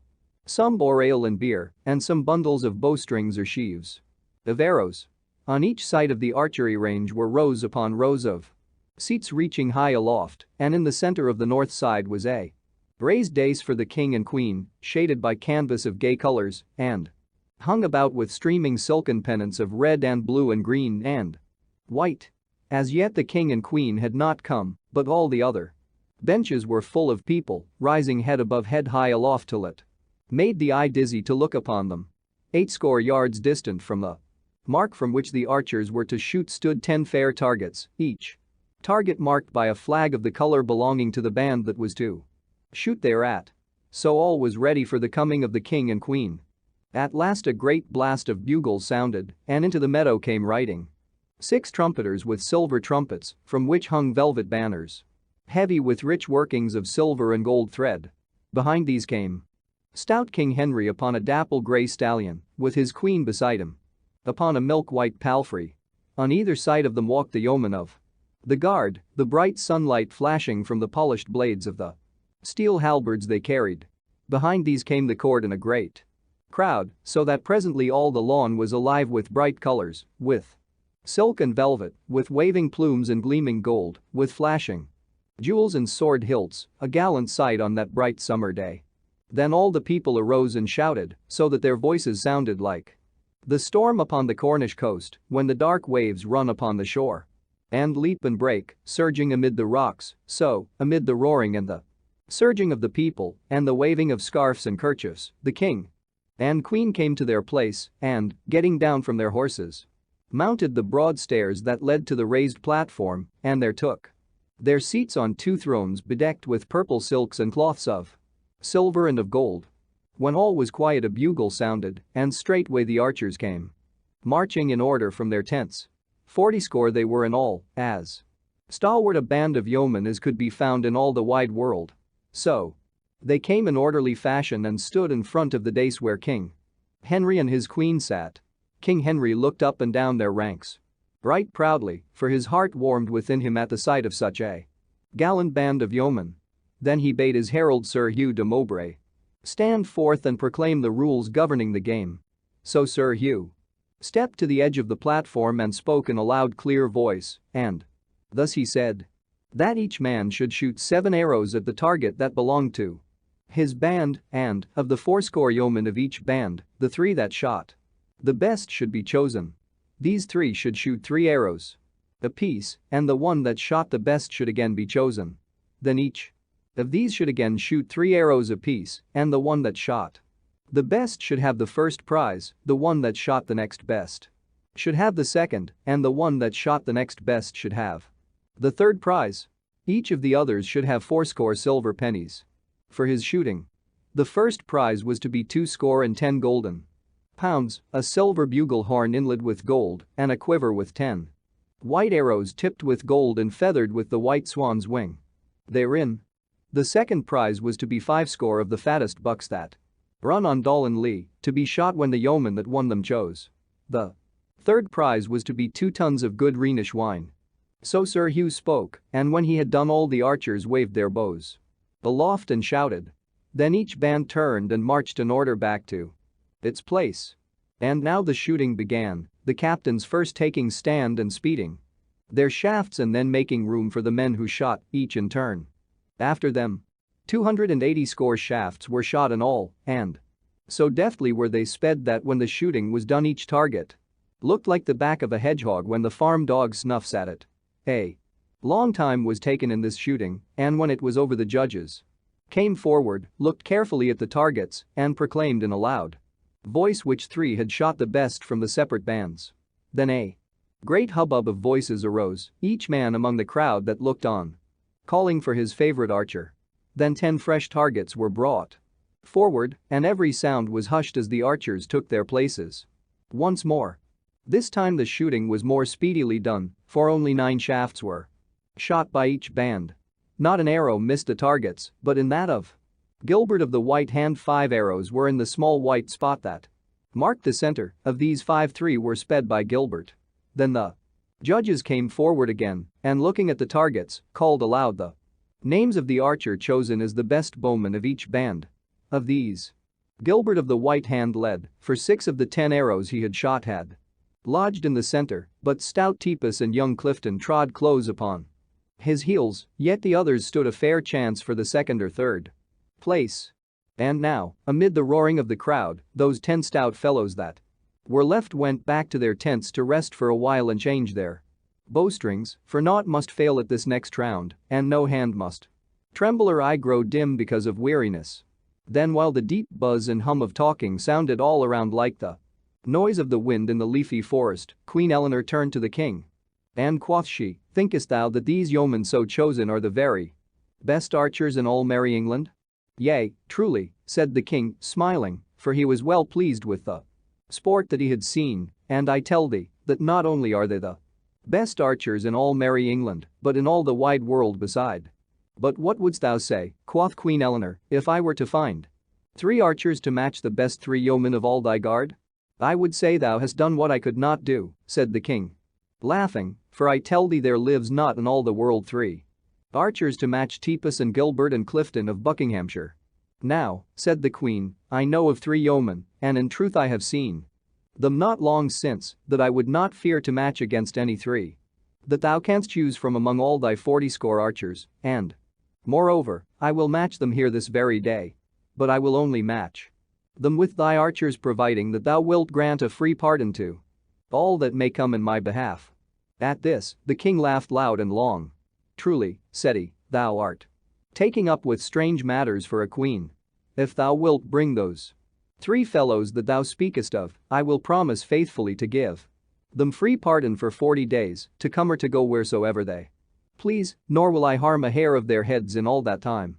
Moreover, if these that thou bringest shoot better than my yeomen, man for man, they shall have the prizes for themselves according to their shooting. But as thou hast so taken up of a sudden with sports of this kind, hast thou a mind for a wager? Why, in sooth, said Queen Eleanor, laughing, I know naught of such matters, but if thou hast a mind to do somewhat in that way, I will strive to pleasure thee. What wilt thou wager upon thy men? Then the merry king laughed again, for he dearly loved goodly jest, so he said, amidst his laughter, I will wager thee 10 tons of Rhenish wine, 10 tons of the stoutest ale, and 10 bows of tempered Spanish yew, with quivers and arrows to match. All that stood around smiled at this, for it seemed a merry wager for a king to give to a queen, but Queen Eleanor bowed her head quietly. I will take thy wager, said she, for I know right well where to place those things that thou hast spoken of.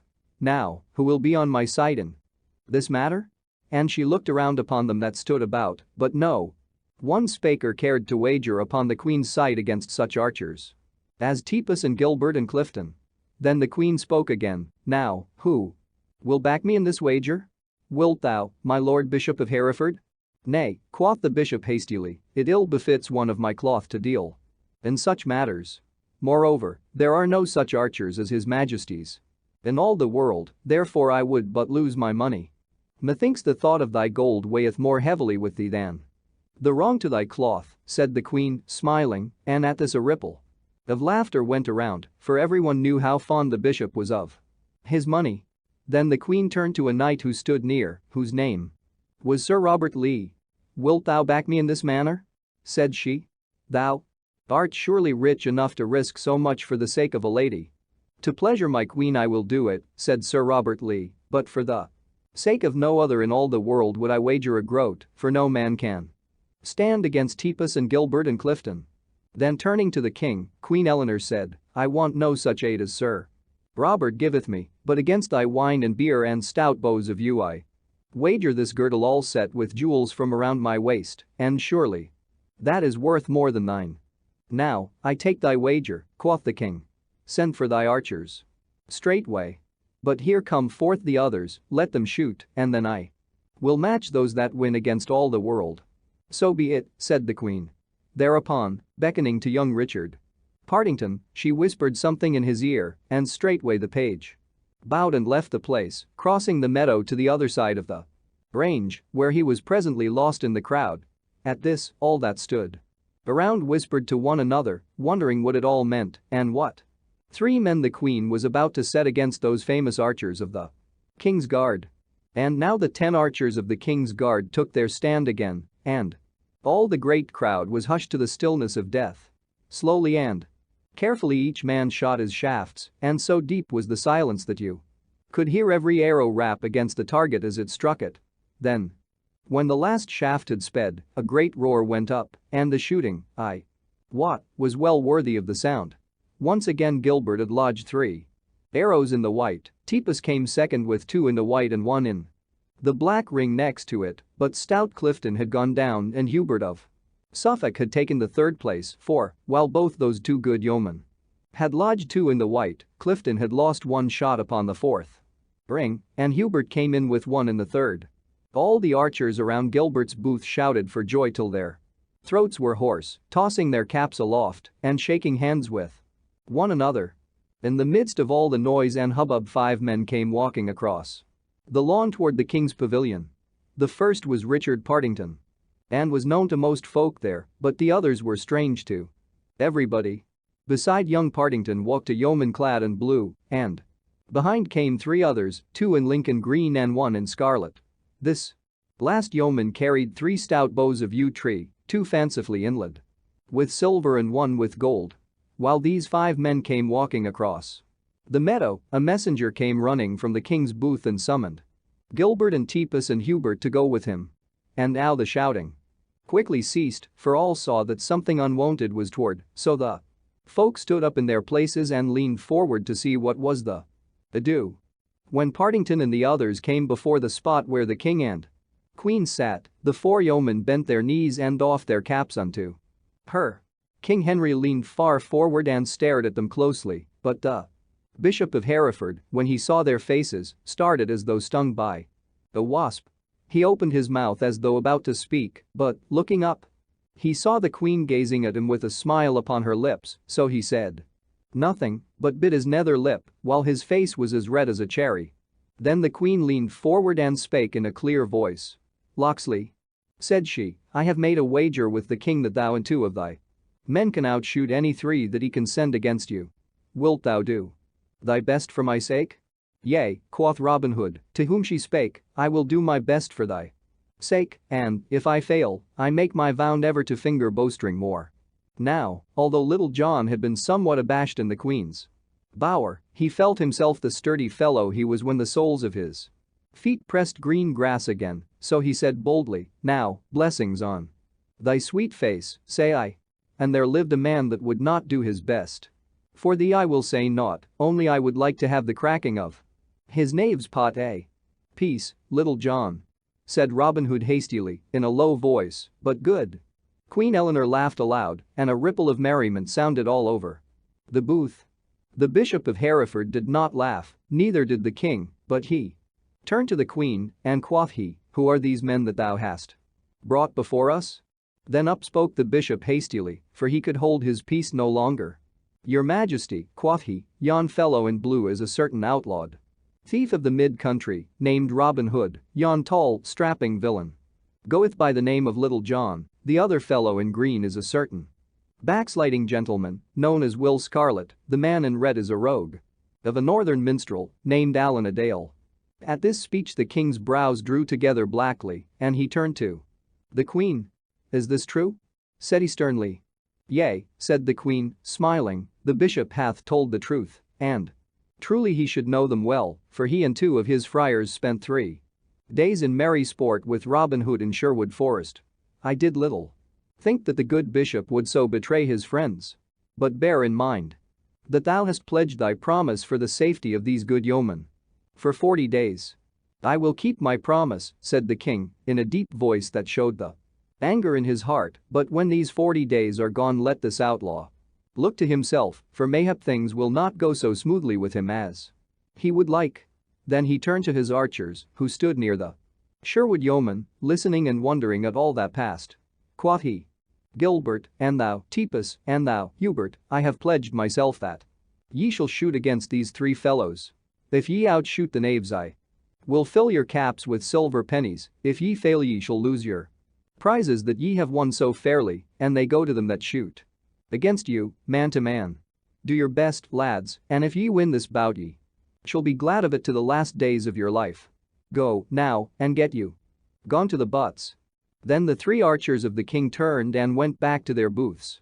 And Robin and his men went to their places at the mark from which they were to shoot.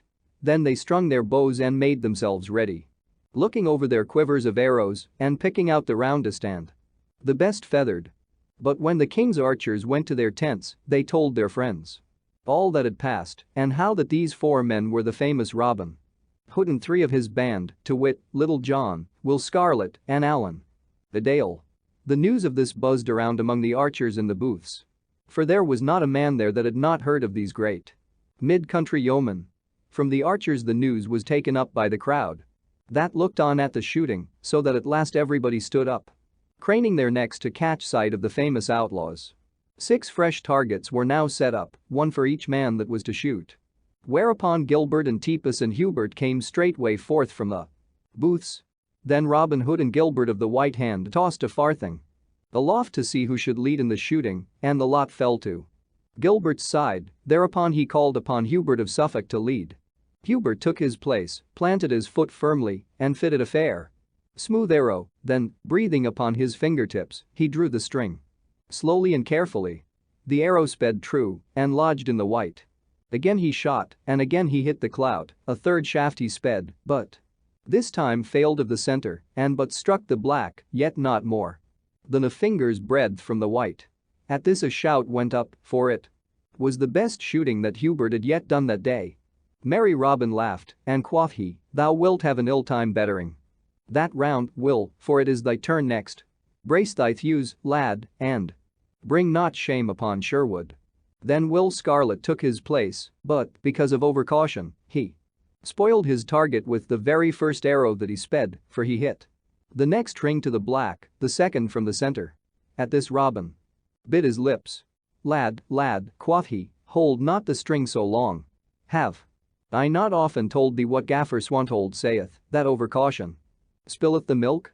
To this Will Scarlet took heed, so the next arrow he shot lodged fairly in the center ring. Again he shot, and again he smote the center, but, for all that, stout Hubert had outshot him and showed the better target. Then all those that looked on clapped their hands for joy because that Hubert had overcome the stranger. Quoth the king grimly to the queen, "If thy archers shoot no better than that, thou art like to lose thy wager, lady." But Queen Eleanor smiled, for she looked for better things from Robin Hood and Little John. And now Tippus took his place to shoot. He, also, took overheed to what he was about, and so he fell into Will Scarlet's error. The first arrow he struck into the center ring, but the second missed its mark and smote the black. The last arrow was tipped with luck, for it smote the very center of the clout upon the black spot that marked it.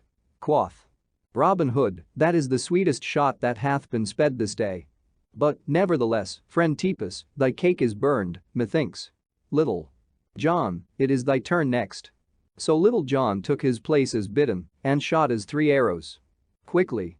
He never lowered his bow arm in all the shooting, but fitted each shaft with his longbow raised, yet all 3 of his arrows smote the center within easy distance of the black. At this no sound of shouting was heard, for, although it was the best shooting that had been done that day, the folk of London town did not like to see the stout Tepus overcome by a fellow from the countryside, even were he as famous as Little John.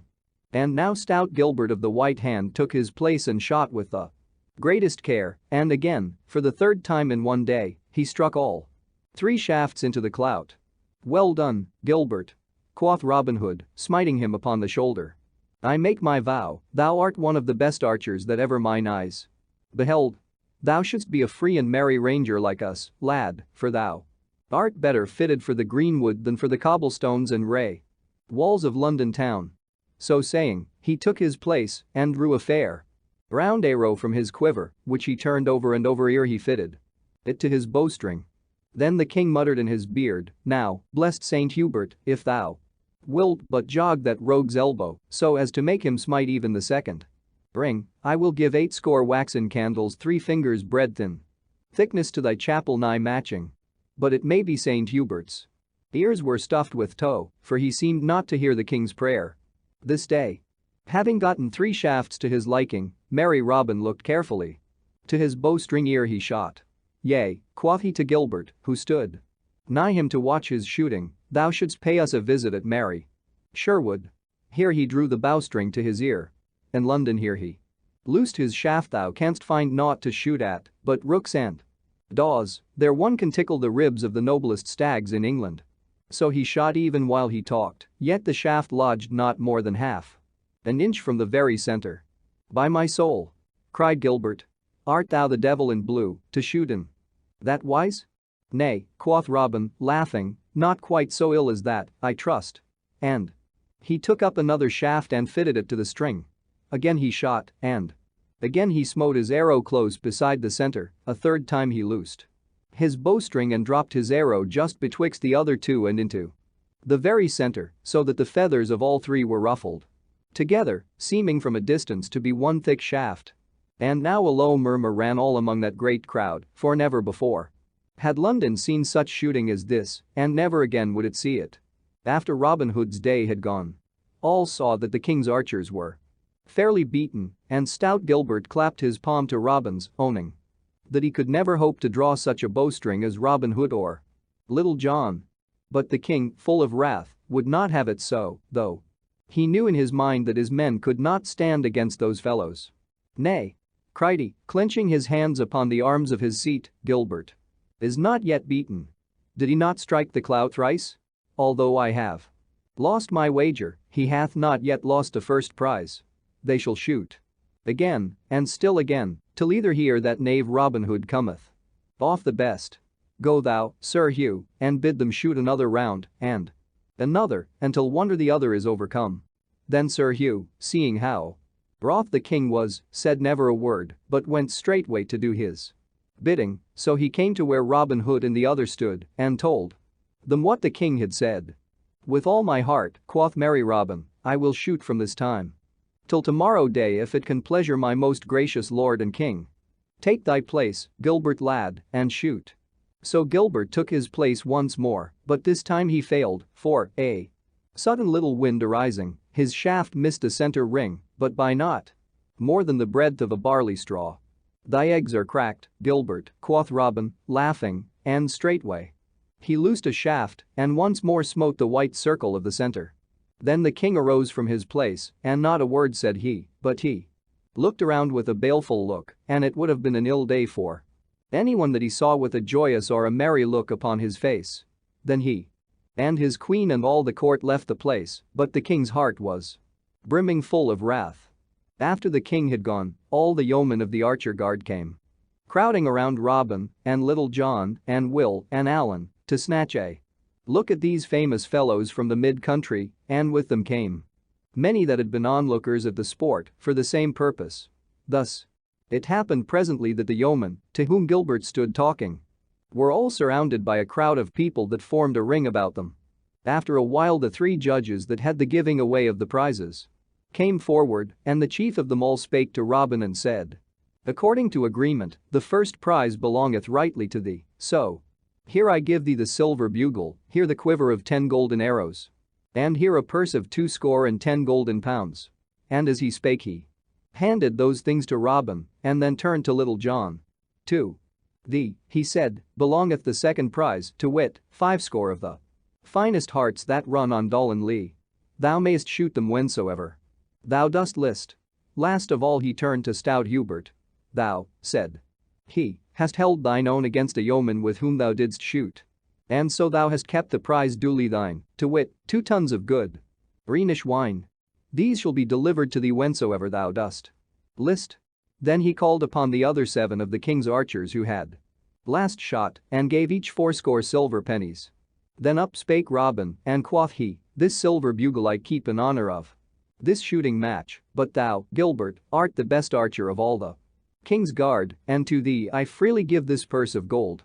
Take it, man, and would it were 10 times as much, for thou art a right yeoman, good and true. Furthermore, to each of the 10 that last shot I give one of these golden shafts apiece. Keep them always by you, so that ye may tell your grandchildren, and ye are ever blessed with them, that ye are the very stoutest yeomen in all the wide world." At this all shouted aloud, for it pleased them to hear Robin speak so of them. Then up spake Little John. "Good friend Tepus," said he, "I want not those hearts of Dollan Lee that yon stout judge spoke of but now, for in truth we have eno and more than eno in our own country. 20 I give to thee for thine own shooting, and 5 I give to each band for their pleasure." At this another great shout went up, and many tossed their caps aloft and swore among themselves that no better fellows ever walked the sod than Robin Hood and his stout yeomen. While they so shouted with loud voices, a tall burly yeoman of the king's guard came forward and plucked Robin by the sleeve. "Good master," quoth he, "I have somewhat to tell thee in thine ear, a silly thing, God wot, for one stout yeoman to tell another, but a young peacock of a page, one Richard Partington, was seeking thee without avail in the crowd, and, not being able to find thee, told me that he bore a message to thee from a certain lady that thou wottest of. This message he bade me tell thee privily, word for word, and thus it was. Let me see, I trust I have forgot it not, yea, thus it was. The lion growls, beware thy head. Is it so?" quoth Robin, starting, for he knew right well that it was the queen sent the message, and that she spake of the king's wrath. "Now, I thank thee, good fellow, for thou hast done me greater service than thou knowest of this day." Then he called his 3 yeomen together and told them privately that they had best be jogging, as it was like to be ill for them so nigh merry London town. So, without tarrying longer, they made their way through the crowd until they had come out from the press. Then, without stopping, they left London town and started away northward. The chase of Robin Hood. So Robin Hood and the others left the archery range at Finsbury Fields and, tarrying not, set forth straightway upon their homeward journey. It was well for them that they did so, for they had not gone more than 3 or 4 miles upon their way when 6 of the yeomen of the king's guard came bustling among the crowd that still lingered, seeking for Robin and his men, to seize upon them and make them prisoners. Truly, it was an ill-done thing in the king to break his promise, but it all came about through the Bishop of Hereford's doing, for thus it happened. After the king left the archery ground, he went straightway to his cabinet, and with him went the Bishop of Hereford and Sir Robert Lee. But the king said never a word to these 2, but sat gnawing his nether lip, for his heart was galled within him by what had happened. At last, the Bishop of Hereford spoke, in a low, sorrowful voice. "It is a sad thing, your majesty, that this knavish outlaw should be let to escape in this wise, for, let him but get back to Sherwood Forest safe and sound, and he may snap his fingers at king and king's men." At these words the king raised his eyes and looked grimly upon the bishop. "Say'st thou so?" quoth he. "Now, I will show thee, in good time, how much thou dost err, for, when the 40 days are past and gone, I will seize upon this thieving outlaw, if I have to tear down all of Sherwood to find him." Thinkest thou that the laws of the King of England are to be so evaded by one poor knave without friends or money?" Then the bishop spoke again, in his soft, smooth voice. "Forgive my boldness, your majesty, and believe that I have naught but the good of England and your majesty's desirings at heart, but what would it boot though my gracious lord did root up every tree of Sherwood? Are there not other places for Robin Hood's hiding? Cannock Chase is not far from Sherwood, and the great forest of Arden is not far from Cannock Chase. Beside these are many other woodlands in Nottingham and Derby, Lincoln and York, amid any of which your majesty might as well think to seize upon Robin Hood as to lay finger upon a rat among the dust and broken things of a garret. Nay, my gracious lord, if he doth once plant foot in the woodland, he is lost to the law forever." At these words the king tapped his fingertips upon the table beside him with vexation. "What wouldst thou have me do, bishop?" quoth he. "Didst thou not hear me pledge my word to the queen? Thy talk is as barren as the wind from the bellows upon dead coals." "Far be it from me," said the cunning bishop, "to point the way to one so clear-sighted as your majesty, but, were I the king of England, I should look upon the matter in this wise. I have promised my queen, let us say, that for 40 days the cunningest rogue in all England shall have freedom to come and go, but, lo! I find this outlaw in my grasp. Shall I, then, foolishly cling to a promise so hastily given? Suppose that I had promised to do her majesty's bidding, whereupon she bade me to slay myself, should I, then, shut mine eyes and run blindly upon my sword? Thus would I argue within myself. Moreover, I would say unto myself, a woman knoweth naught of the great things appertaining to state government, and, likewise, I know a woman is ever prone to take up a fancy, even as she would pluck a daisy from the roadside and then throw it away when the savor is gone. Therefore, though she hath taken a fancy to this outlaw, it will soon wane away and be forgotten. As for me, I have the greatest villain in all England in my grasp. Shall I, then, open my hand and let him slip betwixt my fingers? Thus, your majesty, would I say to myself, were I the king of England." So the bishop talked, and the king lent his ear to his evil counsel until, after a while, he turned to Sir Robert Lee and bade him send 6 of the yeomen of the guard to take Robin Hood and his 3 men prisoners. Now Sir Robert Lee was a gentle and noble knight, and he felt grieved to the heart to see the king so break his promise. Nevertheless, he said nothing, for he saw how bitterly the king was set against Robin Hood. But he did not send the yeomen of the guard at once, but went first to the queen and told her all that had passed and bade her send word to Robin of his danger. This he did not for the well-being of Robin Hood, but because he would save his lord's honor if he could. Thus it came about that when, after a while, the yeomen of the guard went to the archery field, they found not Robin and the others, and so got no cakes at that fair.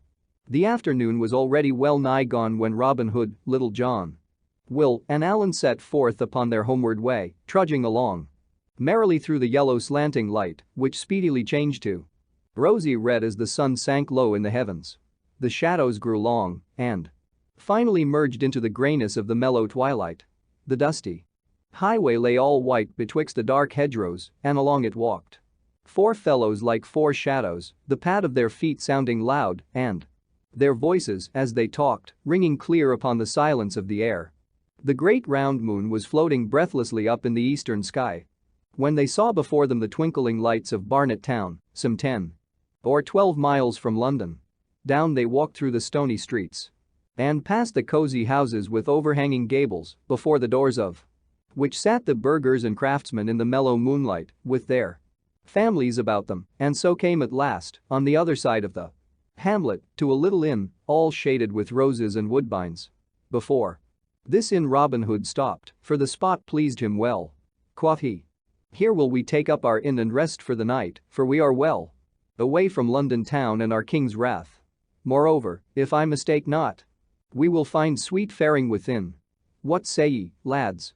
"In sooth, good master," quoth Little John, "thy bidding and my doing ever fit together like cakes and ale. Let us in, I say also." Then up spake Will Scarlet, "I am ever ready to do what thou sayest, uncle, yet I could wish that we were farther upon our way ere we rest for the night. Nevertheless, if thou thinkest best, let us in for the night, say I also." So in they went and called for the best that the place afforded. Then a right good feast was set before them, with 2 stout bottles of old sack to wash it down withal. These things were served by as plump and buxom a lass as you could find in all the land, so that little John, who always had an eye for a fair lass, even when meat and drink were by, stuck his arms akimbo and fixed his eyes upon her, winking sweetly whenever he saw her looking toward him. Then you should have seen how the lass twittered with laughter and how she looked at little John out of the corners of her eyes, a dimple coming in either cheek, for the fellow had always a taking way with the womenfolk.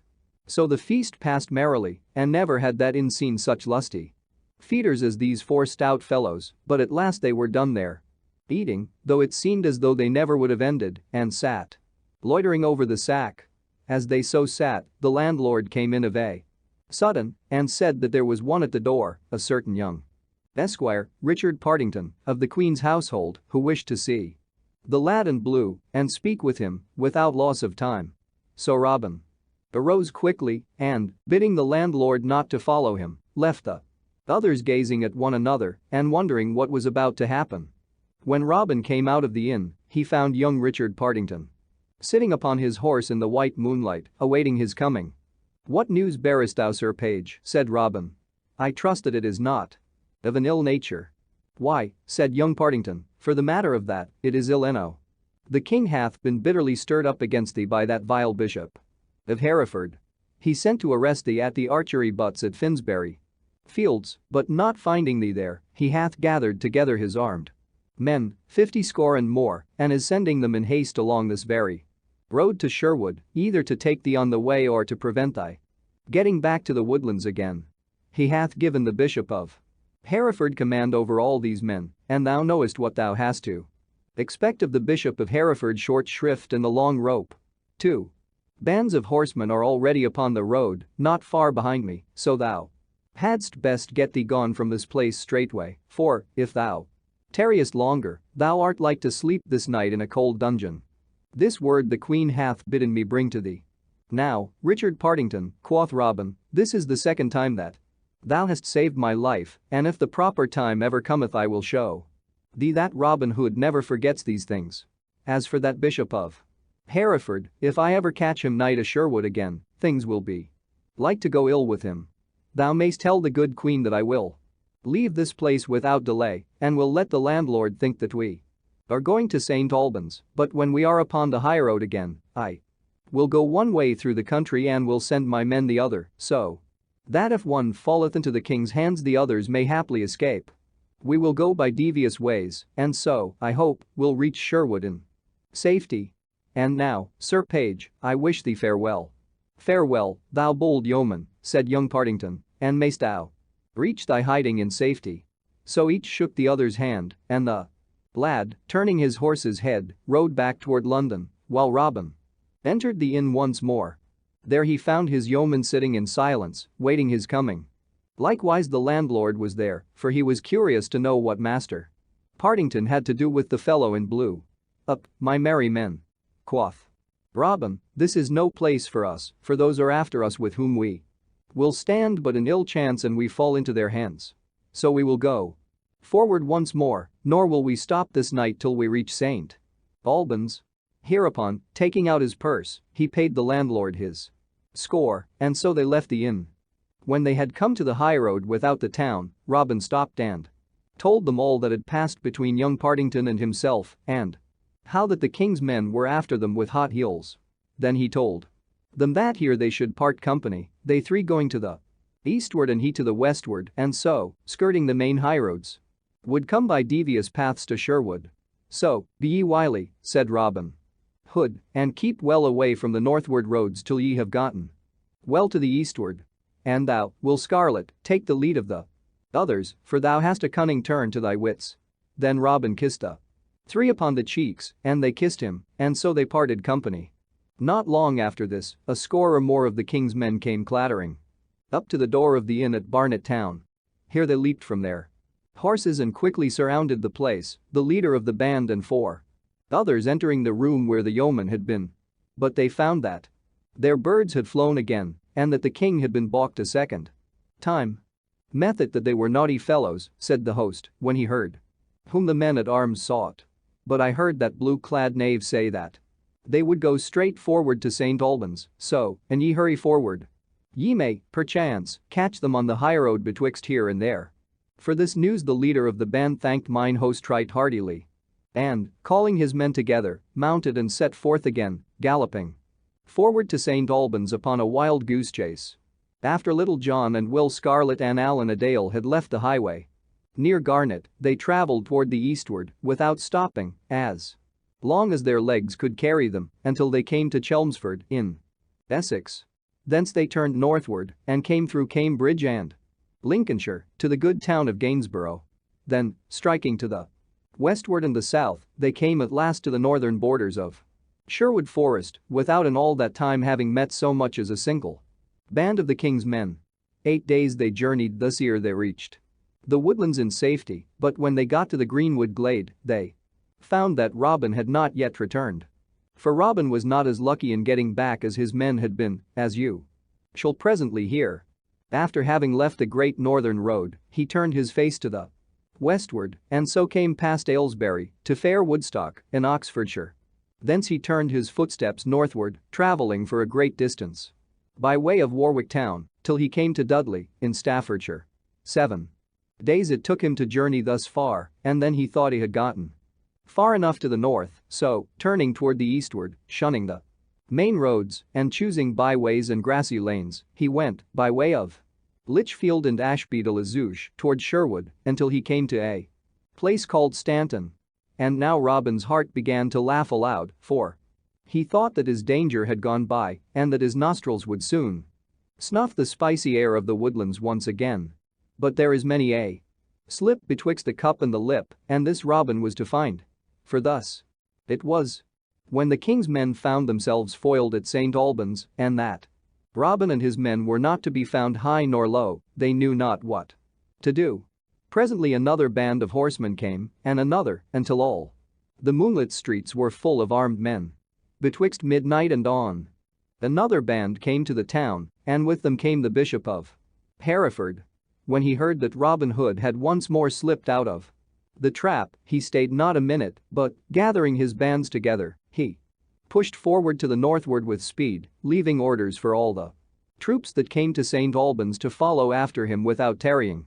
On the evening of the 4th day he reached Nottingham town, and there straightway divided his men into bands of 6 or 7, and sent them all through the countryside, blocking every highway and byway to the eastward and the southward and the westward of Sherwood.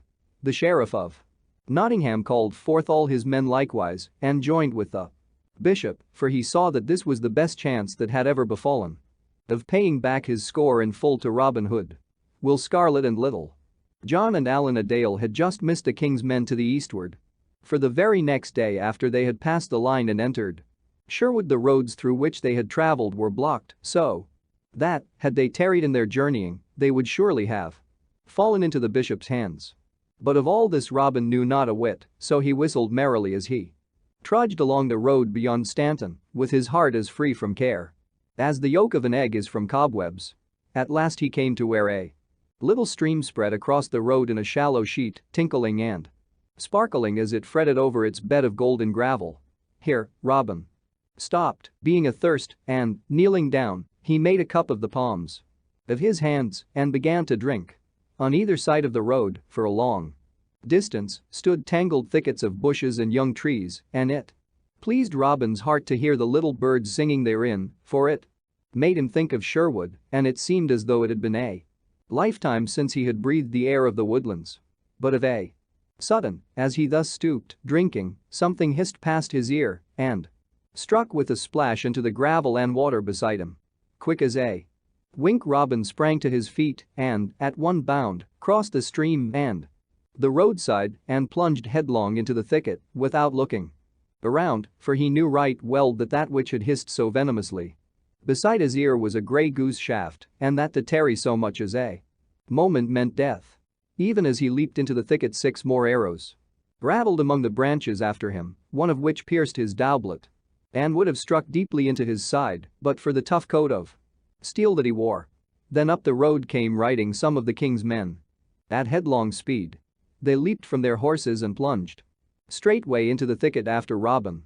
But Robin knew the ground better than they did, so crawling here, stooping there, and, anon, running across some little open, he soon left them far behind, coming out, at last, upon another road about 800 paces distant from the one he had left.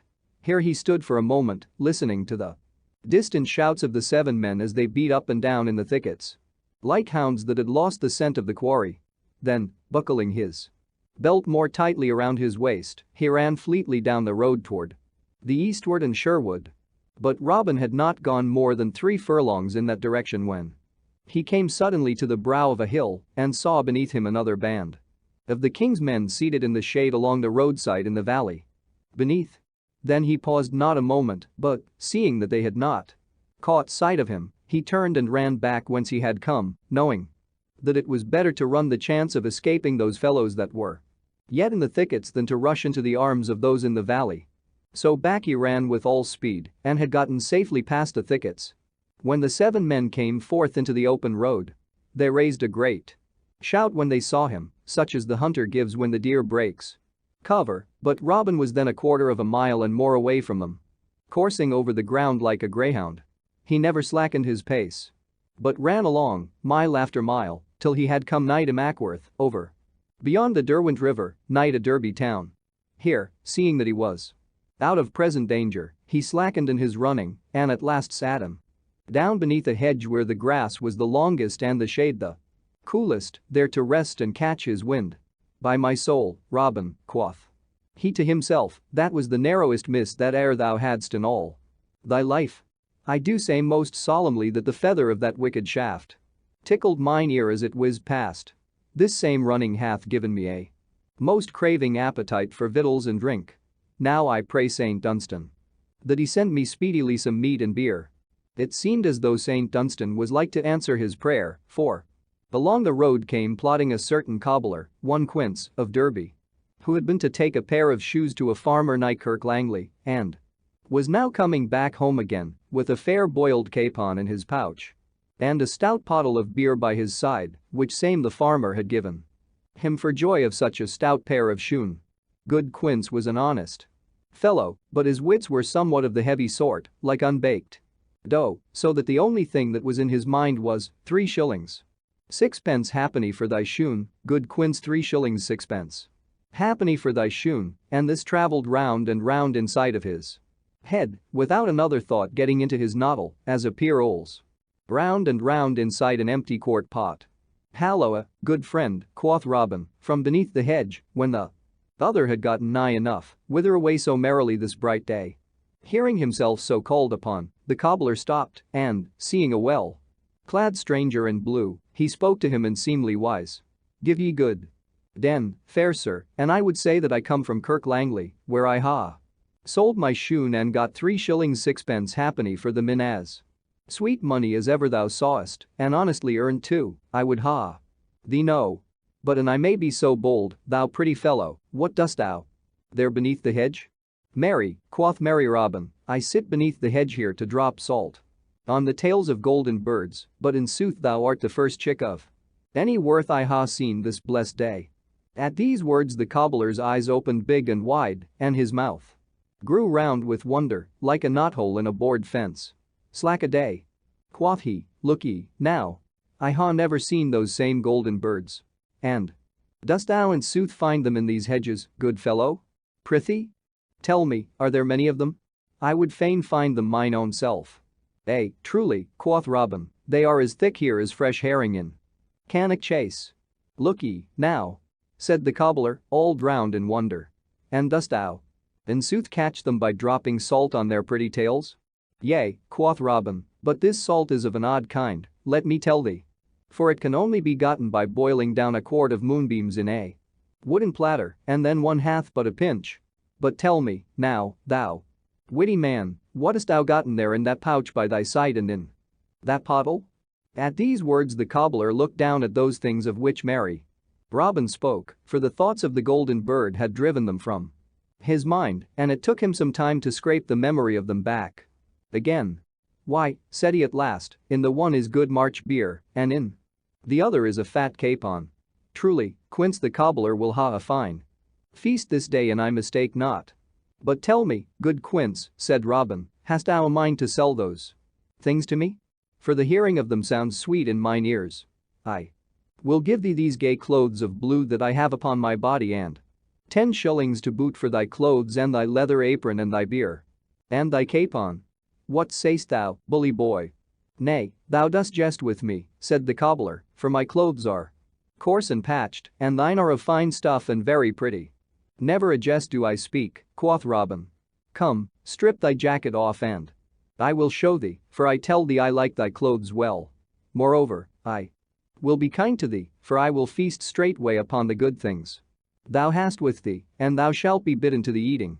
At these words he began slipping off his doublet, and the cobbler, seeing him so in earnest, began pulling off his clothes also, for Robin Hood's garb tickled his eye. So each put on the other fellow's clothes, and Robin gave the honest cobbler 10 bright new shillings. Quoth merry Robin, I ha been a many things in my life before, but never have I been an honest cobbler. Come, friend, let us fall to and eat, for something within me cackles aloud for that good fat capon. So both sat down and began to feast right lustily, so that when they were done the bones of the capon were picked as bare as charity. Then Robin stretched his legs out with a sweet feeling of comfort within him. Quoth he, by the turn of thy voice, good Quince, I know that thou hast a fair song or two running loose in thy head like colts in a meadow. I prithee, turn one of them out for me. A song or two I ha, quoth the cobbler, poor things, but such as they are thou art welcome to one of them. So, moistening his throat with a swallow of beer, he sang. Of all the joys, the best I love. Sing hey my frisking Nan, oh. And that which most my soul doth move. It is the clinking can, oh. All other bliss I'd throw away. Sing hey my frisking Nan, oh. But this?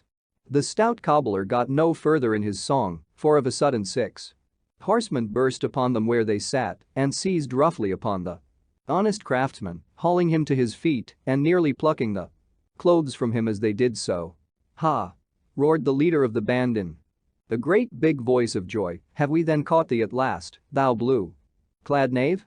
Now, blessed be the name of Saint Hubert, for we are 80 pounds richer this minute than we were before, for the good Bishop of Hereford hath promised that much to the band that shall bring thee to him. Oho! Thou cunning rascal! Thou wouldst look so innocent. Forsooth! We know thee, thou old fox. But off thou goest with us to have thy brush clipped forthwith. At these words the poor cobbler gazed all around him with his great blue eyes as round as those of a dead fish, while his mouth gaped as though he had swallowed all his words and so lost his speech. Robin also gaped and stared in a wondering way, just as the cobbler would have done in his place.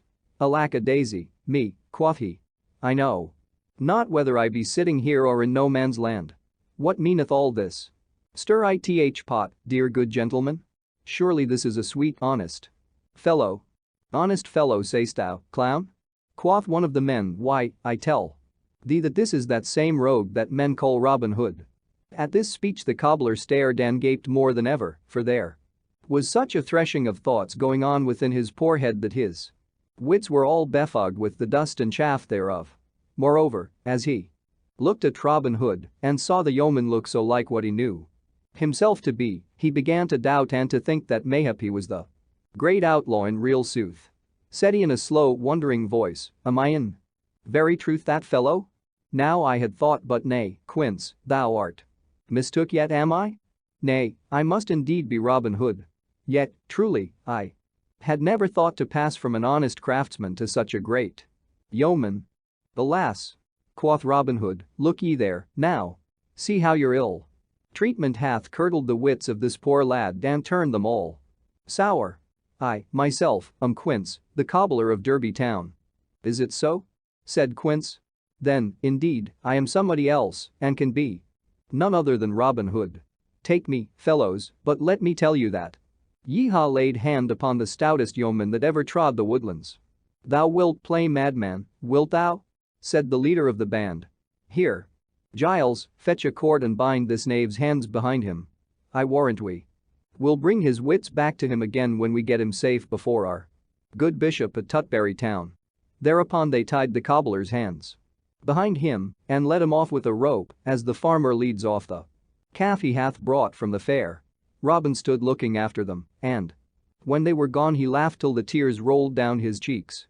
For he knew that no harm would befall the honest fellow, and he pictured to himself the bishop's face when good Quince was brought before him as Robin Hood. Then, turning his steps once more to the eastward, he stepped out right foot foremost toward Nottinghamshire and Sherwood Forest. But Robin Hood had gone through more than he wotted of.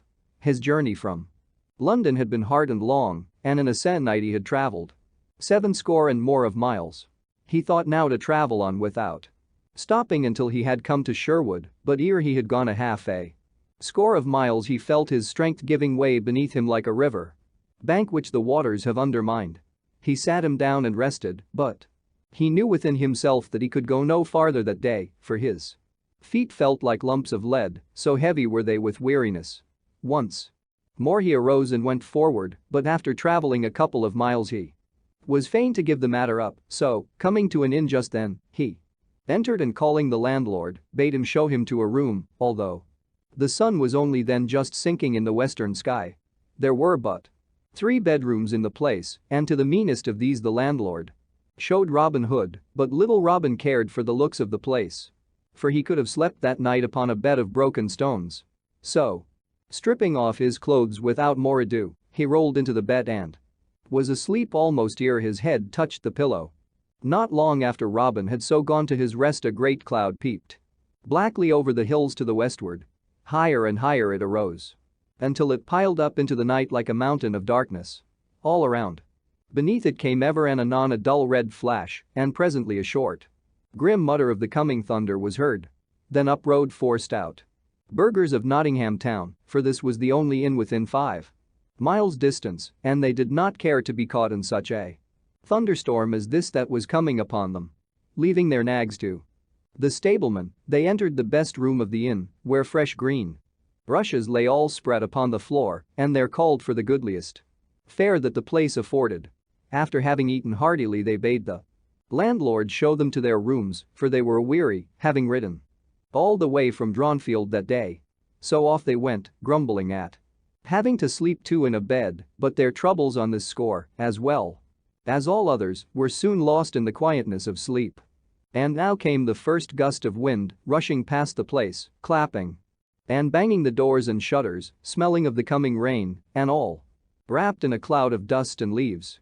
As though the wind had brought a guest along with it, the door opened of a sudden, and in came a friar of Emmet Priory, and one in high degree, as was shown by the softness and sleekness of his robes and the richness of his rosary.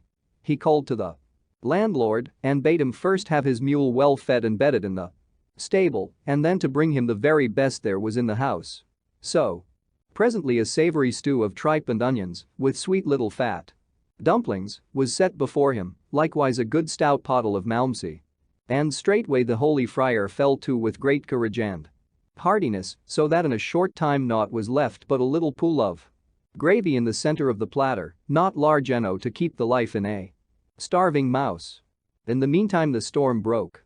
Another gust of wind went rushing by, and with it fell a few heavy drops of rain, which presently came rattling down in showers, beating against the casements like 100 little hands.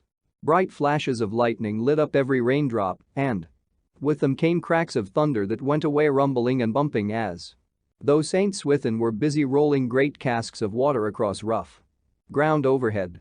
The womenfolk screamed, and the merry wags in the taproom put their arms around their waists to soothe them into quietness. At last the holy friar bade the landlord show him to his room, but when he heard that he was to bed with a cobbler, he was as ill-contented a fellow as you could find in all England. Nevertheless there was nothing for it, and he must sleep there or nowhere, so, taking up his candle, he went off, grumbling like the now distant thunder. When he came to the room where he was to sleep he held the light over Robin and looked at him from top to toe. Then he felt better pleased, for, instead of a rough, dirty bearded fellow, he beheld as fresh and clean a lad as one could find in a week of Sundays, so, slipping off his clothes, he also huddled into the bed where Robin, grunting and grumbling in his sleep, made room for him.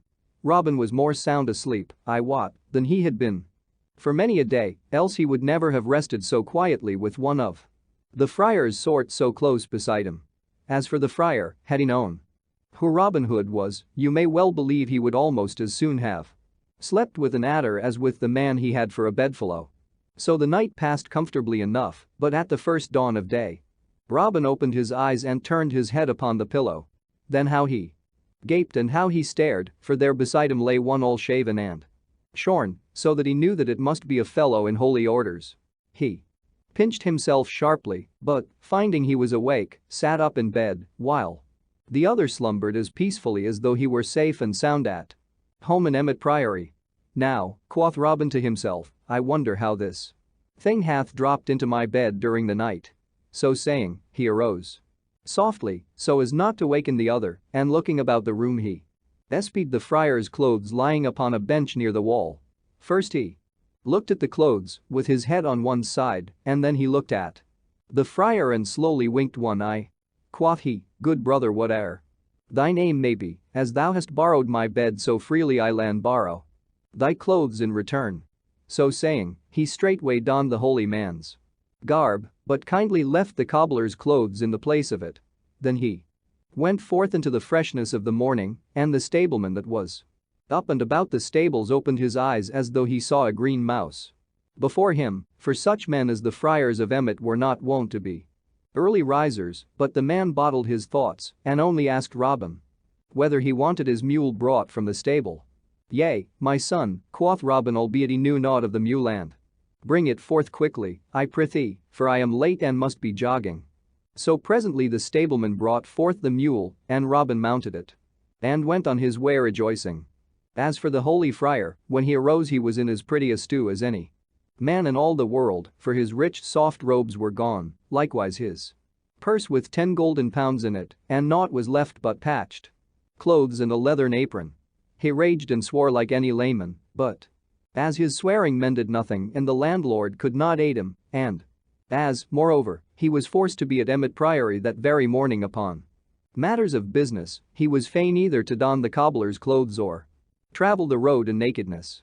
So he put on the clothes and, still raging and swearing vengeance against all the cobblers in Derbyshire, he set forth upon his way afoot, but his ills had not yet done with him. For he had not gone far ere he fell into the hands of the king's men, who marched him off, willy-nilly, to Tutbury Town and the Bishop of Hereford. In vain he swore he was a holy man and showed his shaven crown. Off he must go, for nothing would do but that he was Robin Hood. Meanwhile merry Robin rode along contentedly, passing safely by 2 bands of the king's men until his heart began to dance within him.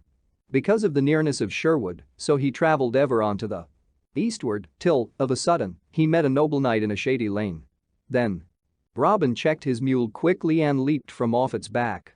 Now, well met, Sir Richard of the Lee, cried he, for rather than any other man in England would I see thy good face this day.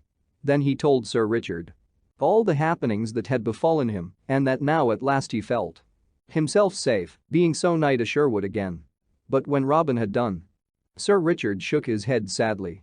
Thou art in greater danger now, Robin, than thou hast yet been, said he, for before thee lie bands of the sheriff's men blocking every road and letting none pass through the lines without examining them closely.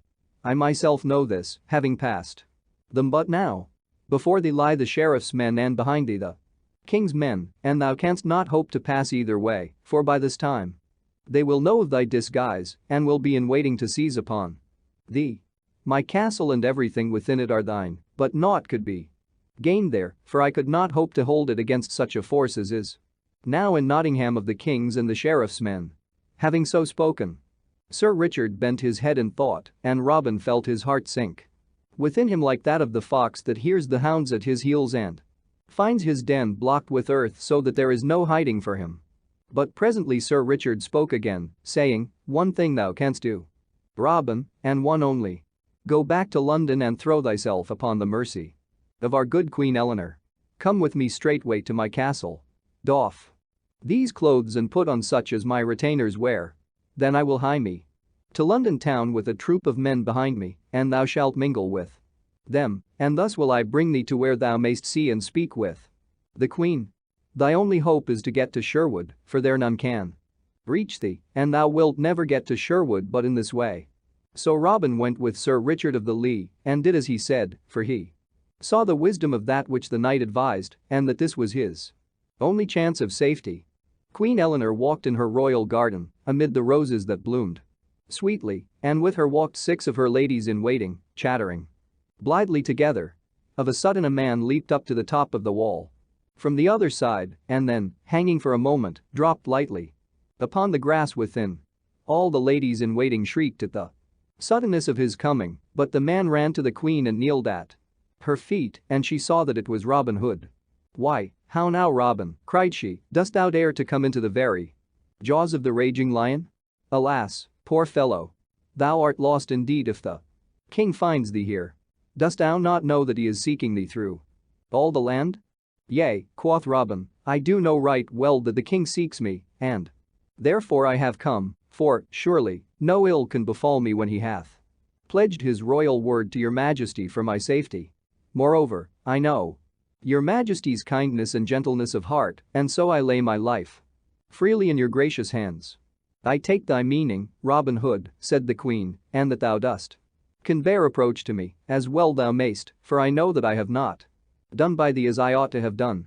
I know right well that thou must have been hard pressed by peril to leap so boldly into one danger to escape another. Once more I promise thee mine aid, and will do all I can to send thee back in safety to Sherwood Forest. Bide thou here till I return." So saying, she left Robin in the garden of roses and was gone a long time. When she came back, Sir Robert Lee was with her, and the Queen's cheeks were hot and the Queen's eyes were bright, as though she had been talking with high words. Then Sir Robert came straight forward to where Robin Hood stood, and he spoke to the yeoman in a cold, stern voice. Quoth he, "Our gracious sovereign the king hath mitigated his wrath toward thee, fellow, and hath once more promised that thou shalt depart in peace and safety. Not only hath he promised this, but in 3 days he will send one of his pages to go with thee and see that none arrest thy journey back again. Thou mayst thank thy patron saint that thou hast such a good friend in our noble Queen, for, but for her persuasion and arguments, thou hadst been a dead man, I can tell thee. Let this peril that thou hast passed through teach thee 2 lessons. First, be more honest. Second, be not so bold in thy comings and goings. A man that walketh in the darkness as thou dost may escape for a time, but in the end he will surely fall into the pit. Thou hast put thy head in the angry lion's mouth, and yet thou hast escaped by a miracle. Try it not again." So saying, he turned and left Robin and was gone. For 3 days Robin abided in London in the Queen's household, and at the end of that time the King's head page, Edward Cunningham, came and, taking Robin with him, departed northward upon his way to Sherwood. Now and then they passed bands of the King's men coming back again to London, but none of those bands stopped them, and so, at last, they reached the sweet, leafy woodlands. Robin Hood and Guy of Gisborne. A long time passed after the great shooting match, and during that time Robin followed one part of the advice of Sir Robert Lee, to wit, that of being less bold in his comings and his goings, for though mayhap he may not have been more honest, as most folks regard honesty, he took good care not to travel so far from Sherwood that he could not reach it both easily and quickly. Great changes had fallen in this time, for King Henry had died and King Richard had come to the crown that fitted him so well through many hard trials and through adventures as stirring as any that ever befell Robin Hood. But though great changes came, they did not reach to Sherwood's shades, for there Robin Hood and his men dwelled as merrily as they had ever done, with hunting and feasting and singing on lithe woodland sports, for it was little the outside striving of the world troubled them. The dawning of a summer's day was fresh and bright, and the birds sang sweetly in a great tumult of sound. So loud was their singing that it awakened Robin Hood where he lay sleeping, so that he stirred, and turned, and arose. Up rose Little John also, and all the merry men. Then, after they had broken their fast, they set forth hither and thither upon the doings of the day. Robin Hood and Little John walked down a forest path where all around The leaves danced and twinkled as the breeze trembled through them and the sunlight came flickering down. Quoth Robin Hood, I make my vow. Little John, my blood tickles my veins as it flows through them this gay morn. What sayst thou to our seeking adventures, each one upon his own account? With all my heart, said Little John. We have had more than one pleasant doing in that way, good master. Here are two paths, take thou the one to the right hand, and I will take the one to the left, and then let us each walk straight ahead till he tumble into some merry doing or other. I like thy plan, quoth Robin, therefore we will part here. But look thee, Little John, keep thyself out of mischief, for I would not have ill befall thee for all the world. Marry, come up, quoth Little John, how thou talkest. Methinks thou art wont to get thyself into tighter coils than I am like to do. At this Robin Hood laughed. Why, in sooth, Little John, said he, thou hast a blundering hard-headed way that seemeth to bring thee right side uppermost in all thy troubles, but let us see who cometh out best this day. So saying, he clapped his palm to Little John's and each departed upon his way, the trees quickly shutting the one from the other's sight. Robin Hood strolled onward till he came to where a broad woodland road stretched before him. Overhead the branches of the trees laced together in flickering foliage, all golden where it grew thin to the sunlight. Beneath his feet the ground was soft and moist from the sheltering shade. Here in this pleasant spot the sharpest adventure that ever befell Robin Hood came upon him, for, as he walked down the woodland path thinking of naught but the songs of the birds, he came of a sudden to where a man was seated upon the mossy roots beneath the shade of a broad spreading oak tree. Robin Hood saw that the stranger had not caught sight of him, so he stopped and stood quite still, looking at the other a long time before he came forward. And the stranger, I wot, was well worth looking at, for never had Robin seen a figure like that. Sitting beneath the tree, from his head to his feet he was clad in a horse's hide, dressed with the hair upon it. Upon his head was a cowl that hid his face from sight, and which was made of the horse's skin, the ears whereof stuck up like those of a rabbit. His body was clad in a jacket made of the hide, and his legs were covered with the hairy skin. Likewise, by his side was a heavy broadsword and a sharp, double-edged dagger. A quiver of smooth round arrows hung across his shoulders, and his stout bow of yew leaned against a tree beside him. Halloa, friend, cried Robin, coming forward at last, who art thou that sittest there? And what is that thou hast upon thy body? I make my vow I ha never seen such a sight in all my life before. Had I done an evil thing, or did my conscience trouble me, I would be afraid of thee, thinking that thou wast someone from down below bringing a message bidding me come straightway to King Nicholas. To this speech the other answered not a word, but he pushed the cowl back from his head and showed a knit brow, a hooked nose, and a pair of fierce restless black eyes, which altogether made Robin think of a hawk as he looked on his face. But beside this there was something about the lines on the stranger's face, and his thin cruel mouth, and the hard glare of his eyes, that made one's flesh creep to look upon. Who art thou, rascal? Said he at last, in a loud harsh voice. Tut, tut, quoth merry Robin, speak not so sourly, brother. Hast thou fed upon vinegar and nettles this morning that thy speech is so stinging? And thou likest not my words, said the other fiercely, thou hadst best be jogging, for I tell thee plainly, my deeds match them. Nay, but I do like thy words, thou sweet pretty thing, quoth Robin, squatting down upon the grass in front of the other. Moreover, I tell thee thy speech is witty and gamesome as any I ever heard in all my life. The other said not a word, but he glared upon Robin with a wicked and baleful look, such as a fierce dog bestows upon a man ere it springs at his throat. Robin returned the gaze with one of wide-eyed innocence, not a shadow of a smile twinkling in his eyes or twitching at the corners of his mouth. So they sat staring at one another for a long time, until the stranger broke the silence suddenly. What is thy name, fellow? Said he. Now, quoth Robin, I am right glad to hear thee speak, for I began to fear the sight of me had stricken thee dumb. As for my name, it may be this or it may be that, but methinks it is more meet for thee to tell me thine, seeing that thou art the greater stranger in these parts. Prithee, tell me, sweet chuck, why wearest thou that dainty garb upon thy pretty body? At these words the other broke into a short, harsh roar of laughter. "By the bones of the demon Aten," said he, "thou art the boldest spoken man that ever I have seen in all my life. I know not why I do not smite thee down where thou sittest, for only 2 days ago I skewered a man over back of Nottingham town for saying not half so much to me as thou hast done. I wear this garb, thou fool, to keep my body warm, likewise it is near as good as a coat of steel against a common sword thrust. As for my name, I care not who knoweth it. It is Guy of Gisborne, and thou mayst have heard it before. I come from the woodlands over in Herefordshire, upon the lands of the bishop of that ilk. I am an outlaw and get my living by hook and by crook in a manner it boots not now to tell of.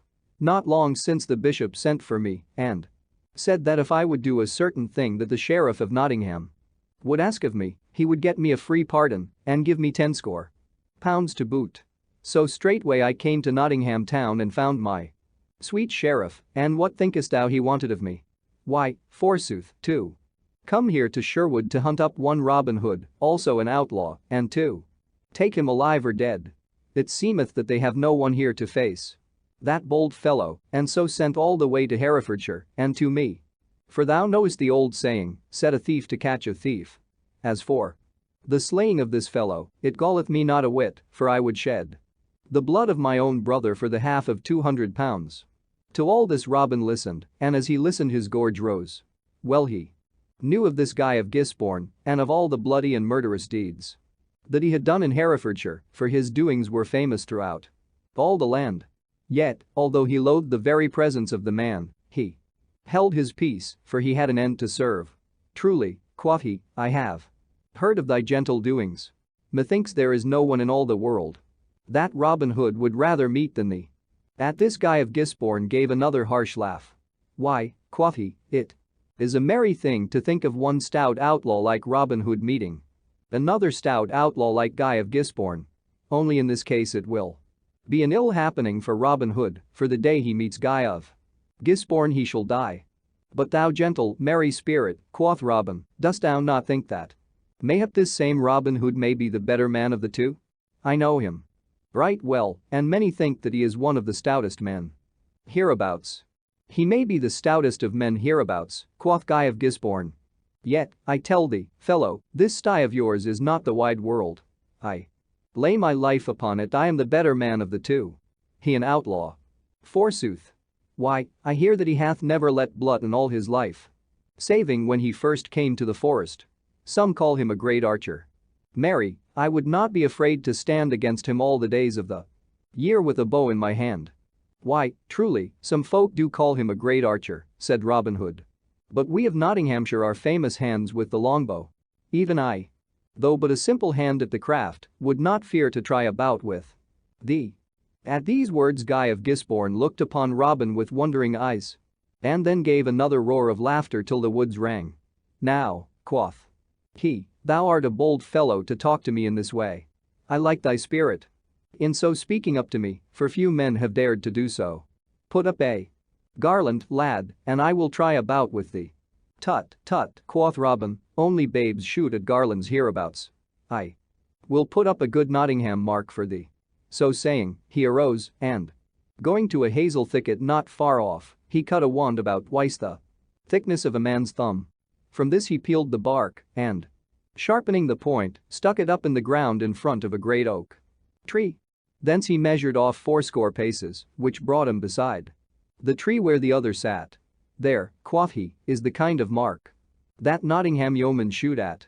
Now let me see thee split that wand if thou art an archer. Then Guy of Gisborne arose. Now out upon it, cried he. The devil himself could not hit such a mark as that. Mayhap he could and mayhap he could not, quoth merry Robin, but that we shall never know till thou hast shot thereat. At these words Guy of Gisborne looked upon Robin with knit brows, but as the yeoman still looked innocent of any ill meaning, he bottled his words and strung his bow in silence. Twice he shot, but neither time did he hit the wand, missing it the first time by a span and the second time by a good palm's breadth. Robin laughed and laughed. I see now, quoth he, that the devil himself could not hit that mark. Good fellow, If thou art no better with the broadsword than thou art with the bow and arrow, thou wilt never overcome Robin Hood." At these words Guy of Gisborne glared savagely upon Robin. Quoth he, "Thou hast a merry tongue, thou villain, but take care that thou makest not too free with it, or I may cut it out from thy throat for thee." Robin Hood strung his bow and took his place with never a word, albeit his heartstrings quivered with anger and loathing. Twice he shot, the first time hitting within an inch of the wand, the second time splitting it fairly in the middle. Then, without giving the other a chance for speech, he flung his bow upon the ground. "There, thou bloody villain!" cried he fiercely, "let that show thee how little thou knowest of manly sports. And now look thy last upon the daylight, for the good earth hath been befuddled long enough by thee, thou vile beast. This day, Our Lady willing, thou diest. I am Robin Hood." So saying, he flashed forth his bright sword in the sunlight. For a time Guy of Gisborne stared upon Robin as though bereft of wits. But his wonder quickly passed to a wild rage. "Art thou indeed Robin Hood?" cried he. "Now I am glad to meet thee, thou poor wretch. Shrive thyself, for thou wilt have no time for shriving when I am done with thee." So saying, he also drew his sword. And now came the fiercest fight that ever Sherwood saw, for each man knew that either he or the other must die, and that no mercy was to be had in this battle. Up and down they fought, till all the sweet green grass was crushed and ground beneath the trampling of their heels. More than once the point of Robin Hood's sword felt the softness of flesh. And presently the ground began to be sprinkled with bright red drops. Albeit not one of them came from Robin's veins. At last Guy of Gisborne made a fierce and deadly thrust at Robin Hood, from which he leaped back lightly, but in so leaping he caught his heel in a root and fell heavily upon his back. "Now, Holy Mary aid me," muttered he, as the other leaped at him, with a grin of rage upon his face. Fiercely Guy of Gisborne stabbed at the other with his great sword, but Robin caught the blade in his naked hand and, though it cut his palm, he turned the point away so that it plunged deep into the ground close beside him. Then, ere a blow could be struck again, he leaped to his feet with his good sword in his hand. And now despair fell upon Guy of Gisborne's heart in a black cloud, and he looked around him wildly, like a wounded hawk. Seeing that his strength was going from him, Robin leaped forward and, quick as a flash, struck a back-handed blow beneath the sword arm. Down fell the sword from Guy of Gisborne's grasp, and back he staggered at the stroke, and, ere he could regain himself, Robin's sword passed through and through his body. Round he spun upon his heel and, flinging his hands aloft with a shrill, wild cry, fell prone upon his face upon the green sod. Then Robin Hood wiped his sword and thrust it back into the scabbard. And, coming to where Guy of Gisborne lay, he stood over him with folded arms, talking to himself the while. "This is the first man I have slain since I shot the king's forester in the hot days of my youth. I ofttimes think bitterly, even yet, of that first life I took, but of this I am as glad as though I had slain a wild boar that laid waste a fair country.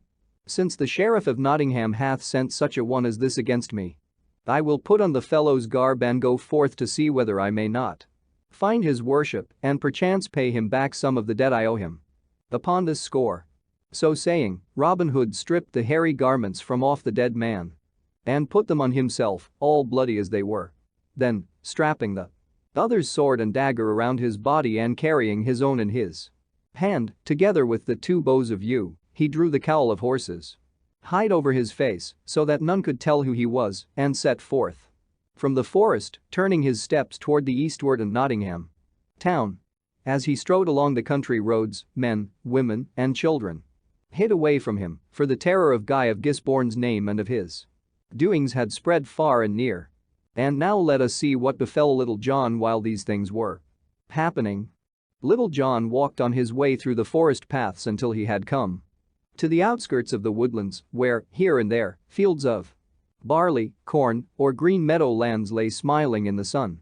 So he came to the high road and to where a little thatched cottage stood back of a cluster of twisted crab trees, with flowers in front of it. Here he stopped of a sudden, for he thought that he heard the sound of someone in sorrow. He listened and found that it came from the cottage, so Turning his footsteps thither, he pushed open the wicket and entered the place. There he saw a grey-haired dame sitting beside a cold hearthstone, rocking herself to and fro and weeping bitterly. Now Little John had a tender heart for the sorrows of other folk, so, coming to the old woman and patting her kindly upon the shoulder, he spoke comforting words to her, bidding her cheer up and tell him her troubles, for that mayhap he might do something to ease them. At all this the good dame shook her head, but all the same his kind words did soothe her somewhat, so after a while she told him all that bore upon her mind. That morning she had 3 as fair tall sons beside her as one could find in all Nottinghamshire, but that they were now taken from her and were like to be hanged straightway, that, want having come upon them, her eldest boy had gone out the night before into the forest and had slain a hind in the moonlight, that the king's rangers had followed the blood upon the grass until they had come to her cottage and had there found the deer's meat in the cupboard, that, as neither of the younger sons would betray their brother, the foresters had taken all 3 away, in spite of the oldest saying that he alone had slain the deer, that, as they went, she had heard the rangers talking among themselves, saying that the sheriff had sworn that he would put a check upon the great slaughter of deer that had been going on of late by hanging the very first rogue caught thereat upon the nearest tree, and that they would take the 3 youths to the King's Head Inn, near Nottingham town, where the sheriff was abiding that day, there to await the return of a certain fellow he had sent into Sherwood to seek for Robin Hood. To all this Little John listened, shaking his head sadly now and then. Alas, quoth he, when the good dame had finished her speech, this is indeed an ill case. But who is this that goeth into Sherwood after Robin Hood, and why doth he go to seek him? But no matter for that now. Only that I would that Robin Hood were here to advise us. Nevertheless, no time may be lost in sending for him at this hour, if we would save the lives of thy 3 sons. Tell me, hast thou any clothes hereabouts that I may put on in place of these of Lincoln Green? Marry, if our stout sheriff catcheth me without disguise, I am like to be run up more quickly than thy sons, let me tell thee, dame. Then the old woman told him that she had in the house some of the clothes of her good husband, who had died only 2 years before. These she brought to Little John, who, doffing his garb of Lincoln Green, put them on in its stead. Then, making a wig and false beard of uncarded wool, he covered his own brown hair and beard, and, putting on a great tall hat that had belonged to the old peasant, he took his staff in one hand and his bow in the other, and set forth with all speed to where the sheriff had taken up his inn. A mile or more from Nottingham town, and not far from the southern borders of Sherwood Forest, stood the cozy inn bearing the sign of the King's Head.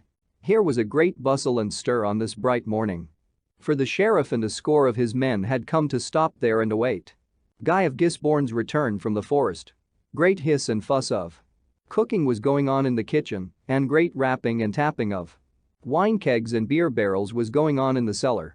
The sheriff sat within, feasting merrily of the best the place afforded, and the sheriff's men sat upon the bench before the door, quaffing ale or lay beneath the shade of the broad spreading oak trees, talking and jesting and laughing. All around stood the horses of the band, with a great noise of stamping feet and a great switching of tails. To this inn came the King's Rangers, driving the widow's 3 sons before them. The hands of the 3 youths were tied tightly behind their backs, and a cord from neck to neck fastened them all together. So they were marched to the room where the sheriff sat at meat and stood trembling before him as he scowled sternly upon them. So, quoth he, in a great loud angry voice, ye have been poaching upon the king's deer, have you? Now I will make short work of you this day, for I will hang up all 3 of you as a farmer would hang up 3 crows to scare others of the kind from the field. Our fair county of Nottingham hath been too long a breeding place for such naughty knaves as ye are. I have put up with these things for many years, but now I will stamp them out once for all, and with you I will begin. Then one of the poor fellows opened his mouth to speak, but the sheriff roared at him in a loud voice to be silent and bade the rangers to take them away till he had done his eating and could attend to the matters concerning them. So the 3 poor youths were marched outside, where they stood with bowed heads and despairing hearts, till after a while the sheriff came forth. Then he called his men about him, and quoth he, These 3 villains shall be hanged straightway, but not here, lest they breed ill luck to this goodly inn. We will take them over yonder to that belt of woodlands, for I would fain hang them upon the very trees of Sherwood itself, to show those vile outlaws therein what they may expect of me if I ever have the good luck to lay hands upon them. So saying, he mounted his horse, as did his men at arms likewise, and all together they set forth for the belt of woodlands he had spoken of, the poor youths walking in their midst guarded by the rangers. So they came at last to the spot, and here nooses were fastened around the necks of the 3, and the ends of the cords flung over the branch of a great oak tree that stood there. Then the 3 youths fell upon their knees and loudly besought mercy of the sheriff, but the Sheriff of Nottingham laughed scornfully. Now, quoth he, I would that I had a priest here to shrive you, but, as none is nigh, you must e'en travel your road with all your sins packed upon your backs, and trust to St. Peter to let you in through the gates of paradise like 3 peddlers into the town. In the meantime, while all this had been going forward, an old man had drawn near and stood leaning on his staff, looking on. His hair and beard were all curly and white, and across his back was a bow of yew that looked much too strong for him to draw. As the sheriff looked around here, he ordered his men to string the 3 youths up to the oak tree. His eyes fell upon this strange old man. Then his worship beckoned to him, saying, Come hither, father, I have a few words to say to thee. So Little John, for it was none other than he, came forward. And the sheriff looked upon him, thinking that there was something strangely familiar in the face before him. How, now, said he. Methinks I have seen thee before. What may thy name be, father? Please your worship, said Little John, in a cracked voice like that of an old man. My name is Giles Hobble, at your worship's service. Giles Hobble, muttered the sheriff to himself, turning over the names that he had in his mind to try to find one to fit to this. I remember not thy name, said he at last, but it matters not. Hast thou a mind to earn 6pence this bright morn? Marry, quoth Little John, for money is not so plenty with me that I should cast 6pence away and I could earn it by an honest turn. What is it your worship would have me do? Why, this, said the sheriff. Here are 3 men that need hanging as badly as any e'er I saw. If thou wilt string them up I will pay thee 2pence apiece for them. I like not that my men at arms should turn hangman. Wilt thou try thy hand? In sooth, said Little John, still in the old man's voice, I ha never done such a thing before, but in a 6pence is to be earned so easily I might as well ha it as anybody. But, your worship, are these naughty fellows shrived? Nay, said the sheriff, laughing, never a whit, but thou mayst turn thy hand to them also if thou art so minded. But hasten, I prithee, for I would get back to mine in Bedhams. So Little John came to where the 3 youths stood trembling, and putting his face to the first fellow's cheek as though he were listening to him, he whispered softly into his ear, Stand still, brother, when thou feelest thy bonds cut, but when thou seest me throw my woolen wig and beard from my head and face, cast the noose from thy neck and run for the woodlands. Then he slyly cut the cord that bound the youth's hands, who, upon his part, stood still as though he were yet bound. Then he went to the second fellow and spoke to him in the same way, and also cut his bonds. This he did to the third likewise, but also slyly that the sheriff, who sat upon his horse laughing, wotted not what was being done, nor his men either. Then Little John turned to the sheriff. Please your worship, said he. Will you give me leave to string my bow? For I would fain help these fellows along the way, when they are swinging, with an arrow beneath the ribs. With all my heart, said the sheriff, only, as I said before, make thou haste in thy doings. Little John put the tip of his bow to his instep and strung the weapon so deftly that all wondered to see an old man so strong. Next he drew a good smooth arrow from his quiver and fitted it to the string. Then, looking all around to see that the way was clear behind him, he suddenly cast away the wool from his head and face, shouting in a mighty voice, Run! Quick as a flash the 3 youths flung the nooses from their necks and sped across the open to the woodlands as the arrow speeds from the bow. Little John also flew toward the covert like a greyhound, while the sheriff and his men gazed after him all bewildered with the sudden doing. But ere the yeoman had gone far the sheriff roused himself. After him he roared in a mighty voice, for he knew now who it was with whom he had been talking and wondered that he had not known him before. Little John heard the sheriff's words and seeing that he could not hope to reach the woodlands before they would be upon him, he stopped and turned suddenly, holding his bow as though he were about to shoot. "Stand back!" cried he fiercely. "The first man that cometh afoot forward or toucheth finger to bowstring, death." At these words the sheriff's men stood as still as stocks, for they knew right well that Little John would be as good as his word and that to disobey him meant death. In vain the sheriff roared at them, calling them cowards and urging them forward in a body. They would not budge an inch but stood and watched Little John as he moved slowly away toward the forest, keeping his gaze fixed upon them. But when the sheriff saw his enemy thus slipping betwixt his fingers, he grew mad with his rage, so that his head swam and he knew not what he did.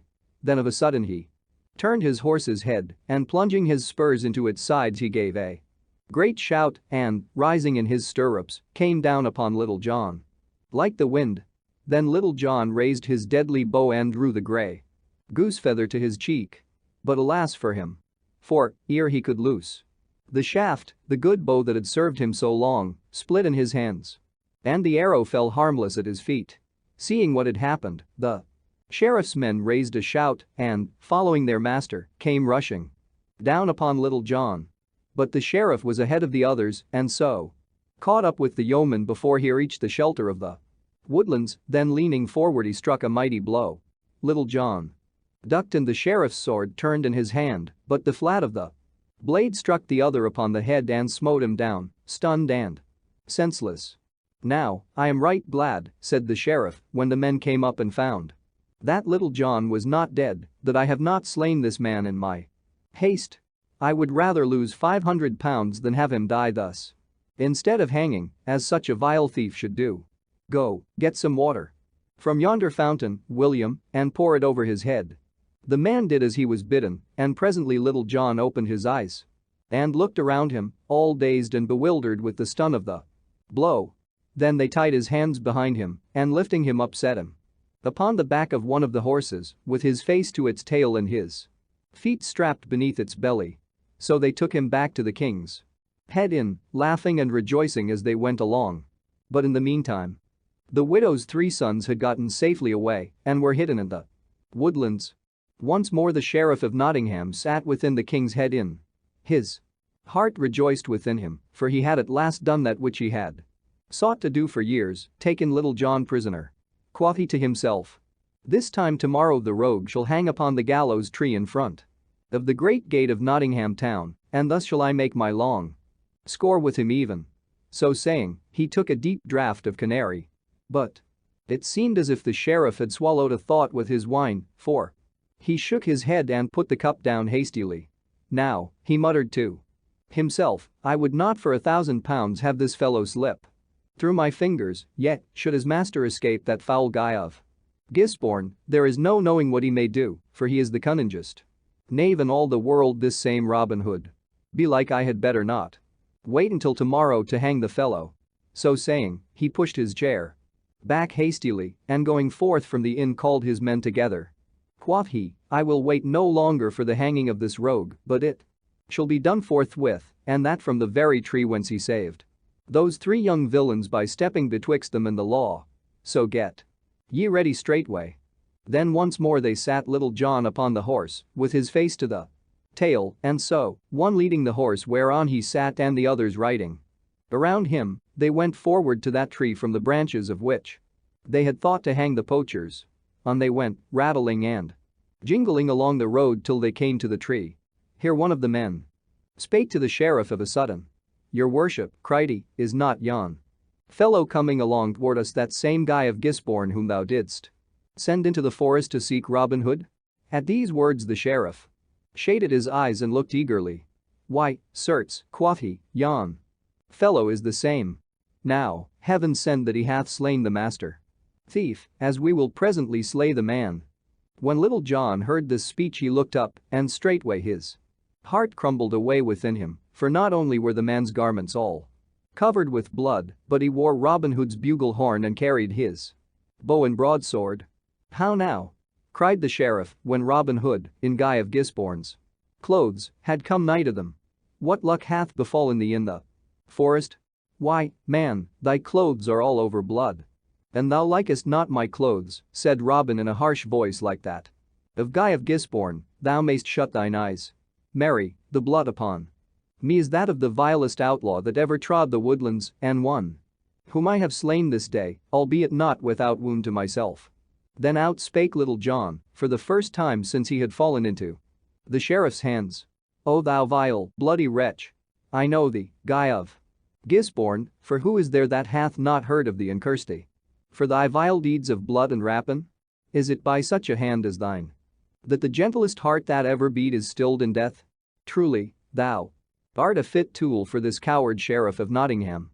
Now I die joyfully, nor do I care how I die, for life is naught to me."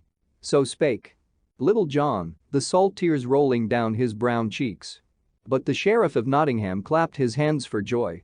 "Now, Guy of Gisborne," cried he, "if what thou tellest me is true, it will be the best day's doings for thee that ever thou hast done in all thy life."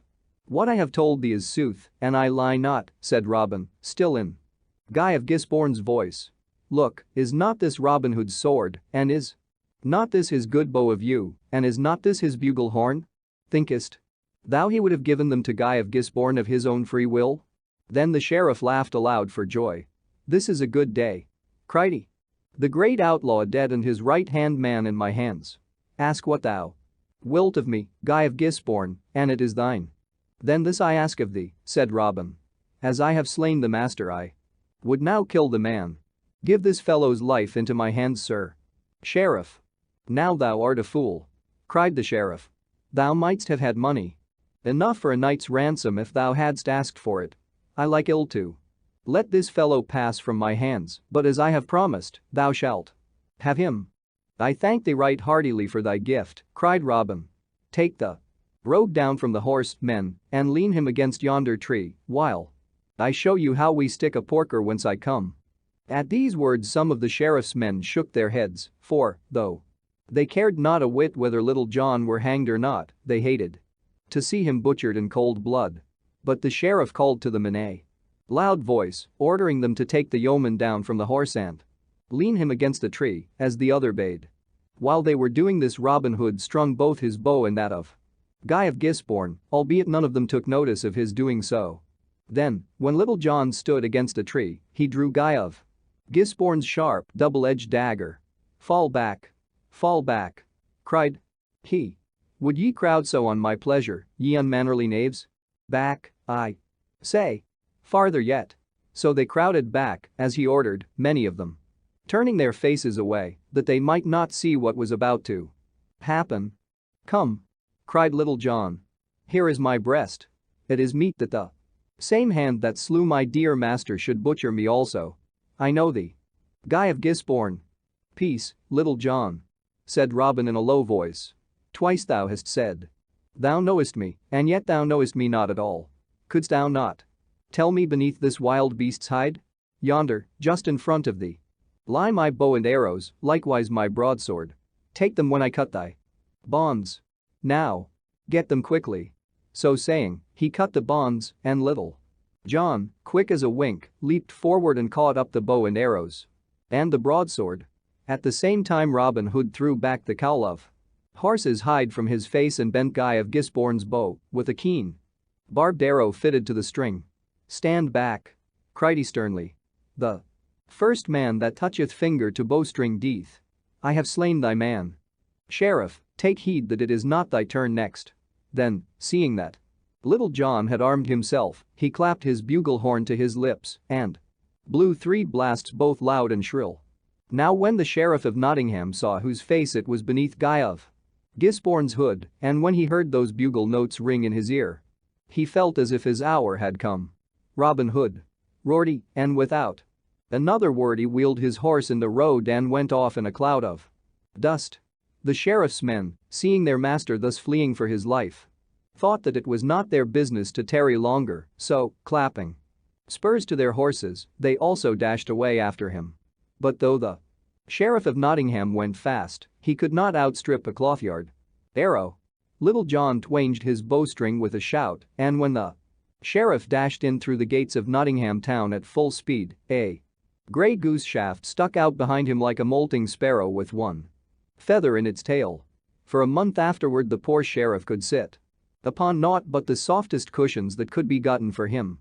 Thus the sheriff and a score of men ran away from Robin Hood and Little John, so that when Will Stutely and a dozen or more of stout yeomen burst from out the covert, they saw naught of their master's enemies. For the sheriff and his men were scurrying away in the distance, hidden within a cloud of dust like a little thunderstorm. Then they all went back into the forest once more, where they found the widow's 3 sons, who ran to Little John and kissed his hands. But it would not do for them to roam the forest at large any more, so they promised that, after they had gone and told their mother of their escape, they would come that night to the greenwood tree and thenceforth become men of the band. King Richard comes to Sherwood Forest. Not more than 2 months had passed and gone since these stirring adventures befell Robin Hood and Little John, when all Nottinghamshire was a mighty stir and tumult, for King Richard of the Lion's Heart was making a royal progress through merry England, and everyone expected him to come to Nottingham town in his journeying. Messengers went riding back and forth between the sheriff and the king, until at last a time was fixed upon when his majesty was to stop in Nottingham as the guest of his worship. And now came more bustle than ever, a great running hither and thither. A rapping of hammers and a babble of voices sounded everywhere through the place, for the folk were building great arches across the streets beneath which the king was to pass, and were draping these arches with silken banners and streamers of many colors. Great hubbub was going on in the guild hall of the town, also, for here a grand banquet was to be given to the king and the nobles of his train, and the best master carpenters were busy building a throne where the king and the sheriff were to sit at the head of the table, side by side. It seemed to many of the good folk of the place as if the day that should bring the king into the town would never come, but all the same, it did come in its own season, and bright shone the sun down into the stony streets, which were all alive with a restless sea of people. On either side of the way great crowds of town and country folk stood, packed as close together as dried herring in a box, so that the sheriff's men, halberds in hands, could hardly press them back to leave space for the king's riding. "Take care whom thou pushest against," cried a great burly friar to one of these men. "Wouldst thou dig thine elbows into me, sirrah? Beer lady of the fountain, and thou dost not treat me with more deference, I will crack thy knave's pot for thee, even though thou be one of the mighty sheriff's men." At this a great shout of laughter arose from a number of tall yeomen in Lincoln Green that were scattered through the crowd thereabouts, but one that seemed of more authority than the others nudged the holy man with his elbow. "Peace, Tuck," said he, "didst thou not promise me, ere thou camest here, that thou wouldst put a check upon thy tongue?" "Marry," grumbled the other, "but I did not think to have a hard-footed knave trample all over my poor toes as though they were no more than so many acorns in the forest." But of a sudden all this bickering ceased, for a clear sound of many bugle horns came winding down the street. Then all the people craned their necks and gazed in the direction whence the sound came, and the crowding and the pushing and the swaying grew greater than ever. And now a gallant array of men came gleaming into sight, and the cheering of the people ran down the crowd as the fire runs in dry grass. 28 heralds in velvet and cloth of gold came riding forward. Over their heads fluttered a cloud of snow-white feathers, and each herald bore in his hand a long silver trumpet, which he blew musically. From each trumpet hung a heavy banner of velvet and cloth of gold, with the royal arms of England emblazoned thereon. After these came riding 50 noble knights, 2 by 2, all fully armed, saving that their heads were uncovered. In their hands they bore tall lances, from the tops of which fluttered pennons of many colors and devices. By the side of each knight walked a page clad in rich clothes of silk and velvet, and each page bore in his hands his master's helmet, from which waved long, floating plumes of feathers. Never had Nottingham seen a fairer sight than those 50 noble knights, from whose armor the sun blazed in dazzling light as they came riding on their great war horses, with clashing of arms and jingling of chains. Behind the knights came the barons and the nobles of the mid-country, in robes of silk and cloth of gold, with golden chains about their necks and jewels. at their girdles. Behind these again came a great array of men at arms, with spears and halberds in their hands, and, in the midst of these, two riders side by side. One of the horsemen was the Sheriff of Nottingham, in his robes of office. The other, who was a head taller than the sheriff, was clad in a rich but simple garb, with a broad heavy chain about his neck. His hair and beard were like threads of gold, and his eyes were as blue as the summer sky. As he rode along he bowed to the right hand and the left, and a mighty roar of voices followed him as he passed, for this was King Richard. Then, above all the tumult and the shouting, a great voice was heard, roaring, "Heaven, its saints bless thee, our gracious King Richard. And likewise Our Lady of the Fountain, bless thee." Then King Richard, looking toward the spot whence the sound came, saw a tall, burly, strapping priest standing in front of all the crowd with his legs wide apart as he backed against those behind. "By my soul, Sheriff," said the king, laughing, "ye have the tallest priests in Nottinghamshire that e'er I saw in all my life. If heaven never answered prayers because of deafness, methinks I would nevertheless have blessings bestowed upon me, for that man yonder would make the great stone image of St. Peter rub its ears and hearken unto him. I would that I had an army of such as he." To this the sheriff answered never a word, but all the blood left his cheeks, and he caught at the pommel of his saddle to keep himself from falling, for he also saw the fellow that so shouted and knew him to be Friar Tuck, and, moreover, behind Friar Tuck he saw the faces of Robin Hood and Little John and Will Scarlet and Will Stutely and Allan a Dale, and others of the band. "How now," said the king hastily, "art thou ill, sheriff, that thou growest so white?" "Nay, your majesty," said the sheriff, "it was naught but a sudden pain. That will soon pass by." Thus he spake, for he was ashamed that the king should know that Robin Hood feared him so little that he thus dared to come within the very gates of Nottingham town. Thus rode the king into Nottingham town on that bright afternoon in the early fall season, and none rejoiced more than Robin Hood and his merry men to see him come so royally unto his own. Eventide had come, the great feast in the Guild Hall at Nottingham town was done, and the wine passed freely. 1,000 waxen lights gleamed along the board, at which sat lord and noble and knight and squire in goodly array. At the head of the table, upon a throne all hung with cloth of gold, sat King Richard with the Sheriff of Nottingham beside him. Quoth the king to the sheriff, laughing as he spoke, "I have heard much spoken concerning the doings of certain fellows hereabouts, one Robin Hood and his band, who are outlaws and abide in Sherwood Forest. Canst thou not tell me somewhat of them, Sir Sheriff? For I hear that thou hast had dealings with them more than once." At these words the Sheriff of Nottingham looked down gloomily, and the Bishop of Hereford, who was present, gnawed his nether lip. Quoth the sheriff, "I can tell your majesty but little concerning the doings of those naughty fellows, saving that they are the boldest lawbreakers in all the land." Then up spake young Sir Henry of the Lee, a great favourite with the king, under whom he had fought in Palestine. "May it please your majesty," said he, "when I was away in Palestine I heard ofttimes from my father, and in most cases I heard of this very fellow, Robin Hood. If your majesty would like I will tell you a certain adventure of this outlaw." Then the king laughingly bade him tell his tale, whereupon he told how Robin Hood had aided Sir Richard of the Lee with money that he had borrowed from the Bishop of Hereford.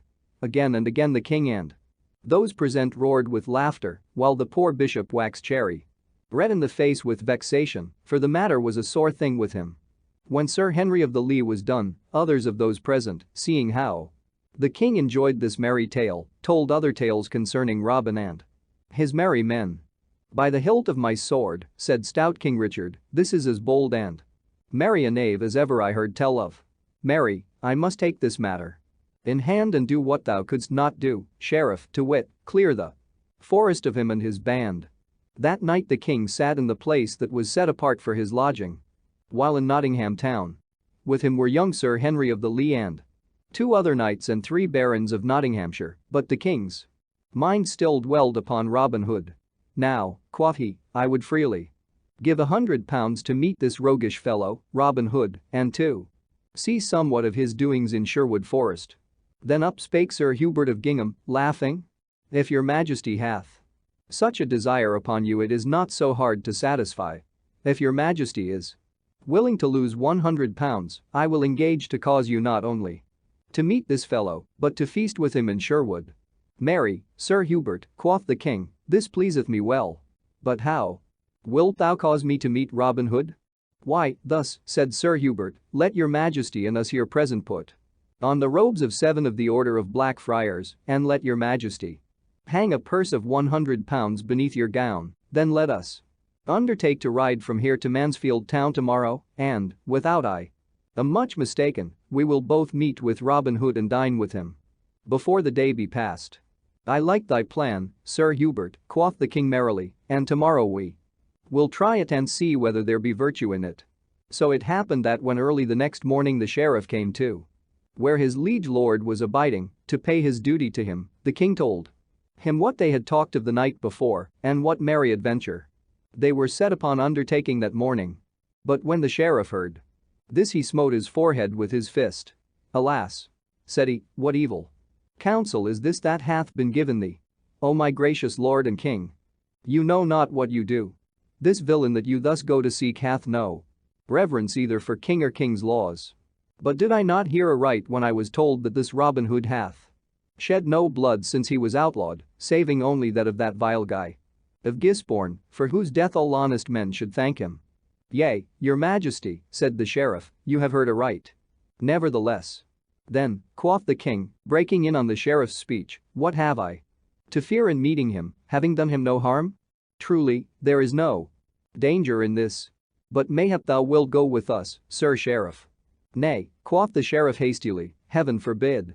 But now 7 habits such as Black Friars wear were brought, and the king and those about him having clad themselves therein, and his majesty having hung a purse with 100 golden pounds in it beneath his robes, they all went forth and mounted the mules that had been brought to the door for them. Then the king bade the sheriff be silent as to their doings, and so they set forth upon their way. Onward they traveled, laughing and jesting, until they passed through the open country, between bare harvest fields whence the harvest had been gathered home, through scattered glades that began to thicken as they went farther along, till they came within the heavy shade of the forest itself. They traveled in the forest for several miles without meeting anyone such as they sought, until they had come to that part of the road that lay nearest to Newstead Abbey. By the holy Saint Martin, quoth the king, I would that I had a better head for remembering things of great need. Here have we come away and brought never so much as a drop of anything to drink with us. Now I would give £100 for somewhat to quench my thirst. Withal. No sooner had the king so spoken, than out from the covert at the roadside stepped a tall fellow with yellow beard and hair and a pair of merry blue eyes. Truly, holy brother, said he, laying his hand upon the king's bridle rein, it were an unchristian thing to not give fitting answer to so fair a bargain. We keep an inn hereabouts, and for £50 we will not only give thee a good draught of wine, but will give thee as noble a feast as ever thou didst tickle thy gullet withal. So saying, he put his fingers to his lips and blew a shrill whistle. Then straightway the bushes and branches on either side of the road swayed and crackled, and 60 broad-shouldered yeomen in Lincoln green burst out of the covert. How now, fellow, quoth the king, who art thou, thou naughty rogue? Hast thou no regard for such holy men as we are?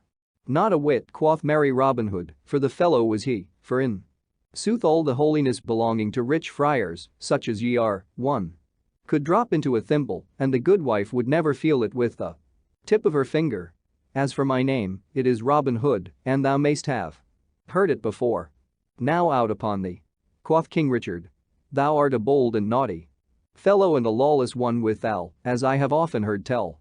Now, prithee, let me and these brethren of mine travel forward in peace and quietness. It may not be, said Robin, for it would look but ill of us to let such holy men travel onward with empty stomachs. But I doubt not that thou hast a fat purse to pay thy score at our inn, since thou offerest freely so much for a poor draught of wine. Show me thy purse, reverend brother, or I may perchance have to strip thy robes from thee to search for it myself. Nay, use no force, said the king sternly. Here is my purse, but lay not thy lawless hands upon our person. Hut, tut, quoth merry Robin, what proud words are these? Art thou the King of England, to talk so to me? Here, Will, take this purse and see what there is within." Will Scarlet took the purse and counted out the money. Then Robin bade him keep £50 for themselves and put 50 back into the purse. This he handed to the king. "Here, brother," quoth he, "take this half of thy money and thank Saint Martin, on whom thou didst call before, that thou hast fallen into the hands of such gentle rogues that they will not strip thee bare as they might do. But wilt thou not put back thy cowl? For I would fain see thy face." "Nay," said the king, drawing back, "I may not put back my cowl, for we 7 have vowed that we will not show our faces for 24 hours." "Then keep them covered in peace," said Robin, "and far be it from me to make you break your vows." So he called 7 of his yeomen and bade them each one take a mule by the bridle, then, turning their faces toward the depths of the woodlands, they journeyed onward until they came to the open glade and the greenwood tree.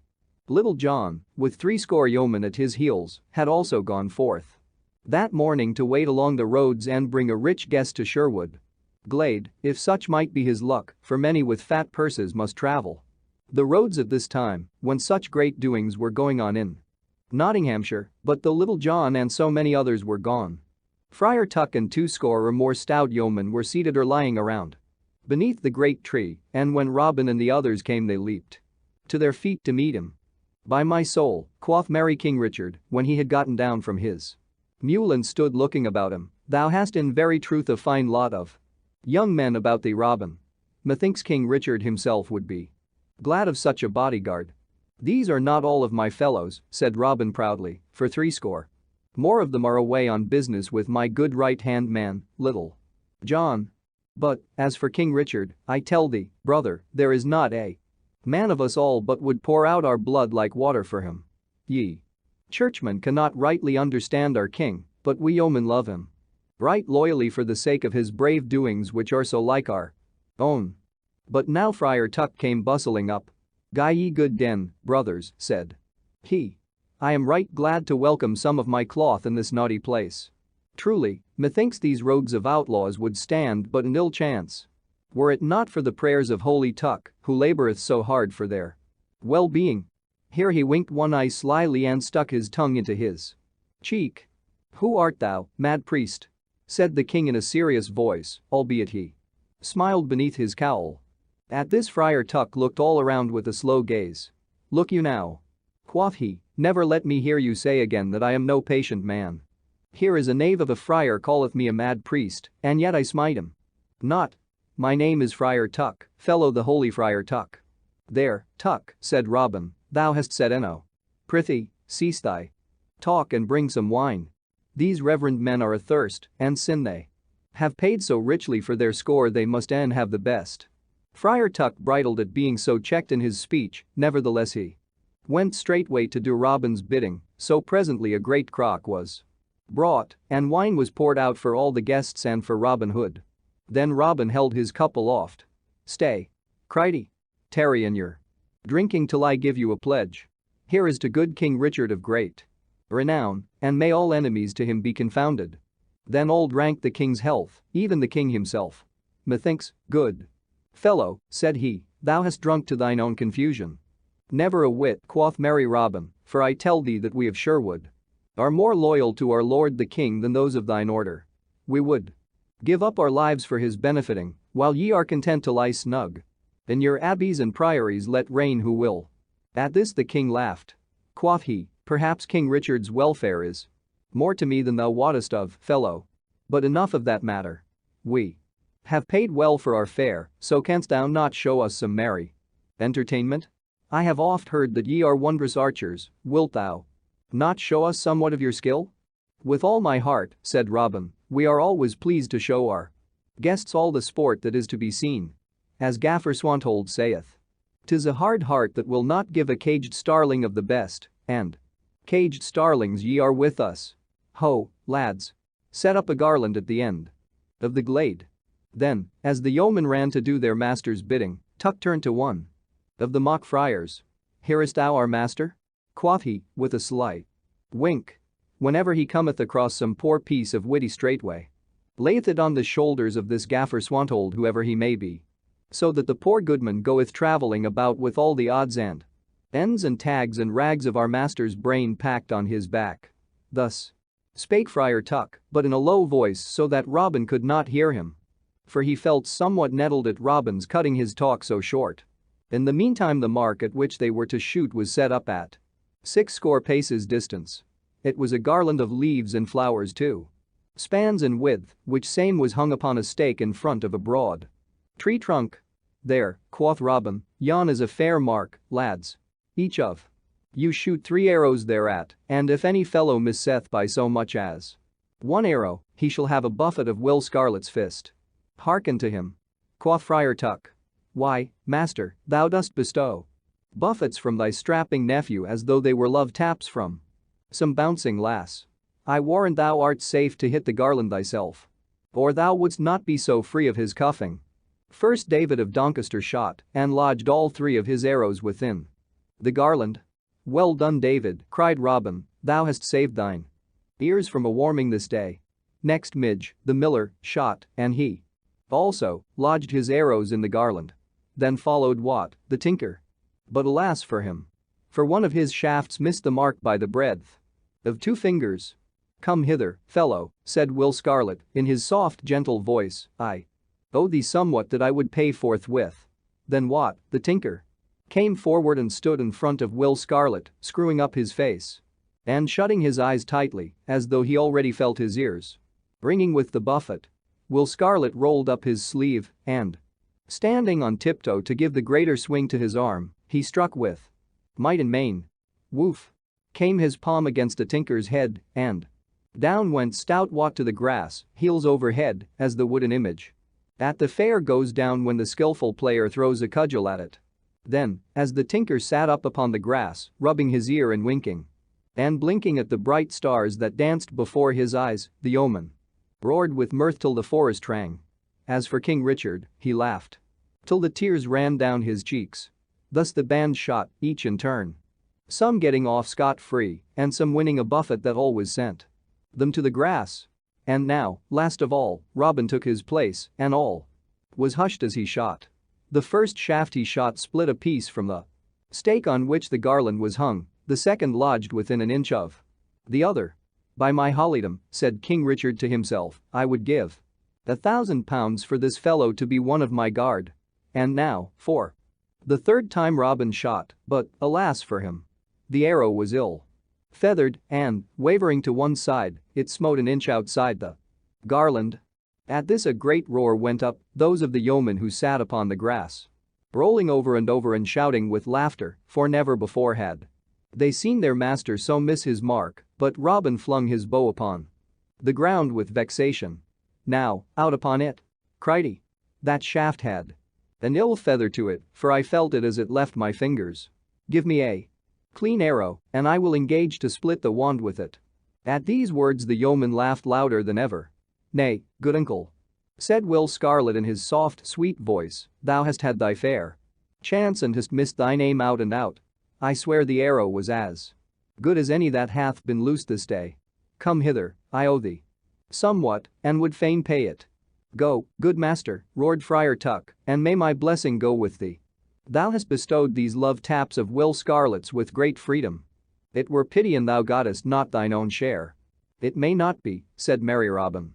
I am king here, and no subject may raise hand against the king. But even our great King Richard may yield to the holy Pope without shame, and even take a tap from him by way of penance. Therefore I will yield myself to this holy friar, who seemeth to be one in authority, and will take my punishment from him. Thus saying, he turned to the king, I prithee, brother, wilt thou take my punishing into thy holy hands? With all my heart, quoth merry King Richard, rising from where he was sitting. I owe thee somewhat for having lifted a heavy weight of £50 from my purse. So make room for him on the green, lads. And thou makest me tumble, quoth Robin, I will freely give thee back thy £50, but I tell thee, brother, if thou makest me not feel grass all along my back, I will take every farthing thou hast for thy boastful speech. So be it, said the king, I am willing to venture it. Thereupon he rolled up his sleeve and showed an arm that made the yeoman stare. But Robin, with his feet wide apart, stood firmly planted, waiting the other, smiling. Then the king swung back his arm and, balancing himself a moment, he delivered a buffet at Robin that fell like a thunderbolt. Down went Robin headlong upon the grass, for the stroke would have felled a stone wall. Then how the yeomen shouted with laughter till their sides ached, for never had they seen such a buffet given in all their lives. As for Robin, he presently sat up and looked all around him, as though he had dropped from a cloud and had lit in a place he had never seen before. After a while, still gazing about him at his laughing yeoman, he put his fingertips softly to his ear and felt all around it tenderly. "Will Scarlet," said he, "count this fellow out as £50. I want nothing more either of his money or of him. A murrain. Seize him and his buffeting. I would that I had taken my dues from thee, for I verily believe he hath deafened mine ear from ever hearing again." Then, while gusts of laughter still broke from the band, Will Scarlet counted out the £50, and the king dropped it back into his purse again. "I give thee thanks, fellow," said he, "and if ever thou shouldst wish for another box of the ear to match the one thou hast, come to me and I will fit thee with it for naught." So spake the merry king, but, even as he ended, there came suddenly the sound of many voices, and out from the covert burst Little John and 60 men, with Sir Richard of the Lee in the midst. Across the glade they came running, and, as they came, Sir Richard shouted to Robin, "Make haste, dear friend, gather thy band together and come with me. King Richard left Nottingham town this very morning, and cometh to seek thee in the woodlands. I know not how he cometh, for it was but a rumor of this that reached me, nevertheless, I know that it is the truth. Therefore hasten with all thy men, and come to Castle Lee, for there thou mayst lie hidden till thy present danger passeth." "Who are these strangers that thou hast with thee?" "Why," quoth merry Robin, rising from the grass, "these are certain gentle guests that came with us from the high road over by Newstead Abbey. I know not their names, but I have become right well acquaint with this lusty rogue's palm this morning. Marry, the pleasure of this acquaintance hath dust me a deaf ear and £50 to boot." Sir Richard looked keenly at the tall friar, who, drawing himself up to his full height, looked fixedly back at the knight. Then of a sudden Sir Richard's cheeks grew pale, for he knew who it was that he looked upon. Quickly he leaped from off his horse's back and flung himself upon his knees before the other. At this, the king, seeing that Sir Richard knew him, threw back his cowl, and all the yeomen saw his face and knew him also, for there was not one of them but had been in the crowd in the good town of Nottingham and had seen him riding side by side with the sheriff. Down they fell upon their knees, nor could they say a word. Then the king looked all around right grimly, and, last of all, his glance came back and rested again upon Sir Richard of the Lee. "How is this, Sir Richard?" said he sternly. "How darest thou step between me and these fellows? And how darest thou offer thy knightly castle of the Lee for a refuge to them? Wilt thou make it a hiding place for the most renowned outlaws in England?" Then Sir Richard of the Lee raised his eyes to the king's face. "Far be it from me," said he, "to do aught that could bring your majesty's anger upon me. Yet, sooner would I face your majesty's wrath than suffer aught of harm that I could stay to fall upon Robin Hood and his band. For to them my whole life, honor, everything. Should I, then, desert him in his hour of need?" Ere the knight had done speaking, one of the mock friars that stood near the king came forward and knelt beside Sir Richard, and throwing back his cowl showed the face of young Sir Henry of the Lee. Then Sir Henry grasped his father's hand and said, "Here kneels one who hath served thee well, King Richard, and, as thou knowest, hath stepped between thee and death in Palestine, yet do I abide by my dear father, and here I say also that I would freely give shelter to this noble outlaw, Robin Hood, even though it brought thy wrath upon me, for my father's honor and my father's welfare are as dear to me as mine own." King Richard looked from one to the other of the kneeling knights, and at last a frown faded from his brow and a smile twitched at the corners of his lips. "Marry, Sir Richard," quoth the king, "thou art a bold-spoken knight, and thy freedom of speech weigheth not heavily against thee with me. This young son of thine taketh after his sire both in boldness of speech and of deed, for, as he saith, he stepped one time betwixt me and death, wherefore I would pardon thee for his sake. Even if thou hadst done more than thou hast. Rise all of you, for ye shall suffer no harm through me this day, for it were pity that a merry time should end in a manner as to mar its joyousness. Then all arose and the king beckoned Robin Hood to come to him. How? Now, quoth he, is thine ear still too deaf to hear me speak? Mine ears would be deafened and deaf ere they would cease to hear your Majesty's voice, said Robin. As for the blow that your Majesty struck me, I would say that though my sins are haply many, methinks they have been paid up in full thereby. Thinkest thou so? Said the king with somewhat of sternness in his voice. Now I tell thee that but for three things, to wit, my mercifulness, my love for a stout woodsman, and the loyalty thou hast avowed for me, thine ears, mayhap, might have been more tightly closed. The never a buffet from me could have shut them. Talk not lightly of thy sins, good Robin. But come, look up. Thy danger is past, for hereby I give thee and all thy band free pardon. But, in sooth, I cannot let you roam the forest as ye have done in the past, therefore I will take thee at thy word, when thou didst say thou wouldst give thy service to me. And thou shalt go back to London with me. We will take that bold knave Little John also, and likewise thy cousin, Will Scarlet, and thy minstrel, Allan a Dale. As for the rest of thy band, we will take their names and have them duly recorded as royal rangers, for methinks it were wiser to have them changed to law-abiding caretakers of our deer in Sherwood than to leave them to run at large as outlawed slayers thereof. But now get a feast ready, I would see how ye live in the woodlands. So Robin bade his men make ready a grand feast. Straightway great fires were kindled and burned brightly, at which savory things roasted sweetly. While this was going forward, the king bade Robin call Allan a Dale, for he would hear him sing. So word was passed for Allan, and presently he came, bringing his harp. Marry, said King Richard, if thy singing match thy looks it is fair enough. Prithee, strike up a ditty and let us have a taste of thy skill. Then Allan touched his harp lightly, and all words were hushed while he sang thus. Oh, where hast thou been, my daughter? Oh, where hast thou been this day? Daughter, my daughter? Oh, I have been to the river's side, where the waters lie all grey and wide, and the grey sky broods o'er the leaden tide, and the shrill wind sighs a straining. What sawest thou there, my daughter? What sawest thou there this day? Daughter, my daughter? Oh, I saw a boat come drifting nigh, where the quivering rushes hiss and sigh, and the water soughs as it gurgles by, and the shrill wind sighs a straining. What sailed in the boat, my daughter? What sailed in the boat this day? Daughter, my daughter? Oh, there was one all clad in white, and about his face hung a pallid light, and his eyes gleamed sharp like the stars at night, and the shrill wind sighed a straining. And what said he, my daughter? What said he to thee this day? Daughter, my daughter? Oh, said he naught, but did he this? Thrice on my lips did he press a kiss, and my heartstrings shrunk with an awful bliss, and the shrill wind sighed a straining. Why growest thou so cold, my daughter? Why growest thou so cold and white? Daughter, my daughter? Oh, never a word the daughter said, but she sat all straight with a drooping head, for her heart was stilled and her face was dead, and the shrill wind sighed a straining. All listened in silence, and when Allan a Dale had done, King Richard heaved a sigh. By the breath of my body, Allan, quoth he, thou hast such a wondrous sweet voice that it strangely moves my heart.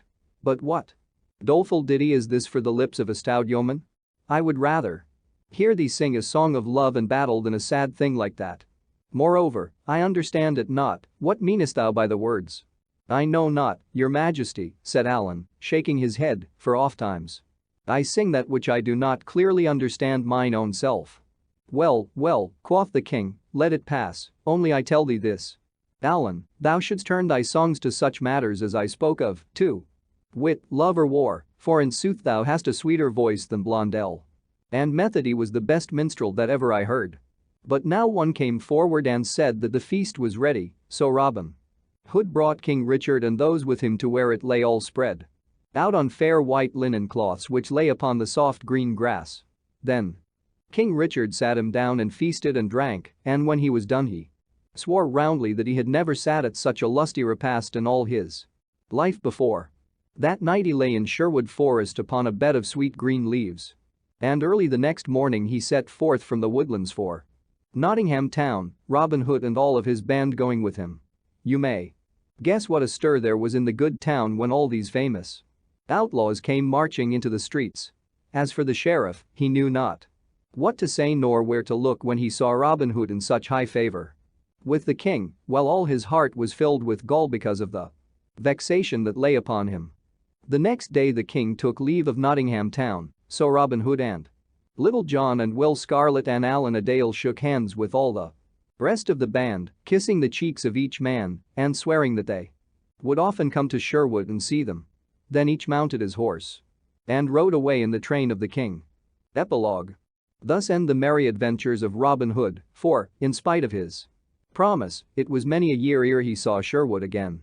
After a year or two at court, Little John came back to Nottinghamshire, where he lived in an orderly way, though within sight of Sherwood, and where he achieved great fame as the champion of all England with the quarterstaff. Will Scarlet after a time came back to his own home, whence he had been driven by his unlucky killing of his father's steward. The rest of the band did their duty as royal rangers right well. But Robin Hood and Alan a Dale did not come again to Sherwood so quickly, for thus it was.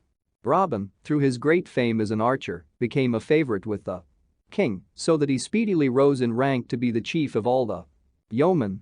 At last the king, seeing how faithful and how loyal he was, created him Earl of Huntingdon, so Robin followed the king to the wars and found his time so full that he had no chance to come back to Sherwood for even so much as a day. As for Alan a Dale and his wife, the fair Ellen, they followed Robin Hood and shared in all his ups and downs of life. And now, dear friend, you who have journeyed with me in all these merry doings, I will not bid you follow me further, but will drop your hand here with a good den, if you wish it, for that which cometh hereafter speaks of the breaking up of things and shows how joys and pleasures that are dead and gone can never be set upon their feet to walk again. I will not dwell upon the matter over long, but will tell as speedily as may be of how that stout fellow, Robin Hood, died as he had lived, not at court as Earl of Huntingdon, but with bow in hand, his heart in the greenwood, and he himself a right yeoman. King Richard died upon the battlefield in such a way as properly became a lion-hearted king, as you yourself, no doubt, know, so, after a time, the Earl of Huntingdon or Robin Hood, as we still call him as of old, finding nothing for his doing abroad, came back to merry England again. With him came Alan a Dale and his wife, the fair Ellen, for these two had been chief of Robin's household ever since he had left Sherwood Forest. It was in the springtime when they landed once more on the shores of England. The leaves were green, and the small birds sang blithely, just as they used to do in fair Sherwood when Robin Hood roamed the woodland shades with a free heart and a light heel. All the sweetness of the time and the joyousness of everything brought back to Robin's mind his forest life, so that a great longing came upon him to behold the woodlands once more. So he went straightway to King John and besought leave of him to visit Nottingham for a short season. The king gave him leave to come and to go, but bade him not stay longer than 3 days at Sherwood. So Robin Hood and Alan a Dale set forth without delay to Nottinghamshire and Sherwood Forest. The first night they took up their inn at Nottingham town, yet they did not go to pay their duty to the sheriff, for his worship bore many a bitter grudge against Robin Hood, which grudges had not been lessened by Robin's rise in the world. The next day at an early hour they mounted their horses and set forth for the woodlands. As they passed along the road it seemed to Robin that he knew every stick and stone that his eyes looked upon. Yonder was a path that he had ofttimes trod of a mellow evening, with Little John beside him. Here was one, now nigh choked with brambles, along which he and the little band had walked when they went forth to seek a certain curtal friar. Thus they rode slowly onward, talking about these old familiar things. Old and yet new, for they found more in them than they had ever thought of before. Thus at last they came to the open glade and the broad, wide-spreading greenwood tree which was their home for so many years. Neither of the two spoke when they stood beneath that tree. Robin looked all about him at the well-known things, so like what they used to be and yet so different, for, where once was the bustle of many busy fellows, was now the quietness of solitude, and, as he looked, the woodlands, the greensward, and the sky all blurred together in his sight through salt tears, for such a great yearning came upon him as he looked on these things, as well known to him as the fingers of his right hand, that he could not keep back the water from his eyes. That morning he had slung his good old bugle horn over his shoulder, and now, with the yearning, came a great longing to sound his bugle once more. He raised it to his lips, he blew a blast. Tarila, larila, the sweet, clear notes went winding down the forest paths, coming back again from the more distant bosky shades in faint echoes of sound, tarila, larila, tarila, larila, until it faded away and was lost. Now it chanced that on that very morn Little John was walking through a spur of the forest upon certain matters of business, and as he paced along, sunk in meditation, the faint, clear notes of a distant bugle horn came to his ear. As leaps the stag when it feels the arrow at its heart, so leaped Little John when that distant sound met his ear. All the blood in his body seemed to rush like a flame into his cheeks as he bent his head and listened. Again came the bugle note, thin and clear. And yet again it sounded. Then Little John gave a great wild cry of yearning, of joy, and yet of grief, and, putting down his head, he dashed into the thicket. Onward he plunged, crackling and rending, as the wild boar rushes through the underbrush. Little recked he of thorns and briars that scratched his flesh and tore his clothing, for all he thought of was to get, by the shortest way, to the greenwood glade, whence he knew the sound of the bugle horn came. Out he burst from the covert, at last, a shower of little broken twigs falling about him, and, without pausing a moment, rushed forward and flung himself at Robin's feet. Then he clasped his arms around the master's knees, and all his body was shaken with great sobs. Neither could Robin nor Allan a Dale speak, but stood looking down at Little John, the tears rolling down their cheeks. While they thus stood, 7 royal rangers rushed into the open glade and raised a great shout of joy at the sight of Robin, and at their head was Will Stutely. Then, after a while, came 4 more, panting with their running, and 2 of these 4 were Will Scathelock and Midge, the miller, for all of these had heard the sound of Robin Hood's horn. All these ran to Robin and kissed his hands and his clothing, with great sound of weeping. After a while Robin looked around him with tear-dimmed eyes and said, in a husky voice, "Now, I swear that never again will I leave these dear woodlands. I have been away from them and from you too long. Now do I lay by the name of Robert, Earl of Huntingdon, and take upon me once again that nobler title, Robin Hood, the yeoman." At this a great shout went up, and all the yeomen shook one another's hands for joy. The news that Robin Hood had come back again to dwell in Sherwood as of old spread like wildfire all over the countryside, so that ere a se'nnight had passed nearly all of his old yeomen had gathered about him again. But when the news of all this reached the ears of King John, he swore both loud and deep, and took a solemn vow that he would not rest until he had Robin Hood in his power, dead or alive. Now there was present at court a certain knight, Sir William Dale, as gallant a soldier as ever donned harness. Sir William Dale was well acquainted with Sherwood Forest, for he was head keeper over that part of it that lay nigh a good Mansfield town, so to him the king turned and bade him take an army of men and go straightway to seek Robin Hood. Likewise the king gave Sir William his signet ring to show to the sheriff that he might raise all his armed men to aid the others in their chase of Robin. So Sir William and the sheriff set forth to do the king's bidding and to search for Robin Hood, and for 7 days they hunted up and down, yet found him not.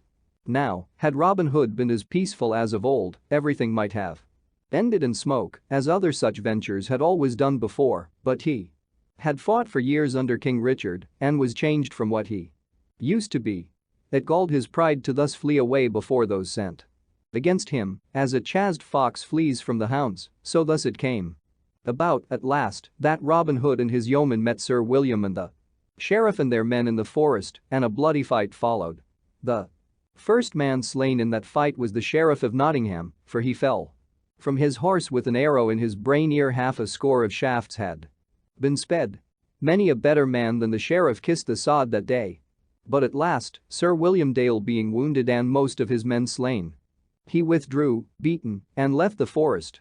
But scores of good fellows were left behind him, stretched out all stiff beneath the sweet green boughs. But though Robin Hood had beaten off his enemies in fair fight, all this lay heavily upon his mind, so that he brooded over it until a fever seized upon him. For 3 days it held him, and though he strove to fight it off, he was forced to yield at last. Thus it came that, on the morning of the 4th day, he called Little John to him and told him that he could not shake the fever from him and that he would go to his cousin, the prioress of the nunnery near Kirklees, in Yorkshire, who was a skillful leech, and he would have her open a vein in his arm and take a little blood from him for the bettering of his health. Then he bade Little John make ready to go also, for he might perchance need aid in his journeying. So Little John and he took their leave of the others. And Robin Hood bade Will Stutely be the captain of the band until they should come back. Thus they came by easy stages and slow journeying until they reached the nunnery of Kirklees. Now Robin had done much to aid this cousin of his, for it was through King Richard's love of him that she had been made prioress of the place.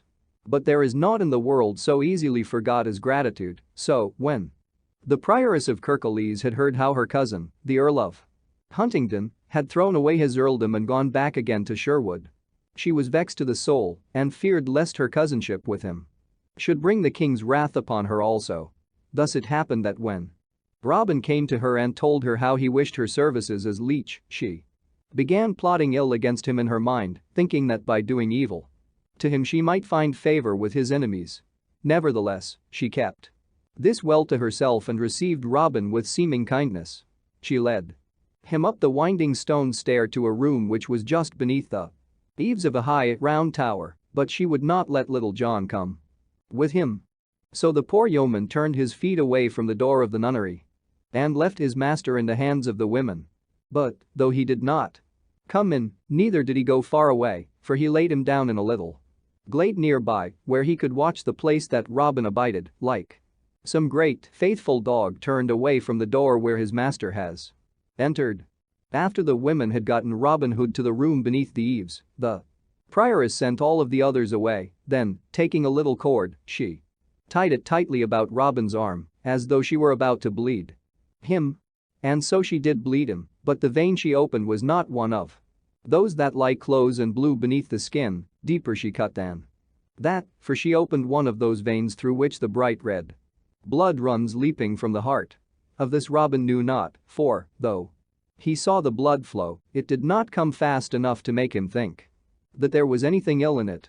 Having done this vile deed, the prioress turned and left her cousin, locking the door behind her. All that livelong day the blood ran from Robin Hood's arm, nor could he check it, though he strove in every way to do so. Again and again he called for help, but no help came, for his cousin had betrayed him, and Little John was too far away to hear his voice. So he bled and bled until he felt his strength slipping away from him. Then he arose, tottering, and bearing himself up by the palms of his hands against a wall, he reached his bugle horn at last. Thrice he sounded it, but weakly and faintly, for his breath was fluttering through sickness and loss of strength. Nevertheless, Little John heard it where he lay in the glade, and, with a heart all sick with dread, he came running and leaping toward the nunnery.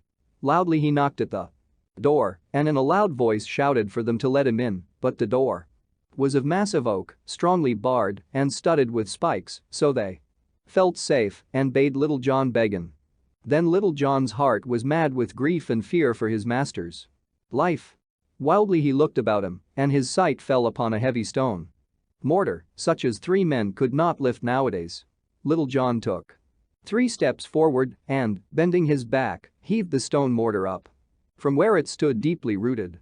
Staggering under its weight, he came forward and hurled it crashing against a door and burst the door, and away fled the frightened nuns, shrieking at his coming. Then Little John strode in, and never a word said he, but up the winding stone steps he ran till he reached the room wherein his master was.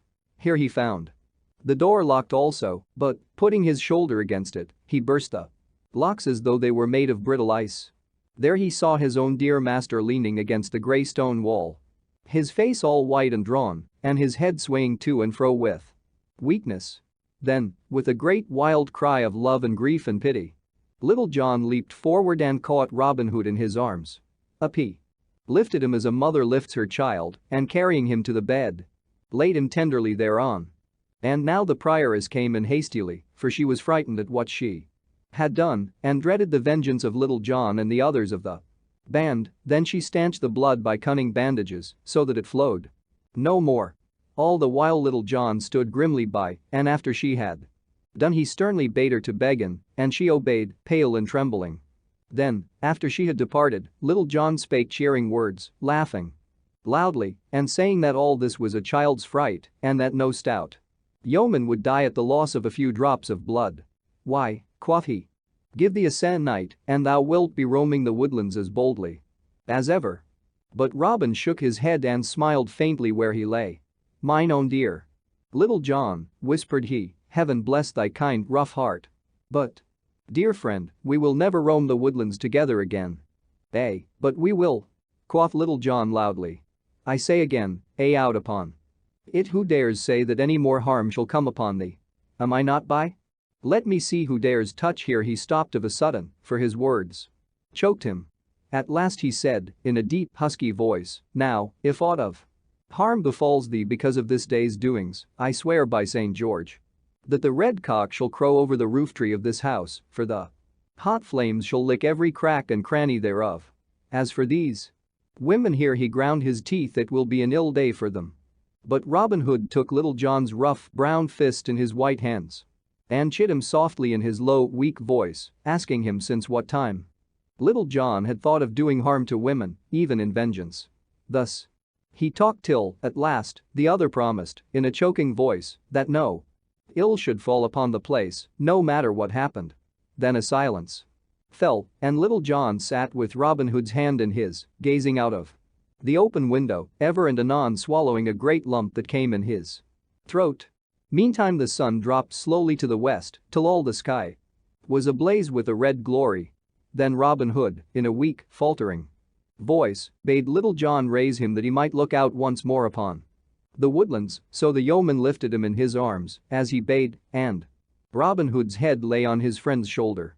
Long he gazed, with a wide, lingering look, while the other sat with bowed head, the hot tears rolling one after another from his eyes and dripping upon his bosom. For he felt that the time of parting was near at hand. Then, presently, Robin Hood bade him string his stout bow for him and choose a smooth, fair arrow from his quiver. This Little John did, though without disturbing his master or rising from where he sat.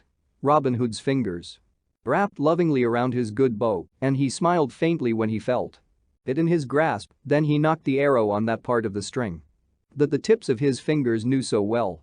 "Little John," said he. "Little John, mine own dear friend, and him I love better than all others in the world, mark, I prithee, where this arrow lodges, and there let my grave be digged. Lay me with my face toward the east, Little John, and see that my resting place be kept green, and that my weary bones be not disturbed." As he finished speaking, he raised himself of a sudden and sat upright. His old strength seemed to come back to him, and, drawing the bowstring to his ear, he sped the arrow out of the open casement. As the shaft flew, his hand sank slowly with the bow till it lay across his knees. And his body likewise sank back again into Little John's loving arms. But something had sped from that body, even as the winged arrow sped from the bow.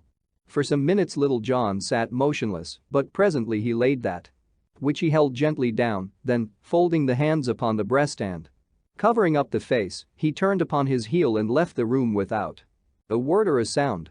Upon the steep stairway he met the prioress and some of the chief among the sisters. To them he spoke in a deep, quivering voice, and said he, "An ye go within a score of feet of yonder room, I will tear down your rookery over your heads so that not one stone shall be left upon another. Bear my words well in mind, for I mean them." So saying, he turned and left them, and they presently saw him running rapidly across the open, through the falling of the dusk, until he was swallowed up by the forest. The early gray of the coming morn was just beginning to lighten the black sky toward the eastward when Little John and 6 more of the band came rapidly across the open toward the nunnery. They saw no one, for the sisters were all hidden away from sight, having been frightened by Little John's words. Up the stone stair they ran, and a great sound of weeping was presently heard. After a while this ceased, and then came the scuffling and shuffling of men's feet as they carried a heavy weight down the steep and winding stairs. So they went forth from the nunnery.